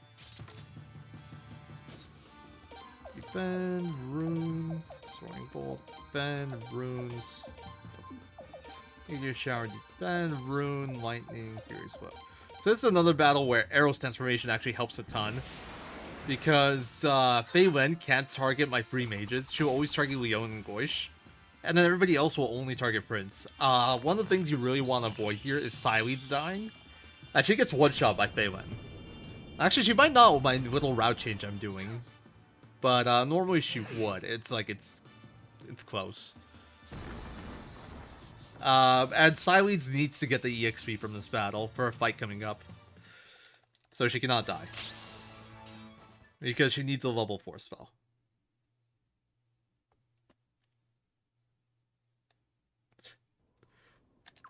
But yeah, these are the bandits. They actually mistake this for their boy Roy, because he's the imposter. So like when we came up here, it's Feilon, the guy is like, "Oh hey Roy, who are your friends?" And yeah, it wasn't Roy, it was us. Coming for vengeance.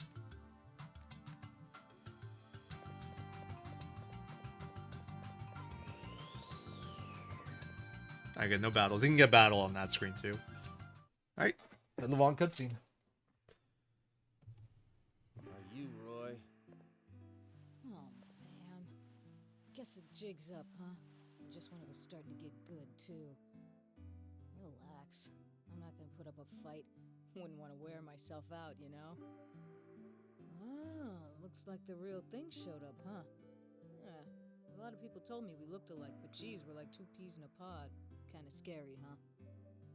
Yeah, I'm pretty shocked myself. No wonder Dine and Boz couldn't tell you apart. Really? I don't think they look all that much alike. Their features are completely different. The prince doesn't look vulgar like he does. Ain't you a sweet talker? Yeah, so I'm a thug from the slums. My whole life. Not effective at all, SRD. Sadly. There's like maybe one 5-minute nap I can take. No That's wonder we look different, but we still look an awful lot alike. So don't you think it's unfair our lives are so different? That's why I thought I'd do something about it. Get a little taste of the rich life, you know? And smear a little mud on the prince's face at the same time. And man, it was fun! How dare you! What a bunch of nonsense. You tell me, Leon. Do you really think that just because you had a tough childhood, it gives you the right to steal and hurt people? There are plenty of people who grew up without parents or money but still live good, honest lives. You giving me a lecture? I wouldn't waste my time. But there's one thing you should admit. You're just doing whatever you feel like doing. Stop blaming your bad behavior on your childhood and grow up! How dare you even think about defacing the prince's image! Leon. Listen up, sweetie. You don't know a thing about me, so don't pretend you do. You know what? I've changed my mind. I was gonna go quietly, not tire myself out, but you had to go and get me all fired up. Alright, Your Highness. I'll take you on one-on-one. If you win, you can kill me, punish me, do whatever the hell you want. But if I win, that'll prove I'm a man of higher caliber than you. Then I get to take your place as prince. Your Highness. We get completely goaded into this. I have no idea why we have to fight him. Could just arrest him. The prince won't lose. Well, whatever. We'll kick his butt real fast. Or maybe we won't, and then we'll get the bad ending. Who knows? You end up in a coma if you lose. And Roy ends up dead at some point. Like, he takes over for you, and then he ends up dead, from what I heard. Well, I'm not gonna hit you with my best moves right away now, am I?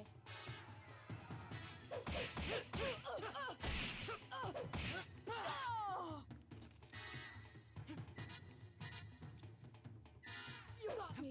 I gotta take a break! Alright, guard is faster than special for special here, so whenever he specials, I do want to guard. I always have to check my notes for that. I never remember which is which.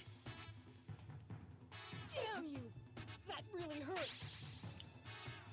Roy's behaving so far, no guards. First person to all run. And he'll probably do his super move here. Yep.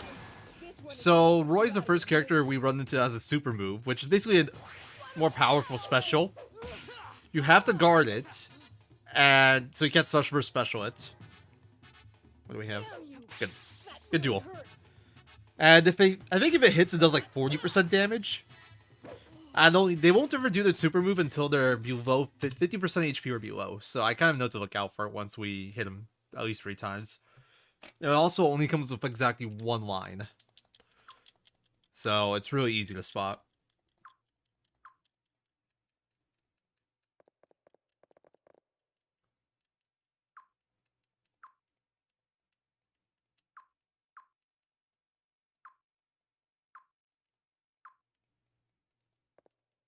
So here we find out that they were put up to it by some noble guy that asked him to sully the prince's name. I wonder who that could be. Who talks like that we might have as an enemy.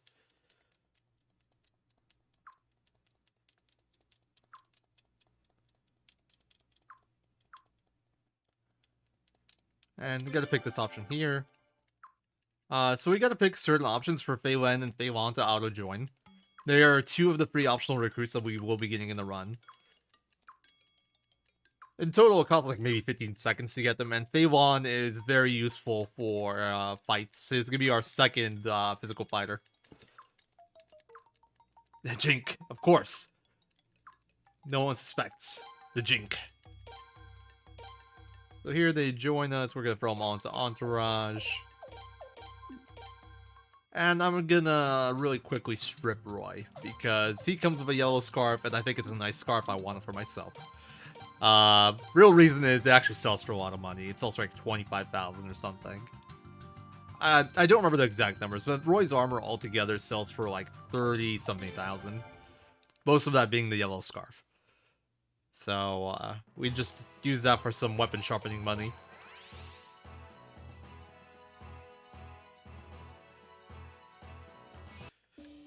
And this is a totally new strat I just learned. Not that. Don't have to run back from Ranro Mountain. In world record, I ran back from Ranro to Sable because I was dumb. I still am dumb, but at least I learned my lesson on that one. For some reason, it just didn't occur to me that I could teleport. I decided to run back. To be fair, if you get lucky enough with random battles and you somehow avoid them all, it probably wouldn't actually be slower. But you're likely to get at least like one battle, if not two. And yeah, that makes it a lot slower. And you can also fail retreats. So I definitely want to teleport.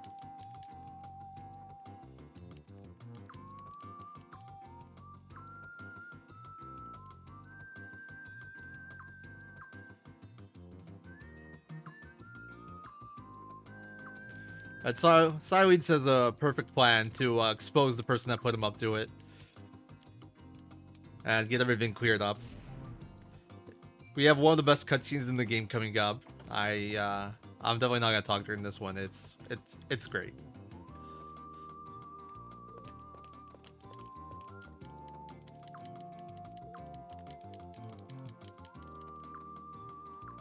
Phelan and Phelan are super impressed by this big old room. Roy's like embarrassed, like, guys, be cool, be cool. Yeah, he's a very forgettable character, to be fair. Alright, enjoy the cutscene. This one's good.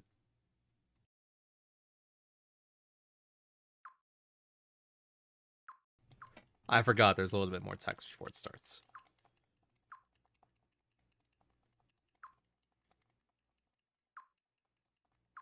This whole section's honestly pretty funny. Next like 3-4 minutes.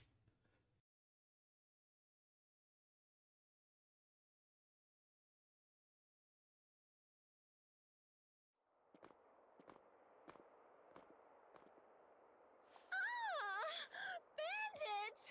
Bandits are coming! Hey, Bandit Prince, how dare you attack Sable? Hold it right there! Yerum Barrows has arrived. People of Sable, I am here, so have no fear. I hope you're ready for me, you bandit prince. I can't believe you've allowed yourself to sink so low, you mean, despicable fellow. What would your poor dead parents think of you now? I will not let you besmirch the name of Felena's royal family any further. So just wait right there, or beware. Master Euro, be careful. I know. I don't need anyone to tell me. Master Euro! What is he doing? I don't know. Beats me. Master Euro, are you alright? Oh, of course I'm not all right! Why didn't you guys hold me up like you were supposed to? But you slipped. It wasn't our fault. Quiet! I've heard enough. Now come on. Also, notice, he looks straight at Sileid right here. Sorry for the wait. Doesn't realize that something's up. At last, the time has come to punish this atrocious fiend of a prince. With this sword in hand, I shall slay thee! Wearing the exact outfit that we met him in Raid Wall. 420 out of 69, that's an amazing rating. But yeah, that scene's great.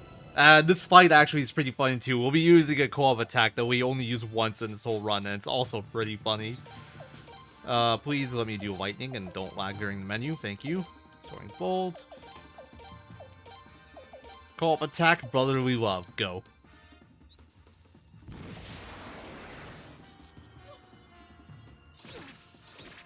This is one of the nice fights with Airhead too. Like, Prince gets beat up like crazy here, but Leon will protect him if he gets too low.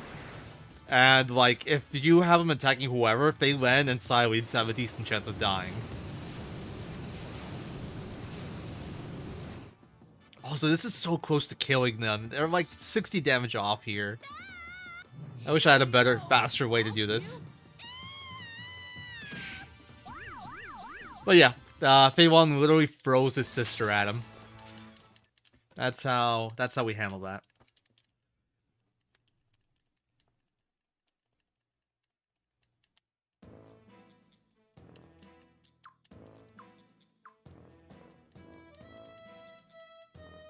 And Yurem's like, wait, the Dawn Rune.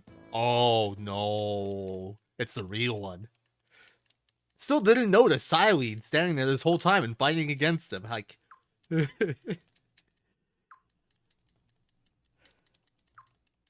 everything about that sequence is just amazing to me. It's so good. Best part of the speedrun, probably.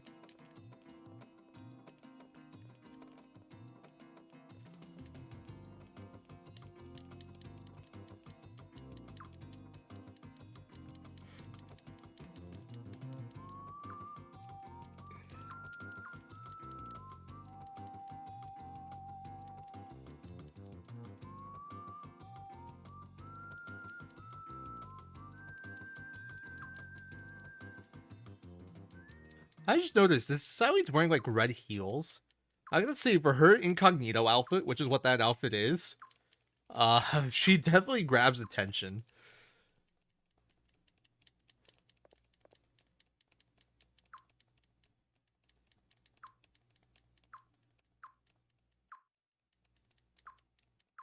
Legs don't fail me now. Hey, the little fop's getting away. Everybody calls Urim a fop. I still don't know what a fop is. I just assume it's what Urim is.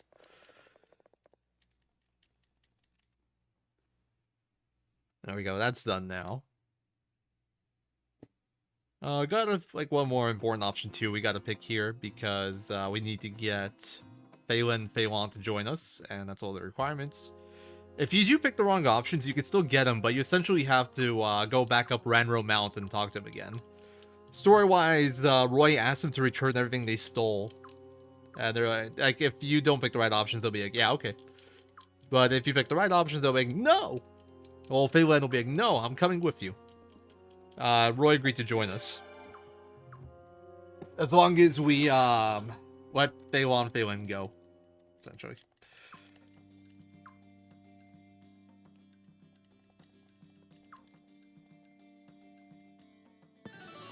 Is it actually cool? I've never actually heard the real definition for that, but that's accurate.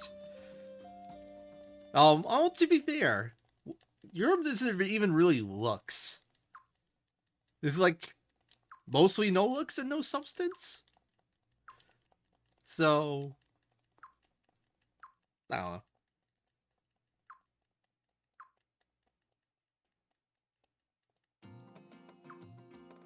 Yeah, I feel like Urim is probably the definition of that word. I mean, based off that definition, he fits it pretty well. Yeah, I'm sure that's it, SRD. Hey, could be worse. I could be like SRD, I could be jealous of Solemn's looks.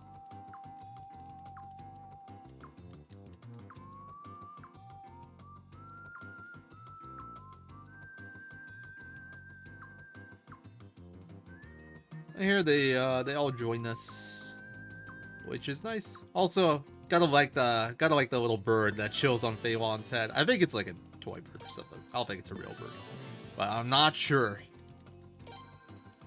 Could be a real bird. Menu, work.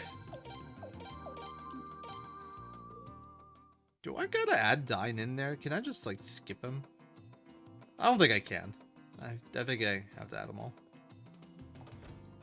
Sadly, that is not a party menu that I can get rid of by kicking people out. I do need to have that. Actually, is it? I just got an idea. I have to test it.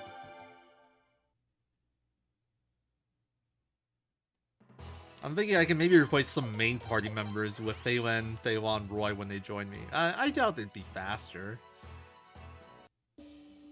Alright. Anyway, we got Sable to join up with us again. We've cleared up that mess. We got Lelkar to join with us. I think this all took place in the course of like 2 days. We spent the night in Sable, so yeah, it's been like maybe 2 days. Been productive 2 days.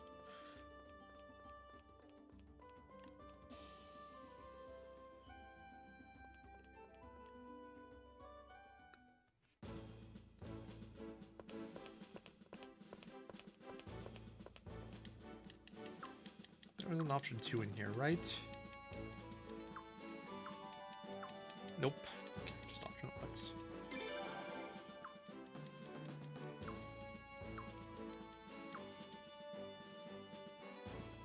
1. Serena feels really bad because of what her brother did.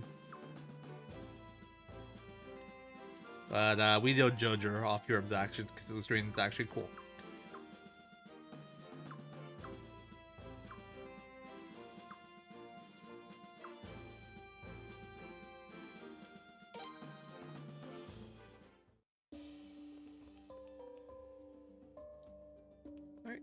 Alright. Time to go sleep.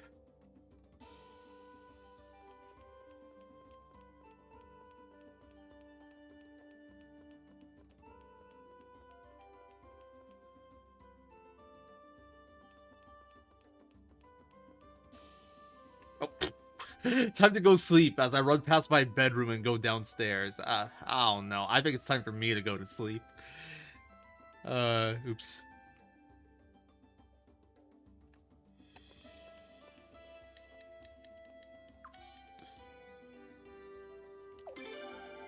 And I picked the wrong option. My god, what is going on? Brain is done.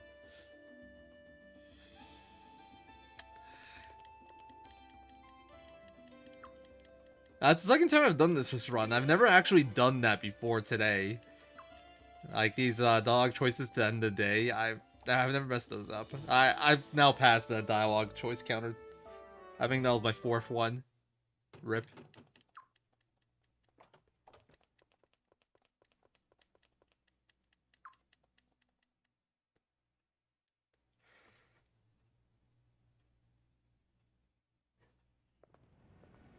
We get this cool night sky here. But no, there's actually a fire. Yeah. Fire at Beaver Lodge. So we're gonna head on over there. Cause, you know, gotta go running into fires. It's a princely thing to do. We are actually volunteer firefighters. Not really mentioned anywhere, but yeah. We do that. There's also a bit of a route choice here that we can make. It's a kind of runner preference. There's 2 paths we can take to Beaver Lodge. One is a teleport, and one is to come from the castle. If you don't get any random battles, the teleport's faster. Kyle... Sara... And Zarasa, one right, one down. If you don't get any random battles, the teleport's faster, but the teleport's more likely to give you random battles. And in fact, you can get 2 random battles if you're really unlucky. Because it doesn't actually Vicky doesn't actually teleport you straight to Beaver Lodge. She teleports you to Mountain Path, which is pretty annoying. But, it's more fun this way. I generally take this path. The thing is, if you take the other path, you can still also get a World Net battle. It's less likely, because you run less. It can still happen. I've had it happen.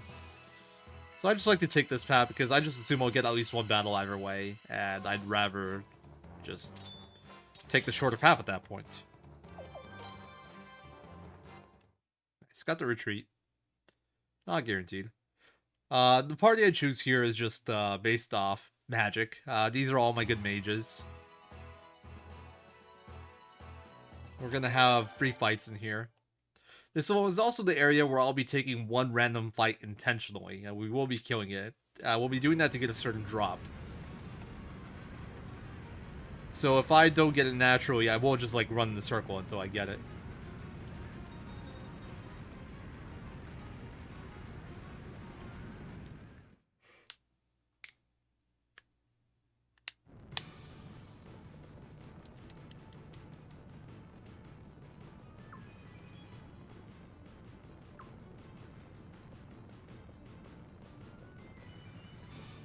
Look at that guy's strut, man. Looks so fancy. This is another fight right here where Lightning Amulet makes a difference. If I didn't have Lightning Amulet on Kyle, I'd have to do 1 more spell, but since I do, I don't have to do 1 more spell. Feels good, man. I'm also using Comet here instead of Meteor Shower. Comet does less damage, but it does enough. And Meteor Shower has a much longer animation, so that's why we opted into that. These guys are really fast, they will always outspeed me. So there is some RNG here in terms of what attack they use. I'm hoping for faster animations, which is just a normal attack really. All the other animations are slow. It's 2 other attacks. Sadly we got one of the longer ones, which is Blazing Wall. It's okay. But yeah, Nevergate's attacking Beaver Lodge. Nevergate is run by the Godwins now, so the Godwins are using their assassins to attack Beaver Lodge.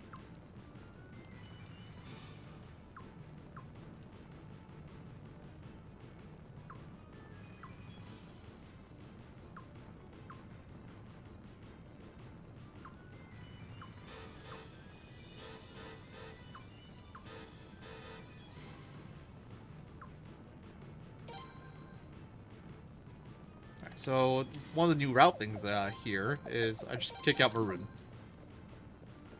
And that saves time because faster battles, because one less menu, faster startup animation, but also because it gets rid of a menu after this little segment, because I have some characters auto-join, and they will join me without the menu if I don't have those guys in my party.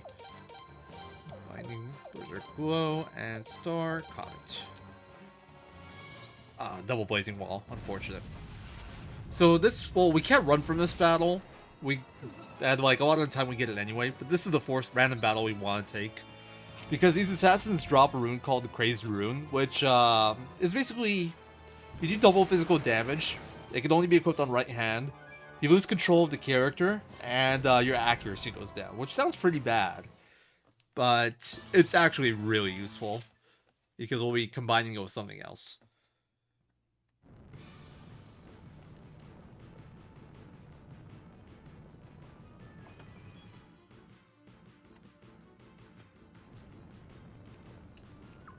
So we're gonna fight Dolph again. Fun little thing about Dolph is that if Leon's in the party, he will always target Leon.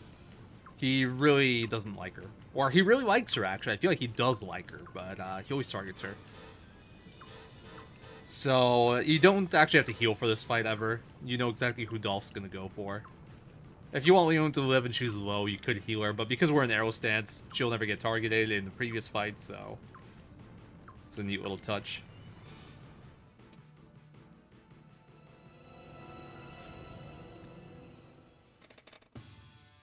And this is going to be another fight we just clear off magic again. But this is going to be 4 spells because he has 3,000 HP. Defend, not use, Soaring Bolt, Lightning, Soaring Bolt. I really should just mash between those two. Let's see, went for Leon there. But yeah, the reason they're attacking is because Godwin wants to exterminate the beavers. He doesn't consider them truthful Indians, essentially because they're not human. Godwin's kind of a dick. In case it wasn't obvious.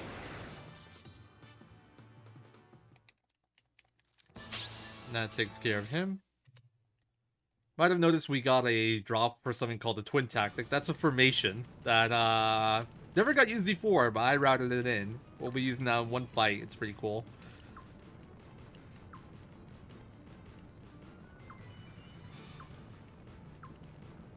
And Dolph just gets up and vanishes in front of us. Never explains how he does that, by the way. There's only Nevergate Assassin that does that vanishing trick, too. And Leon used to be part of Nevergate. She's just like, she doesn't know how he did it either. Oh, Grand Girl.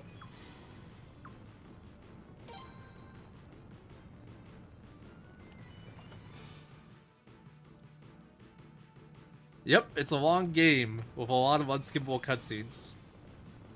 The best ending category is like 15 hours and 50 minutes per record. It can realistically be brought down to like 15:20, 15:30. But it's not marathon. It's not a marathon safe run.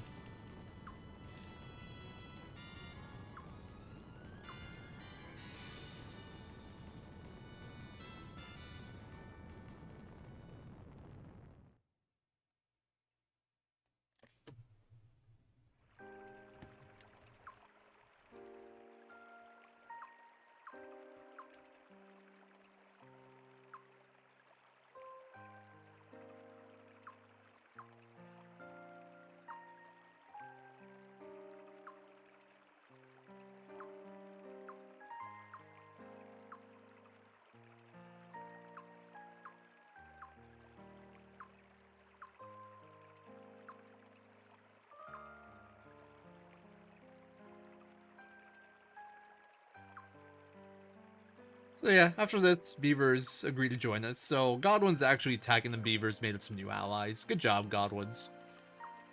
Good play.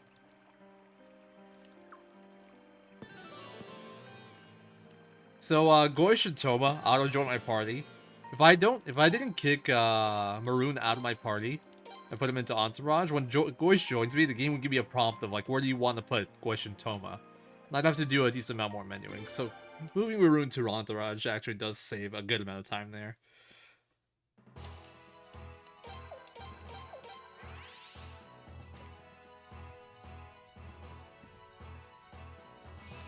Alright, I'm going to take a bathroom break in a second. We have a fairly long cutscene incoming.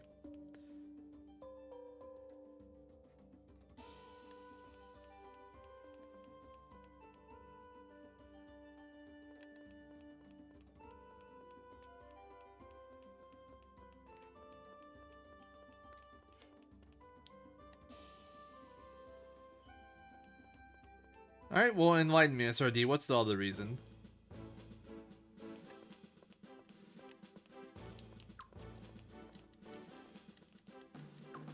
What did I miss? Oh yeah, this right here. Was this what you were talking about? So yeah, the attack on Beaver Lodge was also a distraction. They attacked Rainwall at the same time. And they took Rainwall. But we don't really care, because that was Barrows' land anyway. I mean, that's what I'm saying. I'm saying let's go liberate it, but that's just because it's faster. I don't really care. See, SRD, I didn't forget. I just haven't gotten it to... Wait, yeah, come on, man.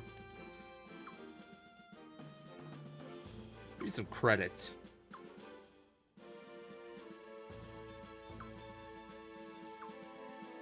Alright, I'll be right back. Cut some time.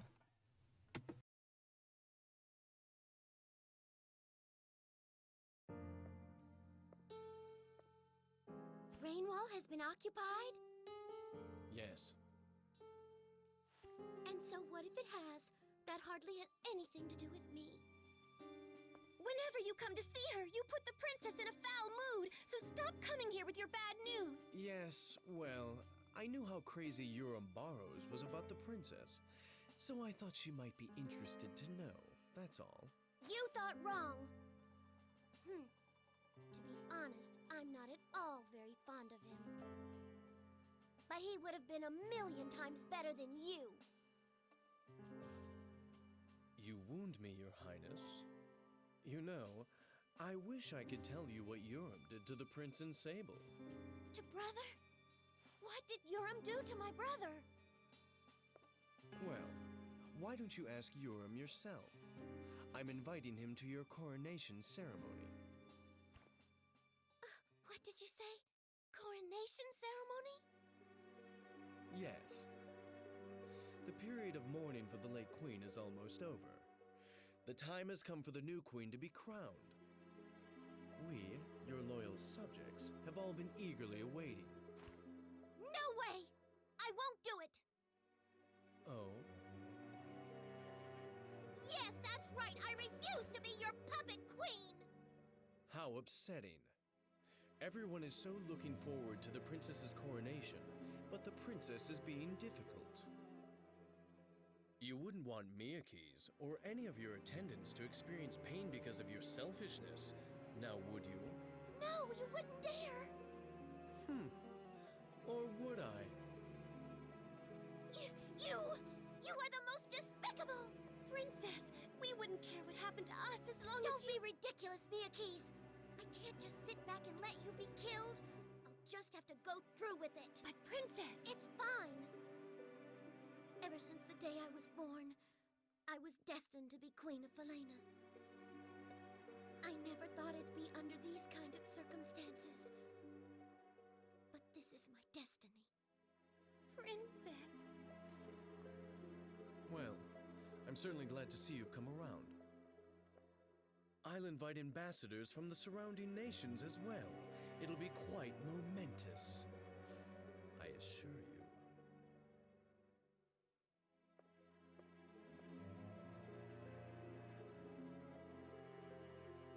Yeah, Gazelle being evil and stuff. But coronation ceremony is gonna happen, which will make Glimsley the official queen. Which put her in charge, technically.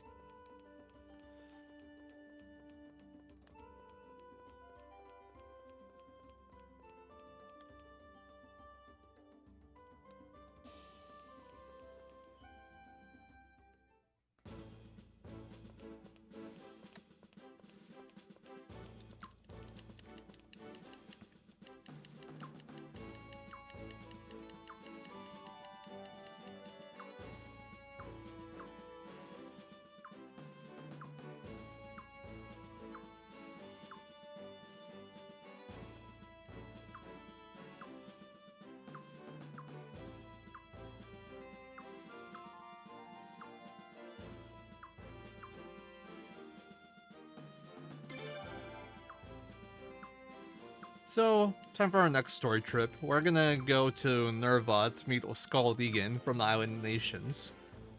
Essentially, kind of just like try to get him on our side. A bunch of countries will now be like going to the coronation ceremony to witness the queen being coronated, and we're trying to prevent the Godwins gaining any new allies, and maybe trying to get some new allies ourselves.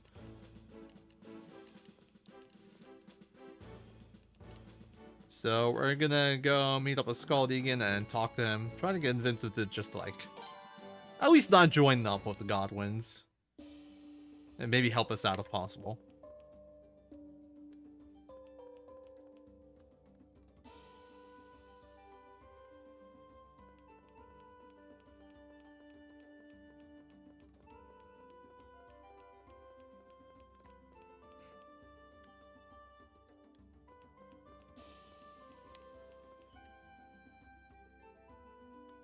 I'm gonna do something a little bit different here. I haven't done this before, but I'm still not sure if it's worth doing.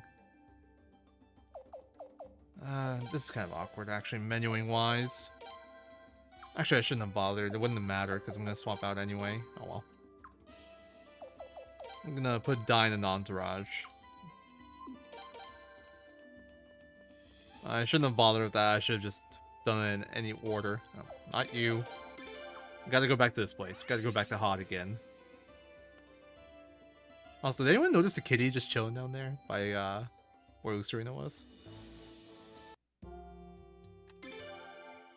Just because it's the closest way to, like, this is the closest town to where we're going next, which is Estrais.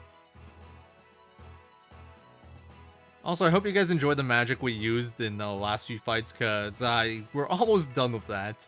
There'll be, I think, one more fight where we still use magic. We will be switching to physical now. It will be exactly one fight, if I recall correctly, where we use a spell ever again. Although in that fight we will use multiple spells, won't be just one. Come on! Game. Please, stop it. Stop being rude.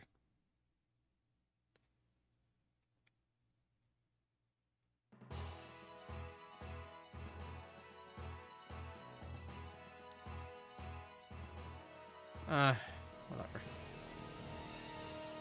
Boss fight. Except not actually a boss fight. This thing actually drops power rune pieces. Power rune is a pretty useful rune, but we would need to kill like 3 of them, and it's not that useful. It's like, it's decent if it was easy to get. We'd probably try to get one, but if it relies on random drop, ain't any good. Power rune basically like cuts your defense in half and buffs your attack by that much. Something along those lines. I don't remember the exact formula. But yeah, just good physical rune. Not the best, but it's good.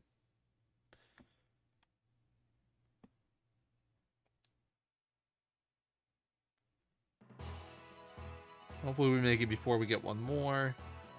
It's doable. But we couldn't. So it's pretty standard. I got 4 battles. That's pretty much what I always get on this walk. Failed retreat's kind of what makes it sting. Speaking of. Also, sometimes my menu's slow. That's because there is lag and my inputs are literally being eaten. Like, I press down twice, but sometimes it registers once there, and I'm familiar enough with this game to know to look out for the lag, so I don't just instantly press the button a lot of the time. I don't instantly hit X. That's also why I always go down, down. If I'm going to bribe something, it's actually less clicking to press up, up, but sometimes it eats that second up input, and you end up pressing auto. It's like, it's only really relevant in sewers at the start of the run, but you could end up accidentally autoing, and then you can kill some enemies, and funnily enough, like, if you bribe, you'll still get EXP, which you don't want for like the enemy that you killed. You definitely want to retreat in that case, because that way you don't get EXP. Alright, this is time to start equipping people. Oh. I put it on the wrong person, because my menu's a little bit jumbled. Well played. Thon isn't going to be a main fighter yet. He will be eventually. But for now, my main fighters will be Goish and Phelan, because they're always available, whereas Thon becomes unavailable in quite a few spots.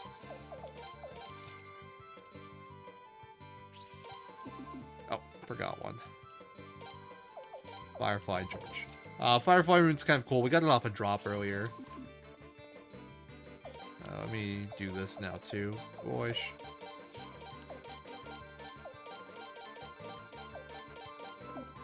Get some Jizos on them. Now it's gonna matter for some upcoming fights. I'll get that up on the way out. True, we picked up the True Man tactic there. That's a really important one. I'll explain what it does in a second.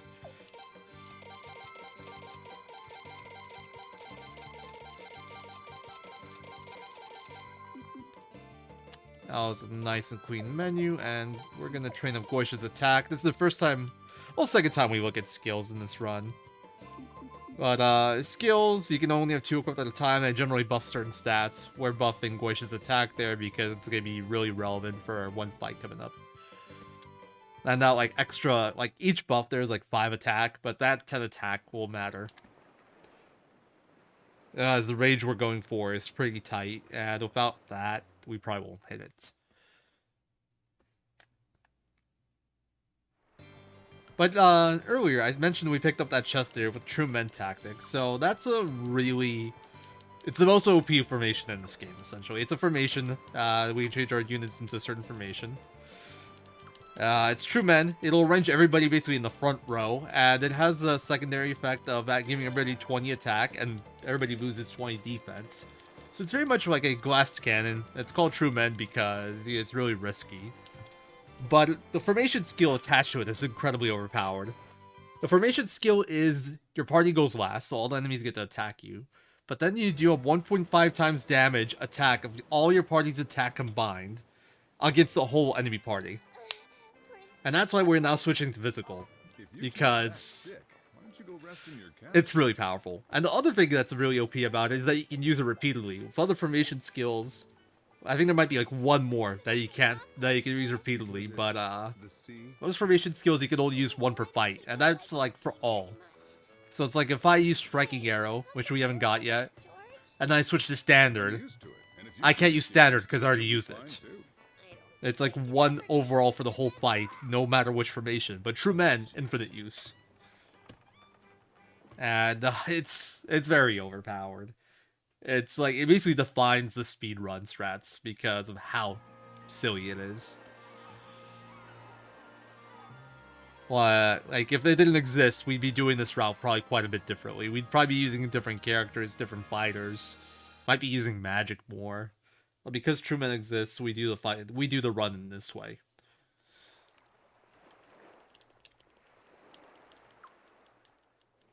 We might care more about technique stats if it wasn't for True Men, because we don't care about accuracy with True Men. And it's just like guaranteed everybody's attacks hit, essentially.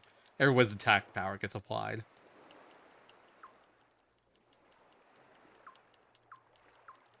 Also, for anyone that's played Suikoden 4, there are some references here. The ship that's called Kaimon is called Alino and Coldus, which is a character from 4. He is the King of Obel in 4. So King of Obel 150 years ago. Skaldigan represents the Island Nations, which is where Suikoden 4 took place. He's also a descendant of Lino and Coldus. That's not the only familial relationship he has. I'll wait until it's kind of showed off a little bit more in game. Royal Highness the Prince, Leon, George, welcome. Skaldigan, Admiral of the island. Well, you might notice he has a slight resemblance to another character that we've met before. Is he not a descendant of Leo? I could have sworn he was. Maybe I'm wrong on that one. Word of the situation in Falena has spread even to the Island Nations Federation. Even before we set out for Falena, we predicted somebody would come. I think maybe I assumed he was because he comes on the Lino and Coldest, but maybe he is not. Off of Lord Wild's ship, I knew you Maybe they just named the ship that because of Lino. But of course, I never thought in my wildest dreams that His Royal Highness himself would be the one. You look just like your mother, Prince. I recognized you immediately. Admiral, this way. Please, come quickly, sir. Fine. I'll be right there. I'm terribly sorry, Your Highness, but I'm afraid we're a little busy here. I think I may already have a pretty good idea of why you're here, but we can talk about it more later. Until then, why don't you all get some rest at the inn? Now, if you'll excuse me. Oh, really? I didn't know that, actually. That's pretty cool. I actually had no idea, sorry.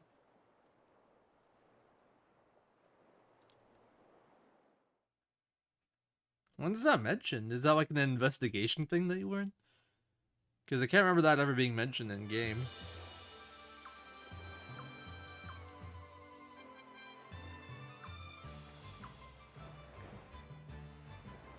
Yeah, he was definitely going for the head pat.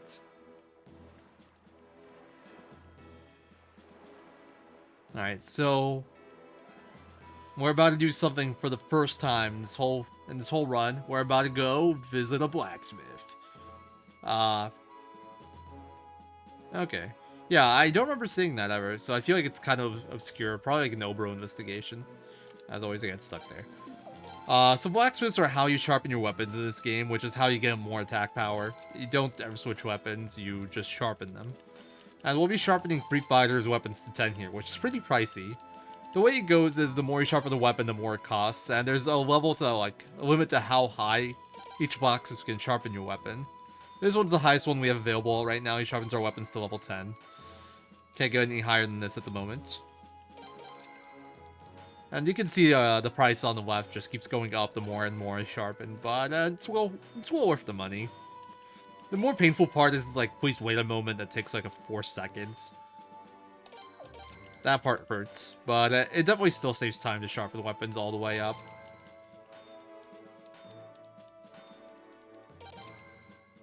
You can try to like skip this or use one less fighter, but then a bunch of other fights will take like enough time, they'll like take longer. And you'll end up losing time overall. Or at least, that's what we think. I mean, I don't think we've ever actually perfectly timed out everything, but that's definitely what it feels like. Because we still have quite a few fights left in the run. And his physical attack will help a ton.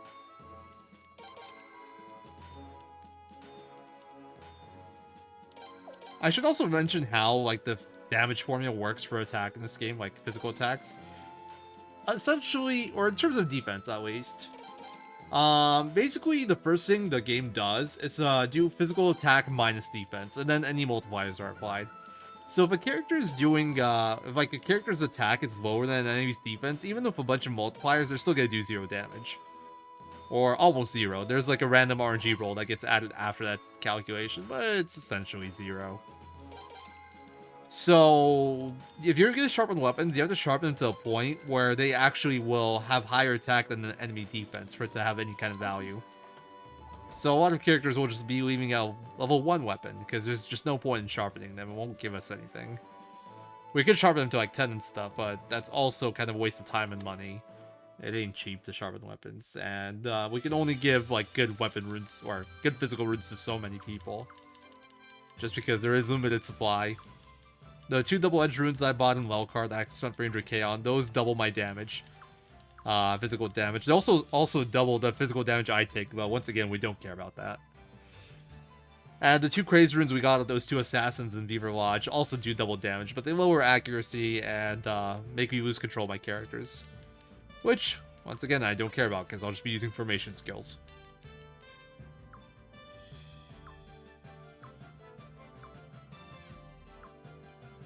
Cutscenes here also pretty good content. So apparently some pirates took over the lighthouse, and they're threatening to burn it down if Scald doesn't leave. Essentially, they think they're here to arrest him, which they aren't. But Scald essentially tricks Bernadetta into dealing with it. Bernadetta is his daughter. Or Bernadette. I think that's the more accurate pronunciation. And it's just like, yeah, we'll just we'll wait till nightfall, and then we'll watch him. We'll let him burn it down. It should make for a great show, fireworks. And Bernadette's like, what? No, we can't do that. I'll go handle it. She's like, okay, cool. And she's like, God damn it, he got me again. It's obviously well better written than how I just said it, by the way. I don't remember the dialogue by heart, and I'm just very briefly summarizing things. It's written better than that.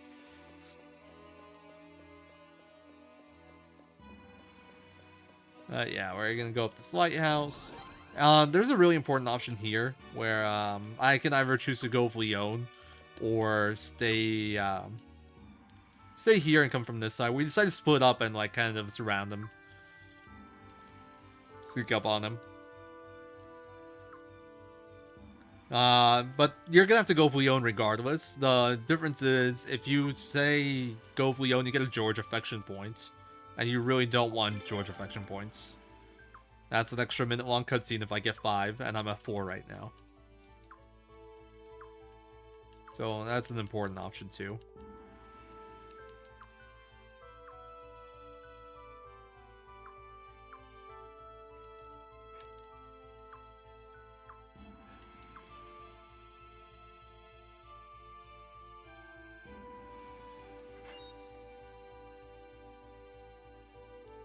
I would really mention Bernadette, but she just joined us for here. I kicked her out instantly, not because she's bad or anything. She's actually a very good mage, one of the best mages in the game, and she's also long range, and she's not an awful physical fighter like some mages. She's okay. Just some damage. But, yeah, we're not using magic anymore, and I want to dine in my party so we can get EXP and skill points. I could have kicked out Leon or something. George is actually just meat shield in here. He has the Firefly rune on, which I guess I didn't explain earlier, but what the Firefly rune does is it makes all enemies target the character wielding it. So all the enemies are going to target George, and they'll kill him in free attacks. We don't care about that. He's just here to soak up attacks from our, that we don't want going to our main fighters. Honestly, thinking about it, with how many G-Souls I had, I could have probably skipped that. Because the only thing I'm afraid of here is Goish and Phelan dying, as they're the main damage dealers. Everyone else, if they die, it's not a big deal. So maybe I should consider skipping that in the future if I have a good G-Souls count. Whatever, something to think about for next time.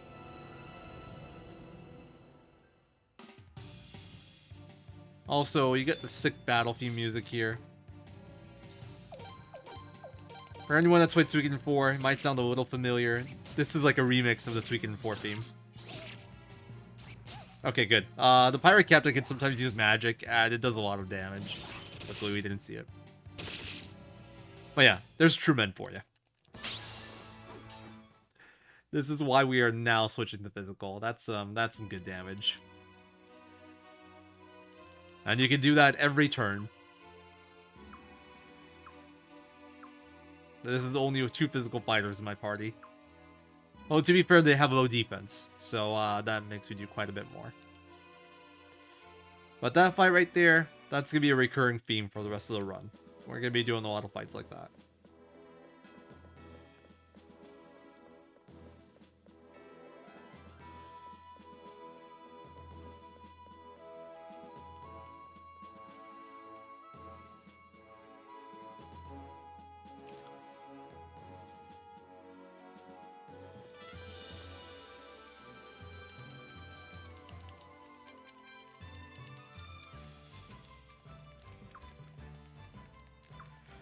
kind of glossed over it. Man, I should have pointed it out. The freaking pirate speak is hilarious in that cutscene too, on top of the lighthouse. And I just completely glossed over it.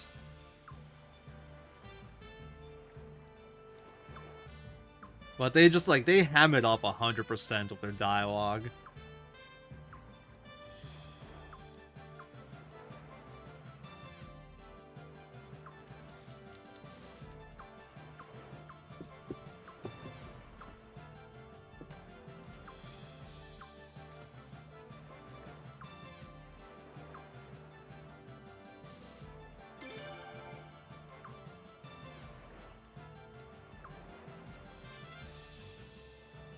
No, thank you, SRD. Way too tired to even try to do that. Like, yar, ya scallywaggin. I don't know. It's just like, it's really hammed up.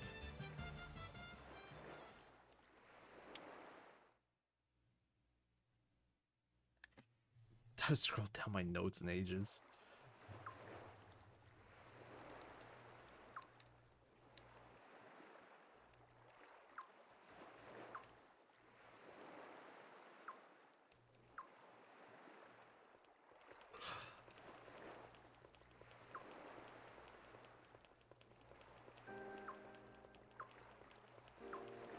So George and Scald have a quick heart-to-heart here. He knew Farad too, and he knew your mother. Scald is actually, like, you don't know this, the prince doesn't know this, but Scald's actually your grandpa. He's Farad's father. Somehow he's never met his grandpa, which is also sad, but... yeah, Scald's your grandpa, which makes Bernadetta your aunt from your father's side. Or Bernadette. I can never get my pronunciation straight. I always, like, switch. So, that's where George knew him from. George and Farah, they fought together way back when. And, recently, George, Farah asked George to come to Felina. Whoa, what happened to you? You're all Before the events of this game. And you too, Leon. So Scald and George already knew each other. With the Island Nations Federation didn't go well. Nah, they're just seasick. Oh, right. So that's all, huh?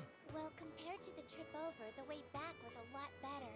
We're fine now. There you go, that's the spirit. Conquer that seasickness with willpower.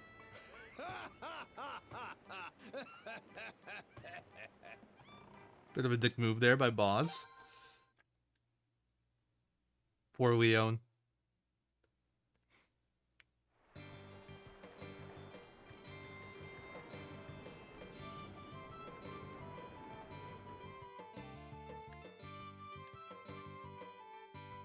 Alright, we're gonna do a little bit of shopping here, and a little bit of rune equipment. So we gotta run over to this item shop here. And we're gonna sell this stuff. And we're gonna buy Jizos. We're gonna buy lots of Jizos. Oops.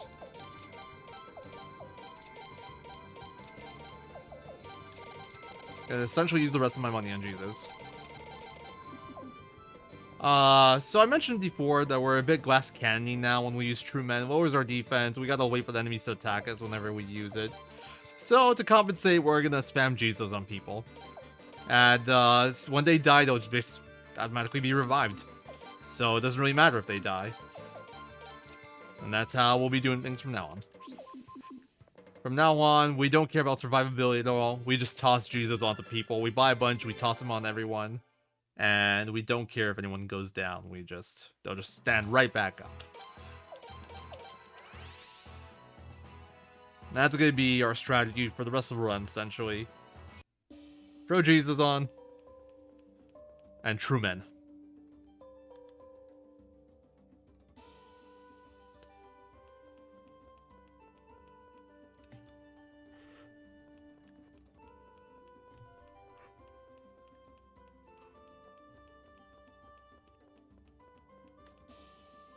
True Men definitely use Jizos, otherwise they wouldn't survive long enough to be manly.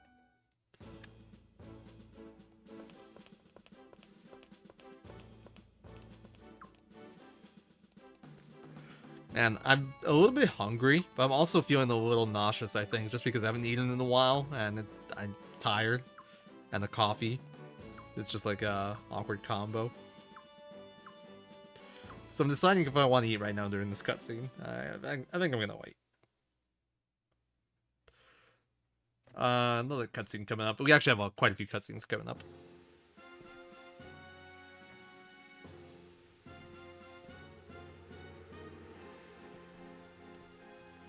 Also, Gazelle, not creepy at all. There's nothing wrong with this picture. Everyone's sad. Well, not everyone. Zahak and Elenia are happy. Also, Elenia is happy. Zahak and Marskel are indifferent. These guys don't really care. Skull ain't happy about it. Those three, Jidan, Chevalier, I forgot the last guy's name. Maha, I think something. Mahavala? What was it? Are all from ARMS.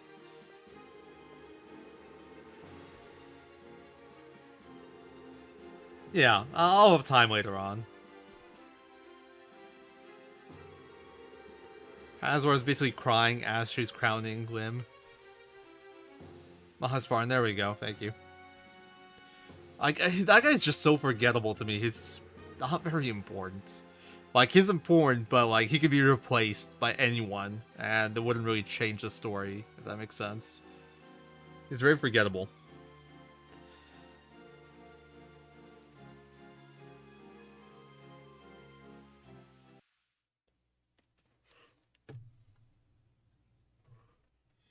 Is Maha a woman? Well, see, I don't even know what gender they is. I actually had no idea. I thought Maha was a guy. That's like the reverse Suikoden special, where there's men that look like women. Now there's a woman that, in my opinion, looks like a man.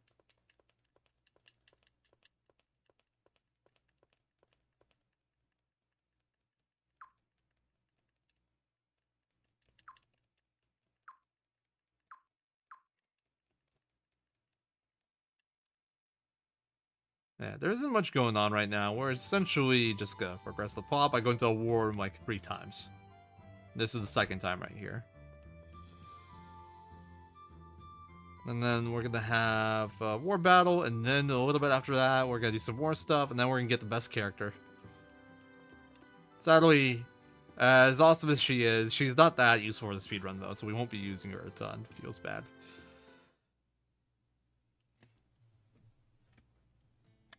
Oh, Prince. Huh? You're all by yourself, Lucretia? That's rare. Yes, well... Up until now, Godwin has been our main adversary. But now our enemy will be the new queen, Limslea, and the queendom of Helena itself. Yeah, according to Suiko's source, you're dead on. SRD, Maha is a woman. For outward appearance, and our real enemy won't change at all. But sometimes, outward appearance can take on important significance. Prince, if you had to raise a sword against your sister, would you be able to do it?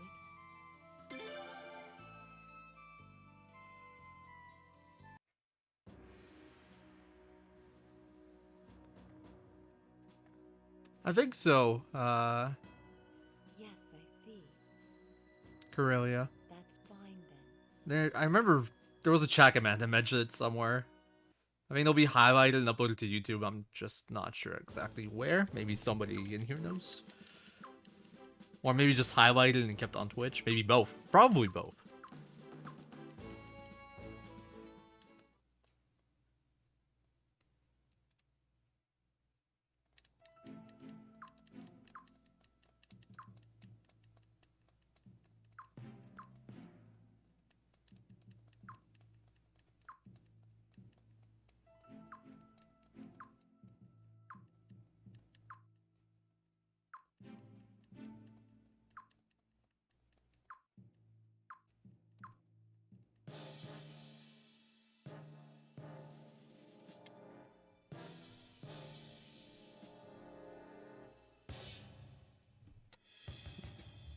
Thank you, Stealth.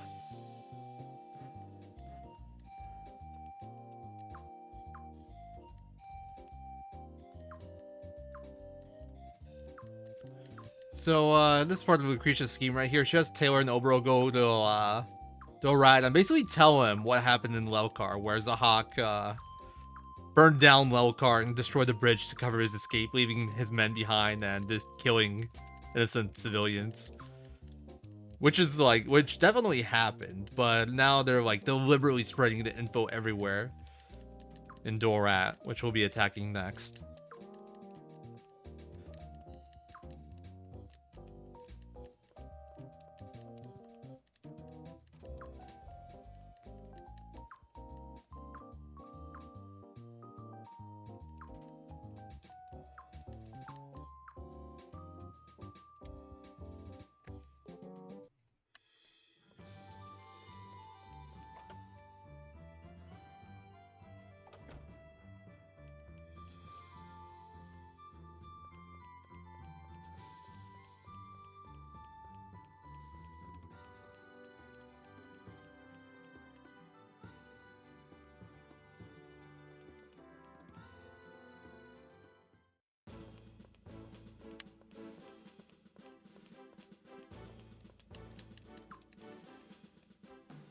Alright, ready for the battle. Let's go. This is another pretty straightforward one, but we haven't done one exactly like this yet. This is going to be a very recurring theme, but this win condition's a bit simpler. We just need to get into Dorat with the Prince's unit. There will be a few battles like this, where we just need to get the Prince's unit somewhere. So you gotta think, it's yeah, we'll have to move our army forward, and we'll have to, fight everyone and, make a path. But don't worry, nobody in Twitch chat, in the Twitch chat army, will die in this battle. We can do this without any losses. We will outmaneuver them. And you might think, oh, we're gonna do something fancy, you know? We're gonna, maybe beat them out one set of units and move in with another set. Yeah, StarCraft Pro level APM. Let's go. It's nothing like that. We're literally just gonna run past everyone. We are literally just gonna run past them all and end up over here. Pretty cool strats, honestly. One of my favorite things about running this game is stuff like this. Yeah, now we just chill for a while. I think I want to move the camera up a little bit because we get a cutscene at some point when we get closer. Alright, a little bit lower. Right about here. We'll half upward.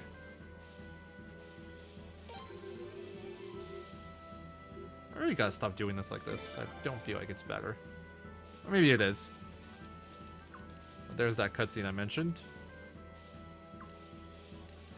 So, Oboro and Shiguri Sagiri, they set up some, smoke. And they're like, fire, fire, just like in the Alcar, and they freak out all the soldiers and, people that, well, yeah, the soldiers that are guarding the gate because of what happened in Lelkar. And we use that to break through. I was like, yeah, watch, we literally just run through.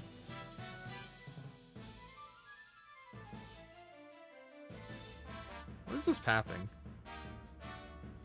I'm literally walking on water right now. I haven't noticed that before.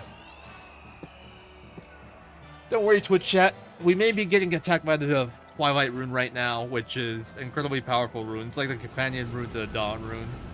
That's also part of the 2 runes that are used to control the Sun rune. But Elenia is terrible at it, so we don't even take damage. Elenia isn't the most competent general.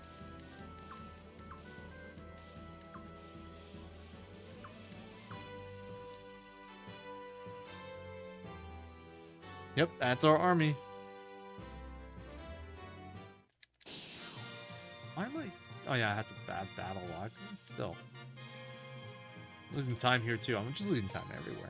I'm not sure why in some places. No, we could definitely walk through that big wall. 100%.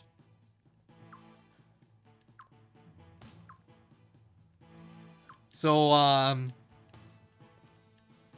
here I got one of my favorite strats. I call it the Skip Dines Load strat. So, we want to bring our physical fighters here, with Dine being one of them. And before we Dine used to have 2 runes on him. He used to be one of the main fighters. But instead, I decided to delay that because there's none available for some fights. And for this segment right here, if I bring him along, we actually get a very long loading screen. Because since it's on screen, if I add him to my party, the game will have to load and like... So we can like take him with us, so he can get removed from the screen. Which is weird, but... And that load takes like 7 seconds. This game has really bad loading times, so... I just opted to not bring him here, and it works out way better.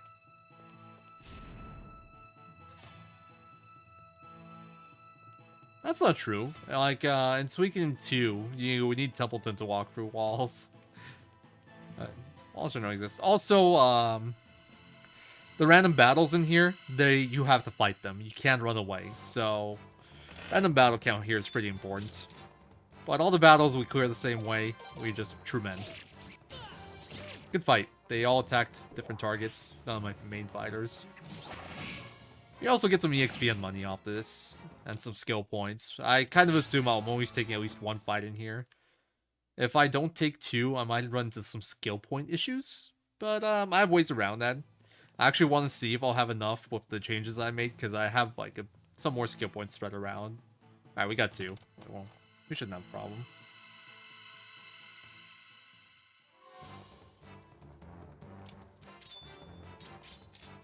No, they don't. It's true. As for Leon, no, doesn't matter, no. In fact, it's kind of good for me, because my main fighters get more XP and skill points now. Leon, sadly, she has kind of outlived her usefulness in combat. Like, she's still a cool character, but... She's not a physical fighter, and she's not a good mage, so she's just kind of not really offering much in terms of clearing fights quickly. Alright. Following... This is why we bring... Oh, come on! That's a dick move. Right before the door, right after I heal. Oh my god. This run, man. It's trolling quite a bit. Who gets hit?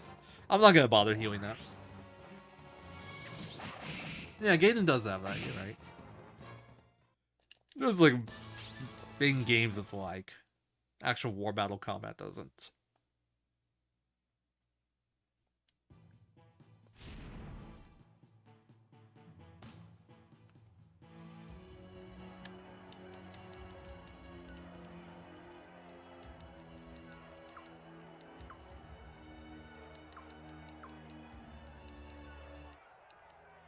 So yeah, Elenia has a Twilight Rune now. That's okay, because she's awful.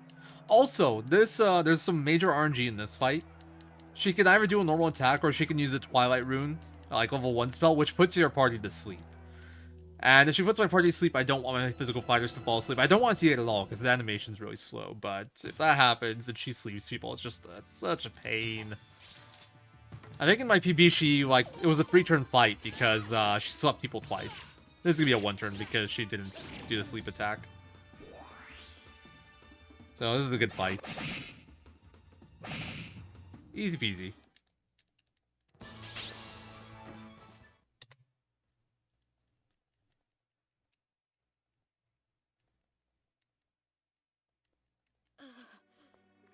Ridiculous. How could I be defeated? I thought the Twilight Rune would be unstoppable. And that's why you are a fool. What? The Twilight Rune chooses its own host. There's no way it would let someone use its full power if they managed to obtain it through some foolish trick. Trick? What are you talking about? Are you saying you were chosen by the Dawn Rune? That I wasn't chosen? Impossible! I'm supposed to be the one! Me!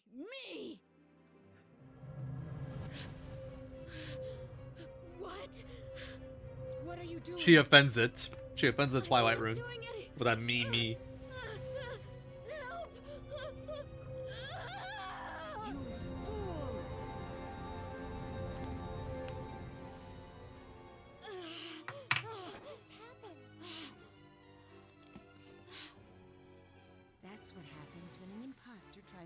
lost the rune.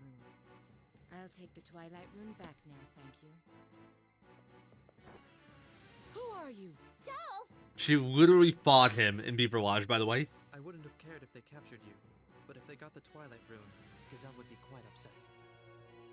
Now get a hold of yourself. We're getting out of here. Okay.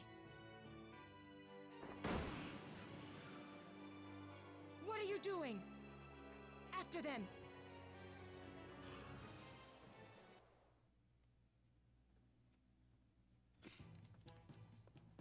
I shouldn't have taken that door. I should have taken the bottom one. Doesn't matter too much. I just think it's a little bit less movement overall. And whether or not I get a battle here is kind of RNG. I was looking, I'd say. I wish. Is Zerase can float? I bet she can probably pull it off. Like, when Zerase walks, she doesn't actually walk, she floats everywhere.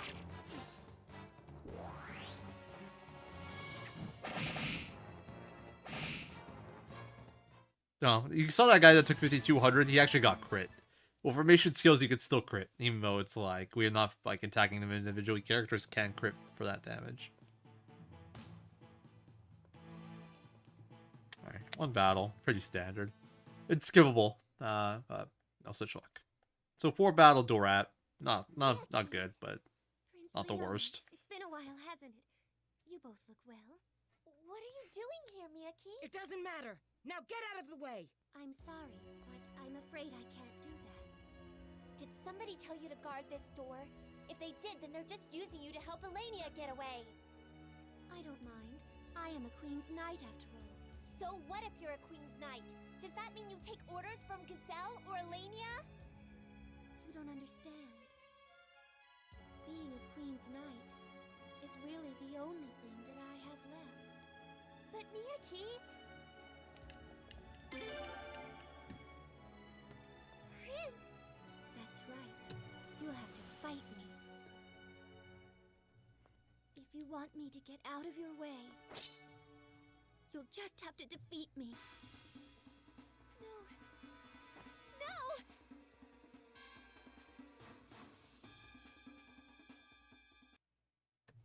Alright, we're not in good pace. I'll go for the kiss dialogue. But you gotta listen close, because her voice is really quiet during it. You're taking on a Queen's Knight. There's no need to hold back against me. Okay, here I come. Here. Get any closer, and I'll have to give you a big kiss. There we go. There's the kiss dialogue. Guess you are a boy after all. What's that line supposed to mean?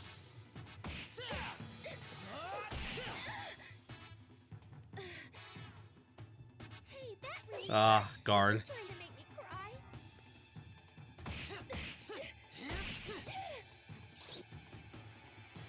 Hey, that really hurt. Now you're going to get the same. Poor Miki's. She does not deserve this beating that we are giving her. Hey, that really hurt. Are you trying to make me cry?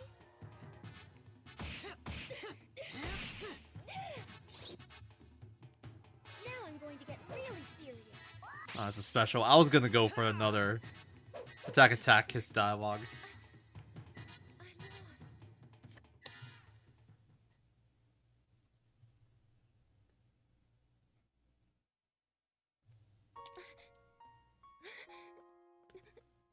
No fair, Prince. When did you get... I think Olivia would have gotten away even if she didn't block the path, really. What happened to that boy? Besides, Silene's... Well, you guys will see in a second. Used to push around.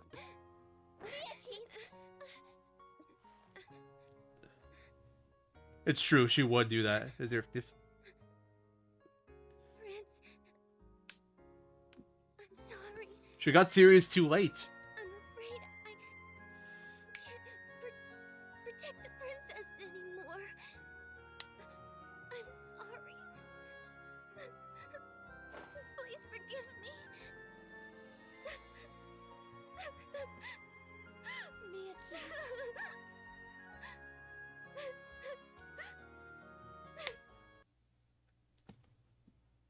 Miyaki. Oh, yeah, here you go, he's flaming Miyuki's. Meanwhile, Sideweed's covering the back exit.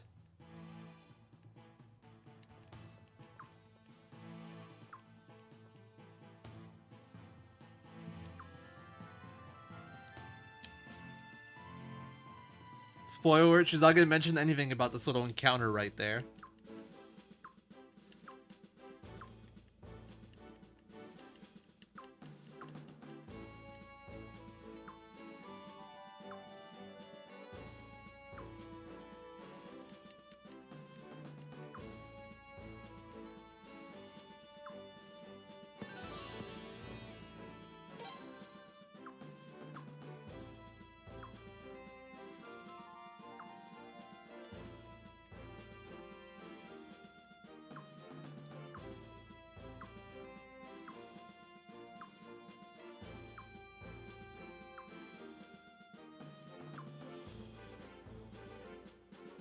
So, we're gonna go talk to Ross to see if we can learn some more about the Twilight Rune. And, we're gonna get another long cutscene. We're also gonna meet a certain character for the first time in this game. She's the other incredibly recurring character in the series that's in this game.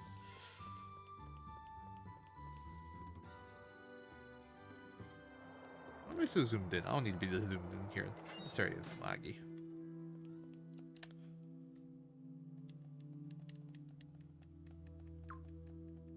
Right now it's gonna be pretty heavy cutscene percent. I essentially have nothing to do for the next, like, 10 minutes or so besides watch cutscenes.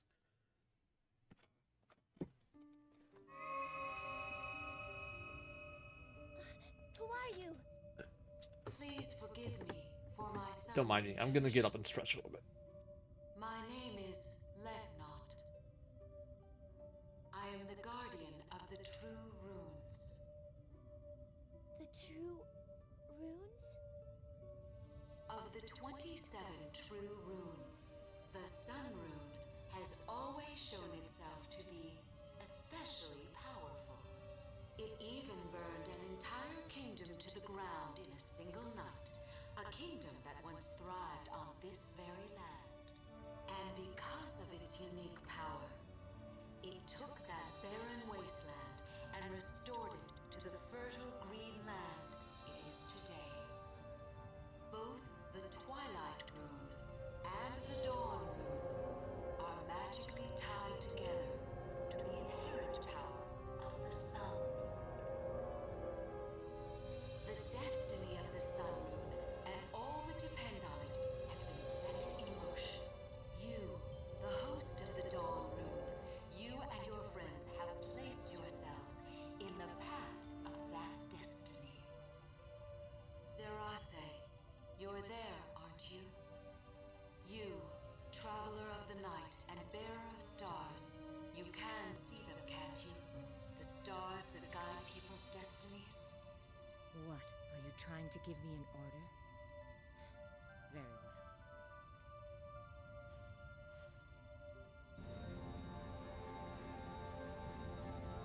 The names of the ones destined by the stars who have chosen to fight by your side will appear here.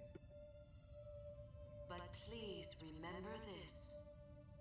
The stars are only guides. Destiny does not determine a person's future. 'Tis a person's will that determines destiny. I will be watching. Watching to see where your struggles will lead. The Sun Rune.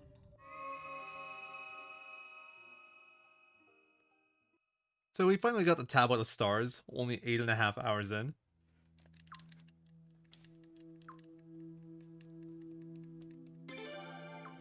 I think I know why we get it so late. It's to prevent a certain spoiler. But it hasn't happened yet, so...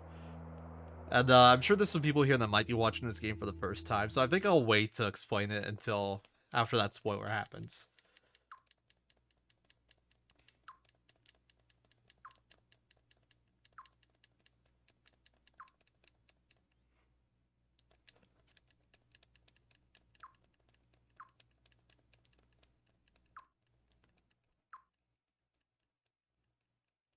So after the coup, the Godwin started spreading the rumor that George killed the queen. And we all thought it was just like Godwin, you know, just like blaming it on George. But Miki saw it happen. George killed the queen.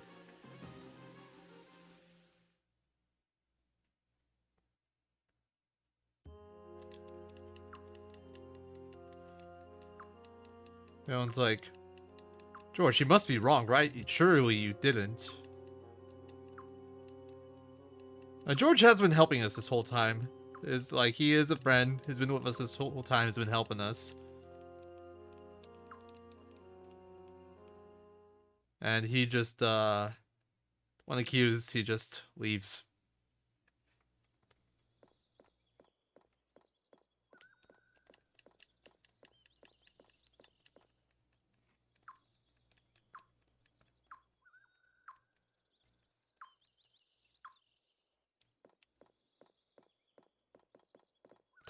That's her. Stop. Although, she's definitely not a Godwin spy, but she does feel like this is her fault that she played into Godwin's hands. That he knew that, she would tell you about George and that would, make him leave. That's this little cutscene right here.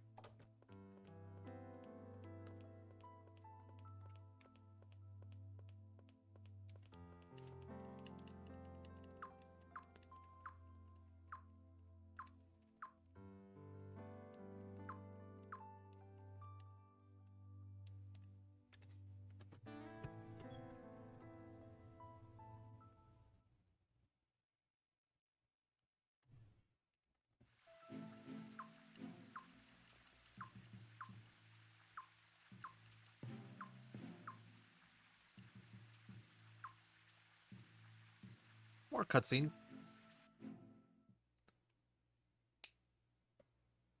And then I will be making a save here because if I lose any battles in the section coming up, we legitimately game over. No retry. I had that happen in the run once. It was embarrassing. When did the great Queen's Knights and the powerful Godwin family become so utterly useless? Just where have all your schemes and plans gotten us now? Your Majesty! You have every right to be angry, Your Majesty. I must admit that I too underestimated the rebel army. And I certainly never expected such trickery from your esteemed brother. You know, I have very little respect for dirty tactics. Huh, you're one to talk about dirty tactics. You just haven't earned the loyalty of the people, that's all. Brother simply took advantage of that. I figured that out and I'm just a child. Why didn't you? That's it. No wonder you can't beat him. If you guys can't get the job done, then I have no choice. I'll go into battle to stop the war myself. Your Majesty, are you saying you would subjugate your own brother? Need I repeat myself? The Queen of Falena must do everything she can so that her people can live in peace, no matter what risk needs to be taken. My mother taught me that. So we must do everything we can in our power to end this war, right? But Your Majesty, that in no way means you have to go to the front line personally. And of course, as your husband, I don't want to see my beloved wife go off to the battlefield. Lies, all lies. I've already told you my wishes. That was an imperial order from your queen. I will not tolerate disobedience. As you wish, Your Majesty. I'll arrange the troops for you right away.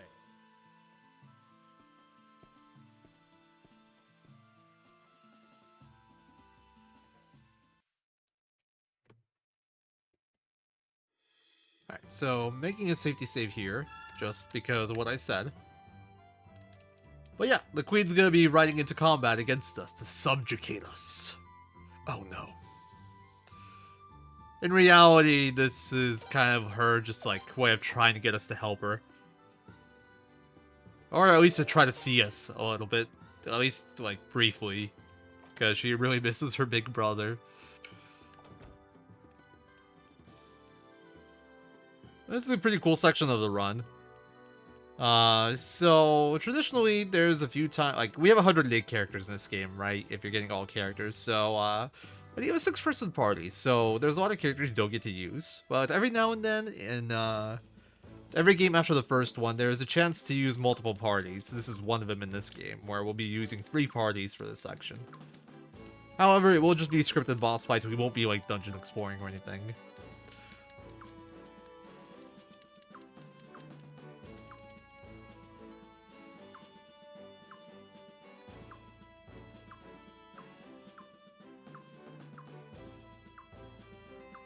So essentially, it's like, oh yeah, we could just like try to kidnap kidnap the princess or the queen now.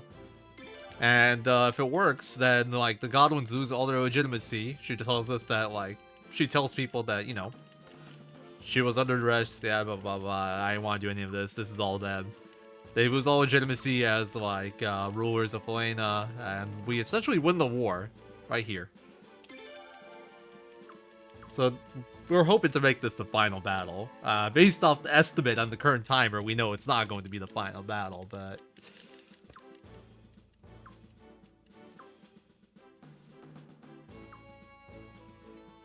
So yeah, 3-party system. Z3R01337 wants to go with Roy because they'll be fighting Galenia, and they think she has a Twilight rune still. Godwin actually took it off of her because they weren't compatible. Alright. Lorelei...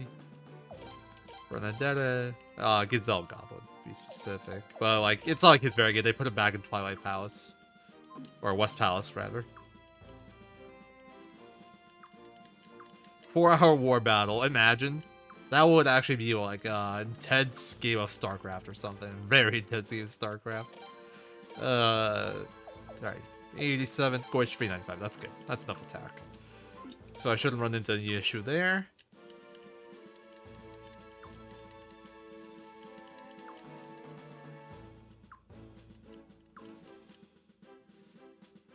And here we would take Dine and Phelan. Our other good physical fighter. Our 2 good physical fighters are Phelan and Goish. So essentially what it comes down to is first party is my magic party. That's the last time I'll be using magic. And I use that one for magic because Zarase comes in that one. And then the other 2 parties, they get one of my really good physical fighters. And just in general, just like some okay fighters if I can. I'll be doing a pretty cool strat with my 2-party team, though, Kyle and Goish. They're gonna have a neat strat that I'll be showing off. The first time I did it, though, I missed the kill. I thought it was guaranteed, and I ended up not realizing that can happen. I never realized how good Zahak is at parrying stuff. And he just parried me for like 5 turns until he killed off Goish, and I lost the battle. And legitimately game over. Like 9 hours into the run, I wasn't happy. It got clipped. People like to laugh at me for it now. Also, I haven't really talked about it, but Roy definitely has a big crush on Leon. He really likes her. This was him scheming right now. Hey, it's like, hey, Leon, since I'm gonna be impersonating the prince, you should probably come with me, so we can sell the illusion. And she's like, oh yeah, that's a good point, but no, I'm going with the real prince. And it's like, he gets all upset.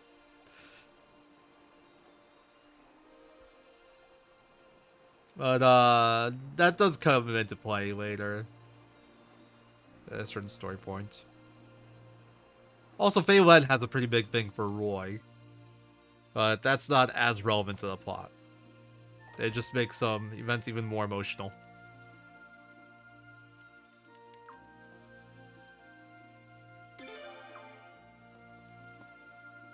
Alright, you have like 2 minutes here.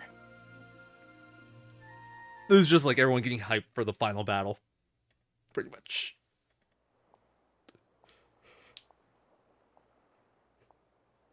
Lady Sileeds. Huh?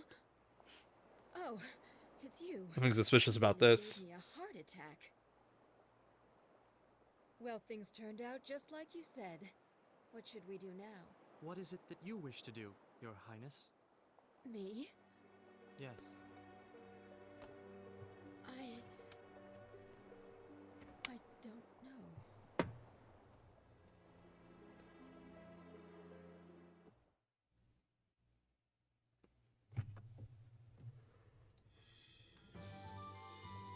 I don't know. Once we get this pan over the castle, our castle upgraded right now. It's a stable Suikoden games. Over the course of the game, your castle kind of upgrades and gets bigger, gets some new areas.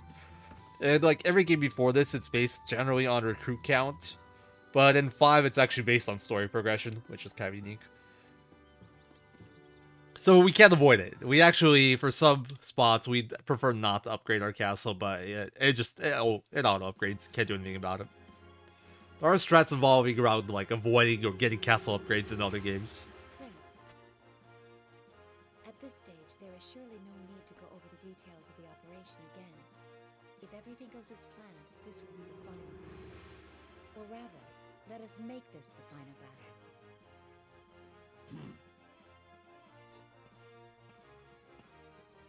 To victory!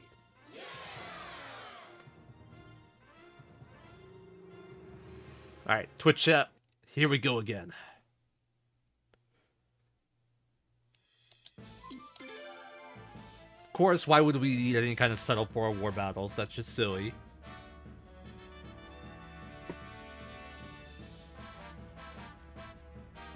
So, one condition for this battle is to get Roy's unit, who's impersonating the prince, to the queen.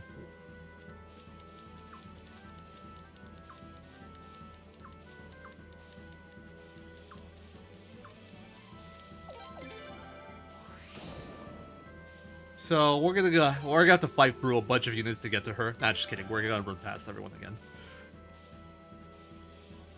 Fight people? Ha! Good joke. Oh, I just realized there is one fight where units do die that we have left. Just occurred to me. Oh no! Some of Twitch chat will get sacrificed later on.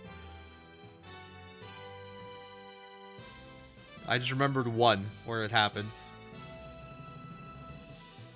I think it's the only one.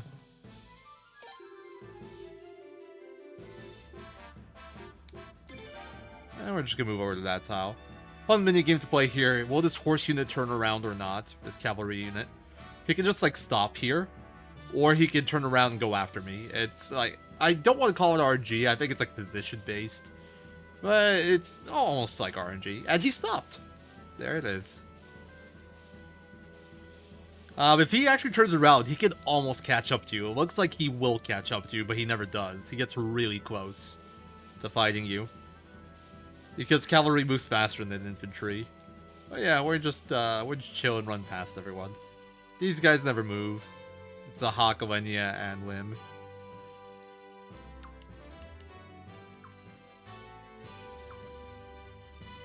And there we go, we did a Twitch chat. Why am I losing time here? Nothing happens here. I saved. It's a save, okay. I'm just like, I'm looking at my splits, I'm losing like 20 seconds in splits where nothing happens. It's really throwing me off. But the save actually probably takes like 25. I probably shouldn't do marathon runs of splits open anymore. I just did it because I wanted to know where we are in terms of like estimate. Anyway, so here's our fight with Alenia. Hold on. So it's thou shalt throws down fine weapons. Thou darest to call thyself a queen's knight? Traitorous wench. Thou stabbest yon royal family in yon back and sold out to yon wretched nobility. Remove thyself from mine path, wench. I, valiant Prince Zero, shall heroically rescue mine beloved sister. And the idea just completely buys into it as well. That's totally how we talk. I regret nothing about reading that text box. I should have been reading more stuff throughout this run. Some of the dialogue's fantastic. The little trick for this fight, we're gonna go into that stance. That way, only Roy can get attacked.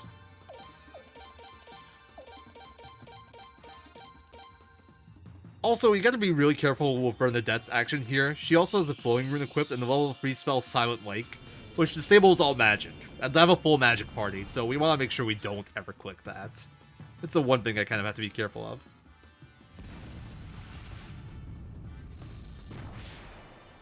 I'm sure you do, SRD.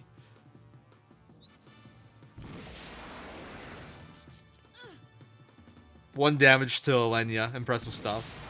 But storing bolt damage, I haven't mentioned before. Storing bolt damage is 900 damage, but it's divided between every enemy that's still alive, so...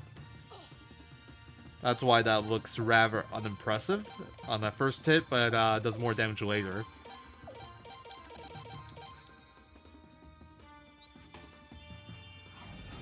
When does Shawline Rainback happen in this game? I can't remember right now. What is a Rainback reference in this game? Rip Roy. That is not foreshadowing of any kind. Oh, she resisted that. I actually almost never see resists here. I think I still get the kill. I should still get the kill. Yeah, cool. If it is, I can't remember where it is.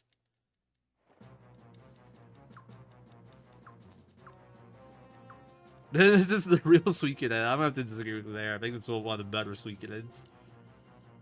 Alright, it's time for Twin Slash strats. I really like this strat right here.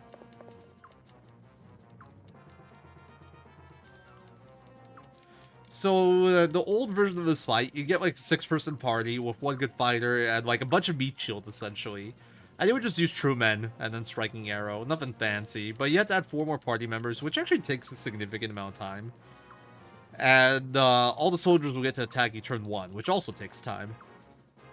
This strat does not have those downsides. Although the Hawk gets to attack you twice, which ain't great, but really it doesn't matter.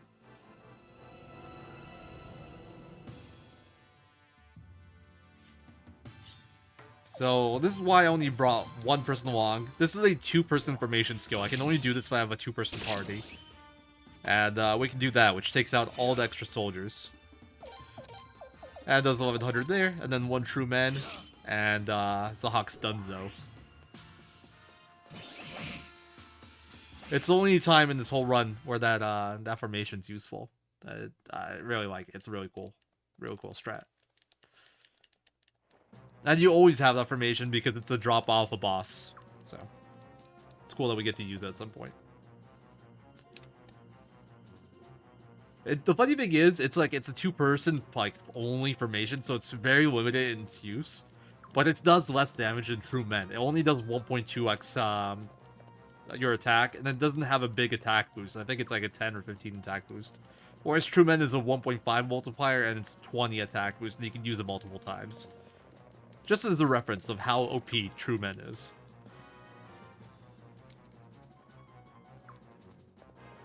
Cool thing about Twin Slash is that it doesn't make you go last, which is why it's useful there. Because we can kill all those soldiers before they hit me, and it makes it no risk of me dying. We prefer to kill Galleon here, not because we actually want to, just because it's faster.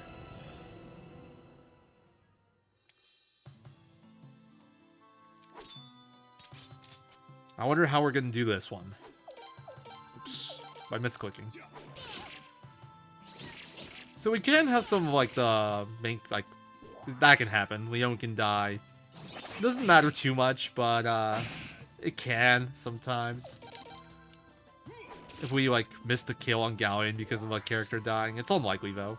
Only the physical, only Dyne and Phelan really matter here. That was actually a little close. Galleon is 2800 HP. We hit for 2860. But there's just RNG involved.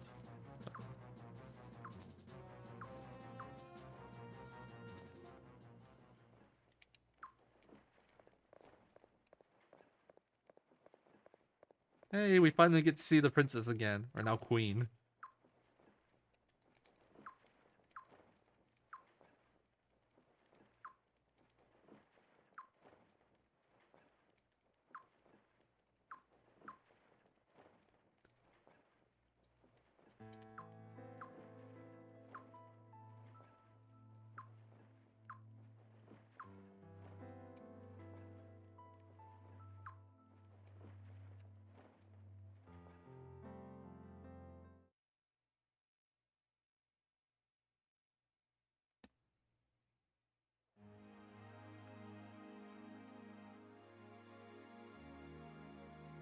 Yay, war's over.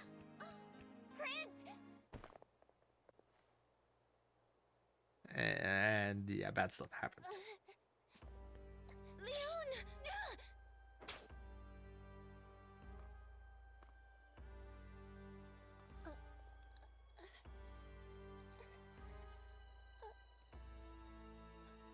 Also, instead of blood, we have sparkles.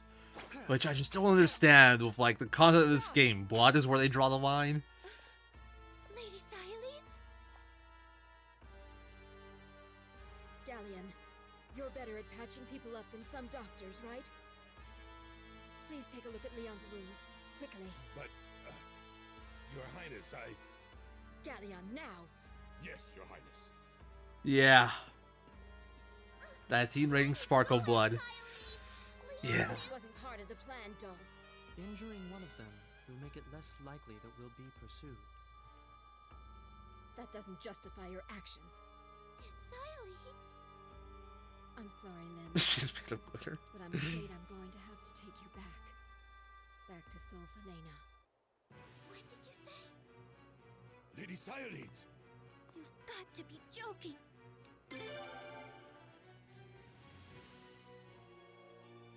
I don't know. You wouldn't understand, and you don't need to know my reasons anyway. Princess! Don't move! Leon! Princess! I just want to point out that Xyleeds has been not that useful so far in fights, but her wind rune here is incredibly OP. No one can handle it.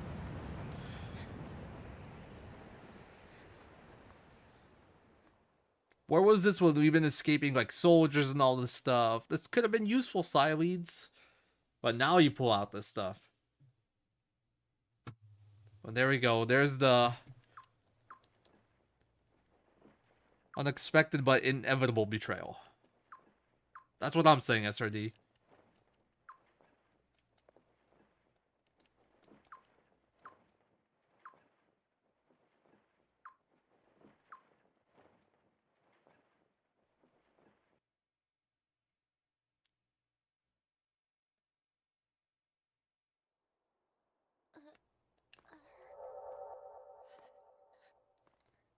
Prince.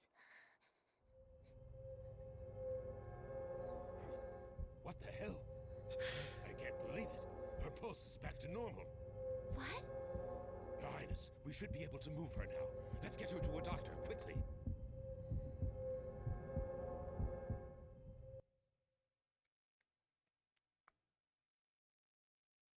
She ain't dead yet, SRD. No need. So I mentioned earlier that, well, I'll mention it after the cutscene. We have no choice but to put our trust in Dr. Silva. Damn it! How could you let this happen? You were right there! Roy, that's enough. Leon was fulfilling her duty as the prince's bodyguard. If you're gonna be blaming the prince, you're just blaming Leon too. Whatever. You're just making excuses! If you're going to make noise, do it elsewhere. We have a patient here. Doctor! How is Leon doing? She's out of danger now. She's going to be all right. Really? Oh, that's great! Oh, thank goodness! Thank goodness! What will it take to shut you guys up? Prince, you can see Leon now.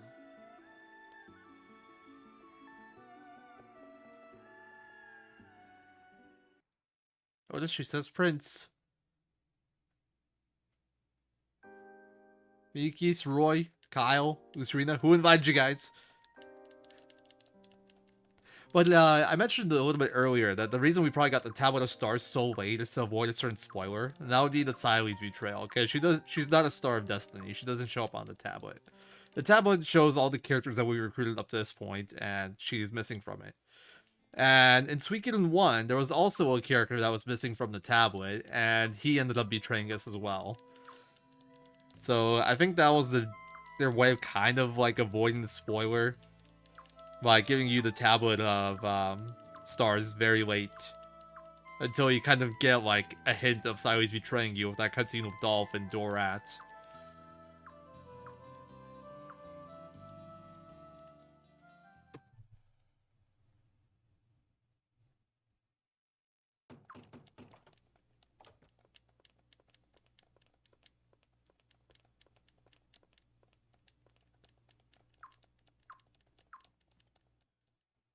So Lucerina tells us the galleon wants to talk to us, is waiting for us outside our room.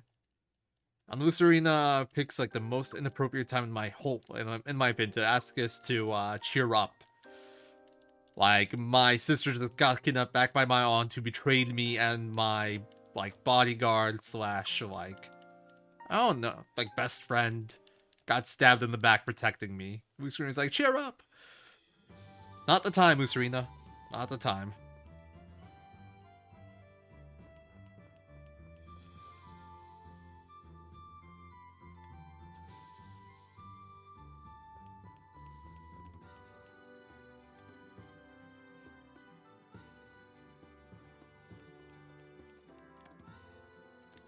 Alright, so coming up is the longest cutscene in the whole game.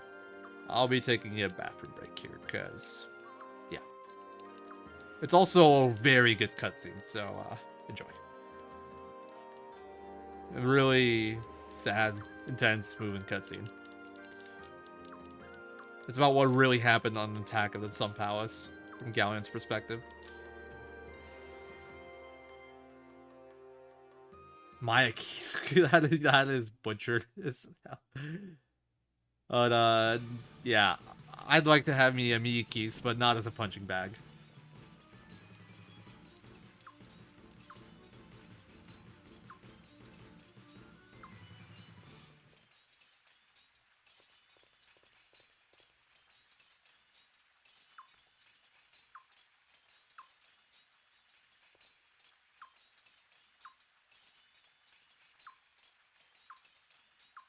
Alright, I will be back.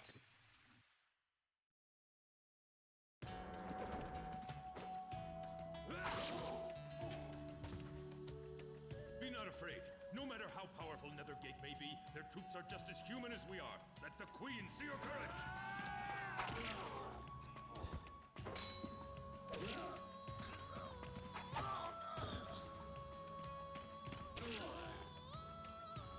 Here they come.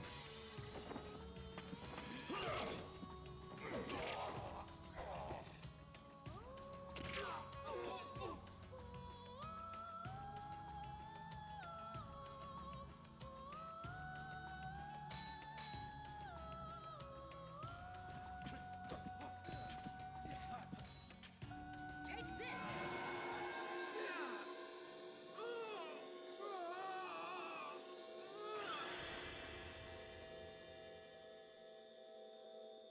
The Sun Rune can do that? You fools. Threatening me, the Sun's Vicegerent, the executioner of justice, is a grave offense that deserves death. Arstad, no! Insects like you aren't even good enough to be tortured. I'll crush you myself right now! Arstad, snap out of it!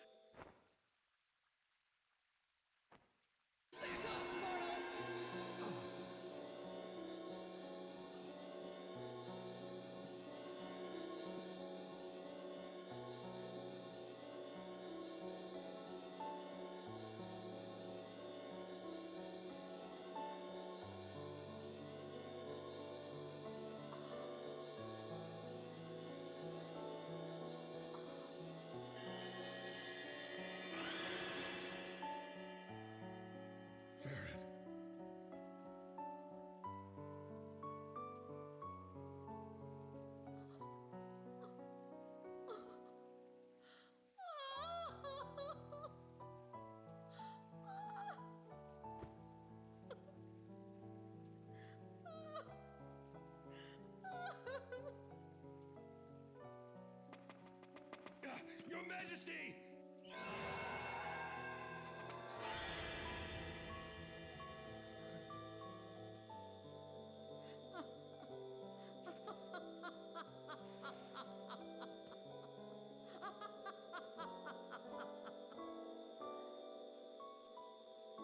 That's it. I've had it with such worthless subjects. People who don't even know right from wrong. I will bring Lord Lake's fate to the entire country!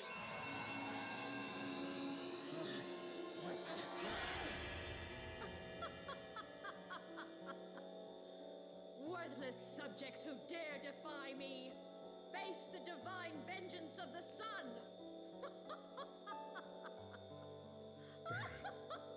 Do you really want me to go through with this?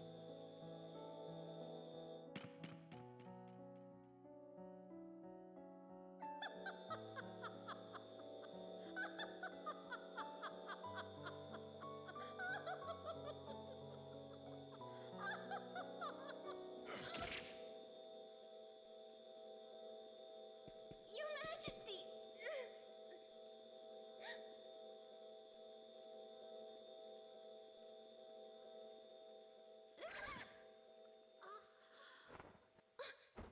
Oh! No! No! I don't expect you to forgive me. You can even curse me if you want to. I can take it. No. No, George. You did the right thing. You saved me. And more importantly, you saved Valena. Thank you.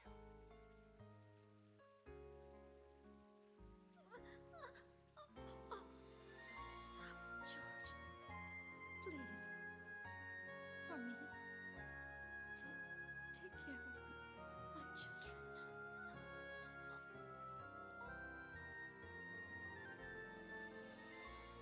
I will.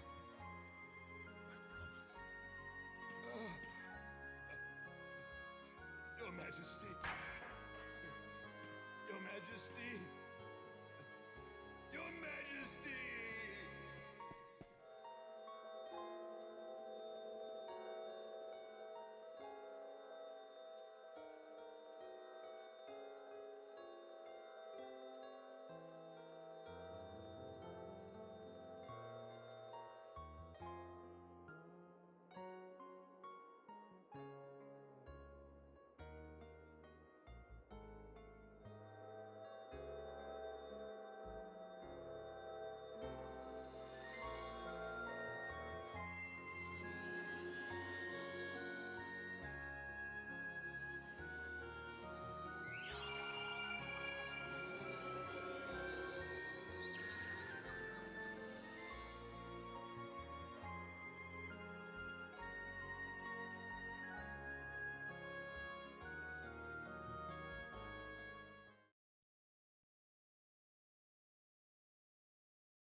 So yeah, that happened.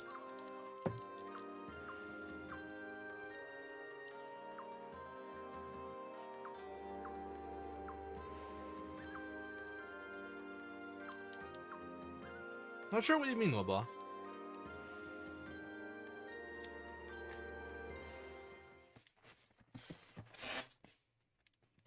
Do you mean like the where later on where he ends up protecting them, or Well, well, well, Her Royal Highness Cylides. Welcome back. because Miki's was there too? I imagine that Galleon and Miki's probably left together to find Thank you Lim, for saving Queen Limslia. or maybe he. Well, I think Miki's leaves a little bit before, so Galleon probably comes after. Line, the most excellent commander of the Queen's Knights was relaxing here, huh? The Queen and I can't both leave the Sun Palace at the same time, you know. We do have the responsibility of ruling this country, after all. By the way, that's not true. Right. Barrett and Arshad both went to Stormfist. I don't need your help! Giselle's lying. Welcome home. I'm so glad to see you back safe. Silence. How could you? I will never, ever forgive you! I hope you go to hell. My, Her Majesty seems to be in a foul mood. Take her to the Sun Palace and remember to be courteous. Yes, sire. Your Majesty, this way, please. I said don't touch me! But Your Majesty. Yeah, there's definitely some downtime there. Yeah. It's hard to say how much. If you're having regrets, why switch sides in the I mean, you can kind of tell, actually. Any regrets? But, Never switch sides. not necessarily for that event. When you go down the stairs after fighting the assassin, before you fight Gildrick and Dolph, you start seeing the sun rune through the window. Dream on, Gazelle. So that was probably when, around the time that Farad died, and Arshad was going mad, right before you fight Gildrick and Dolph. Oh, what am I doing? I'm opening the menu there. Not yet.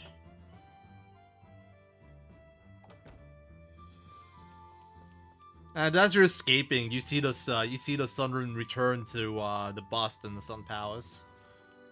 So the end of that cutscene probably takes place like you're done escaping right around the time where that ends. But doesn't like where the escape with Lim, Galleon, and Miki's. It doesn't really show you when that happens.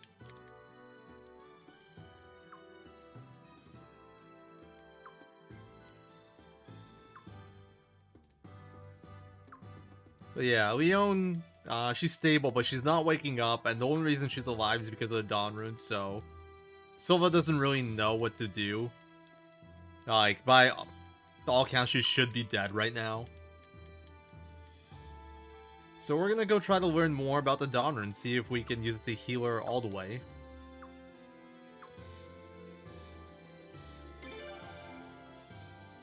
Also, since Leon is basically in a coma right now, Miki's is gonna be our bodyguard for a while, which I'm quite happy about.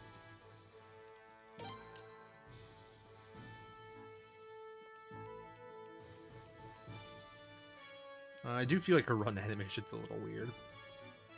Like, she raises the back of her leg, like, her leg's really high up when she runs. Maybe it's just me. I mean, maybe it's the angle.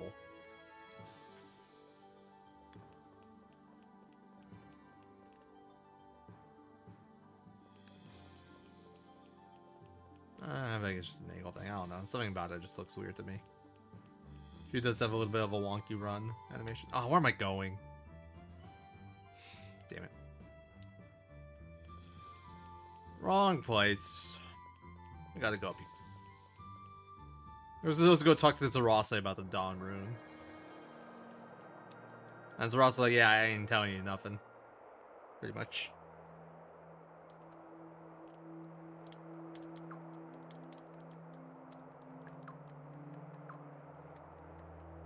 Miki's just calls her Lady in Black. Kind of rude.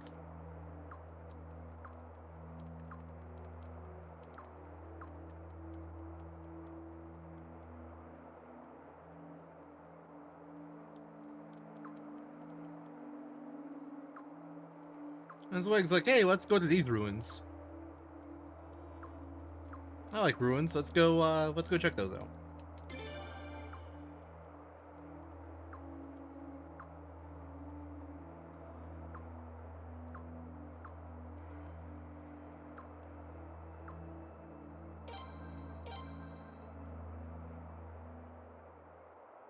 This is also kind of new. I'm gonna be doing some party swaps already. Normally we wait a bit until we get like every character and then we swap those in. But we're gonna, instead of doing that, we're going to just swap everybody out right away so they auto-join into my party and I can avoid a later swap. And avoid one later party menu. I'm actually surprised it's not two. For some reason Galleon, even though we have an extra, like, even though we have an empty party, he'll still ask like if we want to put him into party or entourage. So I can't skip that one, sadly.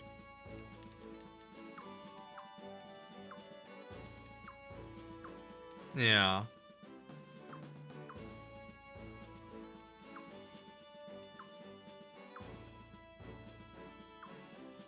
There's an option 2 here. There it is. Also coming up is one of my favorite things.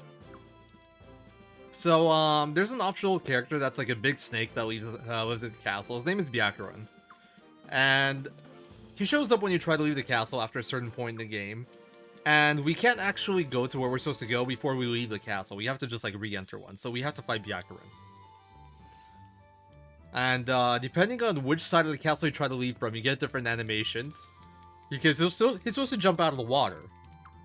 But on the right side, we're like way above the water. We're on like a bridge that's pretty high up. Whereas on the left side, we're like right next to the water. It's like we're on the dock. So we're gonna go right side so we can check this cutscene out. Plus, it's like 1 second faster on MU. I'm not sure if it's faster on PS2. That's something I need to test on PS2. It does save 1 second on MU, so it's probably, if it is slower, it's not by much. It might be a little bit faster. You do it this way.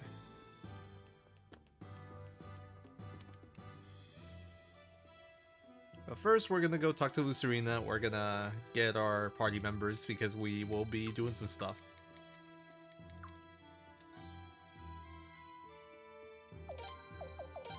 Boish. Dine and Phalon.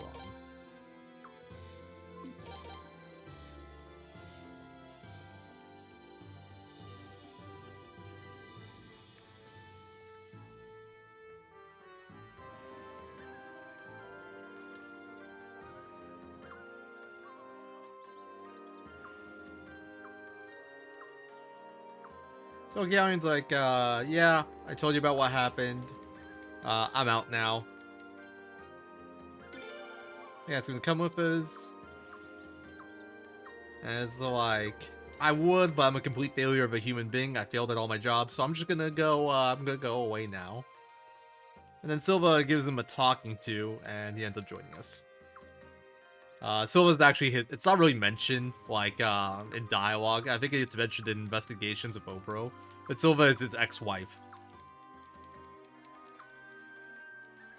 So, she knows him pretty well.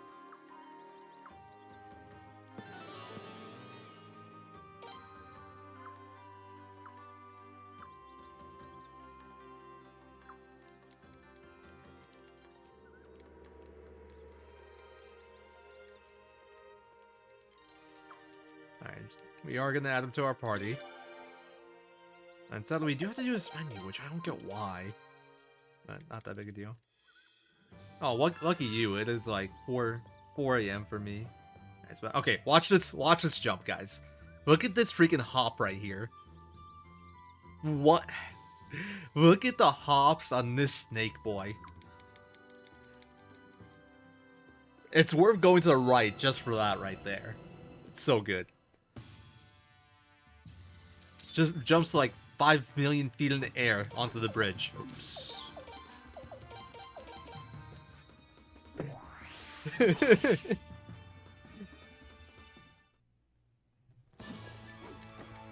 Also, good luck, man. Good luck, Mr. I think that's Uzel, right? With FF14. Hope he. I don't play FF14. I don't really know much about how it goes, but I hope he can get some gear, get geared up. I think they did a fantastic job of it, Mortem. He also does a majestic snake hop back into the water. It's great.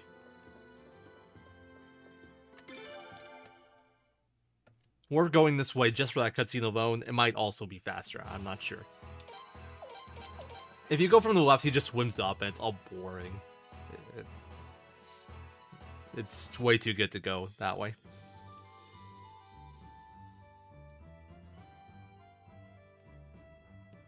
Dude, that guy, I doubt that guy got fired. That guy is probably Employee of the Month. Whoever animated that.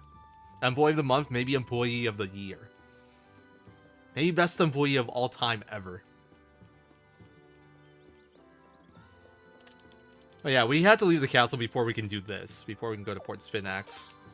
So that's why we had to go and do that fight and exit out. And then I blink and mirrored back in just because if I go right side, that's the fastest way to do it.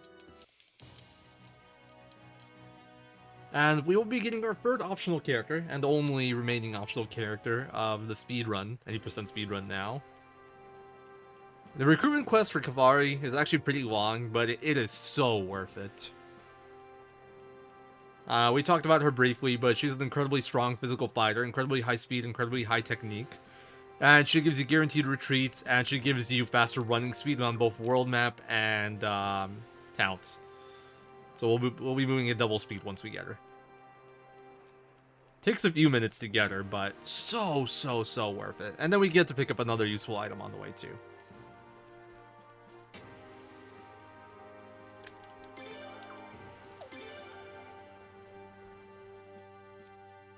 I definitely would. That's guaranteed employment. I'd hire that. I'd hire whoever animated that for sure.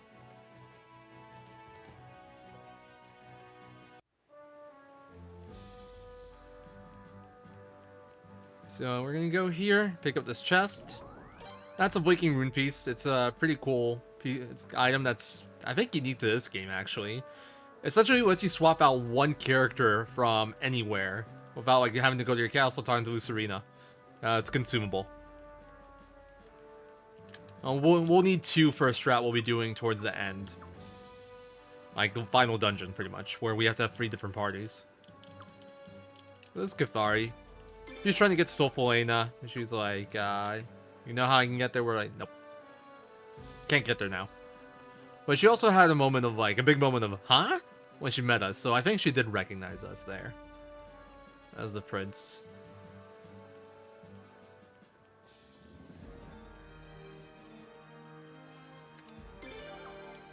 And we're gonna go back to Port Sphinx now.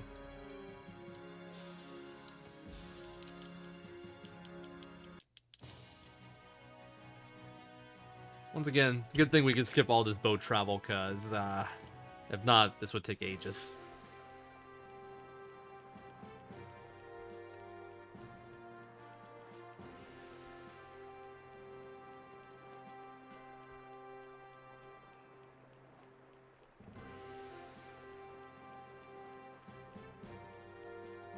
Bit of bad pathing there.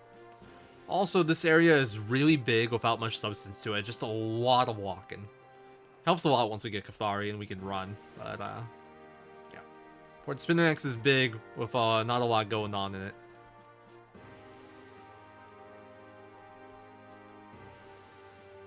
There she is. Apparently we're being followed. So she pulls out her gun and she literally shoots him. And remember how, like, all Nevergate assassins we've run into have been, like, these weird mask-wearing, like, dual blade guys? This guy's like, oh, you Harmonian dog, and he runs away. And she's like, yeah, that was a Nevergate assassin. Which does not fit with what we've seen about, like, Nevergate so far. I find that part really weird. Anyway, she wants to talk to Lucretia. And she says we're a nice prince, so we're gonna go introduce her. And she's like, I can't tell if you're like kind or an idiot, which you know what, that's fair. She has some pretty good dialogue, honestly. But yeah, we're gonna leave Spinax, and to finish her recruitment and continue the story, we do have to finish her recruitment, so we have to go back to the castle. But first, I'm gonna do a little bit of skill management, get attack on you. And get attack on you. And then William. And yeah, we can run now, guys. We can move fast. Yeah, that's a big feels good, man.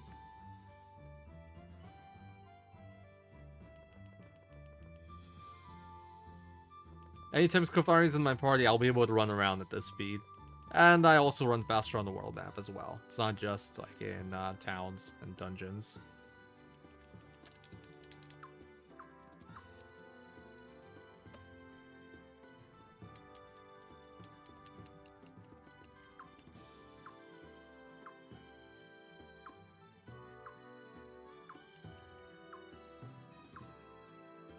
Yeah, run available at 9:33. To be fair, I'm on pretty bad pace. It should be around like 9:20.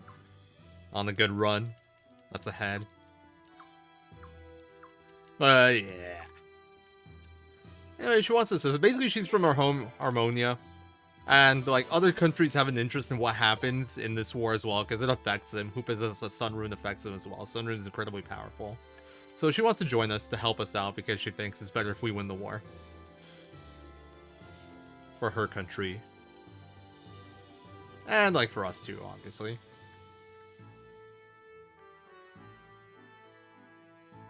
Alright, we're gonna... Now that we got all that done, we're gonna teleport back to Port Spinax. A nice thing about teleporting is it actually puts you in the bottom right corner, which is where we need to go anyway. So we don't have to run back through... Well, we don't have to run back through here right now, at least.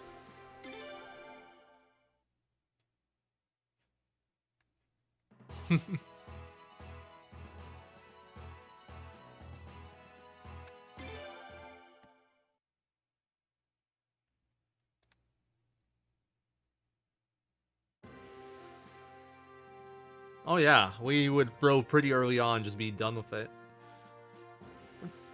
I don't know if every single war battle in this game lets you like retry if you lose. I don't think there's any bad endings where you lose a war battle and the game overs you, but I could be wrong on that. I can't think of any. Yeah, this is Sarnik's castle. This is basically where the Dragon Cavalry like live, get trained, etc. This is the Dragon Cavalry castle, which are kind of like their own force. They don't interfere with internal conflicts, but they're like they protect Felina from external threats only. Well, that's why they haven't really been helping out either side in the war so far, but we do have some pretty good relations with them. We met Rude and Rahal earlier. Mikis actually is from Saronics, but only men can become Dragon Cavalry soldiers. I think she wanted to become one, but she couldn't because she was a woman. So she ended up becoming a Queen's Knight instead. Apparently she's like kicked every guy's butt in here in like training before. Yeah, she's kind of a badass.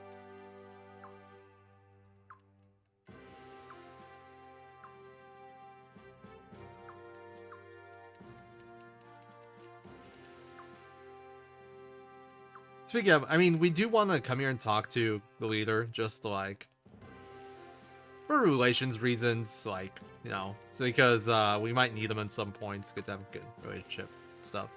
But this is more of a cover to go check out the Western Ruins to see if we can learn more about the Dawn Rune so we can heal Leon.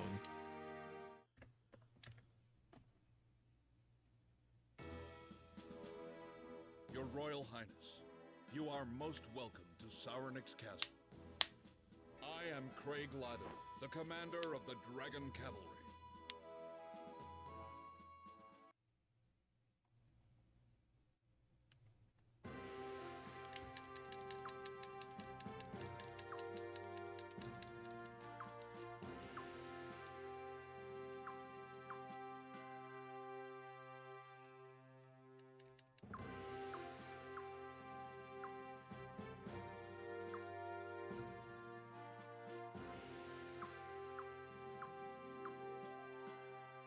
Yeah, so they both have concerns. We both have concerns that the Godwins will ally with a foreign power, aka arms or like Harmonia or something. And Craig's like, yeah, if that ever happens, we'll step in.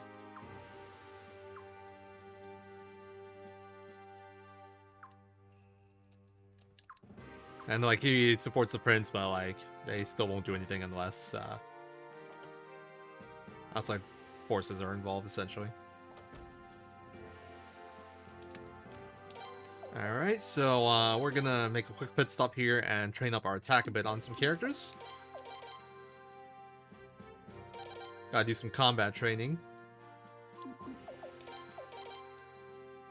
Yeah, speed's just fine. 275 extra.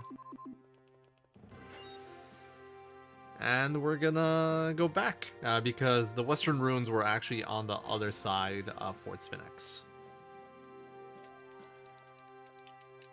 We'll also make a pit stop at the item shop and buy some Jesus. It's not all that important. That combat training, it's technically a little bit suboptimal in terms of pathing to do it there, and I'm not guaranteed enough SP. It depends on how many Dorat battles I had, and I had a pretty high amount.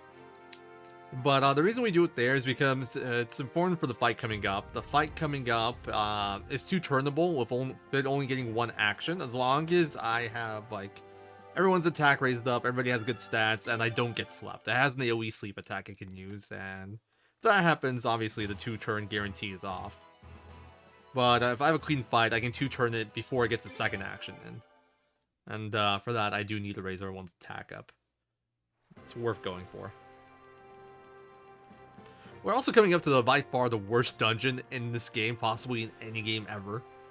It's impossible to tell where you're going at any point. It's so confusing. It's just trees everywhere. You can't even see where you are. It's rough. And I'm gonna buy Jesus here for everyone. You too, Yaoyan. Don't really need them on you yet, but gonna do it anyway. I have some in my inventory already. I don't need to buy more for that. But yeah, this dungeon is brutal. And just like, in terms of not getting lost, you are going to get lost in here. You can't see where you're going. Everything looks exactly the same. It's rough. I'm going to be staring at a map this whole time and hoping I don't go the wrong way.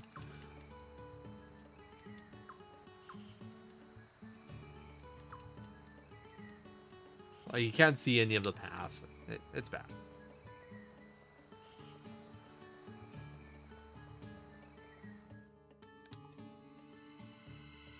I don't think I've made a wrong turn yet. That was a fairly early battle, actually. I mentioned earlier, but, oh wow, that's the one battle that can still ambush you. Am I unlucky enough? No. That's the only thing that can ambush you here, just because that tiger is really quick. And most of my fighters are pretty slow. This way. See, so hard not to make a wrong turn somewhere. I know where I am now, though. There's a small dead end there. Yeah, it does affect encounters. I was actually just about to mention that. It does, like, essentially you can move double the, like, amount before the game checks if you're about to get into a battle. So, if you run faster, you do get less battles.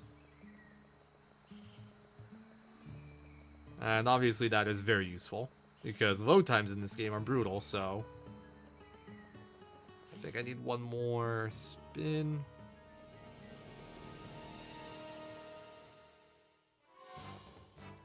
Which ring am I on? I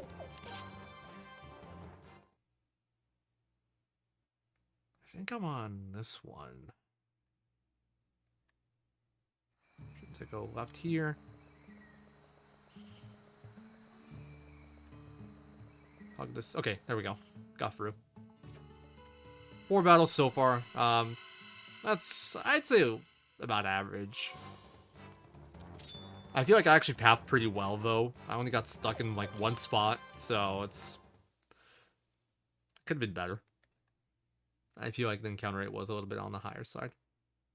But at this point, as long as it's not a tiger and I don't get ambushed, with Kafari in your party, you get guaranteed retreats. So, the battles are just waste of time. There's no danger. I'm not going to take any damage. Even if I did, I don't really care, because I have Jizos on everyone.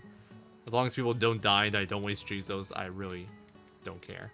Because the ancient creature, the boss fight coming up is going to basically one-shot anyone hits anyway.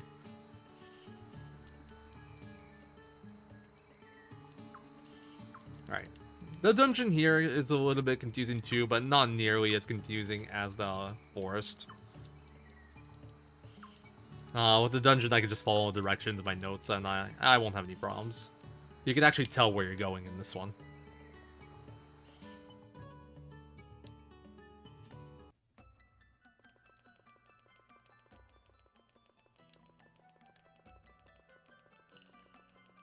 Aw, first screen battle. It's unlucky. Now we're at 5 battles already. That's kind of, I think that's what I had in my PB. Or maybe I had 6, I don't remember.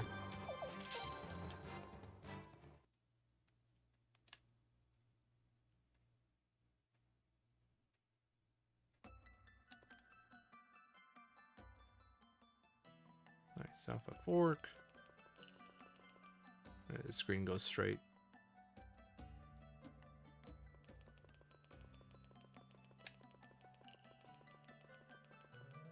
Come on.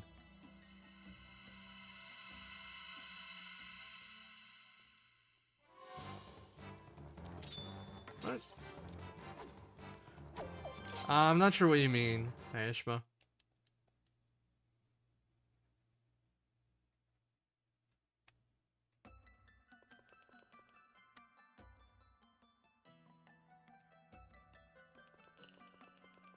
Triangle link. Where do I go here? Past the fork.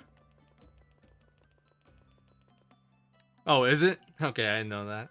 That's funny. East. I almost went the wrong way there. I'm very bad at looking at my notes right now. I just had to do it off memory.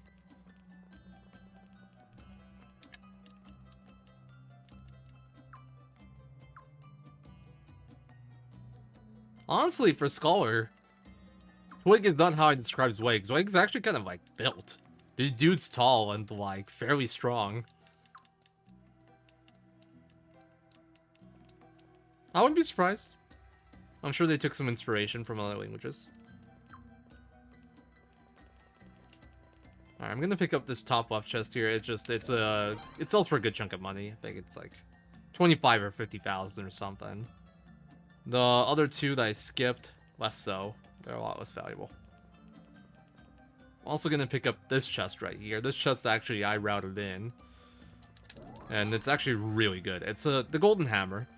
So the golden hammer, what it does is, if you give it to a blacksmith, they'll be sharpened. Well, any hammer item in general. You give it to one of the recruitable blacksmiths, and they'll be able to sharpen your weapon up to a certain level, depending on what hammer you give them. Golden hammer lets you sharpen weapons to 15. But the discovery I made is that the blacksmiths also have a skill called Forge, which essentially lets them sharpen your weapon if they're in your party by going to the skill menu instead of having to talk to them in the castle.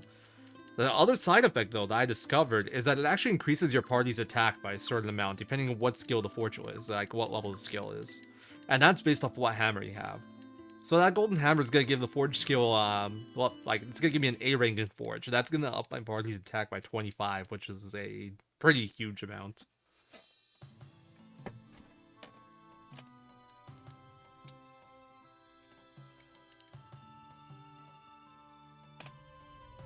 Wow.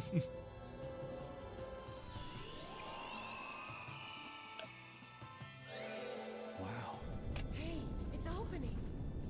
That's incredible.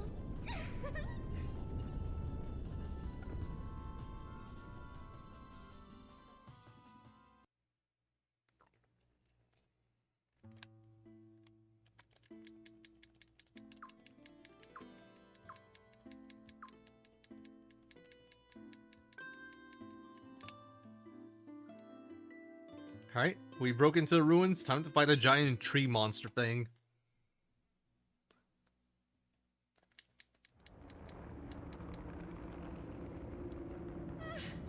What the hell is that thing? Is that tree moving?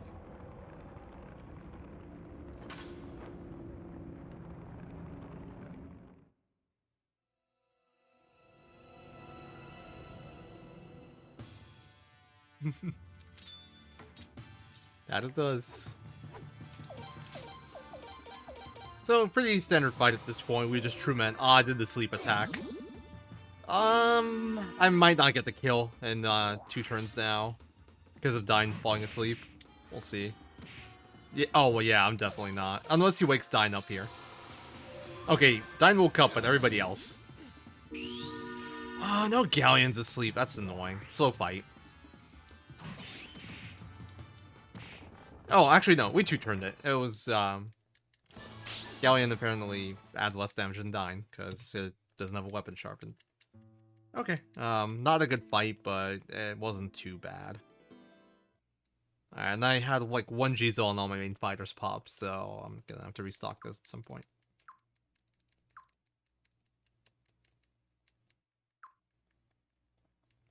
Yeah, not a coincidence. How do you say ancient creeper in the German? Because that's what the boss's name is. It reacts to the Dawn Rune too. What is it?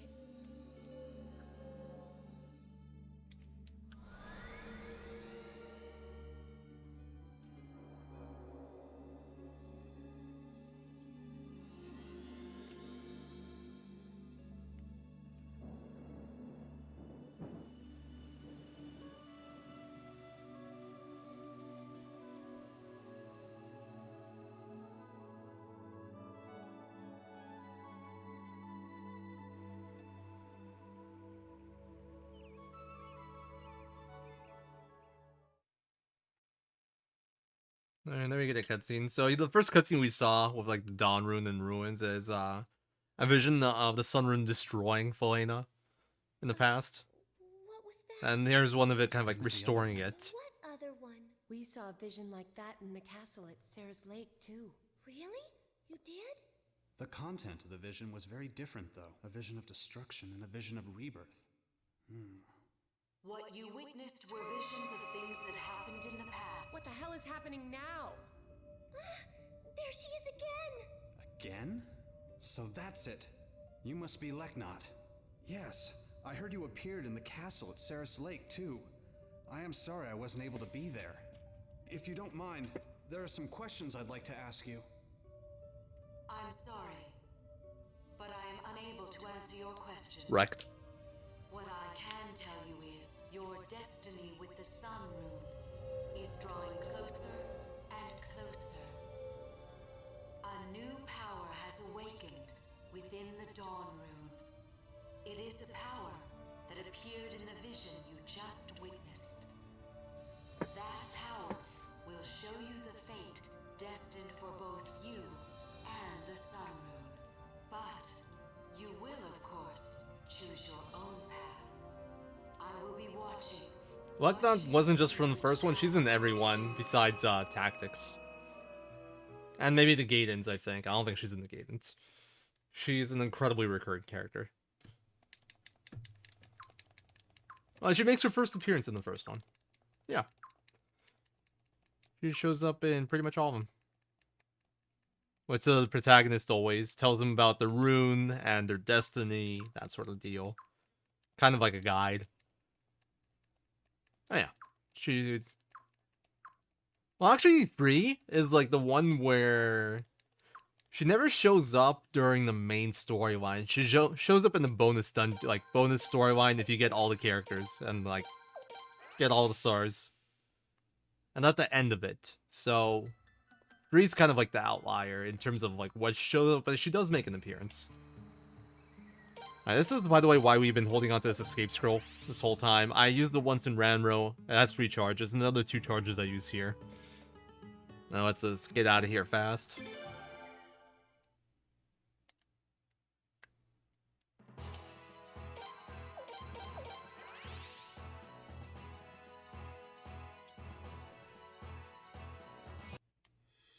Alright, and then we're gonna go and see Leon, see if we can heal her up with our new Dawn Rune powers. That were unlocked there in the ruins.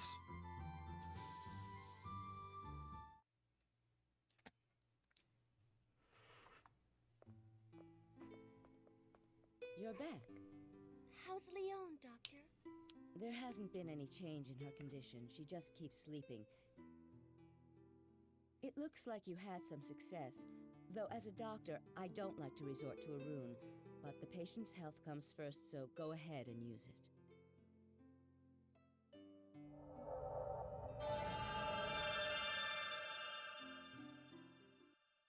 Leon?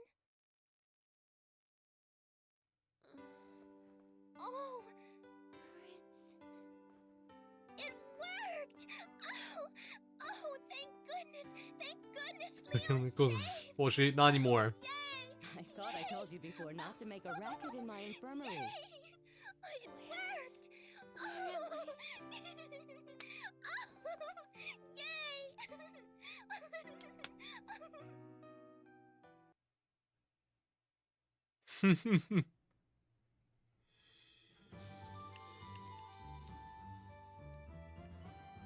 And here we see Lucretia getting jealous of all the attention you're giving Leon and the lack of attention you're giving her.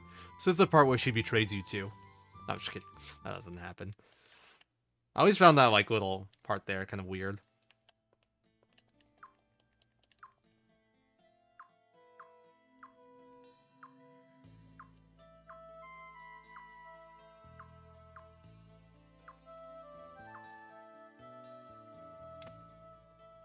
He had to unlock like when you talk to Zarashe, she tells you Zarase, she tells you that you've only unlocked half of the Dawn Rune's power. So like when you go to the Western Ruins there and activate your rune, you unlock more of its power, and that's why when you go back, you're able to heal her a bit more fully.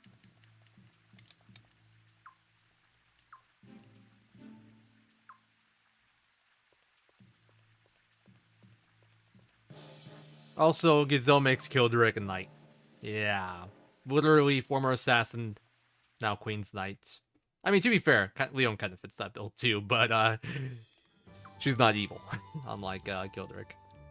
Kildrick is pretty much a monster. Which we will see later. Fairly soon, actually. Yeah, Gazelle, once again, with his terrible judgment. In terms of, like, what's good for Felena.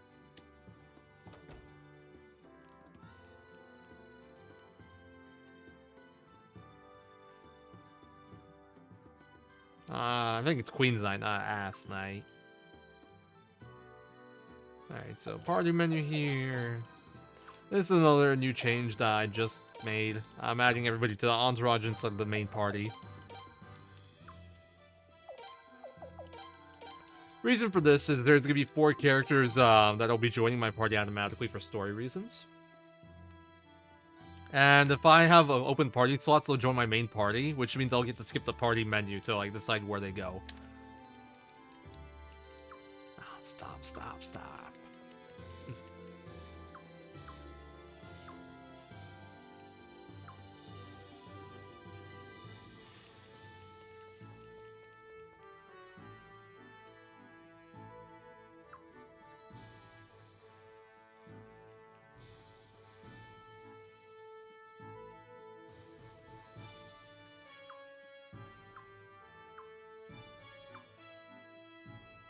Leon's like, oh, I feel like something's terrible is gonna happen. And one instantly runs in here, oh, it's terrible, it's terrible.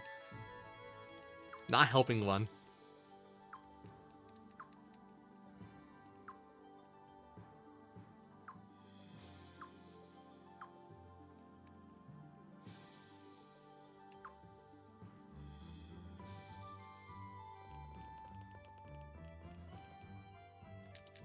So here one auto joins. And like, if I added my fighters to my main party, I'd have a dialogue or like a party selection menu there where it's like, where would you like to put one? And you might have to put it into entourage. It takes a little bit of time, which honestly, not that much time. So if it was just her, we'd probably just bite the bullet and take that party and take that menu. But we still have 3 more characters that are gonna join us, and I don't want to watch. I don't want to have that many 3 more times. So we just kick everybody out, or put all our main fighters in our entourage so everybody else can join our main party and we don't get that dialogue each time.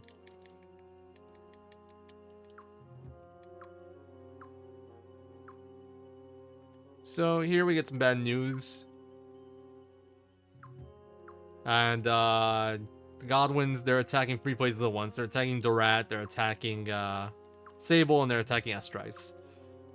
With support from ARMS, which is like an outside nation. So this is where the Dragon Cavalry should normally step in, but they're not doing anything.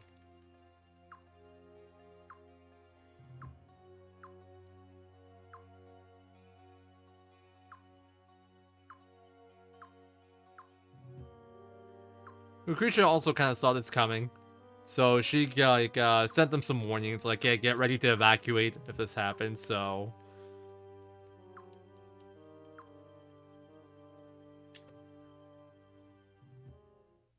actually doing a pretty good job in terms of fighting him off and getting people out in these towns. Yeah, it's like Jadon's like, wow, we took all these losses for this, and they realize that it's like they're a little bit out of their depth here. We're picking them off little by little as they're advancing forward, like, without really any casualties. We're evacuating everyone. We're taking food with us and stuff, so they don't really have supplies or rations. Pretty good strategy.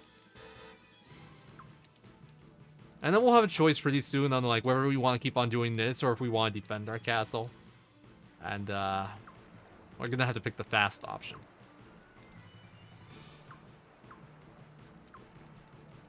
Truavalia is just chilling here, pretty much. Jadon and Maha Sparna are like, they are like doing what they're supposed to, and they're taking over towns, marching forward with their force. And Truavalia is just hanging out in Estrice, essentially, trying to see what's gonna happen. And Dorat's still very Godwin favored town. Like, they like the Godwins. They don't particularly like us. So, like, the townspeople, hey, yay, the Queen's Knights came. Hey, we knew you'd come. And, Kildrick basically just kills people for fun.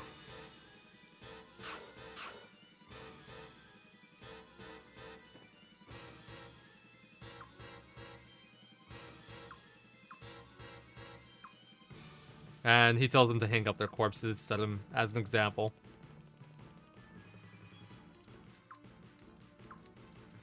But Ron's like, dude, what the hell? This is bad. And Dilber's like, hey, if they ordered it, we must obey. because Dilber is like 100% loyal to Godwins. Bahram's actually like a decent person. That's like, hey, yeah, this is messed up.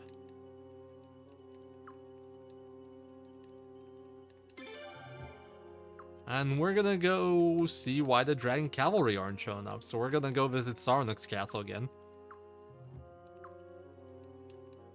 And we're gonna do it through the hidden dwarf pass. Didn't really mention it earlier, but when we broke into Gade prison, it was through a hole made by the dwarves. The dwarves like to dig. And they have like tunnels connecting all over the place throughout Helena. So we're gonna go to Dwarf Village and hopefully find a way to get to Sarnix, because we can't really travel through Durat. Can't travel by boat at the moment. So we need some way to get over there.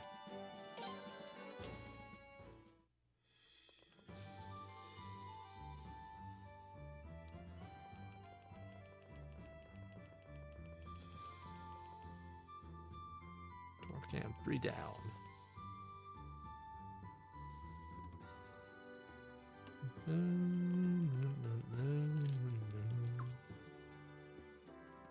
So there's a lot of places you can't actually access right now because they're under attack. Estrice and Sable are off limits. I think there might be some others off the top of my head.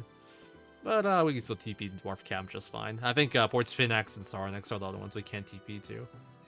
There might be more. Dorat. Definitely can't TP to. Don't think we can go to Hirschville. I could be wrong. That one. Yeah, I doubt we could. It wouldn't make any sense that we could access Hirschville, which is like a Godwin town that's like by Port Spinax. So, yeah, apparently some dwarves were killed by some humans, and they're trying to find which humans it was.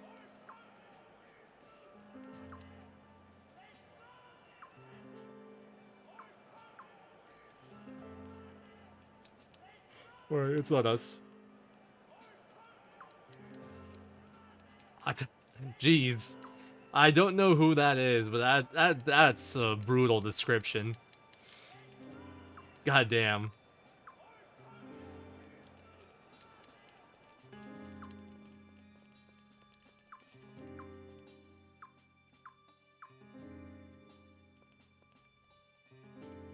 No, sadly he can't. That would be cool. All he does is beat people up with his sticks. Nunchuck stick thing. Oh, it's like a staff. Nunchuck staff stick. I don't know what it's actually called. Every now and then he throws some magic at people too, I guess. Alright, I gotta sell some stuff for money. Firefly. I'm gonna keep the paintings because I can sell those. What do I need to keep? The blinking rune piece. This is... The way I'm doing this is really slow. I just want to make sure I don't sell anything I need to keep. There we go. Sold all my stuff for the most part. No, I have someone that has a gun, but it ain't him. My gun user is much more useful than Prince.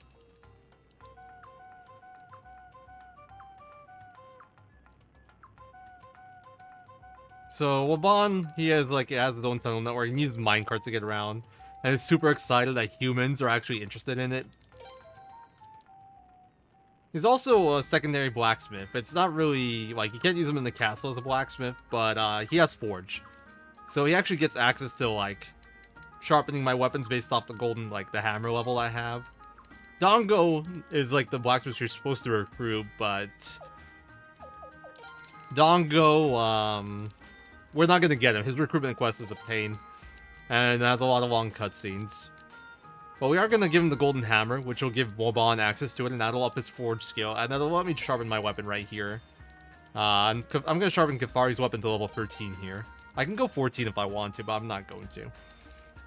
It's like, I think it only makes a difference in one fight, really. Potentially two, but like every time I've gone for that second fight, it's never worked properly for me, so I gave up on it.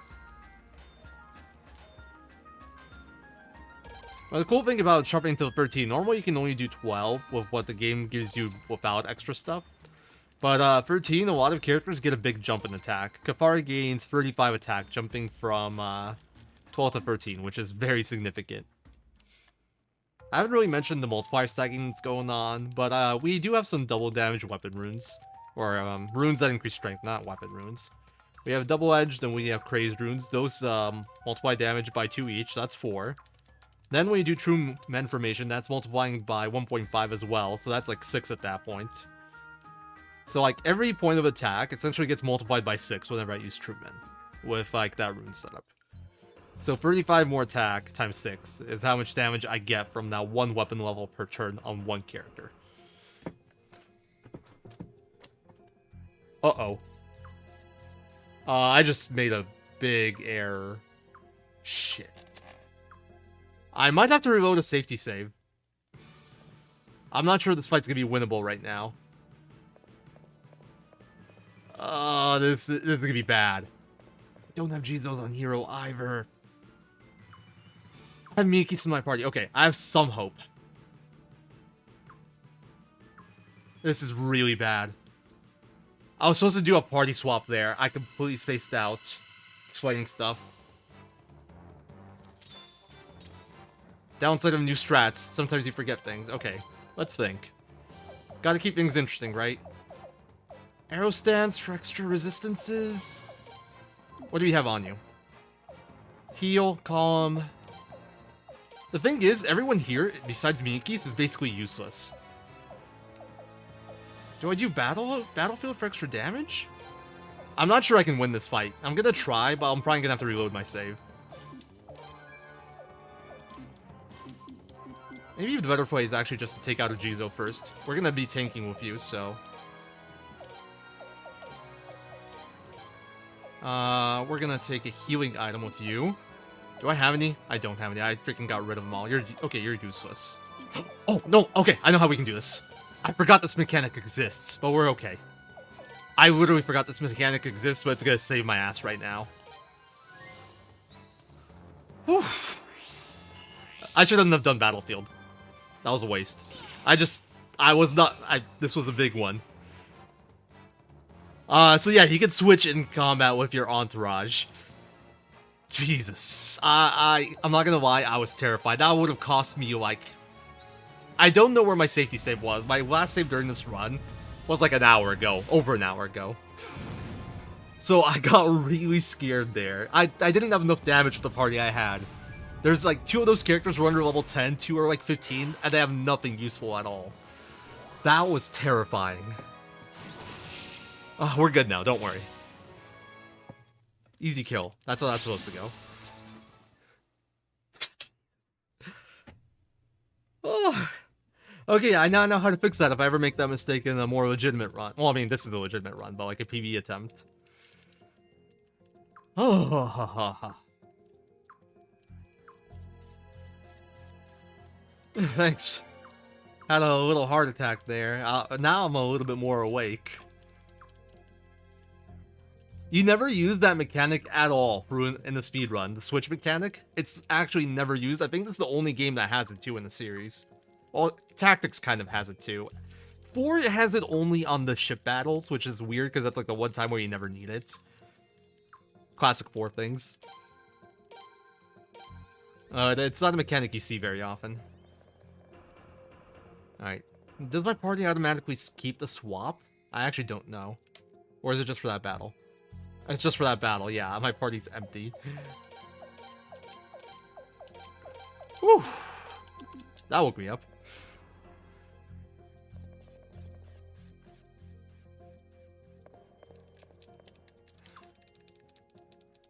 So that's a downside of me swapping my characters, like my 4 fighters into my entourage. If I ever get to do that menu to swap them back into my main party, that's what happens. I end up fighting to those 2 assassins with nothing but like characters below level 20, Prince and Miki's.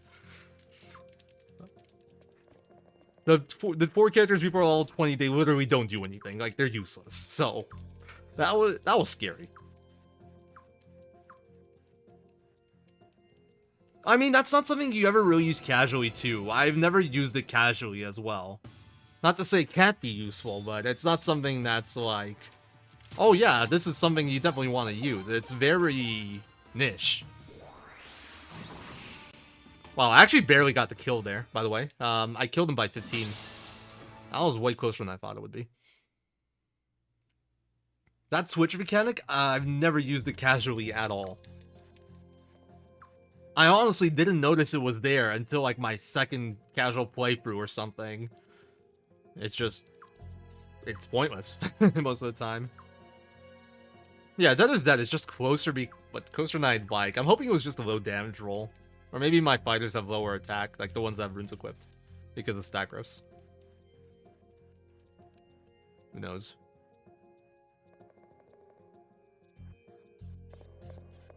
Yeah, exactly. The thing is, when you retry a battle, it puts you into that battle in the exact same situation you were in. Same equipment, same party, you can't switch anything beforehand. So, even if I die there, like, so, if I couldn't switch my party out like that, if I died there and went for a retry, I'd just be in the exact same situation again.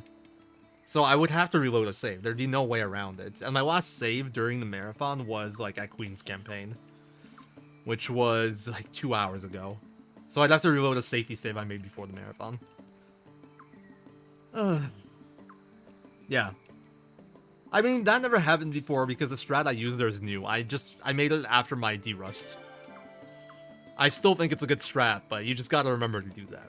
If you don't remember to do that, it's like, holy shit, dude.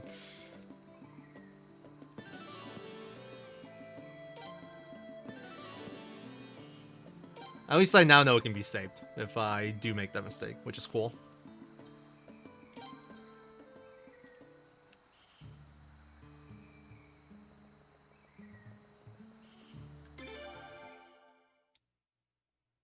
Now I'm trying to think if there's any other place where that switch mechanic can be useful. I really can't think of any. Well, actually, no, I think I got one. Huh. I gotta try something later. I need to see if the switch happens even after the battle's over. But if it does, then there is one more place where I can make use of that, which is kind of neat. It's the battle with the thugs after the sewers in Stormfist. I can swap out Shun for Psyleads without doing an extra menu. I can also throw Dine into my party and swap him out for Psyleads versus that one battle too. I wonder how many places this can be helpful. Something new to think about. Cool.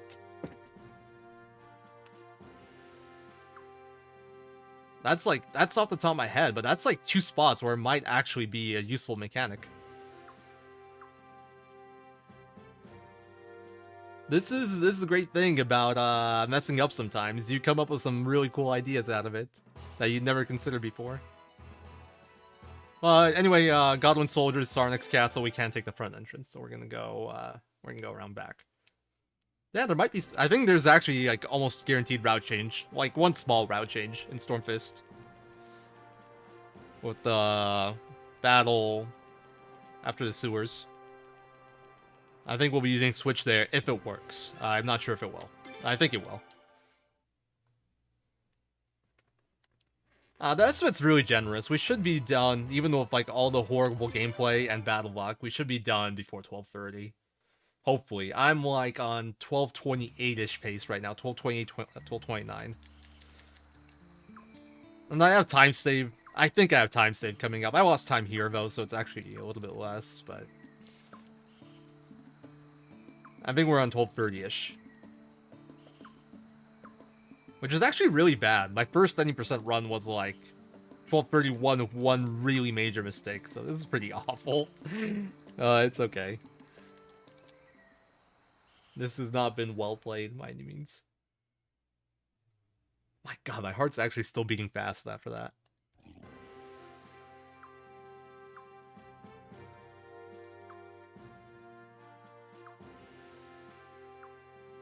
That's a pretty cute one too. Miyaki's is like...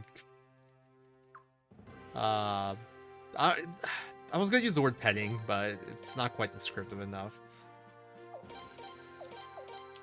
Dragon Horse, and Rogue's like, hey, that's enough, you're spoiling him, and Niki's like, oh, what's the matter, wish you were him right now? And we're like, oh, no, that's not it, like, you know, all shy and, like, embarrassed, because it's true. And to be fair, I don't blame him. Damn it, I clicked that in that menu too early. These are all paintings that we get from the Dorat battles, so how many I have there is dependent on how many Dorat battles I get. I got quite a few Dorat battles, so I have quite a few paintings. We're also going to equip this Crazed Rune onto Kathari. It's going to up her damage a lot. We're going to give her a double edge later, but not quite yet. It's not really worth it yet. Like, I could, but it won't change any of my fights at all. It will up my damage, it won't matter. Won't change anything.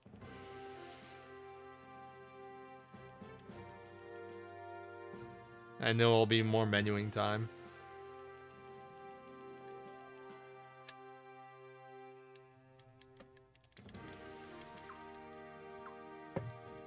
Oh, should I make a save? Is there a good... I think there's a save point somewhere soon. That's like a little bit on the way. I'm probably gonna make another save right now just because I haven't made one in a while. There's actually some very important dialogue options coming up. I want to make sure I pick the right ones. There's one particular that's like a 10-minute dialogue option. If I actually pick that one incorrectly, I'll probably reset my PS2. Just do it that way. Well, Craig, basically we meet with Craig, and it's like, yeah, I'm sorry, we can't send the dragon horses. I can't tell you why, but we can't come. Can't send the dragon cavalry. Very dodgy, I just can't do it. And Rouge Rahal, it's like, yeah, like, we're sure you have your reasons, but we can't just stand by. We're gonna go and help them. And Craig asks that they leave Lance and Phil, the two dragon horses.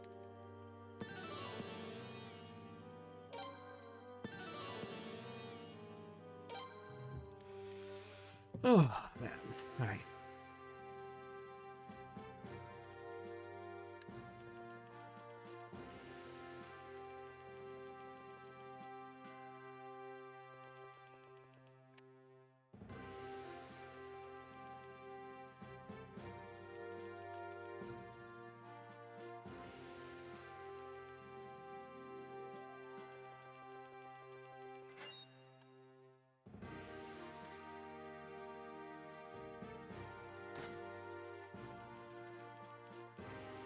You know what, I'm gonna sell. Not party menu. I normally wouldn't do this because I'm good on money, but marathon safety, I'll get some extra for bribes and stuff. Can't hurt. It's honestly overkill, the selling I did there, but whatever.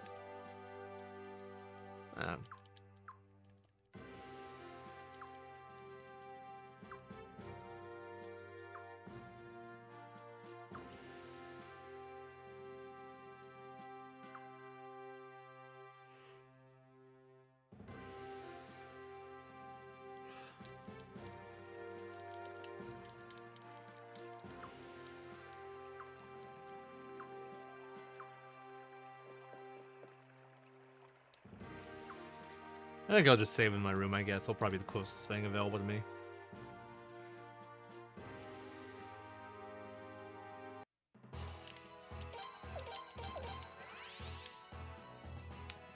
Alright, so we weren't able to get the whole Dragon Cavalry at all, but we did get Rugen Rahal with us, which is cool, I guess. Bit of a consolation prize, if I'm being completely honest. You know, for like badass like Dragon Cavalry soldiers, they're actually not that good. They're like, they're expected to be physical fighters. Actually, Rahal is kind of expected to be an okay mage as well, so it's kind of like more towards hybrid. But Rug's like more physical fighter, and physical-wise is actually just as strong as Rahal. They're equal, but Rahal actually doubles as a mage, which is a little silly. But really, neither one of them is very good. Don't have any amazing stats, don't have a lot of rune slots. They're very forgettable in terms of actual usefulness. The best thing about getting them is that we can get their armor and sell it. Which gets us like a nice like 30 plus K for each one.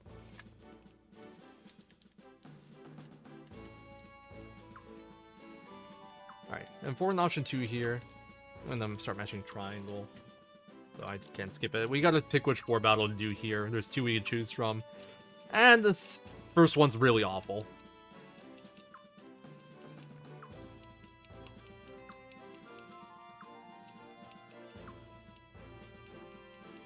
So we gotta choose between defending Lelkar and Warb Lake. We want to defend Warb Lake because the battle's way better since we get to bully Jidan some more.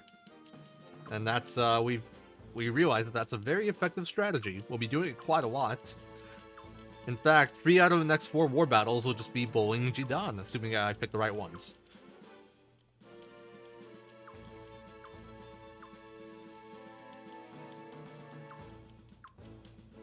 Also, notice how laggy it is here. The cutscenes in here are gonna be really laggy from now on, just because we have more and more people in these meeting rooms and reflective floors. Alright, actually, I don't think we're on 1230 pace. We're like, the way this is going, probably 1235. If I'm being real.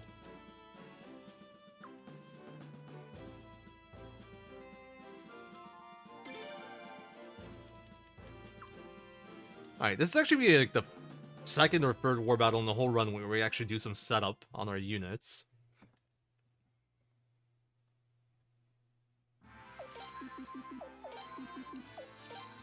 Right down. So we just need a good unit in a good position with Zarance and Cathari here.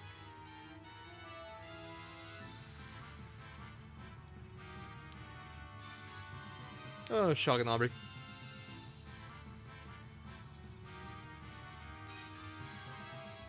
So, time for a classic strat. It's called Twitch Chat Bullies Jidan. It's another battle that ends once Jidan loses half of his HP. So, strategy is pretty straightforward. We're gonna use Barrage and Star Rune. Star Rune always does 30% HP, and Barrage is more like attack versus defense sort of thing, but combined they do over 50. Alright, right about here, we want to do the Barrage.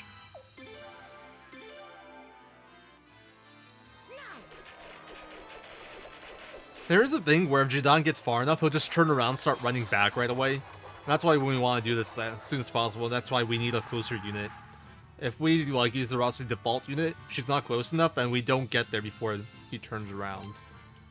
Alright, that was perfect spacing. Nice.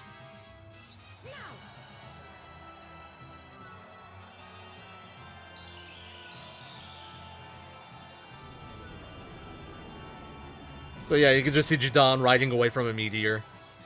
Poor guy. But that was a little bit over half his HP, and the battle's over. Also notice that he has 300 HP in this fight. He'll have 400 in the next one.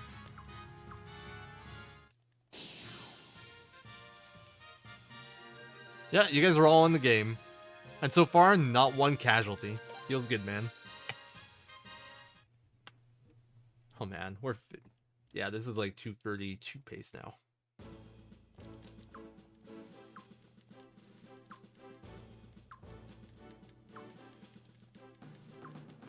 So here we have two options. Like we're about to get overwhelmed in the castle. So Lucretia's strategy here is we can either defend the castle or we can leave the castle. She thinks we should leave the castle. And like essentially set up a trap where we'll flood them out after using the Saracelic ruins like we did earlier. We're gonna reflood the castle. But we have the choice between defending or not defending. And in the speedrun, we want to defend the castle. It saves like 10-15 minutes or something. Because if we don't defend the castle, we gotta do this whole extra side quest where we figure out why the Dragon Cavalry isn't showing up. Where we go to Gordius, the town like where the dragon forces live, essentially. And it's a whole thing. So yeah, we are gonna defend the castle. And there are consequences to this. If you defend the castle, I'm pretty sure you can't get the best ending anymore because something bad happens. It's like, the game warns you a few times. It's like, are you sure this seems like a bad idea? Are you sure you want to defend the castle? And we're just like, yeah, we're gonna do it.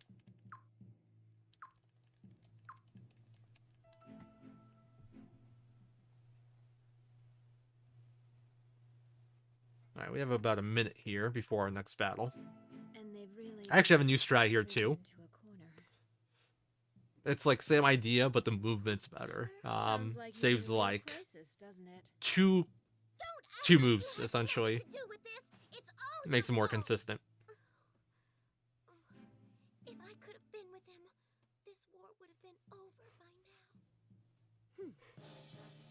And it's honestly so much simpler. It's funny because it's like the kind of obvious way to do it, but it never occurred to me to do it the obvious way because when I learned the run, it was done in a different way, and I kind of just kept that. I don't think it is myself. In fact, I bet it isn't. I haven't really mentioned it before, but AI pathing in war battles in this game for like your units and enemies is really strange and like unoptimal. So a lot of the movement we do is just like to play around the terrible AI pathing. This will be another, like, that's generally what we always do. Alright, remove Zarase. 2 up, Togale, right down. Good menu, actually. That was so clean. What did I do wrong? I haven't done a good menu all day today. I'm nervous because that actually felt good.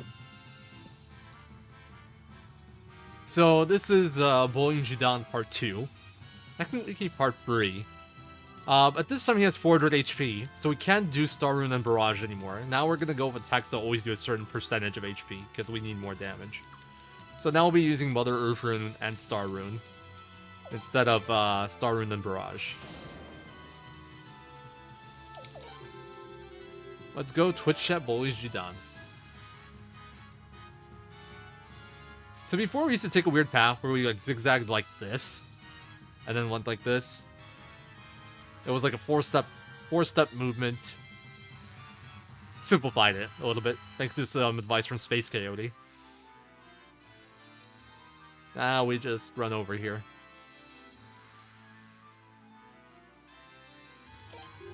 And when you reach the coastline, move here. And that's it. I should point out that Kafari is added to like every unit I can add her to now that has to do a lot of movement, because Kafari's war unit gives +2 speed, which essentially just increases the speed at which you move at in war battles. Very useful. So that's another place where Kafari comes in real handy. It's not just world map movement, dungeon movement, combat. It's also here in war battles where she's useful. She is so good. This is why we put Talgale in the party. Let's use Mother Earth Rune, which is a guaranteed 30% damage of max HP. And then right after, we're just gonna Star Rune. For the next 30%, that's over 50%, and the battle's over. Actually, I'm really looking forward to seeing where this split ends up, because this one's actually accurate to how I do it in the real run. And I want to see how much time the strat saves compared to what I was doing before. I don't think it's too much. If I somehow lose time, I'm going to be really weirded out, but looks like that's what's going to happen.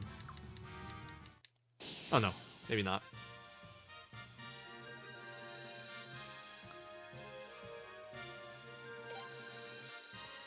What? I actually broke even. I don't understand what's going on. Why am I losing time everywhere? That should have saved time. I don't know what's happening. Now, the strat's just objectively better.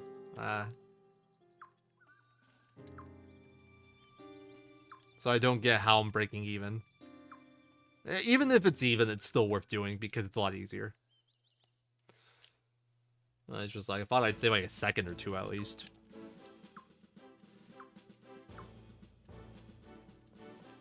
So we're just trying to buy some more time for the Dragon Cavalry to show up. For some reason, Lucretia knows. She doesn't tell us that they're going to show up, and we're waiting for them. She just tells us that we need to buy more time. And we get a letter from Kilderic, challenging us to a one-on-one duel, and it's saying that if we win, he'll stop attacking for one night.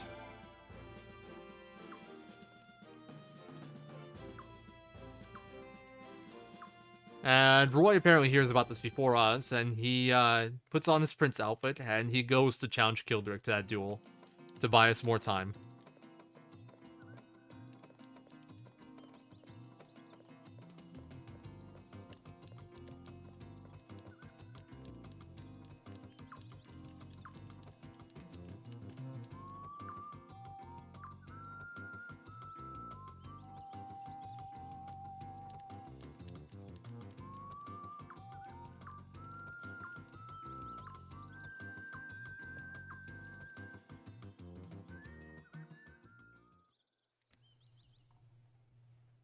Alright, guard's faster than special in this one.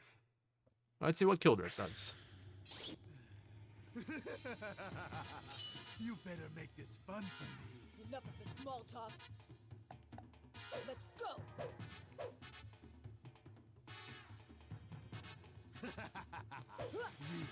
Deadly assassin that has insatiable bloodlust. Guard's first turn. Yeah. Me injured? I'm gonna make you regret that. Yeah, get him, Roy. Why, you little brat.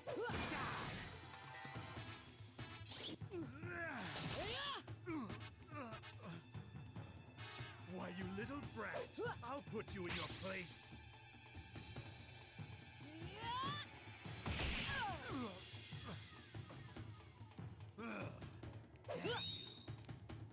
I swear, if you do another guard after this Kildrick, I'm not going to be happy.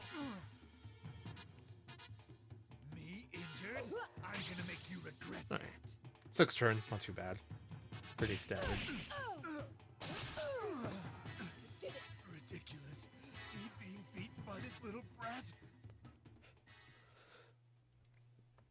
And here comes one of the other really sad cutscenes in this game. This was avoidable, by the way. We had a deal. Now you're gonna But it took too long. Back. Jesus Christ, my game just froze there for a second. You guys saw that? Uh-oh. Are you serious? What the hell, dude? No way. Are you serious? Are you kidding me? I have never had this happen before. Oh my god. Are you kidding? Of course, the marathon. It happens.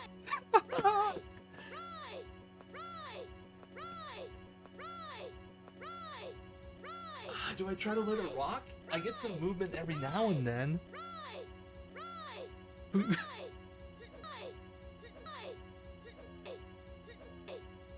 I'm thinking it might help if I open my disc tray, but I'm not sure.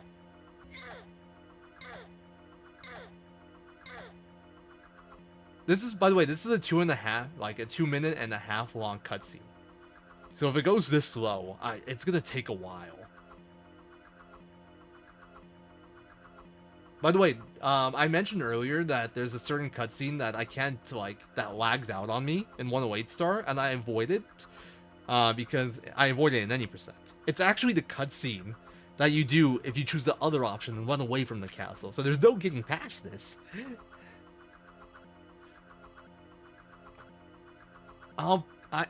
If it goes through, I'll wait. I'm not 100% sure it will. It might just completely lag out, and then we're wasting even more time if it just completely lags out. I don't know if it'll go through. I've never had a freeze here before. This is new.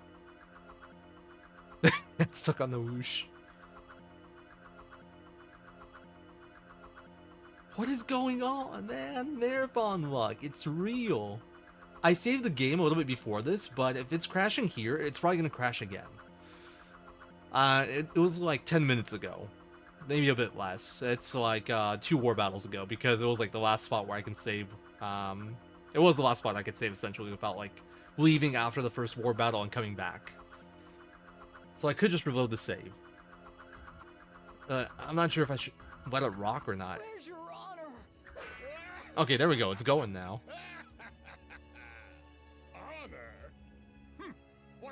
I definitely need to get my disc resurfaced if it's freezing here now too. We are Armis soldiers. We've got no need for the Jesus. What is this marathon stuff? Roy, Roy. Oh man.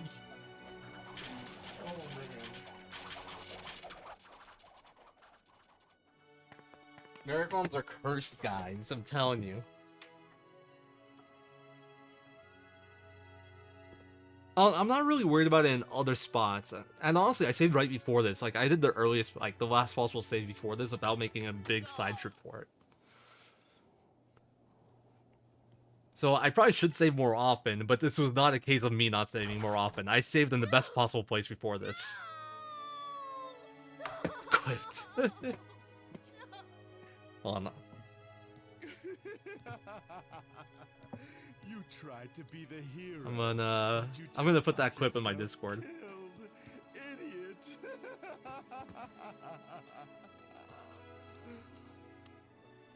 What's that? Also, nice clip name. Spoof Faint Woodcock Burb. Looks like Great clip name. you're the idiot.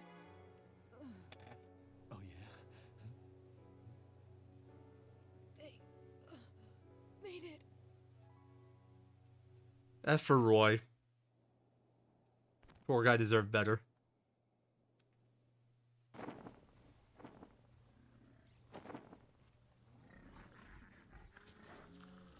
Need a Roy emote. Maybe that'll be my next one now. Okay, I have a timer here. I lost like 2.5 minutes to like that cutscene dying.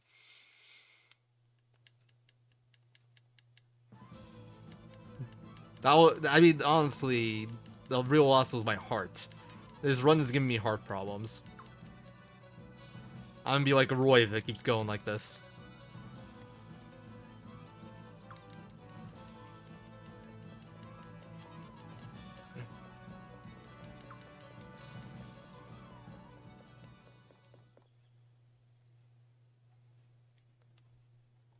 Well, he bought enough time. The Dragon Cavalry shows up. I'm sorry, Twitch chat. This is where some of you must be sacrificed. This is the only battle left in the run where we will lose units to combat.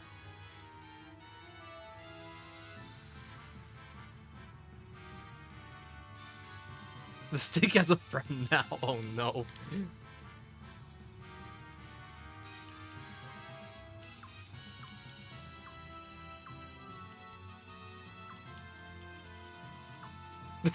Jesus.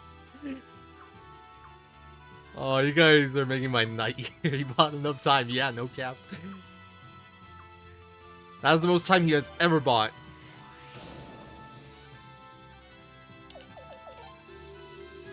Right there. So this is a newer battle. This used to be a 4 action where we kind of zigzagged. We gotta hit Kildrick 3 times here. Now I'm doing it a little bit differently. It's a 4. It went from 4 action to a 3 action. It's really easy too, which is nice. Oh, Kildrick's moving really early there. Get them! It's several lines.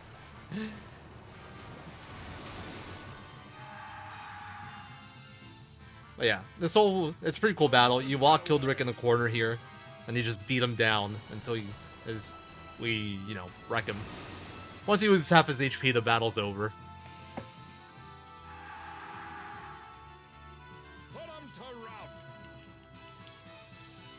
Jeez.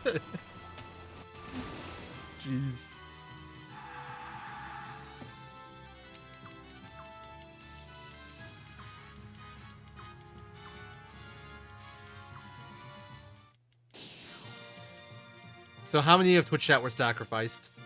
57 of you guys were sacrificed to win that fight. I think it was worth it. How did I not save time here too?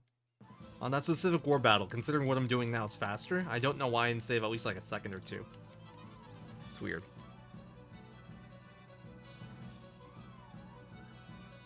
You could say.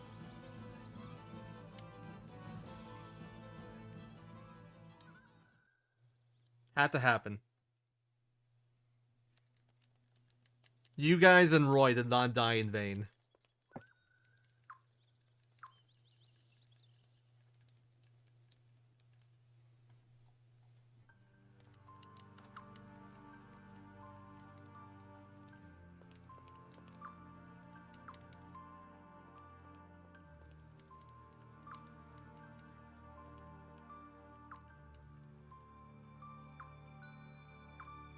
This is a pretty sad scene too, obviously.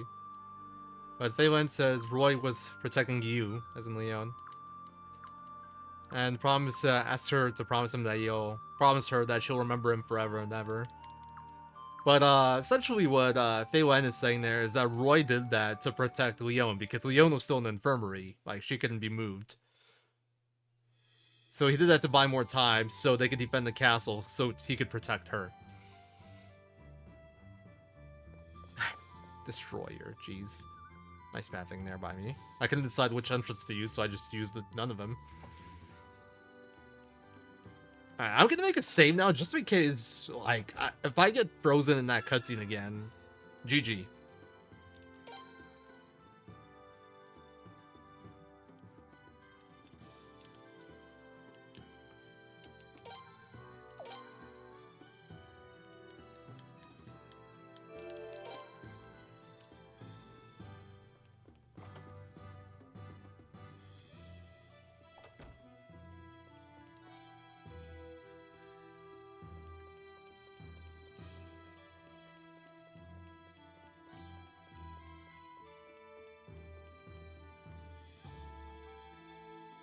Poor Roy.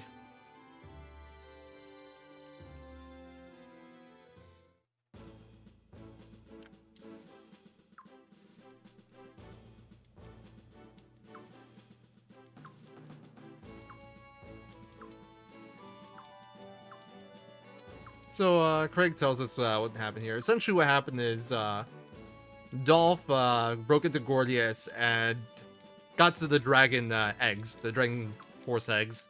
And Friend to, like, basically destroy them all if the dragon cavalry helped. And George saved the day.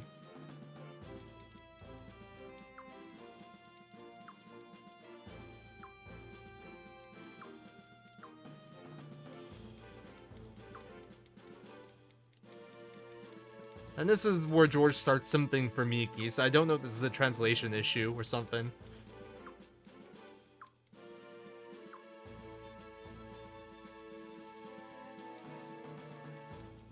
He's like, I don't blame him. Miki's an amazing girl. But he just hardcore simps with her his dialogues here.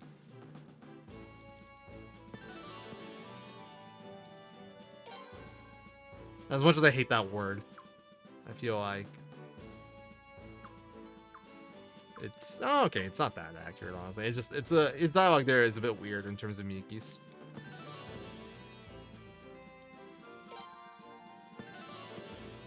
Like it seems like it's supposed to be meant towards like the prince. Like it was supposed to be some dialogue for Miki's and some for the prince, but like it all went to Miki's. It's weird.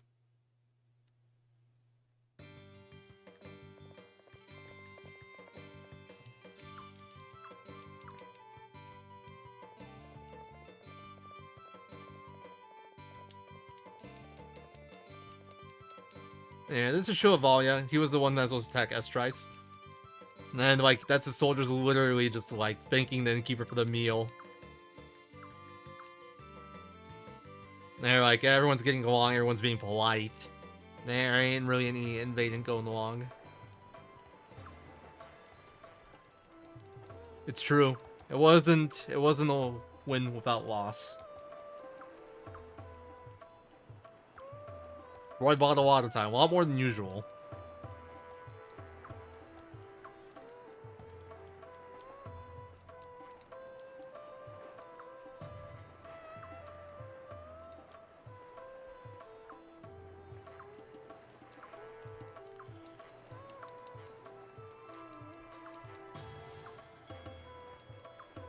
He literally tells Elenia that he thinks that their vacation here has gone on long enough. It's pretty great. So yeah, Shoavalia never really bought into the arrangement they had. It was just like, kind of played along with it.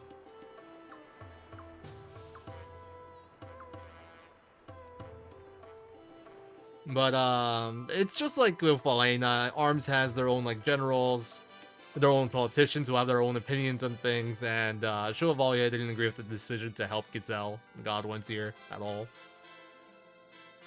And rightfully so. This is all a ploy to buy time.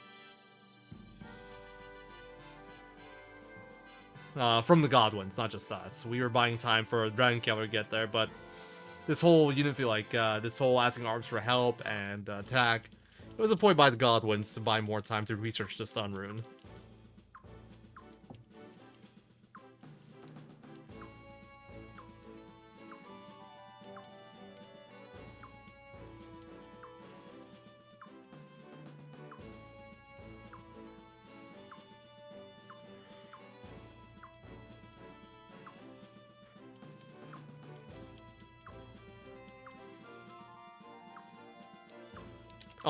Oh, mash triangle here. Mash triangle. Do not mash confirm. This whole cutscene's super laggy, but this option right here pops up instantly, and I've had 2 runs essentially die because I picked the wrong one. This is choose the war battle you do, and you really don't want to pick the wrong one. I've had 2 runs die here because I picked the wrong one. In terms of, like, time loss, not in terms of, like, being uncontinuable. It costs, like, at least 3 minutes. I think it's, like, 4 to 5. The thing is, I don't really know how to do the other one, so it always takes me a little bit longer. But it costs a tough time if you pick that option. I just made a safety save right before this.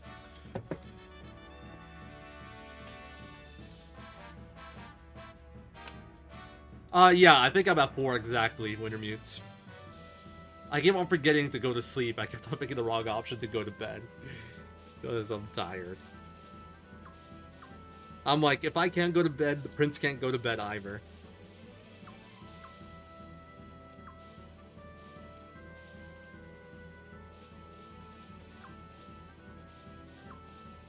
So Judan is in this battle, but luckily for Judan, it's like the one battle where we don't bully him. Don't tell him that, though. He must not know.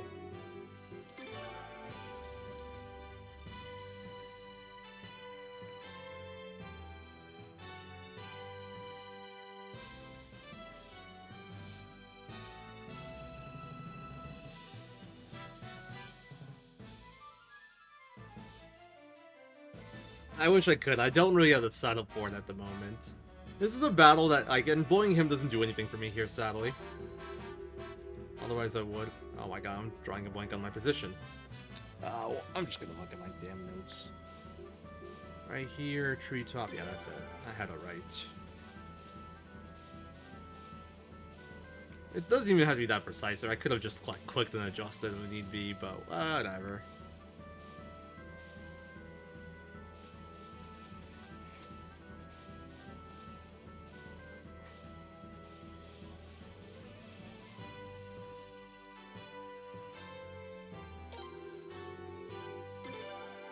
So our goal is to get into town over here, so we're gonna have to break through these guys. Some of Twitch chat might have to get sacrificed. Who am I kidding? That's not necessary. We just gotta run past everyone as always.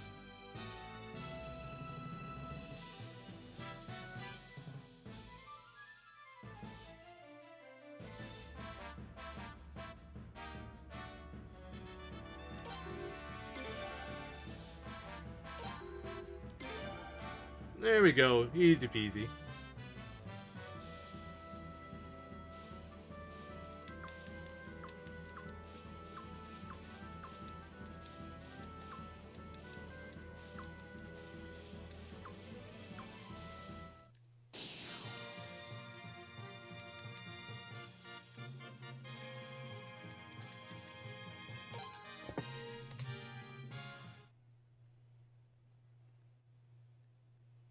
So, the war battle, like, in terms of war battles, the 2 battles are fairly equivalent in terms of how fast they are.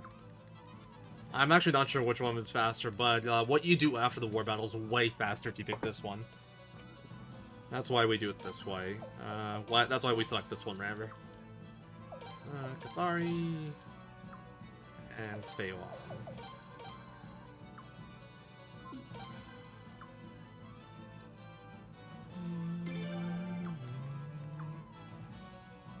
There's some bad luck that can happen here, and also there's a small chance that I make it through without seeing any random fights, which would be incredible. But we can just run if we do get one. No such luck. I got through here once with no battle in practice only. I don't think I've had it happen. No, I definitely haven't had it happen in a real run yet. Striking arrow. Oh yeah, Raging Assassin. That's why my conversation's like that.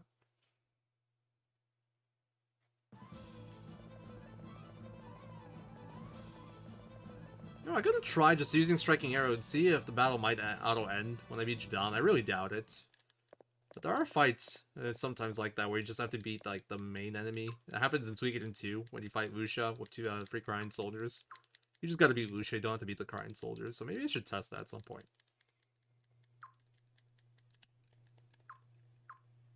Oh yeah, I definitely don't want to fight. Fighting bad. I'm a pacifist.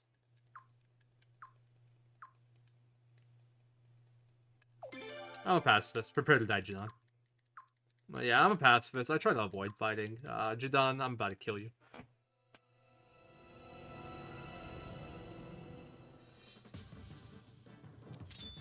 So he has the Earthquake spell he could use, but I really don't want to see it. It can stun people. It's pretty uncommon. Of course, now that I've said that, he'll probably do it. Alright, no, we're good.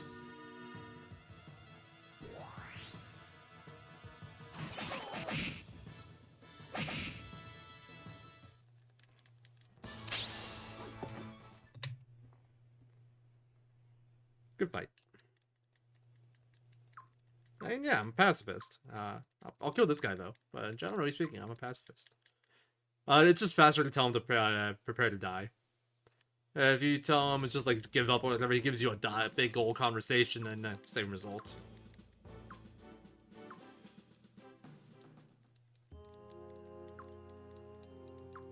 But yeah, if you do the other battle, you get an emotional, like you get a lot of cutscenes. If you get random battles, you have to kill him, you can't run. And then you get an emotional cutscene with Raja and Balaram after you beat Balaram to death with your sticks. And your manliness. Because Balaram used to be Raja's student.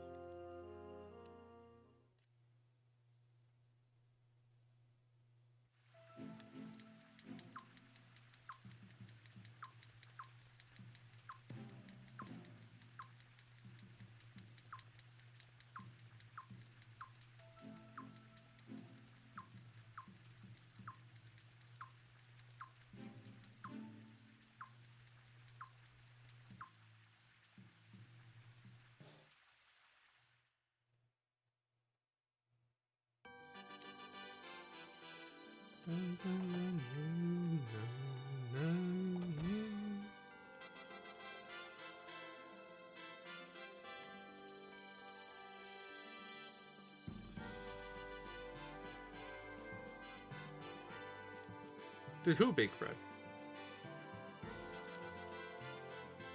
The only person I can think of that wants to bake some bread is Cray from Suikoden 4, and he's not in this game. It's like 150 years or so after he dies, I think. Oh, not 150, maybe like 140. Most likely. At minimum, like 100. So, Shivalia, the other arms guy that was not Estrice, the other arms general, he sends you like an invitation to meet. He wants to have a conversation. And, yeah, we're gonna go meet him. Because it seems like a chill dude, since we didn't really fight.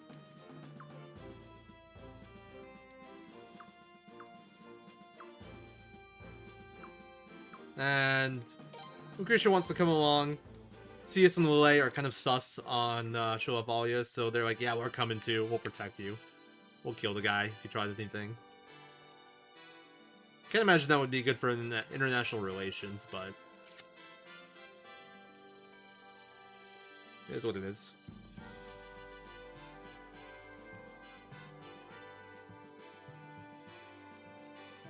I wonder if there's any merit to using a Blinking Rune Piece to get Cathari into your party here just for the faster running speed and avoiding the booster in the menu. I really doubt it, but yeah, I'm curious. Cathari. At this point, there's absolutely no reason to try something like that. One right, one up. Oh my god, I was waiting for the menu pop-up. I had to talk to it again. I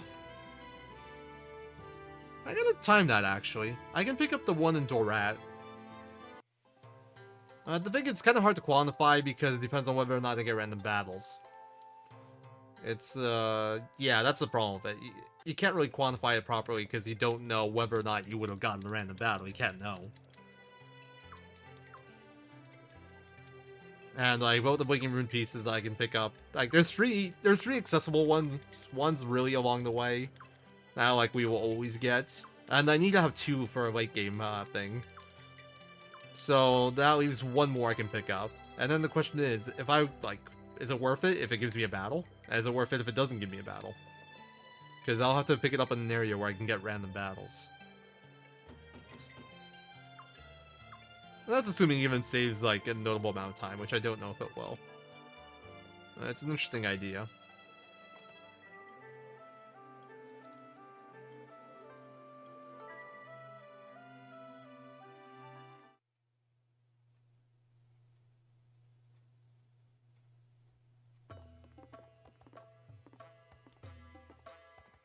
Greetings. I am honored by your presence. Let me introduce myself. My name is Shulavalia.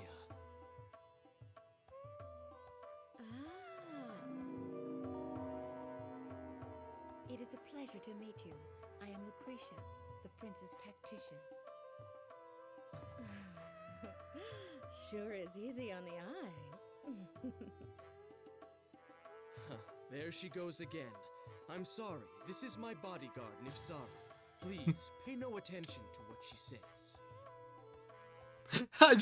I never noticed, but if you look on the left side of that cutscene, Jarmisa has a major just like yikes look on her face. I never noticed that before. That's hilarious.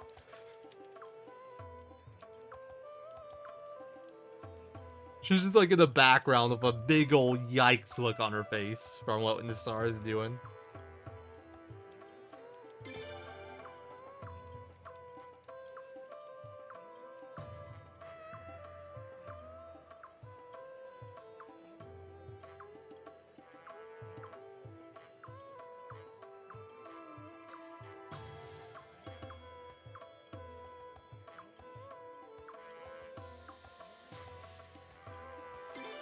Yeah.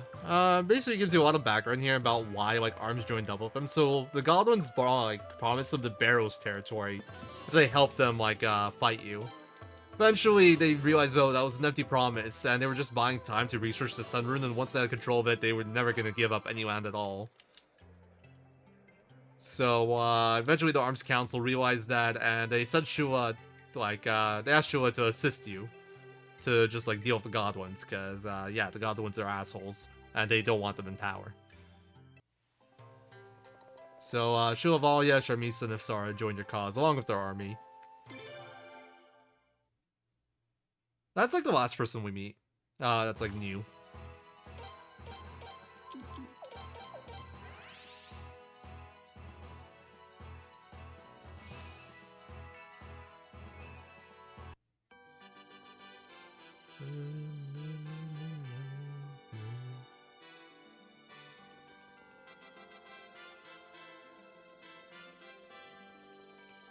We have about like an hour and a half left now. Which honestly is a little bit too long for my liking at this point. I really want to go to bed. And use the bathroom. I won't have a long enough proper bathroom break at this point.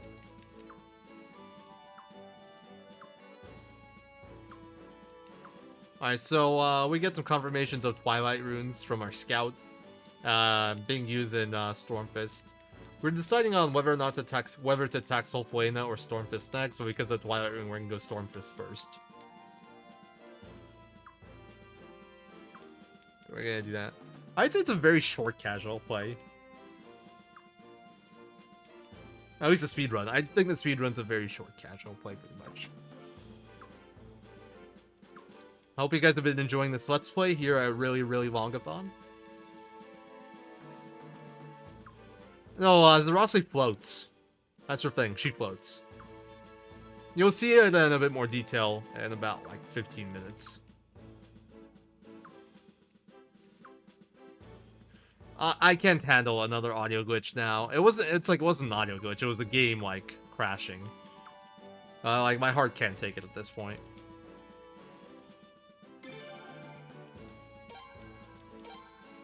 Also, notice how laggy this is. It doesn't get any better. More and more people show up, that gets laggier and laggier. We're gonna have some insanely laggy cutscenes fairly soon. Or like, not cutscenes, but stuff like this.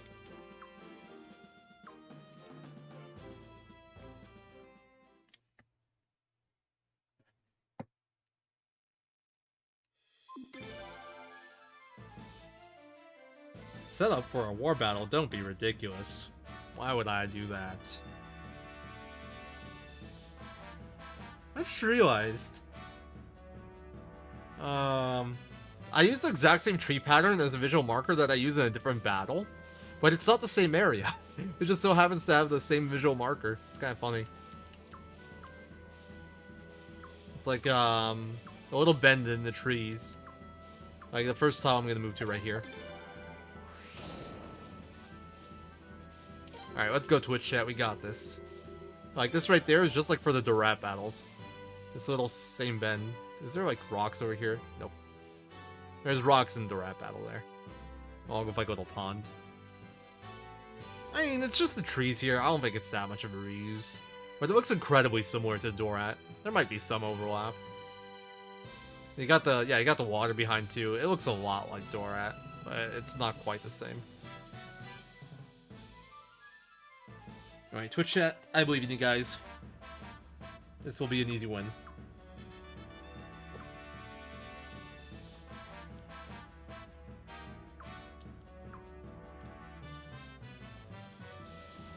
If I get that camera position right, I wonder if I could skip all camera movement here.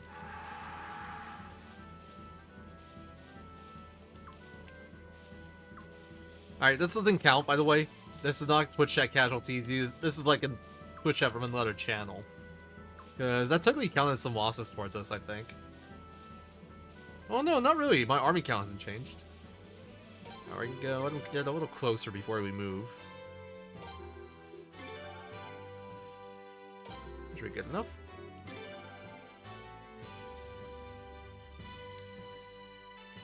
Easy peasy. These guys actually turn around, which is pretty funny.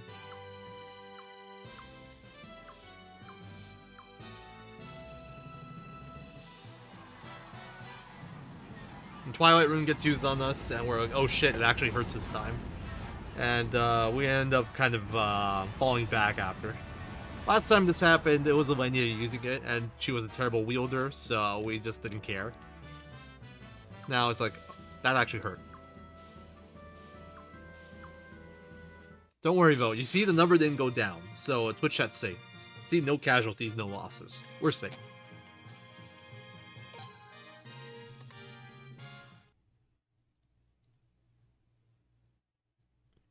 Seconds. What the hell?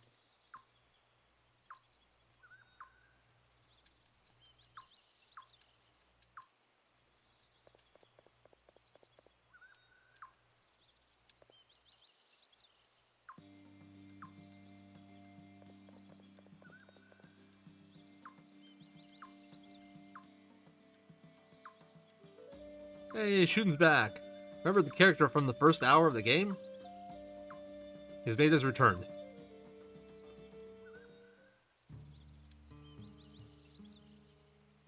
They always do. They're nice like that. But, yeah, the idea is, like, after what happened in the sewers, the nobles closed off the secret passage, but apparently the gladiators opened it again. In secret, of course. And there's no way they'd ever suspect this. Yeah.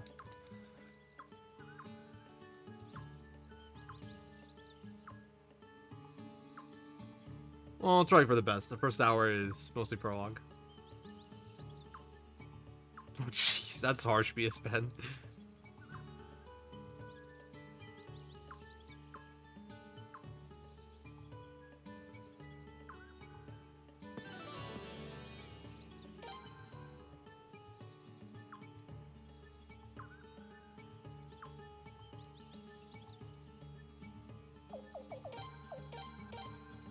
Gathari, Goish,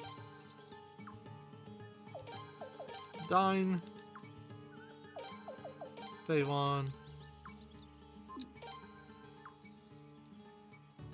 Yeah, sure, that's fine.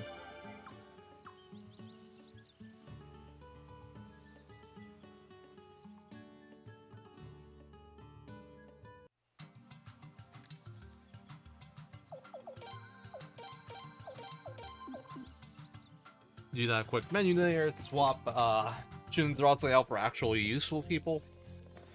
Not to talk shit about Zerase. Zerase is useful, just not anymore. Now we're all physical. And she's a mage.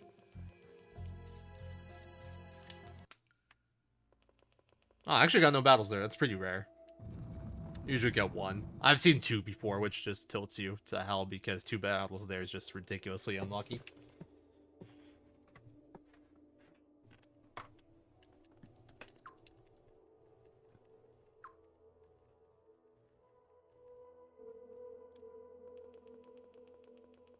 Yeah, that cell door broken. Nothing suspicious about that.